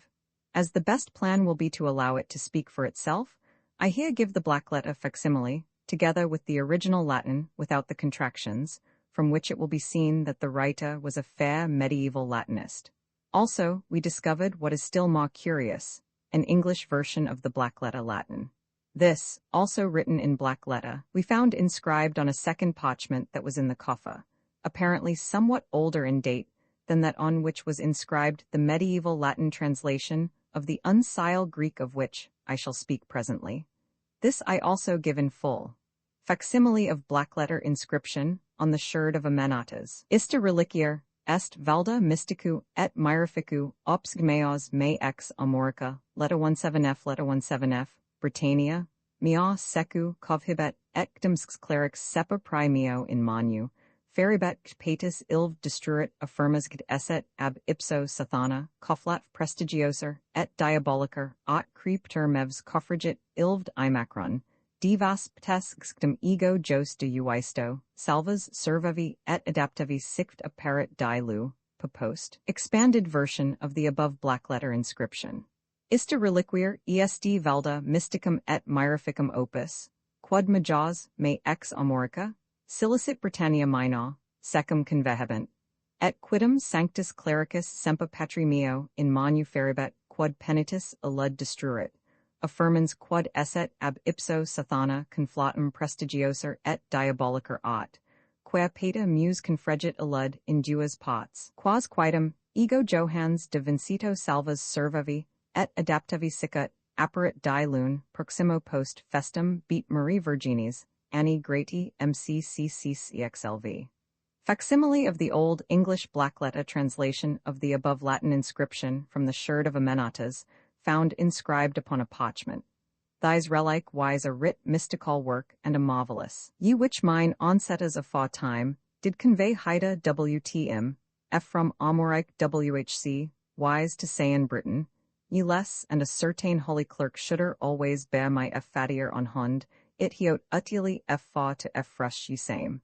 A firmingit it was F famid and conflated off Sathanas himself by ot magic, and divelish, wherefore, my F fatia did take ye same, and to brast it in twain. But I John de UNC did save wool ye twae test thereof, and topasid im togiter again, so as ye see on wise day Monday, next F followinge, after ye F feast of Saint Mary, ye blessed Viagine in ye year of Salvation F 1800th, and F5 and F modernized version of the above black letter translation. Thys relic wise a writ mystical work, and a marvelous ye which mine onsetas of fatime, did convey Haida with them from Amorike, which wise to say in Britain, ye less and a certain holy clerk, should always bear my fatier on hund, that he ote utili for to fresh ye same affirmage that it was formed and conflated of Sathanas himself by ot magic and divelish, wherefore my fatia did take ye same and tobrast it in twain, but I John de Vinci did save wool. The next and, save one, last entry was Elizabethan, and dated 1564. A most strange history, and one that did cost my father his life, for in seekinge for the place upon the east coast of Africa, his pinnace was sunk by a Portuguese galleon off Lorenzo Marques, and he himself perished. John Vinci. Then came the last entry, apparently, to judge by the style of writing, made by some representative of the family in the middle of the 18th century. It was a misquotation of the well-known lines in Hamlet, and ran thus. There are more things in heaven and earth than are dreamt of in your philosophy. Horatio. 6 And now, there remained but one more document to be examined, namely, the ancient black letter transcription into medieval Latin of the uncial inscription on the sherd. As will be seen, this translation was executed and subscribed in the year 1495 by a certain learned man, Edmundus de Prato, Edmund Pratt, by name, licentiate in canon law of Exeter College, Oxford, who had actually been a pupil of Grocyn, the first scholar who taught Greek in England. 7 No doubt. On the fame of this new learning reaching his ears, the Vinci of the day, perhaps that same John de Vinci, who years before had saved the relic from destruction, and made the black letter entry on the sherd in 1445, hurried off to Oxford to see if perchance it might avail to dissolve the secret of the mysterious inscription. Nor was he disappointed, for the learned Edmundus was equal to the task. Indeed, his rendering is so excellent an example of medieval learning and Latinity that, even at the risk of sating the learned reader with too many antiquities, I have made up my mind to give it in facsimile. together with an expanded version for the benefit of those who find the contractions troublesome. The translation has several peculiarities on which this is not the place to dwell, but I would in passing call the attention of scholars to the passage Duxerant autem nos ad reginam advenis lacinis coronantium, which strikes me as a delightful rendering of the original. Letter 1F2 Fa Gamma Alpha Gamma Omicron Nu Delta Letter 1F7 2, Letter 1F6 1 Sigma, Beta Alpha Sigma Iota Lambda Epsilon Iota Alpha Nu Tau Letter 1F7 Fa, Nu Tau Letter 1F6, Nu Xi Epsilon Nu Omicron Upsilon Sigma, Chi Upsilon Tau Rho Alpha Iota Sigma, Sigma Tau Epsilon Phi Alpha Nu Omicron Upsilon Nu Tau Omega Nu. Medieval blackletter Latin translation of the uncial inscription on the sherd of Amenats, executed by Edmundus de Prato in 1495. Amenatas, E. Gen. Reg. Egyptii vis callicrates sacerdot Isides quade fovit demonier atedvt filial letter 17 FVO Tisistheni ia morabuter, et amadet. Effuge quoter ex Egypto regnate nectinibo cu patativio, pater me ama pejorato. Fugiates aut vicius notu trans mer, et exiege messes pia litora, libi vicius oriat errant, vbi est petraqueta, gna letter 17 FCV altar in star Ethiop capit, deigned dies eage ab ostflum, gni iacti pitim submersi sumus pitim mabo motui sum. In fine aut a fur hoibs potabama papalved et vada. Vbi aviu tipto celu, obabret dies ex. Donic advenem ad cavu quedamont, ubi olim, gna viabies erat, cowan quac emis. Divis erat, aut nos ad reginer advenis lesinis coronatiu, que magic vitabeter et perisher, omniu rur et salt pulcrit, et vigor isi sibyl erat. Hec mno patritui amore, fulsa pimu qd, I connubiu michai, mot parabat. Postia viro rixate calicrate amore, me et timor regin affecto nos magicer abdixit pia vias horrible, vbi est putius alep feudus. Cuius ixter additu, ies bet senia philosophi cadawa. Et adveatib monstravit flamma uite erecta, ista columni volutatis, voces emitit xi tonatives. Tuc per een iptu nociuo, expers traciat et ire ipsa sees famosia visor est. Quib fact erevit si pata tu quoc amatail osticerer s. Simi prius oxisa regin cotubiniu malet. Necani ipsami oxidia valuit, pater nostratum jica cuius egomit tem habio. Ele viro nicial huius geni maluit, manib anti ocul passus ni mulia formositate et spicerit. Postia jica cussit aut, et matu efferabat, id cu fletib et vagetib, mi patimor expilit ad osteo, gni flumen, veliuli poro in nave in qua t peperi. Ux post dies, hvc Athenas invecta su. At tu, o Tisistheni, ni cud quoru motto nasi fac, nesses any est mulier exquira si qva uite mysteriu, ipatas et vidica, quatu in t est, patatu calicret in regin mot. Sin timos su alic cavsa re reliquis ifta, hoc ipsu oib posta motto du bonvsks invenieta qvi ignis laacru no prohorisit et potentia digni doiabit hoiu. Talia dico incredibiliac di epna entildicitae de reb michai cognitus. Hec gris scripta Latine redidit verdoctus edens de prato, in decretis licentiatus e call, exon, oxen, doctissimi grossini quondam e pupillis id, apra, au, dni. McCluxxuo. Expanded version of the above medieval Latin translation Amenatas, e genera regio Egyptii, uxa calicrates, sacerdotes Isides, quam de fovent demonier attendant, filialo suo Tisistheni jam moribunder et amandat. Effuge quondam ex Egypto, regnat nectinibo, cum patituo, propta me amorum pejorato. Fugentes autem versus notum transma, et viginti quatua menses per litora libi versus orientum errantes, ubi est petraquetum magna sculptor, in star Ethiopis capitis, deigned dies quatuor ab osteo fluminis magni ejecti potum submersi sumus potum mabo motui sumus. In fine autumn, aferis hominibus potabama per paludes et vada, ubi avium multitudo celum obumbret, dies decem, donic advenimus ad cavum quendam montum, ubi olim magner herbs erat, cavin quoque immense, duxerunt autumn nos ad reginam advenus lessenis coronantium, que magica utibeter et perisher omnium rerum, et saltum pulchritudein et vigor in senescibilis erat. Hec magno patris tui amore perculsa, primum quidem I connubium mici motum parabat. Postea viro, recusante calicrate, amore me et timor regin affecto.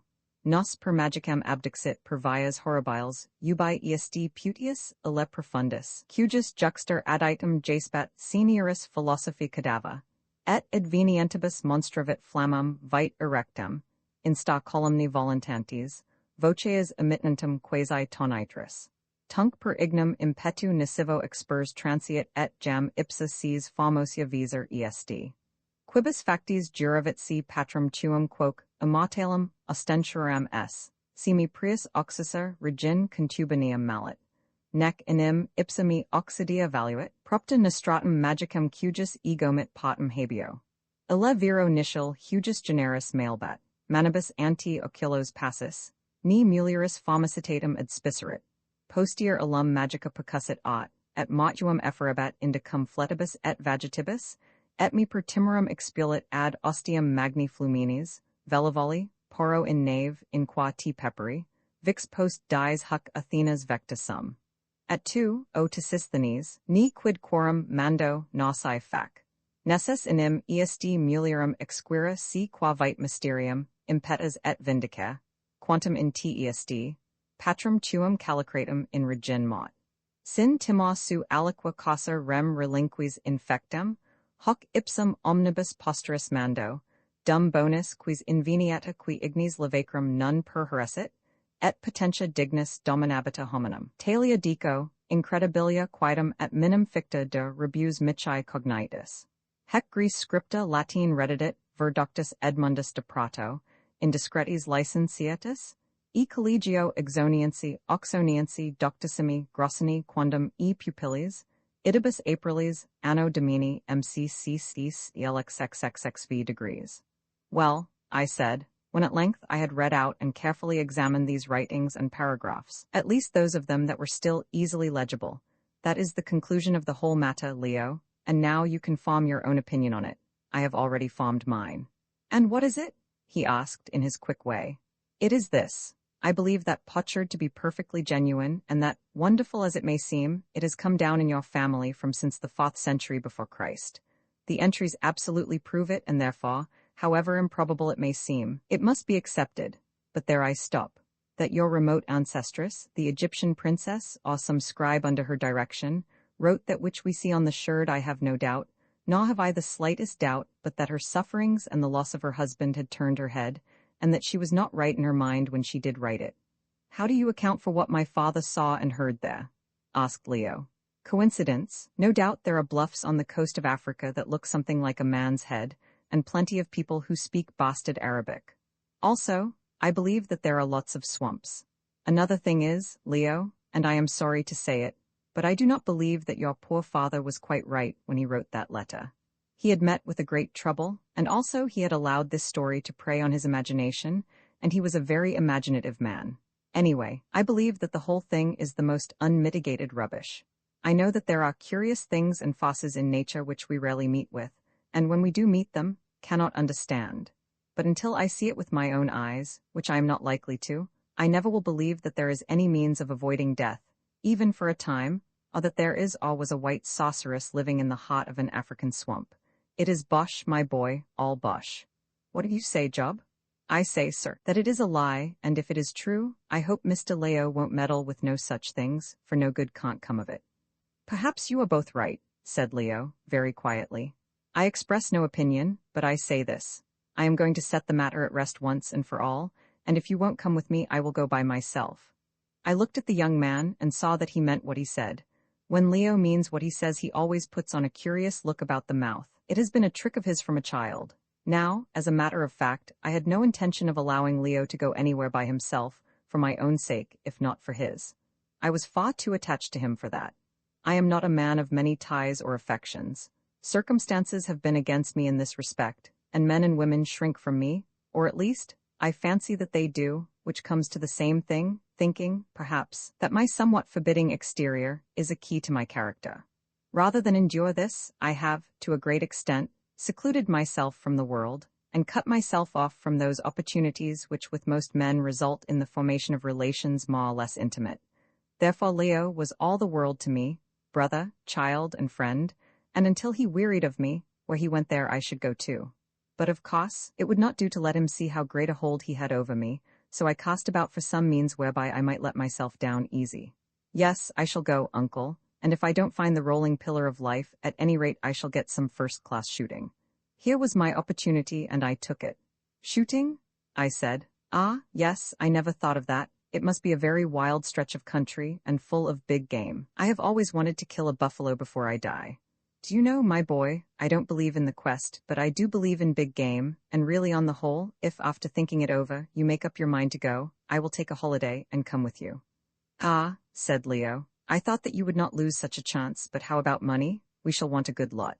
You need not trouble about that, I answered. There is all your income that has been accumulating for years, and besides that I have saved 2/3 of what your father left to me, as I consider, in trust for you. There is plenty of cash. Very well then, we may as well stow these things away and go up to town to see about our guns. By the way, Job, are you coming too? It's time you began to see the world.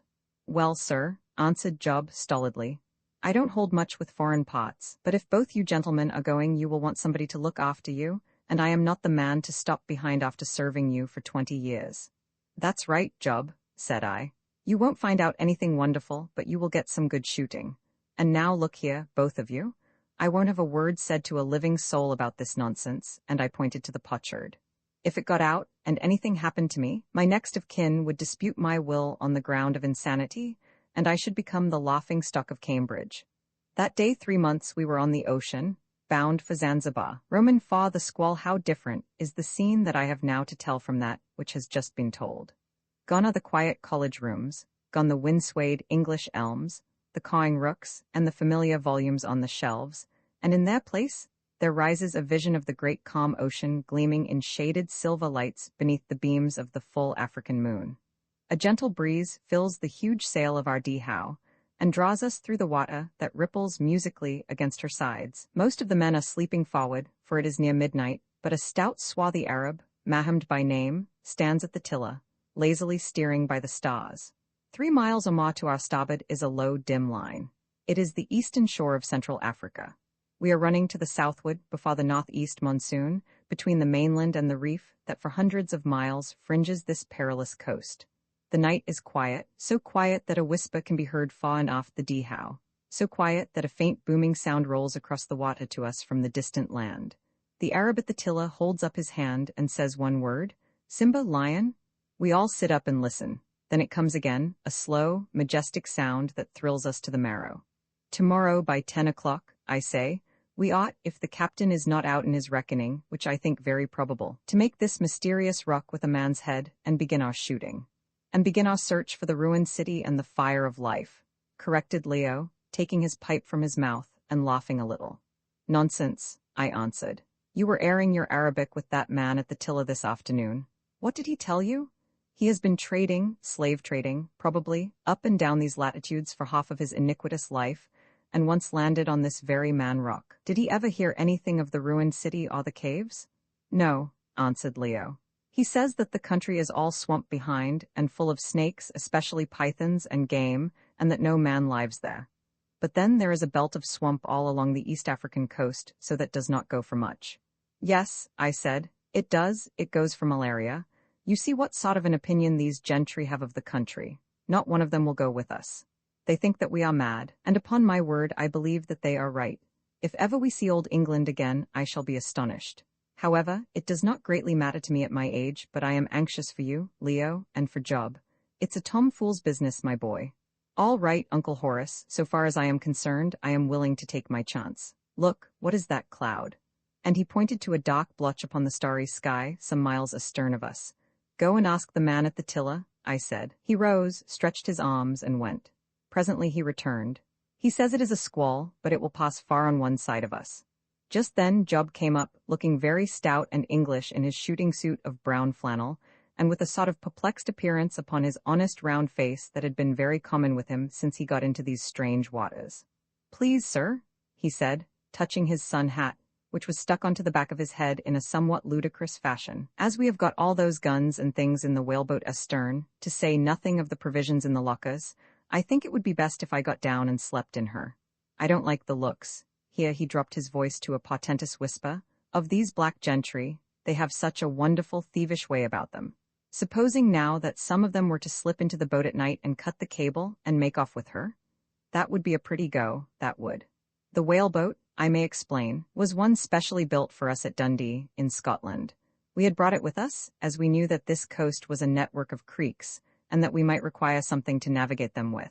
She was a beautiful boat, 30 feet in length, with a centerboard for sailing, copper-bottom to keep the worm out of her, and full of watertight compartments. The captain of the Dhow had told us that when we reached the rock, which he knew, and which appeared to be identical with the one described upon the sherd and by Leo's father, he would probably not be able to run up to it on account of the shallows and breakers. Therefore, we had employed 3 hours that very morning, whilst we were totally becalmed, the wind having dropped at sunrise, in transferring most of our goods and chattels to the whaleboat, and placing the guns, ammunition, and preserved provisions in the watertight lockers specially prepared for them, so that when we did sight the fabled rock, we should have nothing to do but step into the boat and run her ashore. Another reason that induced us to take this precautionary step was that Arab captains are apt to run past the point that they are making, either from carelessness or owing to a mistake in its identity. Now, as sailors know, it is quite impossible for a Dhow, which is only rigged to run before the monsoon, to beat back against it. Therefore we got our boat ready to row for the rock at any moment. "Well, Job," I said, "perhaps it would be as well.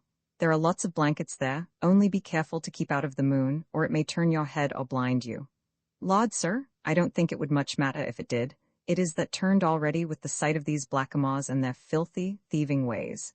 They are only fit for muck, they are, and they smell bad enough for it already." Job, it will be perceived, was no admirer of the manners and customs of our dark-skinned brothers. Accordingly, we hauled up the boat by the tow-rope till it was right under the stern of the Dhow, and Job bundled into her with all the grace of a falling sack of potatoes. Then we returned and sat down on the deck again, and smoked and talked in little gusts and jerks. The night was so lovely, and our brains were so full of suppressed excitement of one sort and another, that we did not feel inclined to turn in. For nearly an hour we sat thus, and then, I think, we both dozed off. At least I have a faint recollection of Leo sleepily explaining that the head was not a bad place to hit a buffalo, if you could catch him exactly between the horns, or send your bullet down his throat, or some nonsense of the sort. Then I remember no more, till suddenly, a frightful roar of wind, a shriek of terror from the awakening crew, and a whip-like sting of water in our faces. Some of the men ran to let go the halyards and lower the sail, but the peril jammed and the yard would not come down. I sprang to my feet and hung onto a rope. The sky aft was dark as pitch, but the moon still shone brightly ahead of us and lit up the blackness. Beneath its sheen, a huge white-topped breaker, 20 feet high or more, was rushing onto us. It was on the break. The moon shone on its crest and tipped its foam with light. On it rushed beneath the inky sky, driven by the awful squall behind it. Suddenly, in the twinkling of an eye, I saw the black shape of the whaleboat cast high into the air on the crest of the breaking wave. Then, a shock of water, a wild rush of boiling foam, and I was clinging for my life to the shroud. I swept straight out from it like a flag in a gale. We were pooped. The wave passed. It seemed to me that I was under water for minutes, really it was seconds. I looked forward. The blast had torn out the great sail, and high in the air it was fluttering away to leeward like a huge wounded bird. Then for a moment there was comparative calm, and in it I heard Job's voice yelling wildly, "Come here to the boat." Bewildered and half-drowned as I was, I had the sense to rush aft. I felt the Dhow sinking under me. She was full of water. Under her counter the whaleboat was tossing furiously, and I saw the Arab Mohammed, who had been steering, leap into her. I gave one desperate pull at the tow-rope to bring the boat alongside. Wildly I sprang also. Job caught me by the arm and I rolled into the bottom of the boat.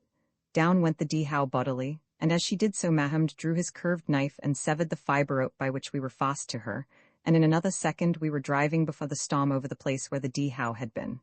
"Great God!" I shrieked. "Where is Leo? Leo? Leo?" "He's gone, sir, God help him," roared Job into my ear, and such was the fury of the squall that his voice sounded like a whisper. I wrung my hands in agony. Leo was drowned, and I was left alive to mourn him. "Look out," yelled Job. "Here comes another." I turned. A second huge wave was overtaking us. I half hoped that it would drown me. With a curious fascination, I watched its awful advent. The moon was nearly hidden now by the wreaths of the rushing storm, but a little light still caught the crest of the devouring breaker. There was something dark on it, a piece of wreckage. It was on us now, and the boat was nearly full of water. But she was built in airtight compartments, heaven bless the man who invented them, and lifted up through it like a swan. Through the foam and turmoil, I saw the black thing on the wave hurrying right at me. I put out my right arm to ward it from me, and my hand closed on another arm, the wrist of which my fingers gripped like a vice. I am a very strong man, and had something to hold to, but my arm was nearly torn from its socket by the strain and weight of the floating body. Had the rush lasted another 2 seconds, I might either have let go or gone with it, but it passed, leaving us up to our knees in water. Bail out, shouted Job, suiting the action to the word, but I could not bail just then, for as the moon went out and left us in total darkness, one faint, flying ray of light lit upon the face of the man I had gripped, who was now half lying, half floating in the bottom of the boat. It was Leo. Leo brought back by the wave, back, dead or alive, from the very jaws of death. Bail out, yelled Job, or we shall founder. I seized a large tin bowl with a handle to it, which was fixed under one of the seats, and the three of us bailed away for dear life. The furious tempest drove over and round us, flinging the boat this way and that. The wind and the storm wreaths and the sheets of stinging spray blinded and bewildered us, but through it all we worked like demons with the wild exhilaration of despair, for even despair can exhilarate. 1 minute, 3 minutes, 6 minutes, the boat began to lighten, and no fresh waves swamped us. 5 minutes more, and she was fairly clear. Then, suddenly, above the awful shriekings of the hurricane, came a duller, deeper roar. Great heavens! It was the voice of breakers. At that moment the moon began to shine forth again, this time behind the path of the squall. Out far across the torn bosom of the ocean shot the ragged arrows of her light, and there, half a mile ahead of us, was a white line of foam, then a little space of open-mouthed blackness, and then another line of white. It was the breakers, and their roar grew clearer, and yet more clear as we sped down upon them like a swallow. There they were, boiling up in snowy spouts of spray, smiting and gnashing together like the gleaming teeth of hell. "Take the tiller, Mahamd," I roared in Arabic. "We must try and shoot them." At the same moment I seized an oar and got it out, motioning to Job to do likewise. Mahamd clambered aft and got hold of the tiller, and with some difficulty Job, who had sometimes pulled a tub upon the homely cam, got out his oar. In another minute the boat's head was straight on to the ever-nearing foam, towards which she plunged and tore with the speed of a racehorse. Just in front of us the first line of breakers seemed a little thinner than to the right or left. There was a cap of rather deeper water. I turned and pointed to it. "Steer for your life, Mahamd," I yelled. He was a skillful steersman, and well acquainted with the dangers of this most perilous coast, and I saw him grip the tiller, bend his heavy frame forward, and stare at the foaming terror till his big round eyes looked as though they would start out of his head. The send of the sea was driving the boat's head round to starboard. If we struck the line of breakers 50 yards to starboard of the gap, we must sink. It was a great field of twisting, spouting waves. Mahamd planted his foot against the seat before him, and, glancing at him, I saw his brown toes spread out like a hand with the weight he put upon them as he took the strain of the tiller. She came round a bit, but not enough. I roared to Job to back water, whilst I dragged and laboured at my oar. She answered now, and none too soon. Heavens, we were in them? And then followed a couple of minutes of heart-breaking excitement such as I cannot hope to describe. All that I remember is a shrieking sea of foam, out of which the billows rose here, there, and everywhere like avenging ghosts from their ocean grave. Once we were turned right round, but either by chance, or through Mahamd's skillful steering, the boat's head came straight again before a breaker filled us. One more, a monster. We were through it or over it, more through than over. And then, with a wild yell of exultation from the Arab, we shot out into the comparative smooth water of the mouth of sea, between the teeth-like lines of gnashing waves. But we were nearly full of water again, and not more than half a mile ahead was the second line of breakers. Again we set to and bailed furiously. Fortunately, the storm had now quite gone by, and the moon shone brightly, revealing a rocky headland running half a mile or more out into the sea, of which this second line of breakers appeared to be a continuation. At any rate, they boiled around its foot. Probably the ridge that formed the headland ran out into the ocean, only at a lower level, and made the reef also. This headland was terminated by a curious peak that seemed not to be more than a mile away from us. Just as we got the boat pretty clear for the second time, Leo, to my immense relief, opened his eyes and remarked that the clothes had tumbled off the bed, and that he supposed it was time to get up for chapel. I told him to shut his eyes and keep quiet, which he did without in the slightest degree realizing the position. As for myself, his reference to chapel made me reflect, with a sort of sick longing, on my comfortable rooms at Cambridge. Why had I been such a fool as to leave them? This is a reflection that has several times recurred to me since, and with an ever-increasing force. But now again we were drifting down on the breakers, though with lessened speed, for the wind had fallen, and only the current or the tide, it afterwards turned out to be the tide, was driving us. Another minute, and with a sort of howl to Allah from the Arab, a pious ejaculation from myself, and something that was not pious from Job, we were in them. And then the whole scene, down to our final escape, repeated itself, only not quite so violently. Maham's skillful steering and the airtight compartments saved our lives. In 5 minutes we were through, and drifting, for we were too exhausted to do anything to help ourselves except keep her head straight, with the most startling rapidity round the headland which I have described. Round we went with the tide, until we got well under the lee of the point, and then suddenly the speed slackened, we ceased to make way, and finally appeared to be in dead water. The storm had entirely passed, leaving a clean-washed sky behind it. The headland intercepted the heavy sea that had been occasioned by the squall, and the tide, which had been running so fiercely up the river, for we were now in the mouth of a river, was sluggish before it turned, so we floated quietly, and before the moon went down managed to bail out the boat thoroughly and get her a little ship-shape. Leo was sleeping profoundly, and on the whole, I thought it wise not to wake him. It was true he was sleeping in wet clothes, but the night was now so warm that I thought, and so did Job, that they were not likely to injure a man of his unusually vigorous constitution. Besides, we had no dry ones at hand. Presently the moon went down, and left us floating on the waters, now only heaving like some troubled woman's breast, with leisure to reflect upon all that we had gone through and all that we had escaped. Job stationed himself at the bow, Mahamd kept his post at the tiller, and I sat on a seat in the middle of the boat close to where Leo was lying. The moon went slowly down in chastened loveliness. She departed like some sweet bride into her chamber, and long veil-like shadows crept up the sky through which the stars peeped shyly out. Soon, however, they too began to pale before a splendor in the east, and then the quivering footsteps of the dawn came rushing across the newborn blue, and shook the high stars from their places. Quieter and yet more quiet grew the sea, quiet as the soft mist that brooded on her bosom, and covered up her troubling, as the elusive wreaths of sleep brood upon a pain-racked mind, causing it to forget its sorrow. From the east to the west sped the angels of the dawn, from sea to sea, from mountain-top to mountain-top, scattering light with both their hands. On they sped out of the darkness, perfect, glorious, like spirits of the just breaking from the tomb, on, over the quiet sea, over the low coastline and the swamps beyond, and the mountains above them, over those who slept in peace and those who woke in sorrow, over the evil and the good, over the living and the dead, over the wide world and all that breathes or has breathed thereon. It was a wonderfully beautiful sight, and yet sad, perhaps, from the very excess of its beauty. The arising sun, the setting sun, there we have the symbol and the type of humanity, and all things with which humanity has to do. The symbol and the type, yes, and the earthly beginning, and the end also. And on that morning, this came home to me with a peculiar force. The sun that rose today for us had set last night for 18 of our fellow voyagers, had set everlastingly for 18 whom we knew. The Dhow had gone down with them, they were tossing about among the rocks and seaweed, so much human drift on the great ocean of death.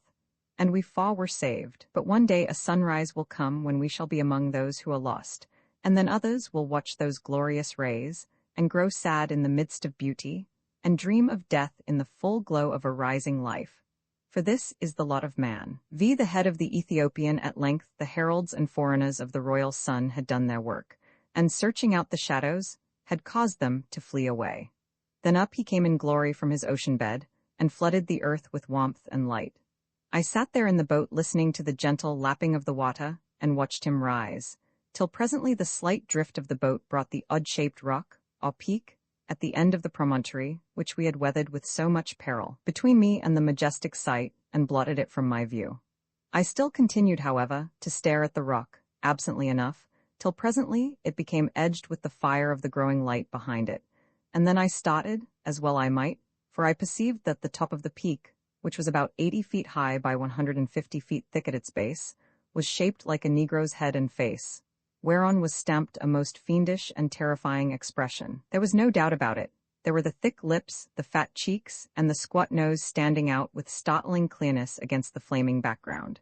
There, too, was the round skull, washed into shape perhaps by thousands of years of wind and weather, and to complete the resemblance, there was a scrubby growth of weeds all lichen upon it, which against the sun looked for all the world like the wool on a colossal Negro's head.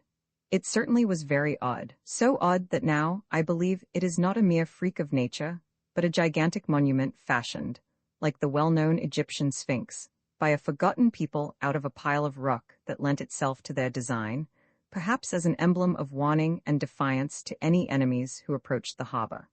Unfortunately, we were never able to ascertain whether or not this was the case, inasmuch as the rock was difficult of access both from the land and the water side, and we had other things to attend to. Myself, considering the matter by the light of what we afterwards saw, I believe that it was fashioned by man, but whether or not this is so, there it stands, and sullenly stares from age to age out across the changing sea. There it stood 2,000 years and more ago, when Amenatas, the Egyptian princess and the wife of Leo's remote ancestor, Callicrates, gazed upon its devilish face, and there I have no doubt it will still stand when as many centuries as are numbered between her day and our own are added to the year that bore us to oblivion. What do you think of that, Job? I asked of our retainer, who was sitting on the edge of the boat, trying to get as much sunshine as possible, and generally looking uncommonly wretched, and I pointed to the fiery and demoniacal head. "Oh Lord, sir," answered Job, who now perceived the object for the first time, "I think that the old gentleman must have been sitting for his portrait on them rocks." I laughed, and the laugh woke up Leo. "Hullo," he said, "what's the matter with me? I am all stiff. Where is the D-how? Give me some brandy, please." "You may be thankful that you are not stiffer, my boy," I answered.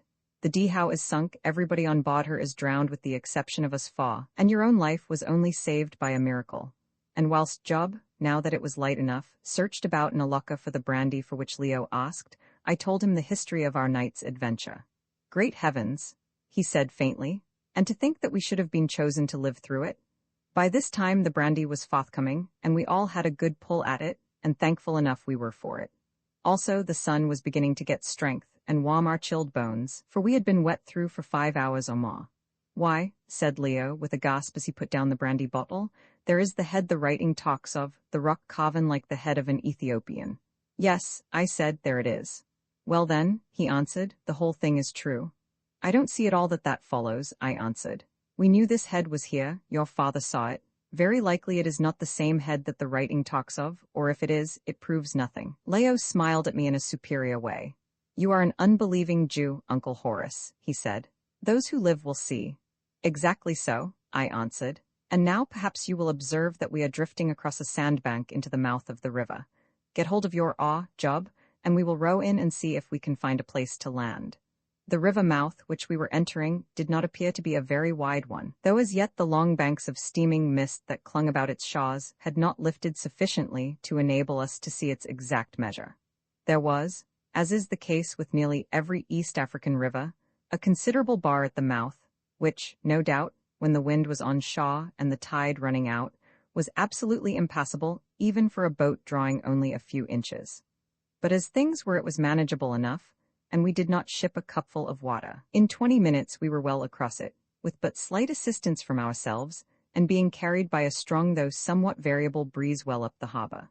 By this time, the mist was being sucked up by the sun, which was getting uncomfortably hot, and we saw that the mouth of the little estuary was here about half a mile across, and that the banks were very marshy, and crowded with crocodiles lying about on the mud like logs. About a mile ahead of us, however, was what appeared to be a strip of firm land, and for this we steered. In another quarter of an hour we were there, and making the boat fast to a beautiful tree with broad shining leaves, and flowers of the magnolia species, only they were rose-colored and not white, 8 which hung over the water, we disembarked. This done we undressed, washed ourselves, and spread our clothes, together with the contents of the boat, in the sun to dry, which they very quickly did. Then, taking shelter from the sun under some trees, we made a hearty breakfast off a paysandu, potted tongue, of which we had brought a good quantity with us, congratulating ourselves loudly on our good fortune in having loaded and provisioned the boat on the previous day before the hurricane destroyed the dhow. By the time that we had finished our meal, our clothes were quite dry, and we hastened to get into them, feeling not a little refreshed. Indeed, with the exception of weariness and a few bruises, none of us were the worse for the terrifying adventure which had been fatal to all our companions. Leo, it is true, had been half drowned, but that is no great matter to a vigorous young athlete of 25. After breakfast, we started to look about us. We were on a strip of dry land about 200 yards broad by 500 long, bordered on one side by the river, and on the other 3 by endless, desolate swamps that stretched as far as the eye could reach. This strip of land was raised about 25 feet above the plane of the surrounding swamps and the river level.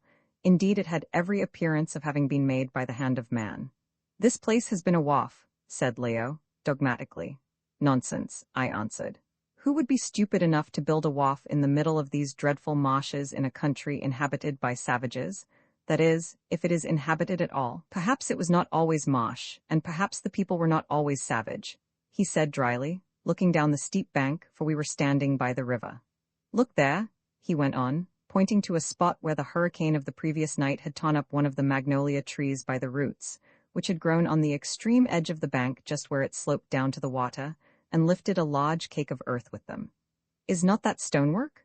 If not, it is very like it." "Nonsense," I said again, but we clambered down to the spot and got between the upturned roots in the bank. "Well," he said, but I did not answer this time. I only whistled. For there, laid bare by the removal of the earth, was an undoubted facing of solid stone laid in large blocks and bound together with brown cement, so hard that I could make no impression on it with the file in my shooting knife.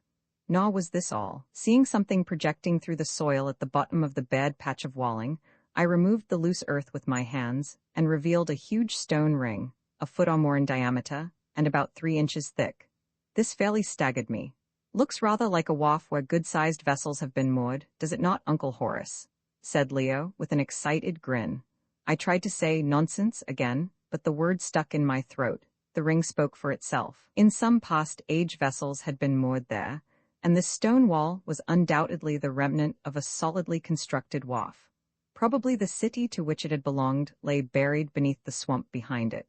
"Begins to look as though there were something in the story after all, Uncle Horace," said the exultant Leo, and reflecting on the mysterious Negro's head and the equally mysterious stonework, I made no direct reply. "A country like Africa," I said, "is sure to be full of the relics of long-dead and forgotten civilizations. Nobody knows the age of the Egyptian civilization, and very likely it had offshoots. Then there were the Babylonians and the Phoenicians and the Persians, and all manner of people, all more or less civilized, to say nothing of the Jews whom everybody wants nowadays. It is possible that they, or any one of them, may have had colonies or trading stations about here. Remember those buried Persian cities that the consul showed us at Kilwa?" "9, quite so," said Leo, "but that is not what you said before." "Well, what is to be done now?" I asked, turning the conversation. As no answer was forthcoming, we walked to the edge of the swamp and looked over it. It was apparently boundless, and vast flocks of every sort of waterfowl flew from its recesses, till it was sometimes difficult to see the sky. Now that the sun was getting high, it drew thin, sickly-looking clouds of poisonous vapor from the surface of the marsh and from the scummy pools of stagnant water. "2 things are clear to me," I said, addressing my 3 companions, who stared at this spectacle in dismay. "First, that we can't go across there," I pointed to the swamp, "and secondly, that if we stop here we shall certainly die of fever." "That's as clear as a haystack, sir," said Job. "Very well then, there are 2 alternatives before us. One is to bout ship and try and run for some pot in the whaleboat, which would be a sufficiently risky proceeding, and the other to sail or row on up the river and see where we come to." "I don't know what you are going to do," said Leo, setting his mouth, "but I am going up that river." Job turned up the whites of his eyes and groaned, and the Arab murmured Allah and groaned also. As for me, I remarked sweetly that as we seemed to be between the devil and the deep sea, it did not much matter where we went. But in reality, I was as anxious to proceed as Leo. The colossal Negro's head and the stone wharf had excited my curiosity to an extent of which I was secretly ashamed, and I was prepared to gratify it at any cost. Accordingly, having carefully fitted the mast, restowed the boat, and got out our rifles, we embarked. Fortunately, the wind was blowing on shore from the ocean, so we were able to hoist the sail. Indeed, we afterwards found out that, as a general rule, the wind set on shore from daybreak for some hours, and offshore again at sunset, and the explanation that I offer of this is that when the earth is cooled by the dew, and the night the hot air rises, and the draught rushes in from the sea till the sun has once more heated it through. At least that appeared to be the rule here. Taking advantage of this favoring wind, we sailed merrily up the river for 3 or 4 hours. Once we came across a school of hippopotami, which rose and bellowed dreadfully at us within 10 or a dozen fathoms of the boat, much to Job's alarm, and, I will confess, to my own. These were the first hippopotami that we had ever seen, and to judge by their insatiable curiosity, I should judge that we were the first white men that they had ever seen. Upon my word, I once or twice thought that they were coming into the boat to gratify it. Leo wanted to fire at them, but I dissuaded him, fearing the consequences. Also, we saw hundreds of crocodiles basking on the muddy banks, and thousands upon thousands of waterfowl. Some of these we shot, and among them was a wild goose, which, in addition to the sharp curved spurs on its wings, had a spur about 3/4 of an inch long growing from the skull, just between the eyes. We never shot another like it, so I do not know if it was a spot or a distinct species. In the latter case, this incident may interest naturalists. Job named it the unicorn goose. About midday, the sun grew intensely hot, and the stench drawn up by it from the marshes which the river drains was something too awful, and caused us instantly to swallow precautionary doses of quinine.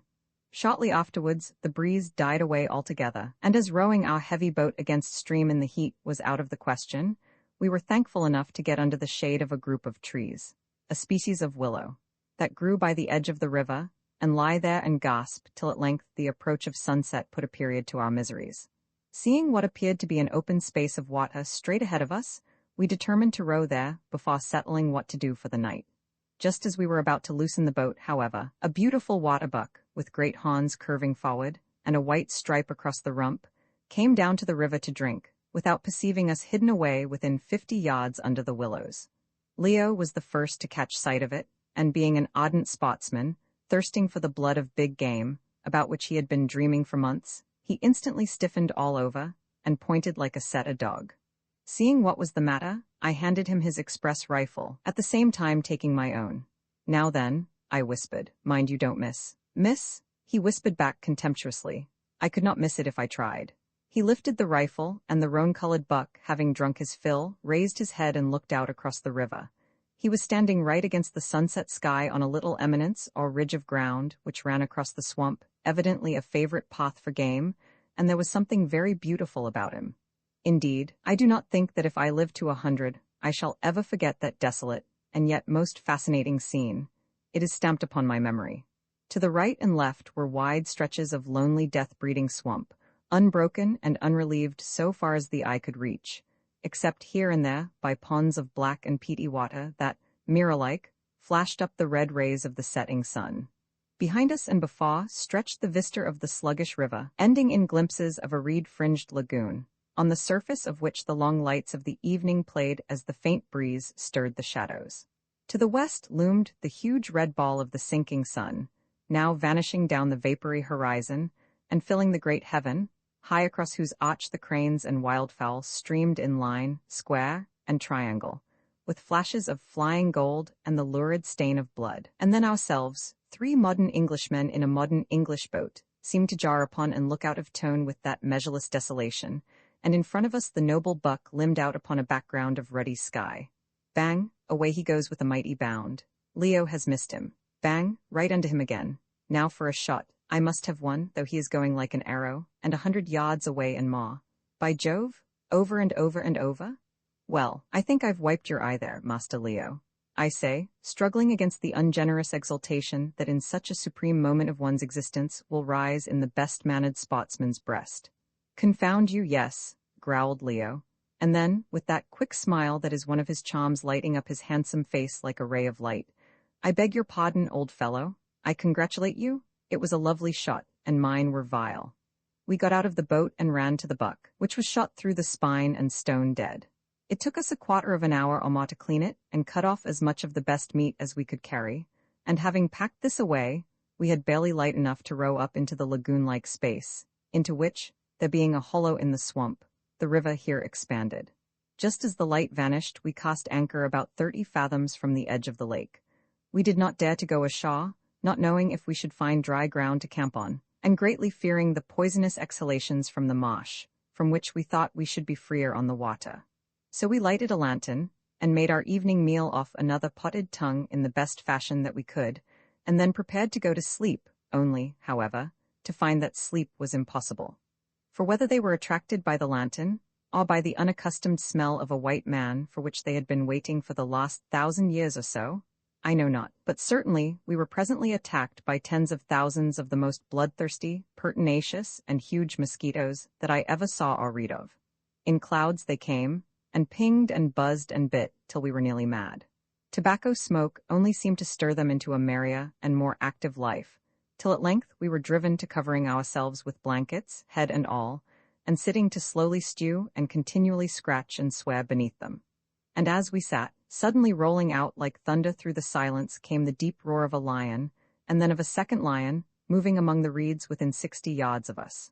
"I say," said Leo, sticking his head out from under his blanket, "lucky we ain't on the bank, eh, avuncular?" Leo sometimes addressed me in this disrespectful way. "Curse it!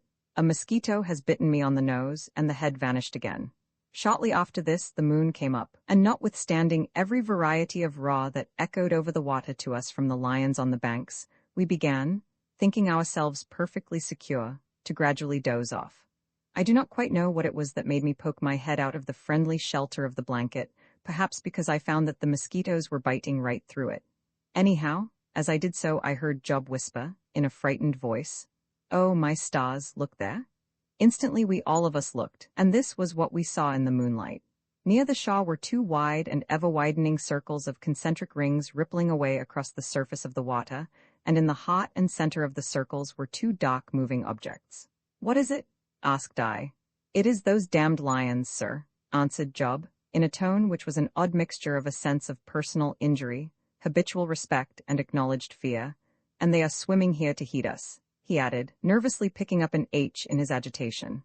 I looked again. There was no doubt about it. I could catch the glare of their ferocious eyes. Attracted either by the smell of the newly killed waterbuck meat or of ourselves, the hungry beasts were actually storming our position. Leo already had his rifle in his hand. I called to him to wait till they were nearer, and meanwhile grabbed my own.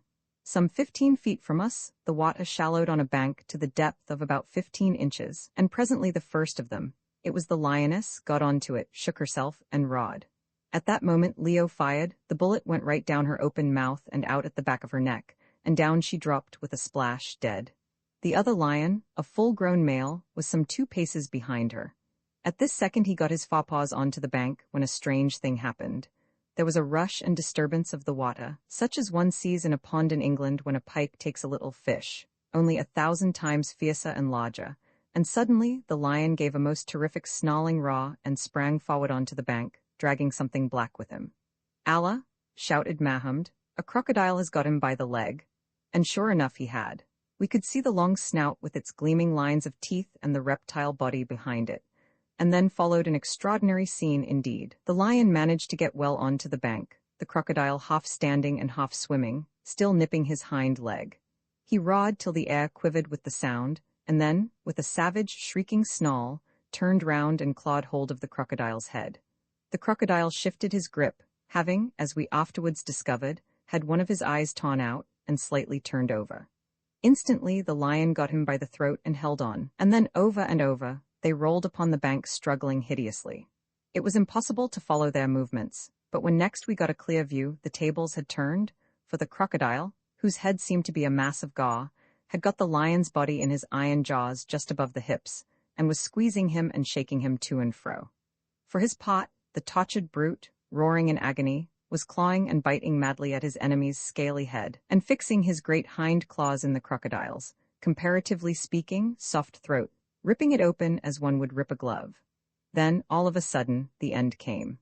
The lion's head fell forward on the crocodile's back, and with an awful groan he died, and the crocodile, after standing for a minute motionless, slowly rolled over onto his side, his jaws still fixed across the carcass of the lion, which, we afterwards found, he had bitten almost in halves. This duel to the death was a wonderful and a shocking sight, and one that I suppose few men have seen, and thus it ended.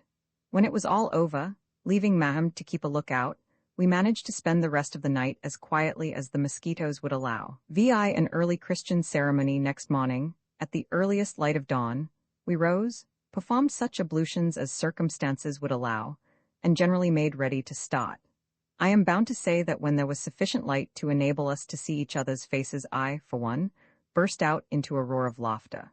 Job's fat and comfortable countenance was swollen out to nearly twice its natural size from mosquito bites, and Leo's condition was not much better.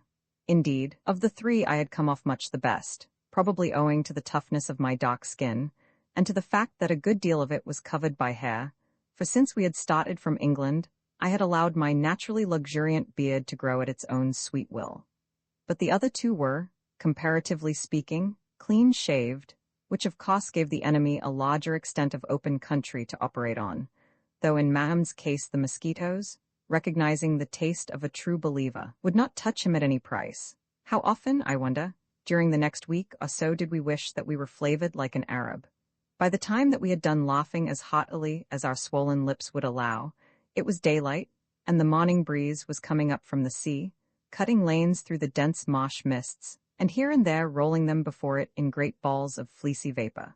So we set our sail, and having first taken a look at the 2 dead lions and the alligator, which we were of course unable to skin, being destitute of means of curing the pelts, we started, and, sailing through the lagoon, followed the course of the river on the farther side. At midday, when the breeze dropped, we were fortunate enough to find a convenient piece of dry land on which to camp and light a fire, and here we cooked 2 wild ducks and some of the waterbuck's flesh, not in a very appetizing way, it is true, but still sufficiently. The rest of the buck's flesh we cut into strips and hung in the sun to dry into biltong, as, I believe, the South African Dutch call flesh thus prepared. On this welcome patch of dry land we stopped till the following dawn, and, as before, spent the night in warfare with the mosquitoes, but without other troubles. The next day or two passed in similar fashion, and without noticeable adventures, except that we shot a specimen of a peculiarly graceful hornless buck, and saw many varieties of water lily in full bloom, some of them blue, and of exquisite beauty, though few of the flowers were perfect, owing to the prevalence of a white water maggot with a green head that fed upon them.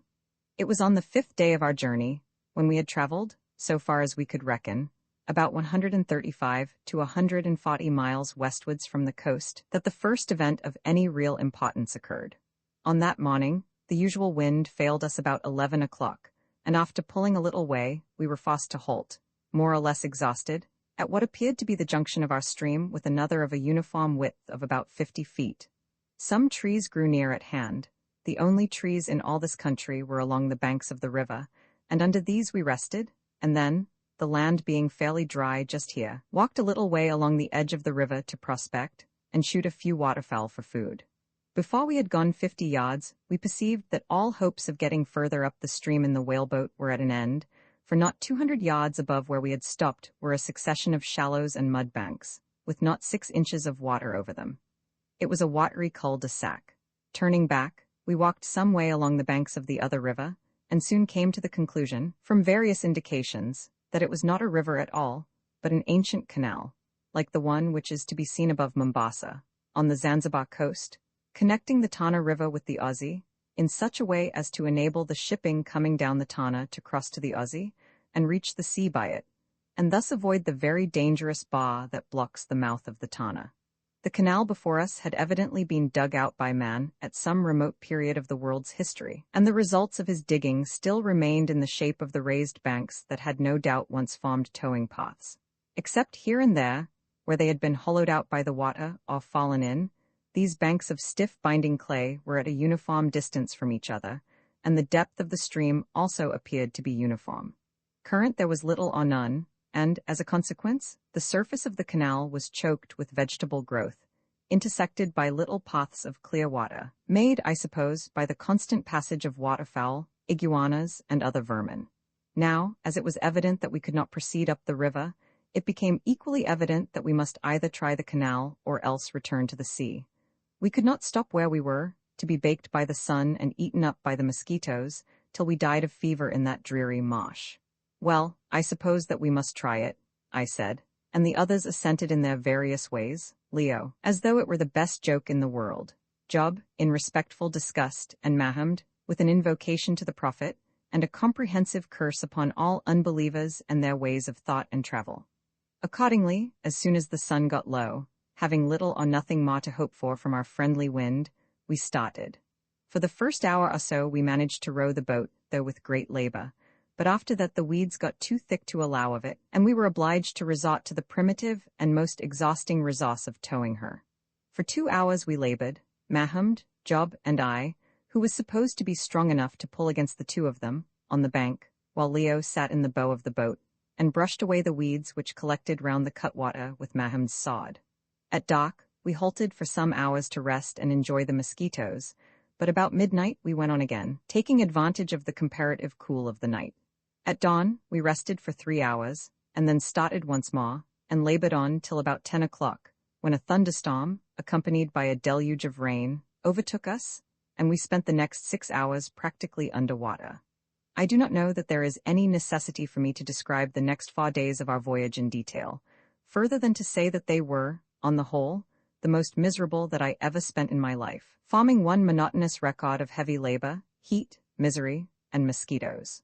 All that dreary way, we passed through a region of almost endless swamp, and I can only attribute our escape from fever and death to the constant doses of quinine and purgatives which we took, and the unceasing toil which we were forced to undergo. On the 3rd day of our journey up the canal, we had sighted a round hill that loomed dimly through the vapors of the marsh, and on the evening of the 4th night, when we camped, this hill seemed to be within 25 or 30 miles of us. We were by now utterly exhausted, and felt as though our blistered hands could not pull the boat a yard farther, and that the best thing that we could do would be to lie down and die in that dreadful wilderness of swamp. It was an awful position, and one in which I trust no other white man will ever be placed, and as I threw myself down in the boat to sleep the sleep of utter exhaustion, I bitterly cursed my folly in ever having been a party to such a mad undertaking, which could, I saw, only end in our death in this ghastly land. I thought, I remember, as I slowly sank into a doze, of what the appearance of the boat and her unhappy crew would be in 2 or 3 months' time from that night. There she would lie, with gaping seams and half filled with fetid water, which, when the mist-laden wind stirred her, would wash backwards and forwards through our mouldering bones, and that would be the end of her, and of those in her who would follow after myths and seek out the secrets of nature. Already, I seemed to hear the water rippling against the desiccated bones and rattling them together, rolling my skull against Mahamd's, and his against mine, till at last Mahamd stood straight up upon its vertebrae, and glared at me through its empty eye-holes, and cursed me with its grinning jaws, because I, a dog of a Christian, disturbed the lost sleep of a true believer. I opened my eyes and shuddered at the horrid dream, and then shuddered again at something that was not a dream, for 2 great eyes were gleaming down at me through the misty darkness. I struggled up, and in my terror and confusion shrieked and shrieked again, so that the others sprang up too, reeling and drunken with sleep and fear. And then all of a sudden there was a flash of cold steel, and a great spear was held against my throat, and behind it other spears gleamed cruelly. "Peace," said a voice speaking in Arabic, or rather in some dialect into which Arabic entered very largely. "Who are ye who come hither swimming on the water? Speak or ye die." And the steel pressed sharply against my throat, sending a cold chill through me. "We are travelers, and have come hither by chance." I answered in my best Arabic, which appeared to be understood, for the man turned his head, and, addressing a tall form that towered up in the background, said, "Father, shall we slay?" "What is the color of the men?" said a deep voice in answer. "White is their color." "Slay not," was the reply. "For son since was the word brought to me from she who must be obeyed, white men come. If white men come, slay them not. Let them be brought to the house of she who must be obeyed. Bring forth the men, and let that which they have with them be brought forth also." "Come," said the man, half leading and half dragging me from the boat, and as he did so, I perceived other men doing the same kind office to my companions. On the bank were gathered a company of some 50 men. In that light all I could make out was that they were armed with huge spears, were very tall and strongly built, comparatively light in color, and nude, save for a leopard skin tied round the middle. Presently Leo and Job were bundled out and placed beside me. "What on earth is up?" said Leo, rubbing his eyes. "Oh, Lord, sir, here's a rum go. ejaculated Job, and just at that moment a disturbance ensued, and Mahamd came tumbling between us, followed by a shadowy form with an uplifted spear. Allah, Allah, howled Mahamd, feeling that he had little to hope from man. Protect me, protect me? Father, it is a black one, said a voice. What said she who must be obeyed about the black one? She said not, but slay him not. Come hither, my son. The man advanced, and the tall shadowy form bent forward and whispered something. Yes, yes, said the other, and chuckled in a rather blood-curdling tone. Are the 3 white men there? Asked the form. Yes, they are there. Then bring up that which is made ready for them, and let the men take all that can be brought from the thing which floats. Hardly had he spoken when men came running up, carrying on their shoulders neither more nor less than palanquins, 4 bearers and 2 spare men to a palanquin, and in these it was promptly indicated we were expected to stow ourselves. Well, said Leo, it is a blessing to find anybody to carry us after having to carry ourselves so long. Leo always takes a cheerful view of things.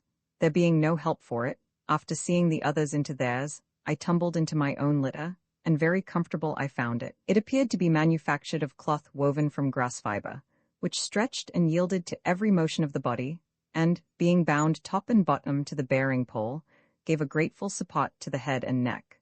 Scarcely had I settled myself when, accompanying their steps with a monotonous song, the bearers started at a swinging trot.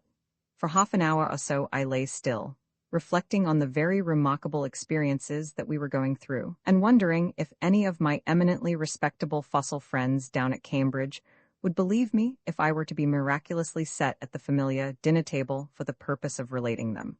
I do not want to convey any disrespectful notion or slight when I call those good and learned men fossils, but my experience is that people are apt to fossilize, even at a university, if they follow the same paths too persistently. I was getting fossilized myself, but of late my stock of ideas has been very much enlarged. Well, I lay and reflected, and wondered what on earth would be the end of it all, till at last I ceased to wonder, and went to sleep. I suppose I must have slept for 7 or 8 hours, getting the first real rest that I had had since the night before the loss of the Dhow, for when I woke the sun was high in the heavens. We were still journeying on at a pace of about 4 miles an hour, peeping out through the mist-like curtains of the litter, which were ingeniously fixed to the bearing pole. I perceived to my infinite relief that we had passed out of the region of eternal swamp, and were now traveling over swelling grassy plains towards a cup-shaped hill.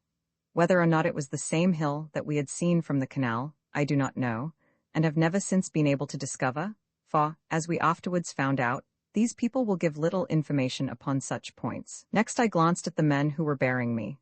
They were of a magnificent build, few of them being under 6 feet in height and yellowish in color.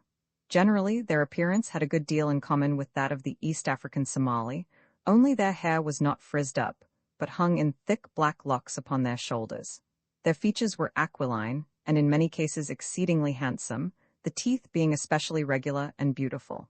But notwithstanding their beauty, it struck me that, on the whole, I had never seen a more evil-looking set of faces. There was an aspect of cold and sullen cruelty stamped upon them that revolted me, and which in some cases was almost uncanny in its intensity. Another thing that struck me about them was that they never seemed to smile. Sometimes they sang the monotonous song of which I have spoken, but when they were not singing, they remained almost perfectly silent, and the light of a laugh never came to brighten their sombre and evil countenances. Of what race could these people be? Their language was a bastard Arabic, and yet they were not Arabs. I was quite sure of that. For one thing, they were too dark, or rather yellow. I could not say why, but I know that their appearance filled me with a sick fear of which I felt ashamed. While I was still wondering, another litter came up alongside of mine. In it, for the curtains were drawn, sat an old man, clothed in a whitish robe, made apparently from coarse linen, that hung loosely about him, who, I at once jumped to the conclusion, was the shadowy figure that had stood on the bank and been addressed as father. He was a wonderful-looking old man, with a snowy beard, so long that the ends of it hung over the sides of the litter, and he had a hooked nose, above which flashed out a pair of eyes as keen as a snake's, while his whole countenance was instinct with a look of wise and sardonic humor impossible to describe on paper. "Art thou awake, stranger?" he said in a deep and low voice. "Surely, my father," I answered courteously, feeling certain that I should do well to conciliate this ancient mammon of unrighteousness. He stroked his beautiful white beard, and smiled faintly. "From whatever country thou camest," he he said, and by the way it must be from one where somewhat of our language is known. They teach their children courtesy there, my strangest son. And now, wherefore comest thou unto this land, which scarce an alien foot has pressed from the time that man knoweth? Art thou and those with thee weary of life? We came to find new things, I answered boldly. We are tired of the old things. We have come up out of the sea to know that which is unknown. We are of a brave race who fear not death. My very much respected father, that is, if we can get a little information before we die. Humph, said the old gentleman, that may be true. It is rash to contradict, otherwise I should say that thou wast lying, my son. However, I dare to say that she who must be obeyed will meet thy wishes in the matter. Who is she who must be obeyed? I asked, curiously. The old man glanced at the bearers, and then answered, with a little smile that somehow sent my blood to my heart, Surely, my strangest son, thou wilt learn soon enough, if it be her pleasure to see thee at all in the flesh.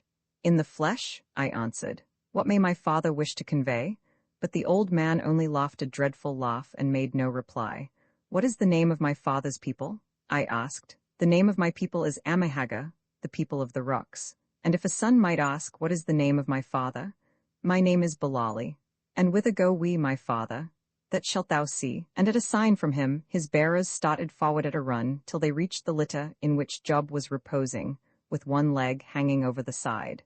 Apparently, however, he could not make much out of Job, for presently I saw his bearers trot forward to Leo's litter.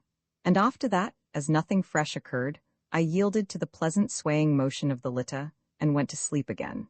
I was dreadfully tired. When I woke, I found that we were passing through a rocky defile of a lava formation with precipitous sides, in which grew many beautiful trees and flowering shrubs.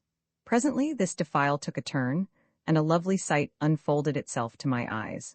Before us was a vast cup of green from 4 to 6 miles in extent, in the shape of a Roman amphitheatre. The sides of this great cup were rocky, and clothed with bush, but the centre was of the richest meadow land, studded with single trees of magnificent growth, and watered by meandering brooks. On this rich plain grazed herds of goats and cattle, but I saw no sheep. At first I could not imagine what this strange spot could be, but presently it flashed upon me that it must represent the crater of some long-extinct volcano, which had afterwards been a lake, and was ultimately drained in some unexplained way. And here I may state that from my subsequent experience of this and a much larger, but otherwise similar spot, which I shall have occasion to describe by and by, I have every reason to believe that this conclusion was correct. What puzzled me, however, was that although there were people moving about herding the goats and cattle, I saw no signs of any human habitation. Where did they all live? I wondered. My curiosity was soon destined to be gratified. Turning to the left, the string of litters followed the cliffy sides of the crater for a distance of about half a mile, or perhaps a little less, and then halted. Seeing the old gentleman, my adopted father, Bilali, emerge from his litter, I did the same, and so did Leo and Job. The first thing I saw was our wretched Arab companion, Mahmud, lying exhausted on the ground. It appeared that he had not been provided with a litter, but had been forced to run the entire distance, and, as he was already quite worn out when we started, his condition now was one of great prostration. On looking round, we discovered that the place where we had halted was a platform in front of the mouth of a great cave, and piled upon this platform were the entire contents of the whaleboat, even down to the oars and sail. Round the cave stood groups of the men who had escorted us, and other men of a similar stamp. They were all tall and all handsome, though they varied in their degree of darkness of skin, some being as dark as Mahmud, and some as yellow as a Chinese. They were naked, except for the leopard skin round the waist, and each of them carried a huge spear. There were also some women among them, who, instead of the leopard skin, wore a tanned hide of a small red buck, something like that of the oribe, only rather darker in color. These women were, as a class, exceedingly good-looking, with large, dark eyes, well-cut features, and a thick bush of curling hair, not crisped like a Negro's, ranging from black to chestnut in hue, with all shades of intermediate color. Some, but very few of them, wore a yellowish linen garment, such as I have described as worn by Bilali, but this, as we afterwards discovered, was a mark of rank, rather than an attempt at clothing. For the rest, their appearance was not quite so terrifying as that of the men, and they sometimes, though rarely, smiled. As soon as we had alighted, they gathered round us and examined us with curiosity, but without excitement. Leo's tall, athletic form and clear-cut Grecian face, however, evidently excited their attention, and when he politely lifted his hat to them and showed his curling yellow hair, there was a slight murmur of admiration. Nor did it stop there, for after regarding him critically from head to foot, the handsomest of the young women, one wearing a robe, and with hair of a shade between brown and chestnut, deliberately advanced to him, and in a way that would have been winning had it not been so determined, quietly put her arm round his neck, bent forward, and kissed him on the lips.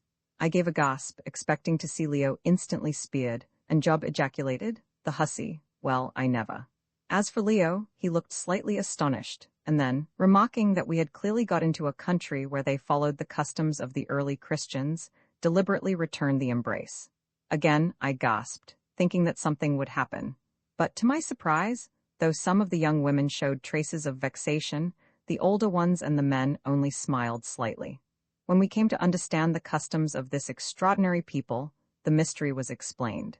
It then appeared that, in direct opposition to the habits of almost every other savage race in the world, women among the Haggard are not only upon terms of perfect equality with the men, but are not held to them by any binding ties. Descent is traced only through the line of the mother, and while individuals are as proud of a long and superior female ancestry as we are of our families in Europe, they never pay attention to, or even acknowledge, any man as their father, even when their male parentage is perfectly well known. There is but one titular male parent of each tribe, or, as they call it, household, and he is its elected and immediate ruler, with the title of father. For instance, the man Bilali was the father of this household, which consisted of about 7,000 individuals all told, and no other man was ever called by that name. When a woman took a fancy to a man, she signified her preference by advancing and embracing him publicly, in the same way that this handsome and exceedingly prompt young lady, who was called Ustane, had embraced Leo. If he kissed her back, it was a token that he accepted her, and the arrangement continued until one of them wearied of it. I am bound, however, to say that the change of husbands was not nearly so frequently as might have been expected, nor did quarrels arise out of it, at least among the men, who, when their wives deserted them in favor of a rival, accepted the whole thing much as we accept the income tax or our marriage laws, as something not to be disputed, and as tending to the good of the community, however disagreeable they may in particular instances prove to the individual.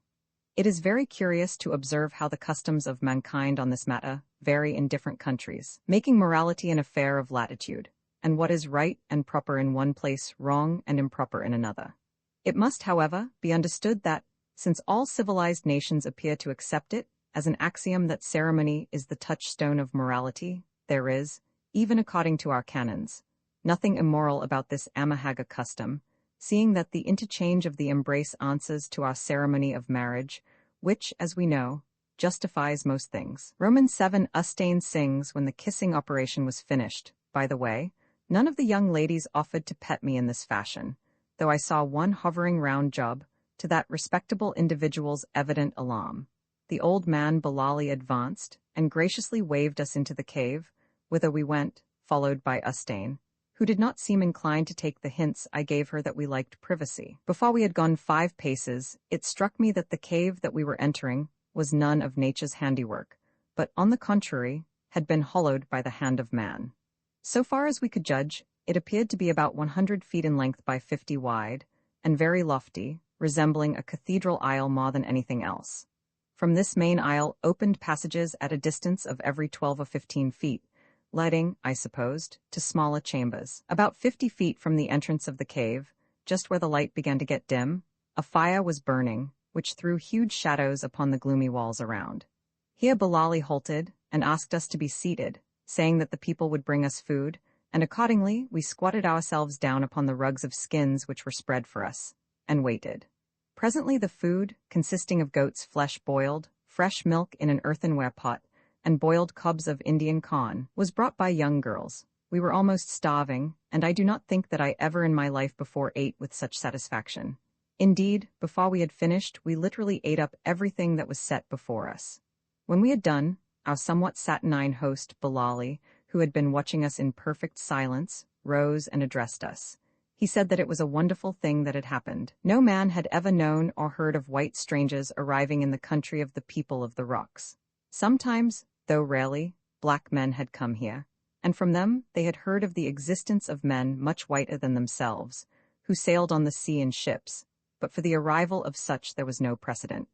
We had, however, been seen dragging the boat up the canal, and he told us frankly that he had at once given orders for our destruction, seeing that it was unlawful for any stranger to enter here, when a message had come from she who must be obeyed, saying that our lives were to be spared, and that we were to be brought hither.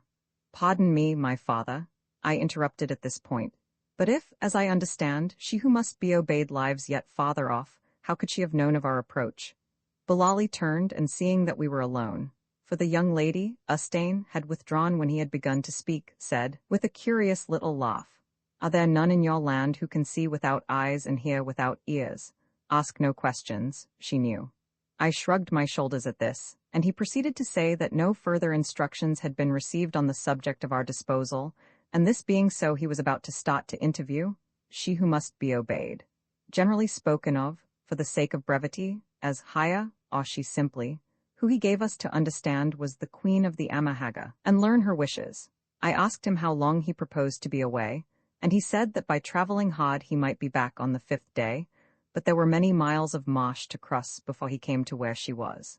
He then said that every arrangement would be made for our comfort during his absence, and that, as he personally had taken a fancy to us, he sincerely trusted that the answer he should bring from she would be one favorable to the continuation of our existence, but at the same time he did not wish to conceal from us that he thought this doubtful, as every stranger who had ever come into the country during his grandmother's life, his mother's life, and his own life, had been put to death without mercy, and in a way he would not harrow our feelings by describing, and this had been done by the order of she herself, at least he supposed that it was by her order. At any rate, she never interfered to save them. "Why," I said, "but how can that be? You are an old man, and the time you talk of must reach back 3 men's lives. How therefore could she have ordered the death of anybody at the beginning of the life of your grandmother, seeing that herself she would not have been born?" Again he smiled, that same faint, peculiar smile, and with a deep bow departed without making any answer, nor did we see him again for 5 days. When he had gone we discussed the situation, which filled me with alarm. I did not at all like the accounts of this mysterious queen, she who must be obeyed, or more shortly she, who apparently ordered the execution of any unfortunate stranger in a fashion so unmerciful.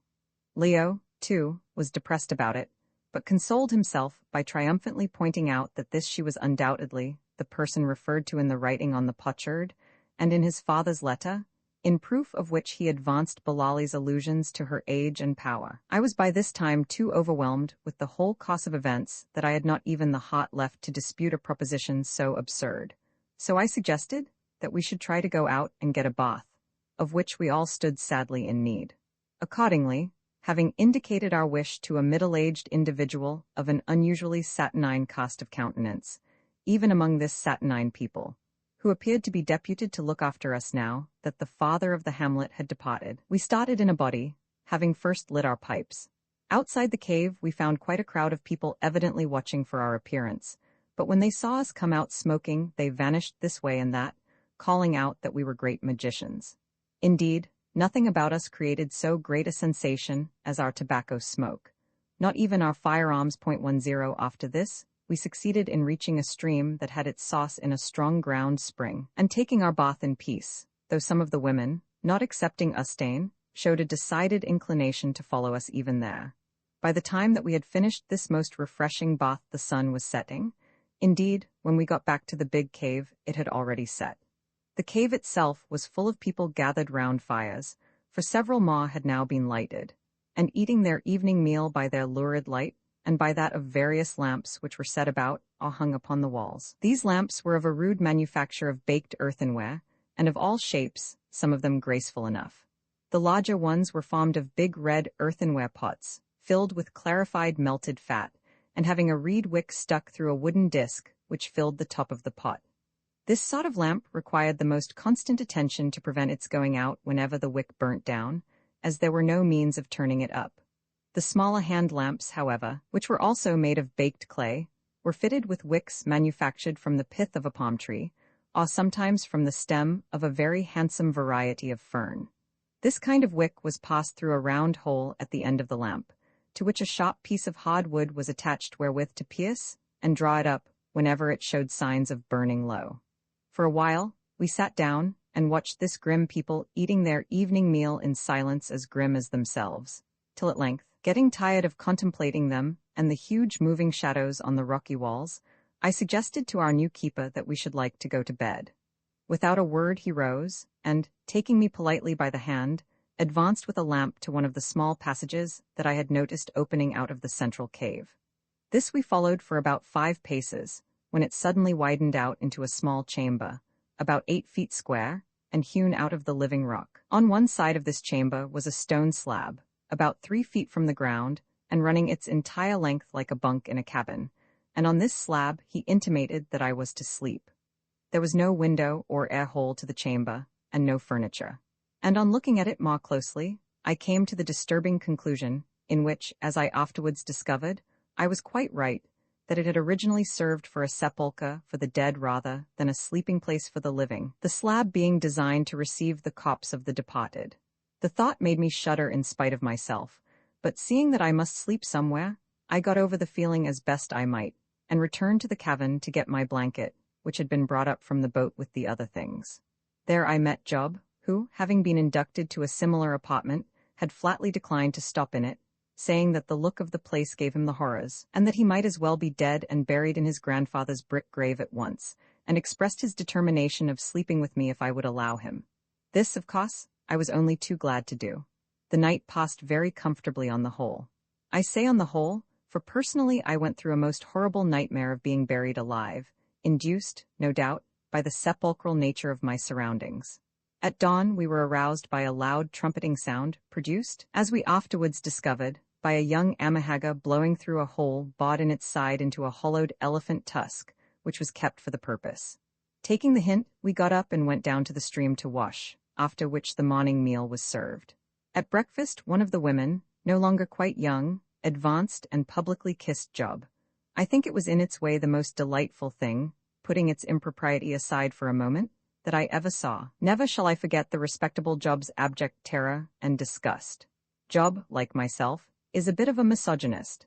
I fancy chiefly owing to the fact of his having been one of a family of 17, and the feelings expressed upon his countenance when he realized that he was not only being embraced publicly, and without authorization on his own part, but also in the presence of his masters, were too mixed and painful to admit of accurate description.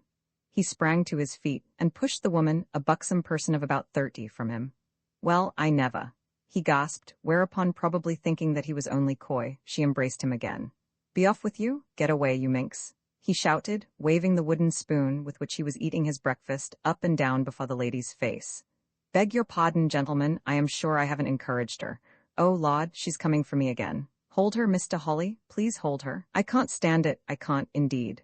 This has never happened to me before, gentlemen, never. There's nothing against my character." And here he broke off and ran as hard as he could go down the cave, and for once I saw the amahagga laugh. As for the woman, however, she did not laugh. On the contrary, she seemed to bristle with fury, which the mockery of the other women about only served to intensify.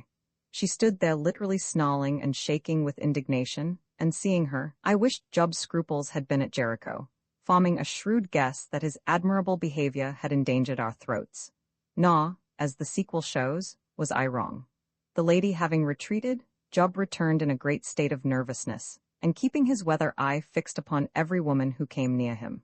I took an opportunity to explain to our hosts that Job was a married man, and had had very unhappy experiences in his domestic relations, which accounted for his presence here and his terror at the sight of women, but my remarks were received in grim silence, it being evident that our retainer's behavior was considered as a slight to the household at large, although the women, after the manner of some of their most civilized sisters, made merry at the rebuff of their companion. After breakfast, we took a walk and inspected the amahagga herds, and also their cultivated lands. They have 2 breeds of cattle, one large and angular, with no horns, but yielding beautiful milk, and the other, a red breed, very small and fat, excellent for meat, but of no value for milking purposes. This last breed closely resembles the Norfolk Redpoll strain, only it has horns which generally curve forward over the head, sometimes to such an extent that they have to be cut to prevent them from growing into the bones of the skull. The goats are long-haired, and are used for eating only. At least I never saw them milked. As for the Amahagga cultivation, it is primitive in the extreme, being all done by means of a spade made of iron, for these people smelt and work iron. This spade is shaped more like a big spearhead than anything else, and has no shoulder to it on which the foot can be set. As a consequence, the labor of digging is very great.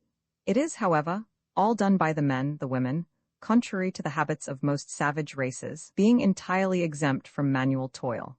But then, as I think I have said elsewhere, among the Amahagga, the weaker sex has established its rights. At first we were much puzzled as to the origin and constitution of this extraordinary race, points upon which they were singularly uncommunicative. As the time went on, for the next 4 days passed without any striking event, we learnt something from Leo's lady friend Ustane, who, by the way, stuck to that young gentleman like his own shadow. As to origin, they had none, at least, so far as she was aware. There were, however, she informed us, mounds of masonry and many pillars, near the place where she lived, which was called Ka, and which the wise said had once been houses wherein men lived, and it was suggested that they were descended from these men. No one, however, dared go near these great ruins, because they were haunted. They only looked on them from a distance. Other similar ruins were to be seen, she had heard, in various parts of the country, that is, wherever one of the mountains rose above the level of the swamp. Also, the caves in which they lived had been hollowed out of the rocks by men, perhaps the same who built the cities. They themselves had no written laws, only custom, which was, however, quite as binding as law. If any man offended against the custom, he was put to death by order of the father of the household. I asked how he was put to death, and she only smiled and said that I might see one day soon. They had a queen, however. She was their queen, but she was very rarely seen, perhaps once in 2 or 3 years, when she came forth to pass sentence on some offenders, and when seen was muffled up in a big cloak, so that nobody could look upon her face. Those who waited upon her were deaf and dumb, and therefore could tell no tales, but it was reported that she was lovely as no other woman was lovely, or ever had been. It was rumored also that she was immortal, and had power over all things, but she, Ustane, could say nothing of all that. What she believed was that the queen chose a husband from time to time, and as soon as a female child was born, this husband, who was never again seen, was put to death. Then the female child grew up and took the place of the queen when its mother died, and had been buried in the great caves. But of these matters none could speak with certainty. Only she was obeyed throughout the length and breadth of the land, and to question her command was instant death. She kept a guard, but had no regular army, and to disobey her was to die. I asked what size the land was, and how many people lived in it. She answered that there were 10 households, like this that she knew of, including the big household, where the queen was, that all the households lived in caves, in places resembling this stretch of raised country, dotted about in a vast extent of swamp, which was only to be threaded by secret paths. Often the households made war on each other, until she sent word that it was to stop, and then they instantly ceased. That and the fever which they caught in crossing the swamps prevented their numbers from increasing too much. They had no connection with any other race, indeed none lived near them, or were able to thread the vast swamps. Once an army from the direction of the great river, presumably the Zambesi, had attempted to attack them, but they got lost in the marshes, and at night, seeing the great balls of fire that move about there, tried to come to them, thinking that they mocked the enemy camp, and half of them were drowned. As for the rest, they soon died of fever and starvation, not a blow being struck at them. The marshes, she told us, were absolutely impassable except to those who knew the paths, adding, what I could well believe, that we should never have reached this place where we then were had we not been brought thither. These and many other things we learnt from Ustane during the 4 days' pause before our real adventures began, and, as may be imagined, they gave us considerable cause for thought. The whole thing was exceedingly remarkable, almost incredibly so, indeed, and the oddest part of it was that so far it did more or less correspond to the ancient writing on the sherd. And now, it appeared that there was a mysterious queen clothed by rumor with dread and wonderful attributes, and commonly known by the impersonal, but to my mind, rather awesome title of she. Altogether, I could not make it out, nor could Leo, though of course he was exceedingly triumphant over me because I had persistently mocked at the whole thing. As for Job, he had long since abandoned any attempt to call his reason his own, and left it to drift upon the sea of circumstance. Mahomed, the Arab, who was, by the way, treated civilly indeed, but with chilling contempt, by the Amahagga, was, I discovered, in a great fright, though I could not quite make out what he was frightened about. He would sit crouched up in a corner of the cave all day long, calling upon Allah and the Prophet to protect him. When I pressed him about it, he said that he was afraid because these people were not men or women at all, but devils, and that this was an enchanted land. And upon my word, once or twice since then, I have been inclined to agree with him. And so the time went on, till the night of the 4th day after Bilali had left, when something happened. We three and Ustane were sitting round a fire in the cave just before bedtime, when suddenly the woman, who had been brooding in silence, rose and laid her hand upon Leo's golden curls, and addressed him. Even now, when I shut my eyes, I can see her proud, imperial form, clothed alternately in dense shadow, and the red flickering of the fire, as she stood, the wild center of as weird a scene as I ever witnessed, and delivered herself of the burden of her thoughts and forebodings in a kind of rhythmical speech that ran something as follows: Thou art my chosen. I have waited for thee from the beginning. Thou art very beautiful. Who hath hair like unto thee, or skin so white? Who hath so strong an arm, who is so much a man? Thine eyes are the sky, and the light in them is the stars. Thou art perfect and of a happy face, and my heart turned itself towards thee. When mine eyes fell upon thee, I did desire thee, then did I take thee to me. O thou beloved, and hold thee fast, lest harm should come unto thee.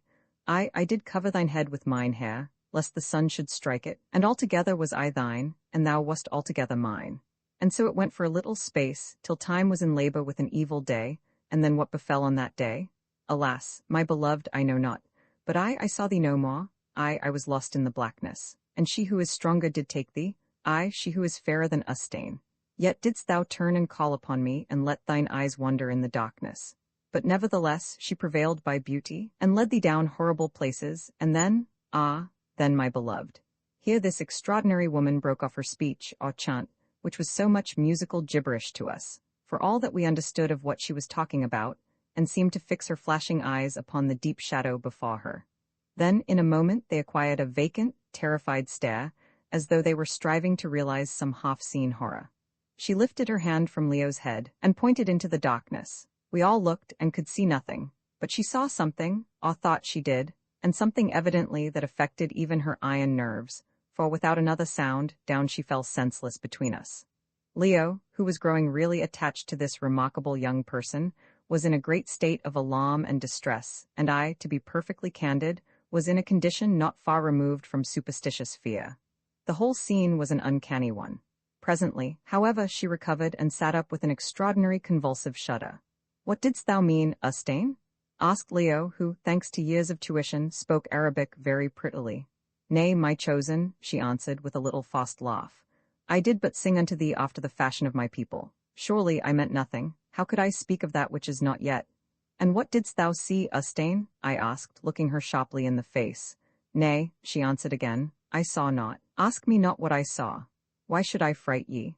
And then, turning to Leo with a look of the most utter tenderness that I ever saw upon the face of a woman, civilized or savage, she took his head between her hands, and kissed him on the forehead as a mother might.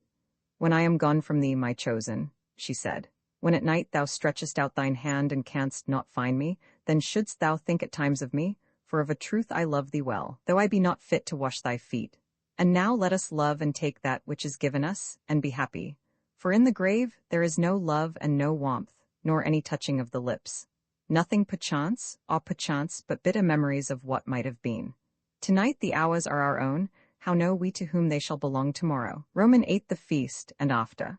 On the day following this remarkable scene, a scene calculated to make a deep impression upon anybody who beheld it, more because of what it suggested and seemed to foreshadow than of what it revealed. It was announced to us that a feast would be held that evening in our honor. I did my best to get out of it, saying that we were modest people, and cared little for feasts, but my remarks being received with the silence of displeasure, I thought it wisest to hold my tongue. Accordingly, just before sundown, I was informed that everything was ready, and, accompanied by Job, went into the cave, where I met Leo, who was, as usual, followed by Ustane. These two had been out walking somewhere, and knew nothing of the projected festivity till that moment. When Ustane heard of it, I saw an expression of horror spring up upon her handsome features. Turning, she caught a man who was passing up the cave by the arm, and asked him something in an imperious tone. His answer seemed to reassure her a little, for she looked relieved, though far from satisfied. Next she appeared to attempt some remonstrance with the man, who was a person in authority, but he spoke angrily to her and shook her off, and then, changing his mind, led her by the arm, and sat her down between himself and another man in the circle round the fire, and I perceived that for some reason of her own, she thought it best to submit. The fire in the cave was an unusually big one that night, and in a large circle round it were gathered about 35 men and 2 women, Ustane and the woman to avoid whom Job had played the role of another scriptural character.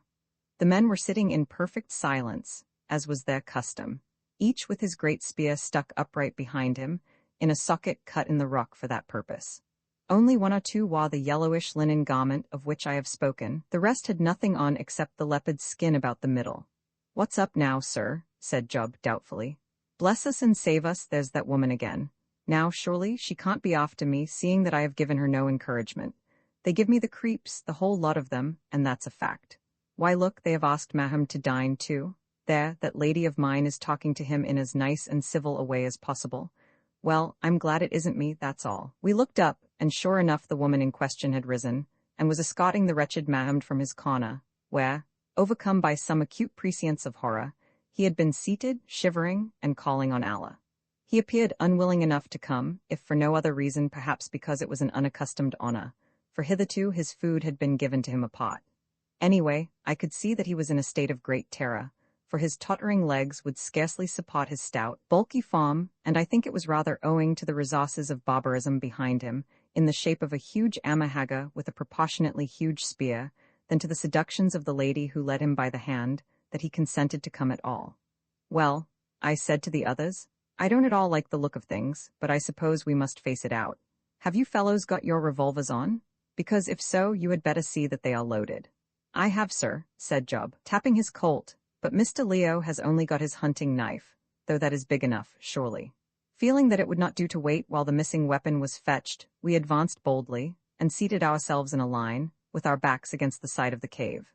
As soon as we were seated, an earthenware jar was passed round containing a fermented fluid, of by no means unpleasant taste, though apt to turn upon the stomach, made from crushed grain, not Indian corn, but a small brown grain that grows upon its stem in clusters, not unlike that which in the southern part of Africa is known by the name of kaffir corn.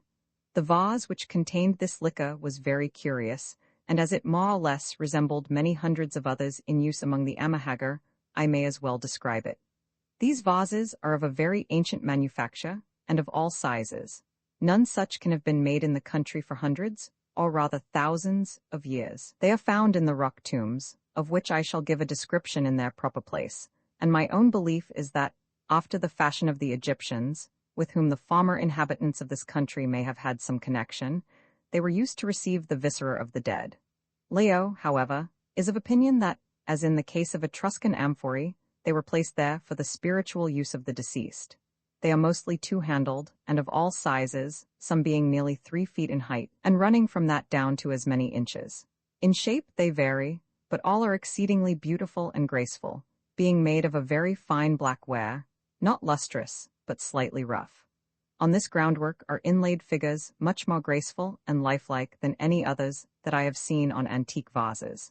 Some of these inlaid pictures represent love scenes with a childlike simplicity and freedom of manner, which would not commend itself to the taste of the present day. Others again give pictures of maidens dancing, and yet others of hunting scenes.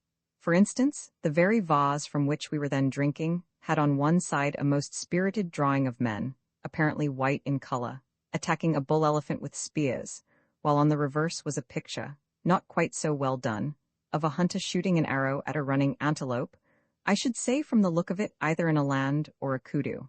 This is a digression at a critical moment, but it is not too long for the occasion itself was very long. With the exception of the periodical passing of the vase and the movement necessary to throw fuel onto the fire, nothing happened for the best part of a whole hour. Nobody spoke a word.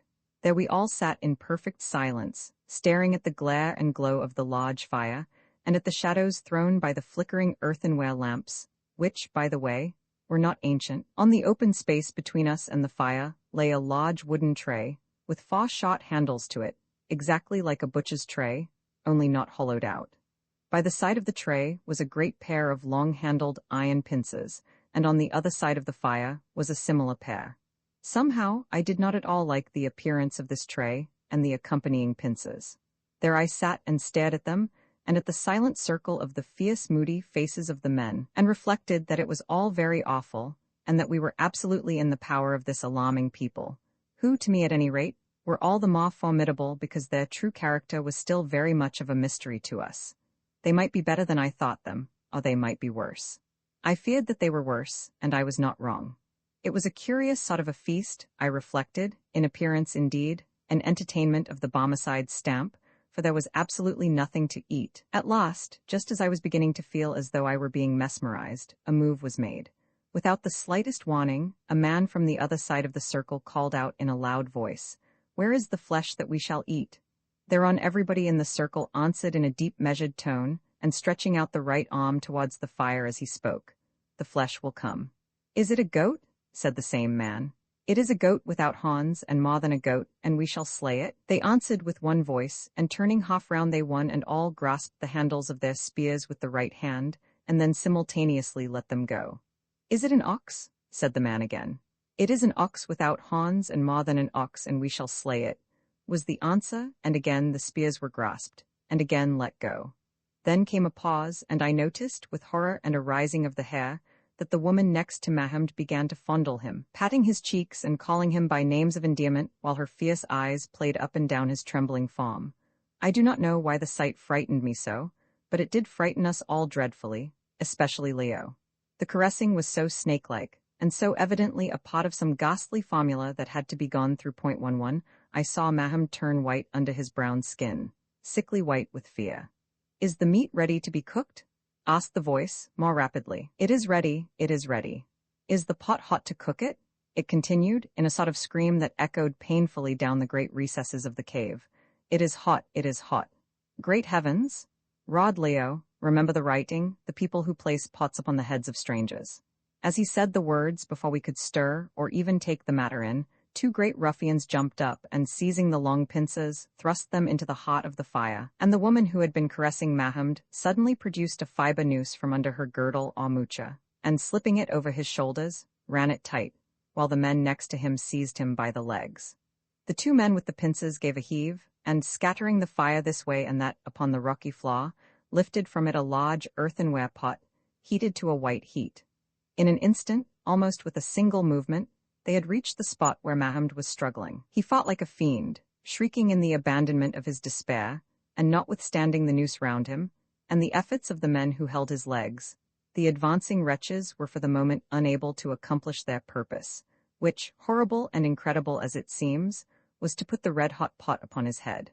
I sprang to my feet with a yell of horror, and drawing my revolver fired it by a sort of instinct straight at the diabolical woman who had been caressing Mahound and was now gripping him in her arms.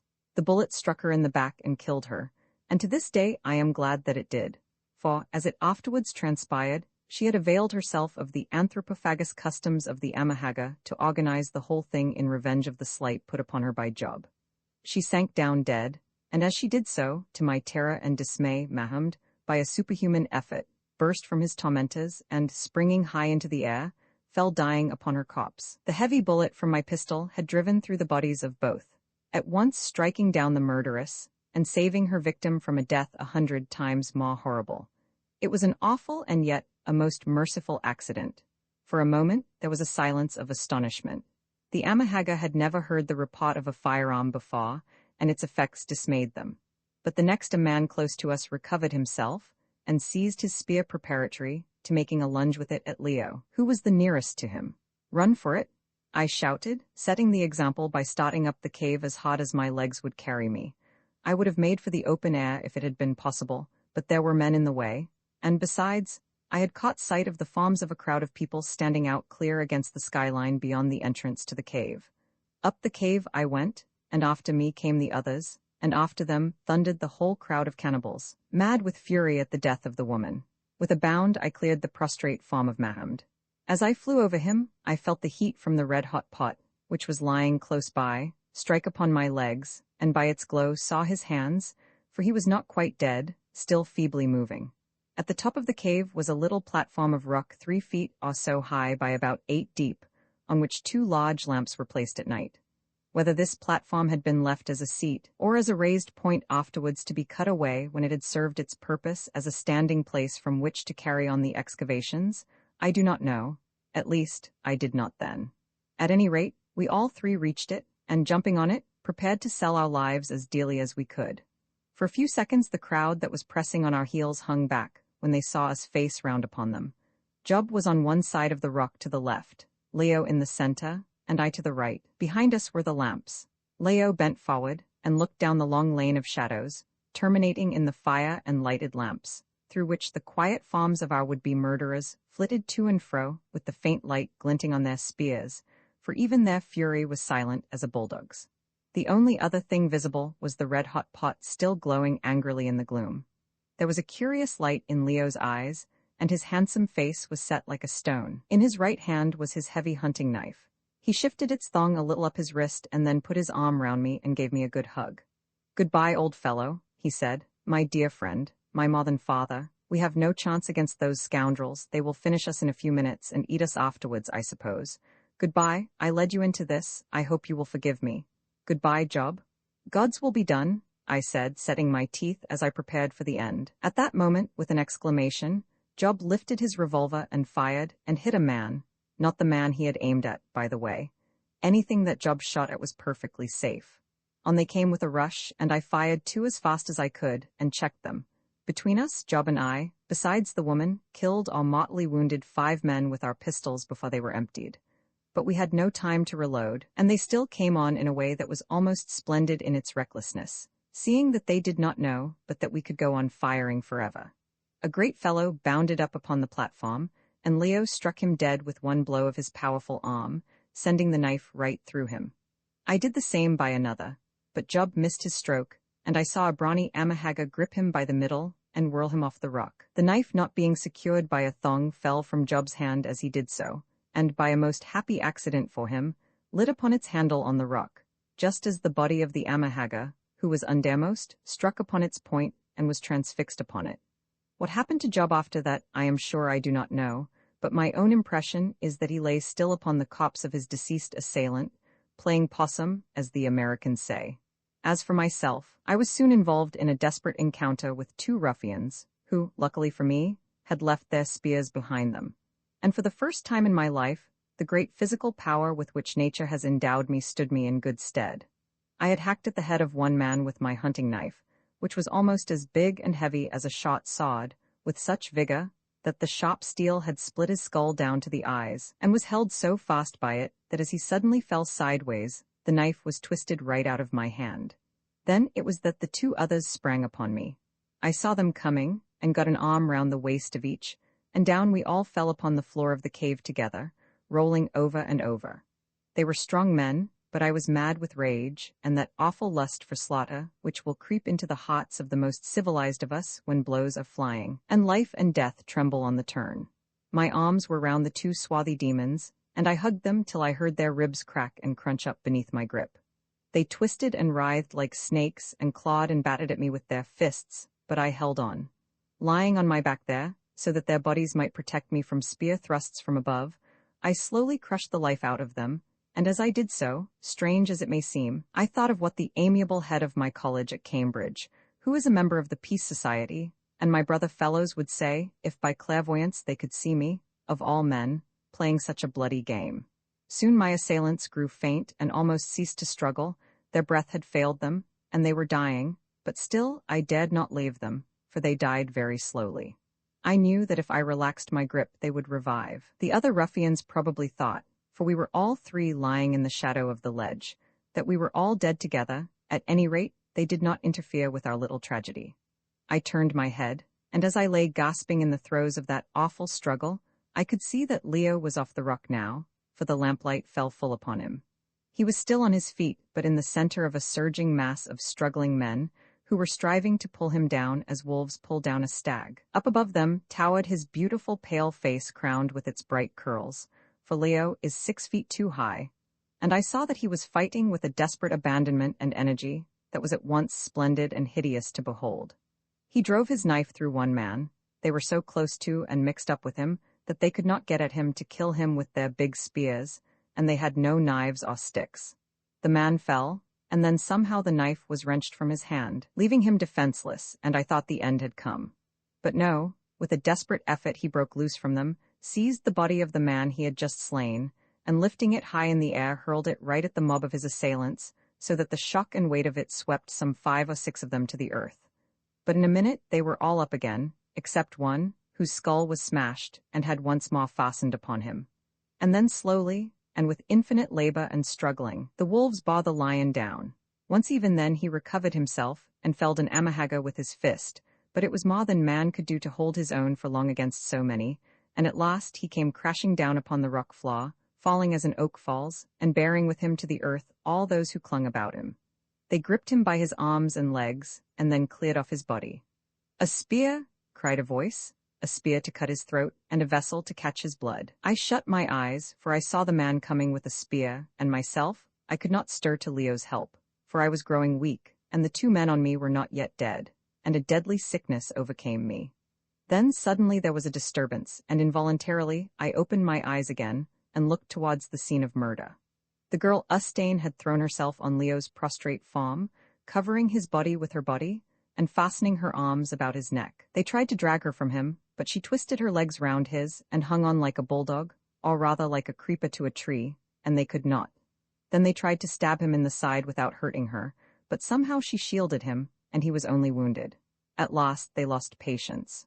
"Drive the spear through the man and the woman together," said a voice, the same voice that had asked the questions at that ghastly feast, "so of a verity shall they be wed." Then I saw the man with the weapon straighten himself for the effort. I saw the cold steel gleam on high, and once more I shut my eyes.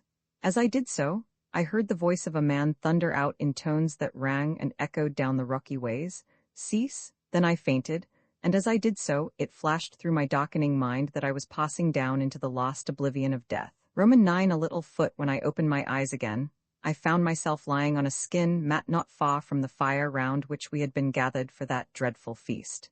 Near me lay Leo, still apparently in a swoon, and over him was bending the tall form of the girl Ustane, who was washing a deep spear wound in his side with cold water preparatory to binding it up with linen.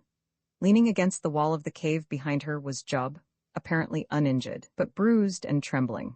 On the other side of the fire, tossed about this way and that, as though they had thrown themselves down to sleep in some moment of absolute exhaustion, were the bodies of those whom we had killed in our frightful struggle for life.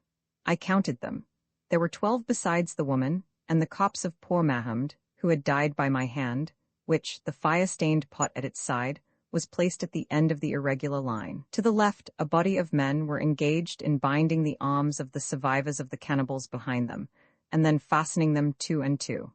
The villains were submitting with a look of sulky indifference upon their faces, which accorded ill with the baffled fury that gleamed in their somber eyes.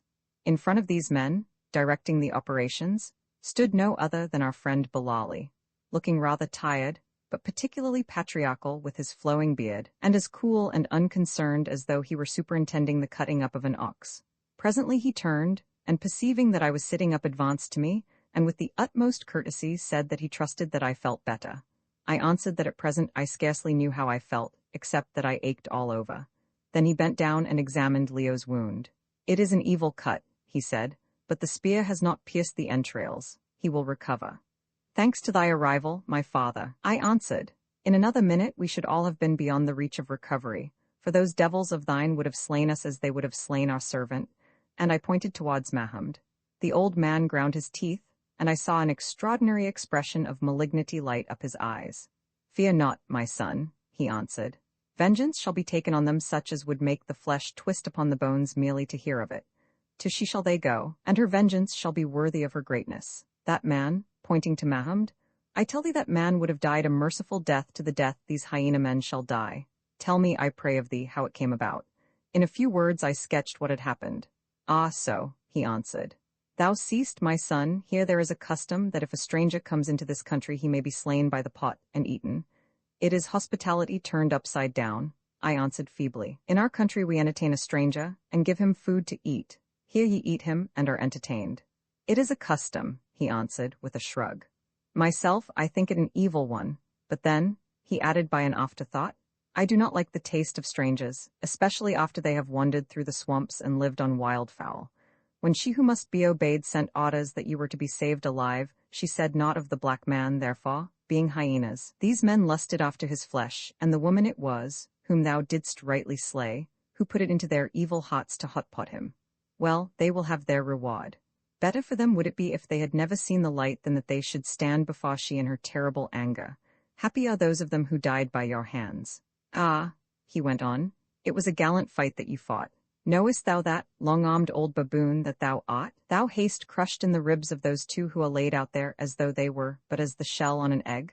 And the young one, the lion, it was a beautiful stand that he made, one against so many. 3 did he slay outright, and that one there. And he pointed to a body that was still moving a little. Will die anon, for his head is cracked across, and others of those who are bound are hurt. It was a gallant fight, and thou and he have made a friend of me by it, for I love to see a well-fought fray. But tell me, my son, the baboon, and now I think of it, thy face, too, is hairy, and altogether like a baboon's. How was it that ye slew those with a hole in them? Ye made a noise, they say, and slew them. They fell down on the faces at the noise. I explained to him as well as I could, but very shortly, for I was terribly wearied, and only persuaded to talk it all through fear of offending one so powerful, if I refused to do so. What were the properties of gunpowder? And he instantly suggested that I should illustrate what I said by operating on the person of one of the prisoners. One, he said, never would be counted, and it would not only be very interesting to him, but would give me the opportunity of an installment of revenge. He was greatly astounded when I told him that it was not our custom to avenge ourselves in cold blood, and that we left vengeance to the law and a higher power, of which he knew nothing.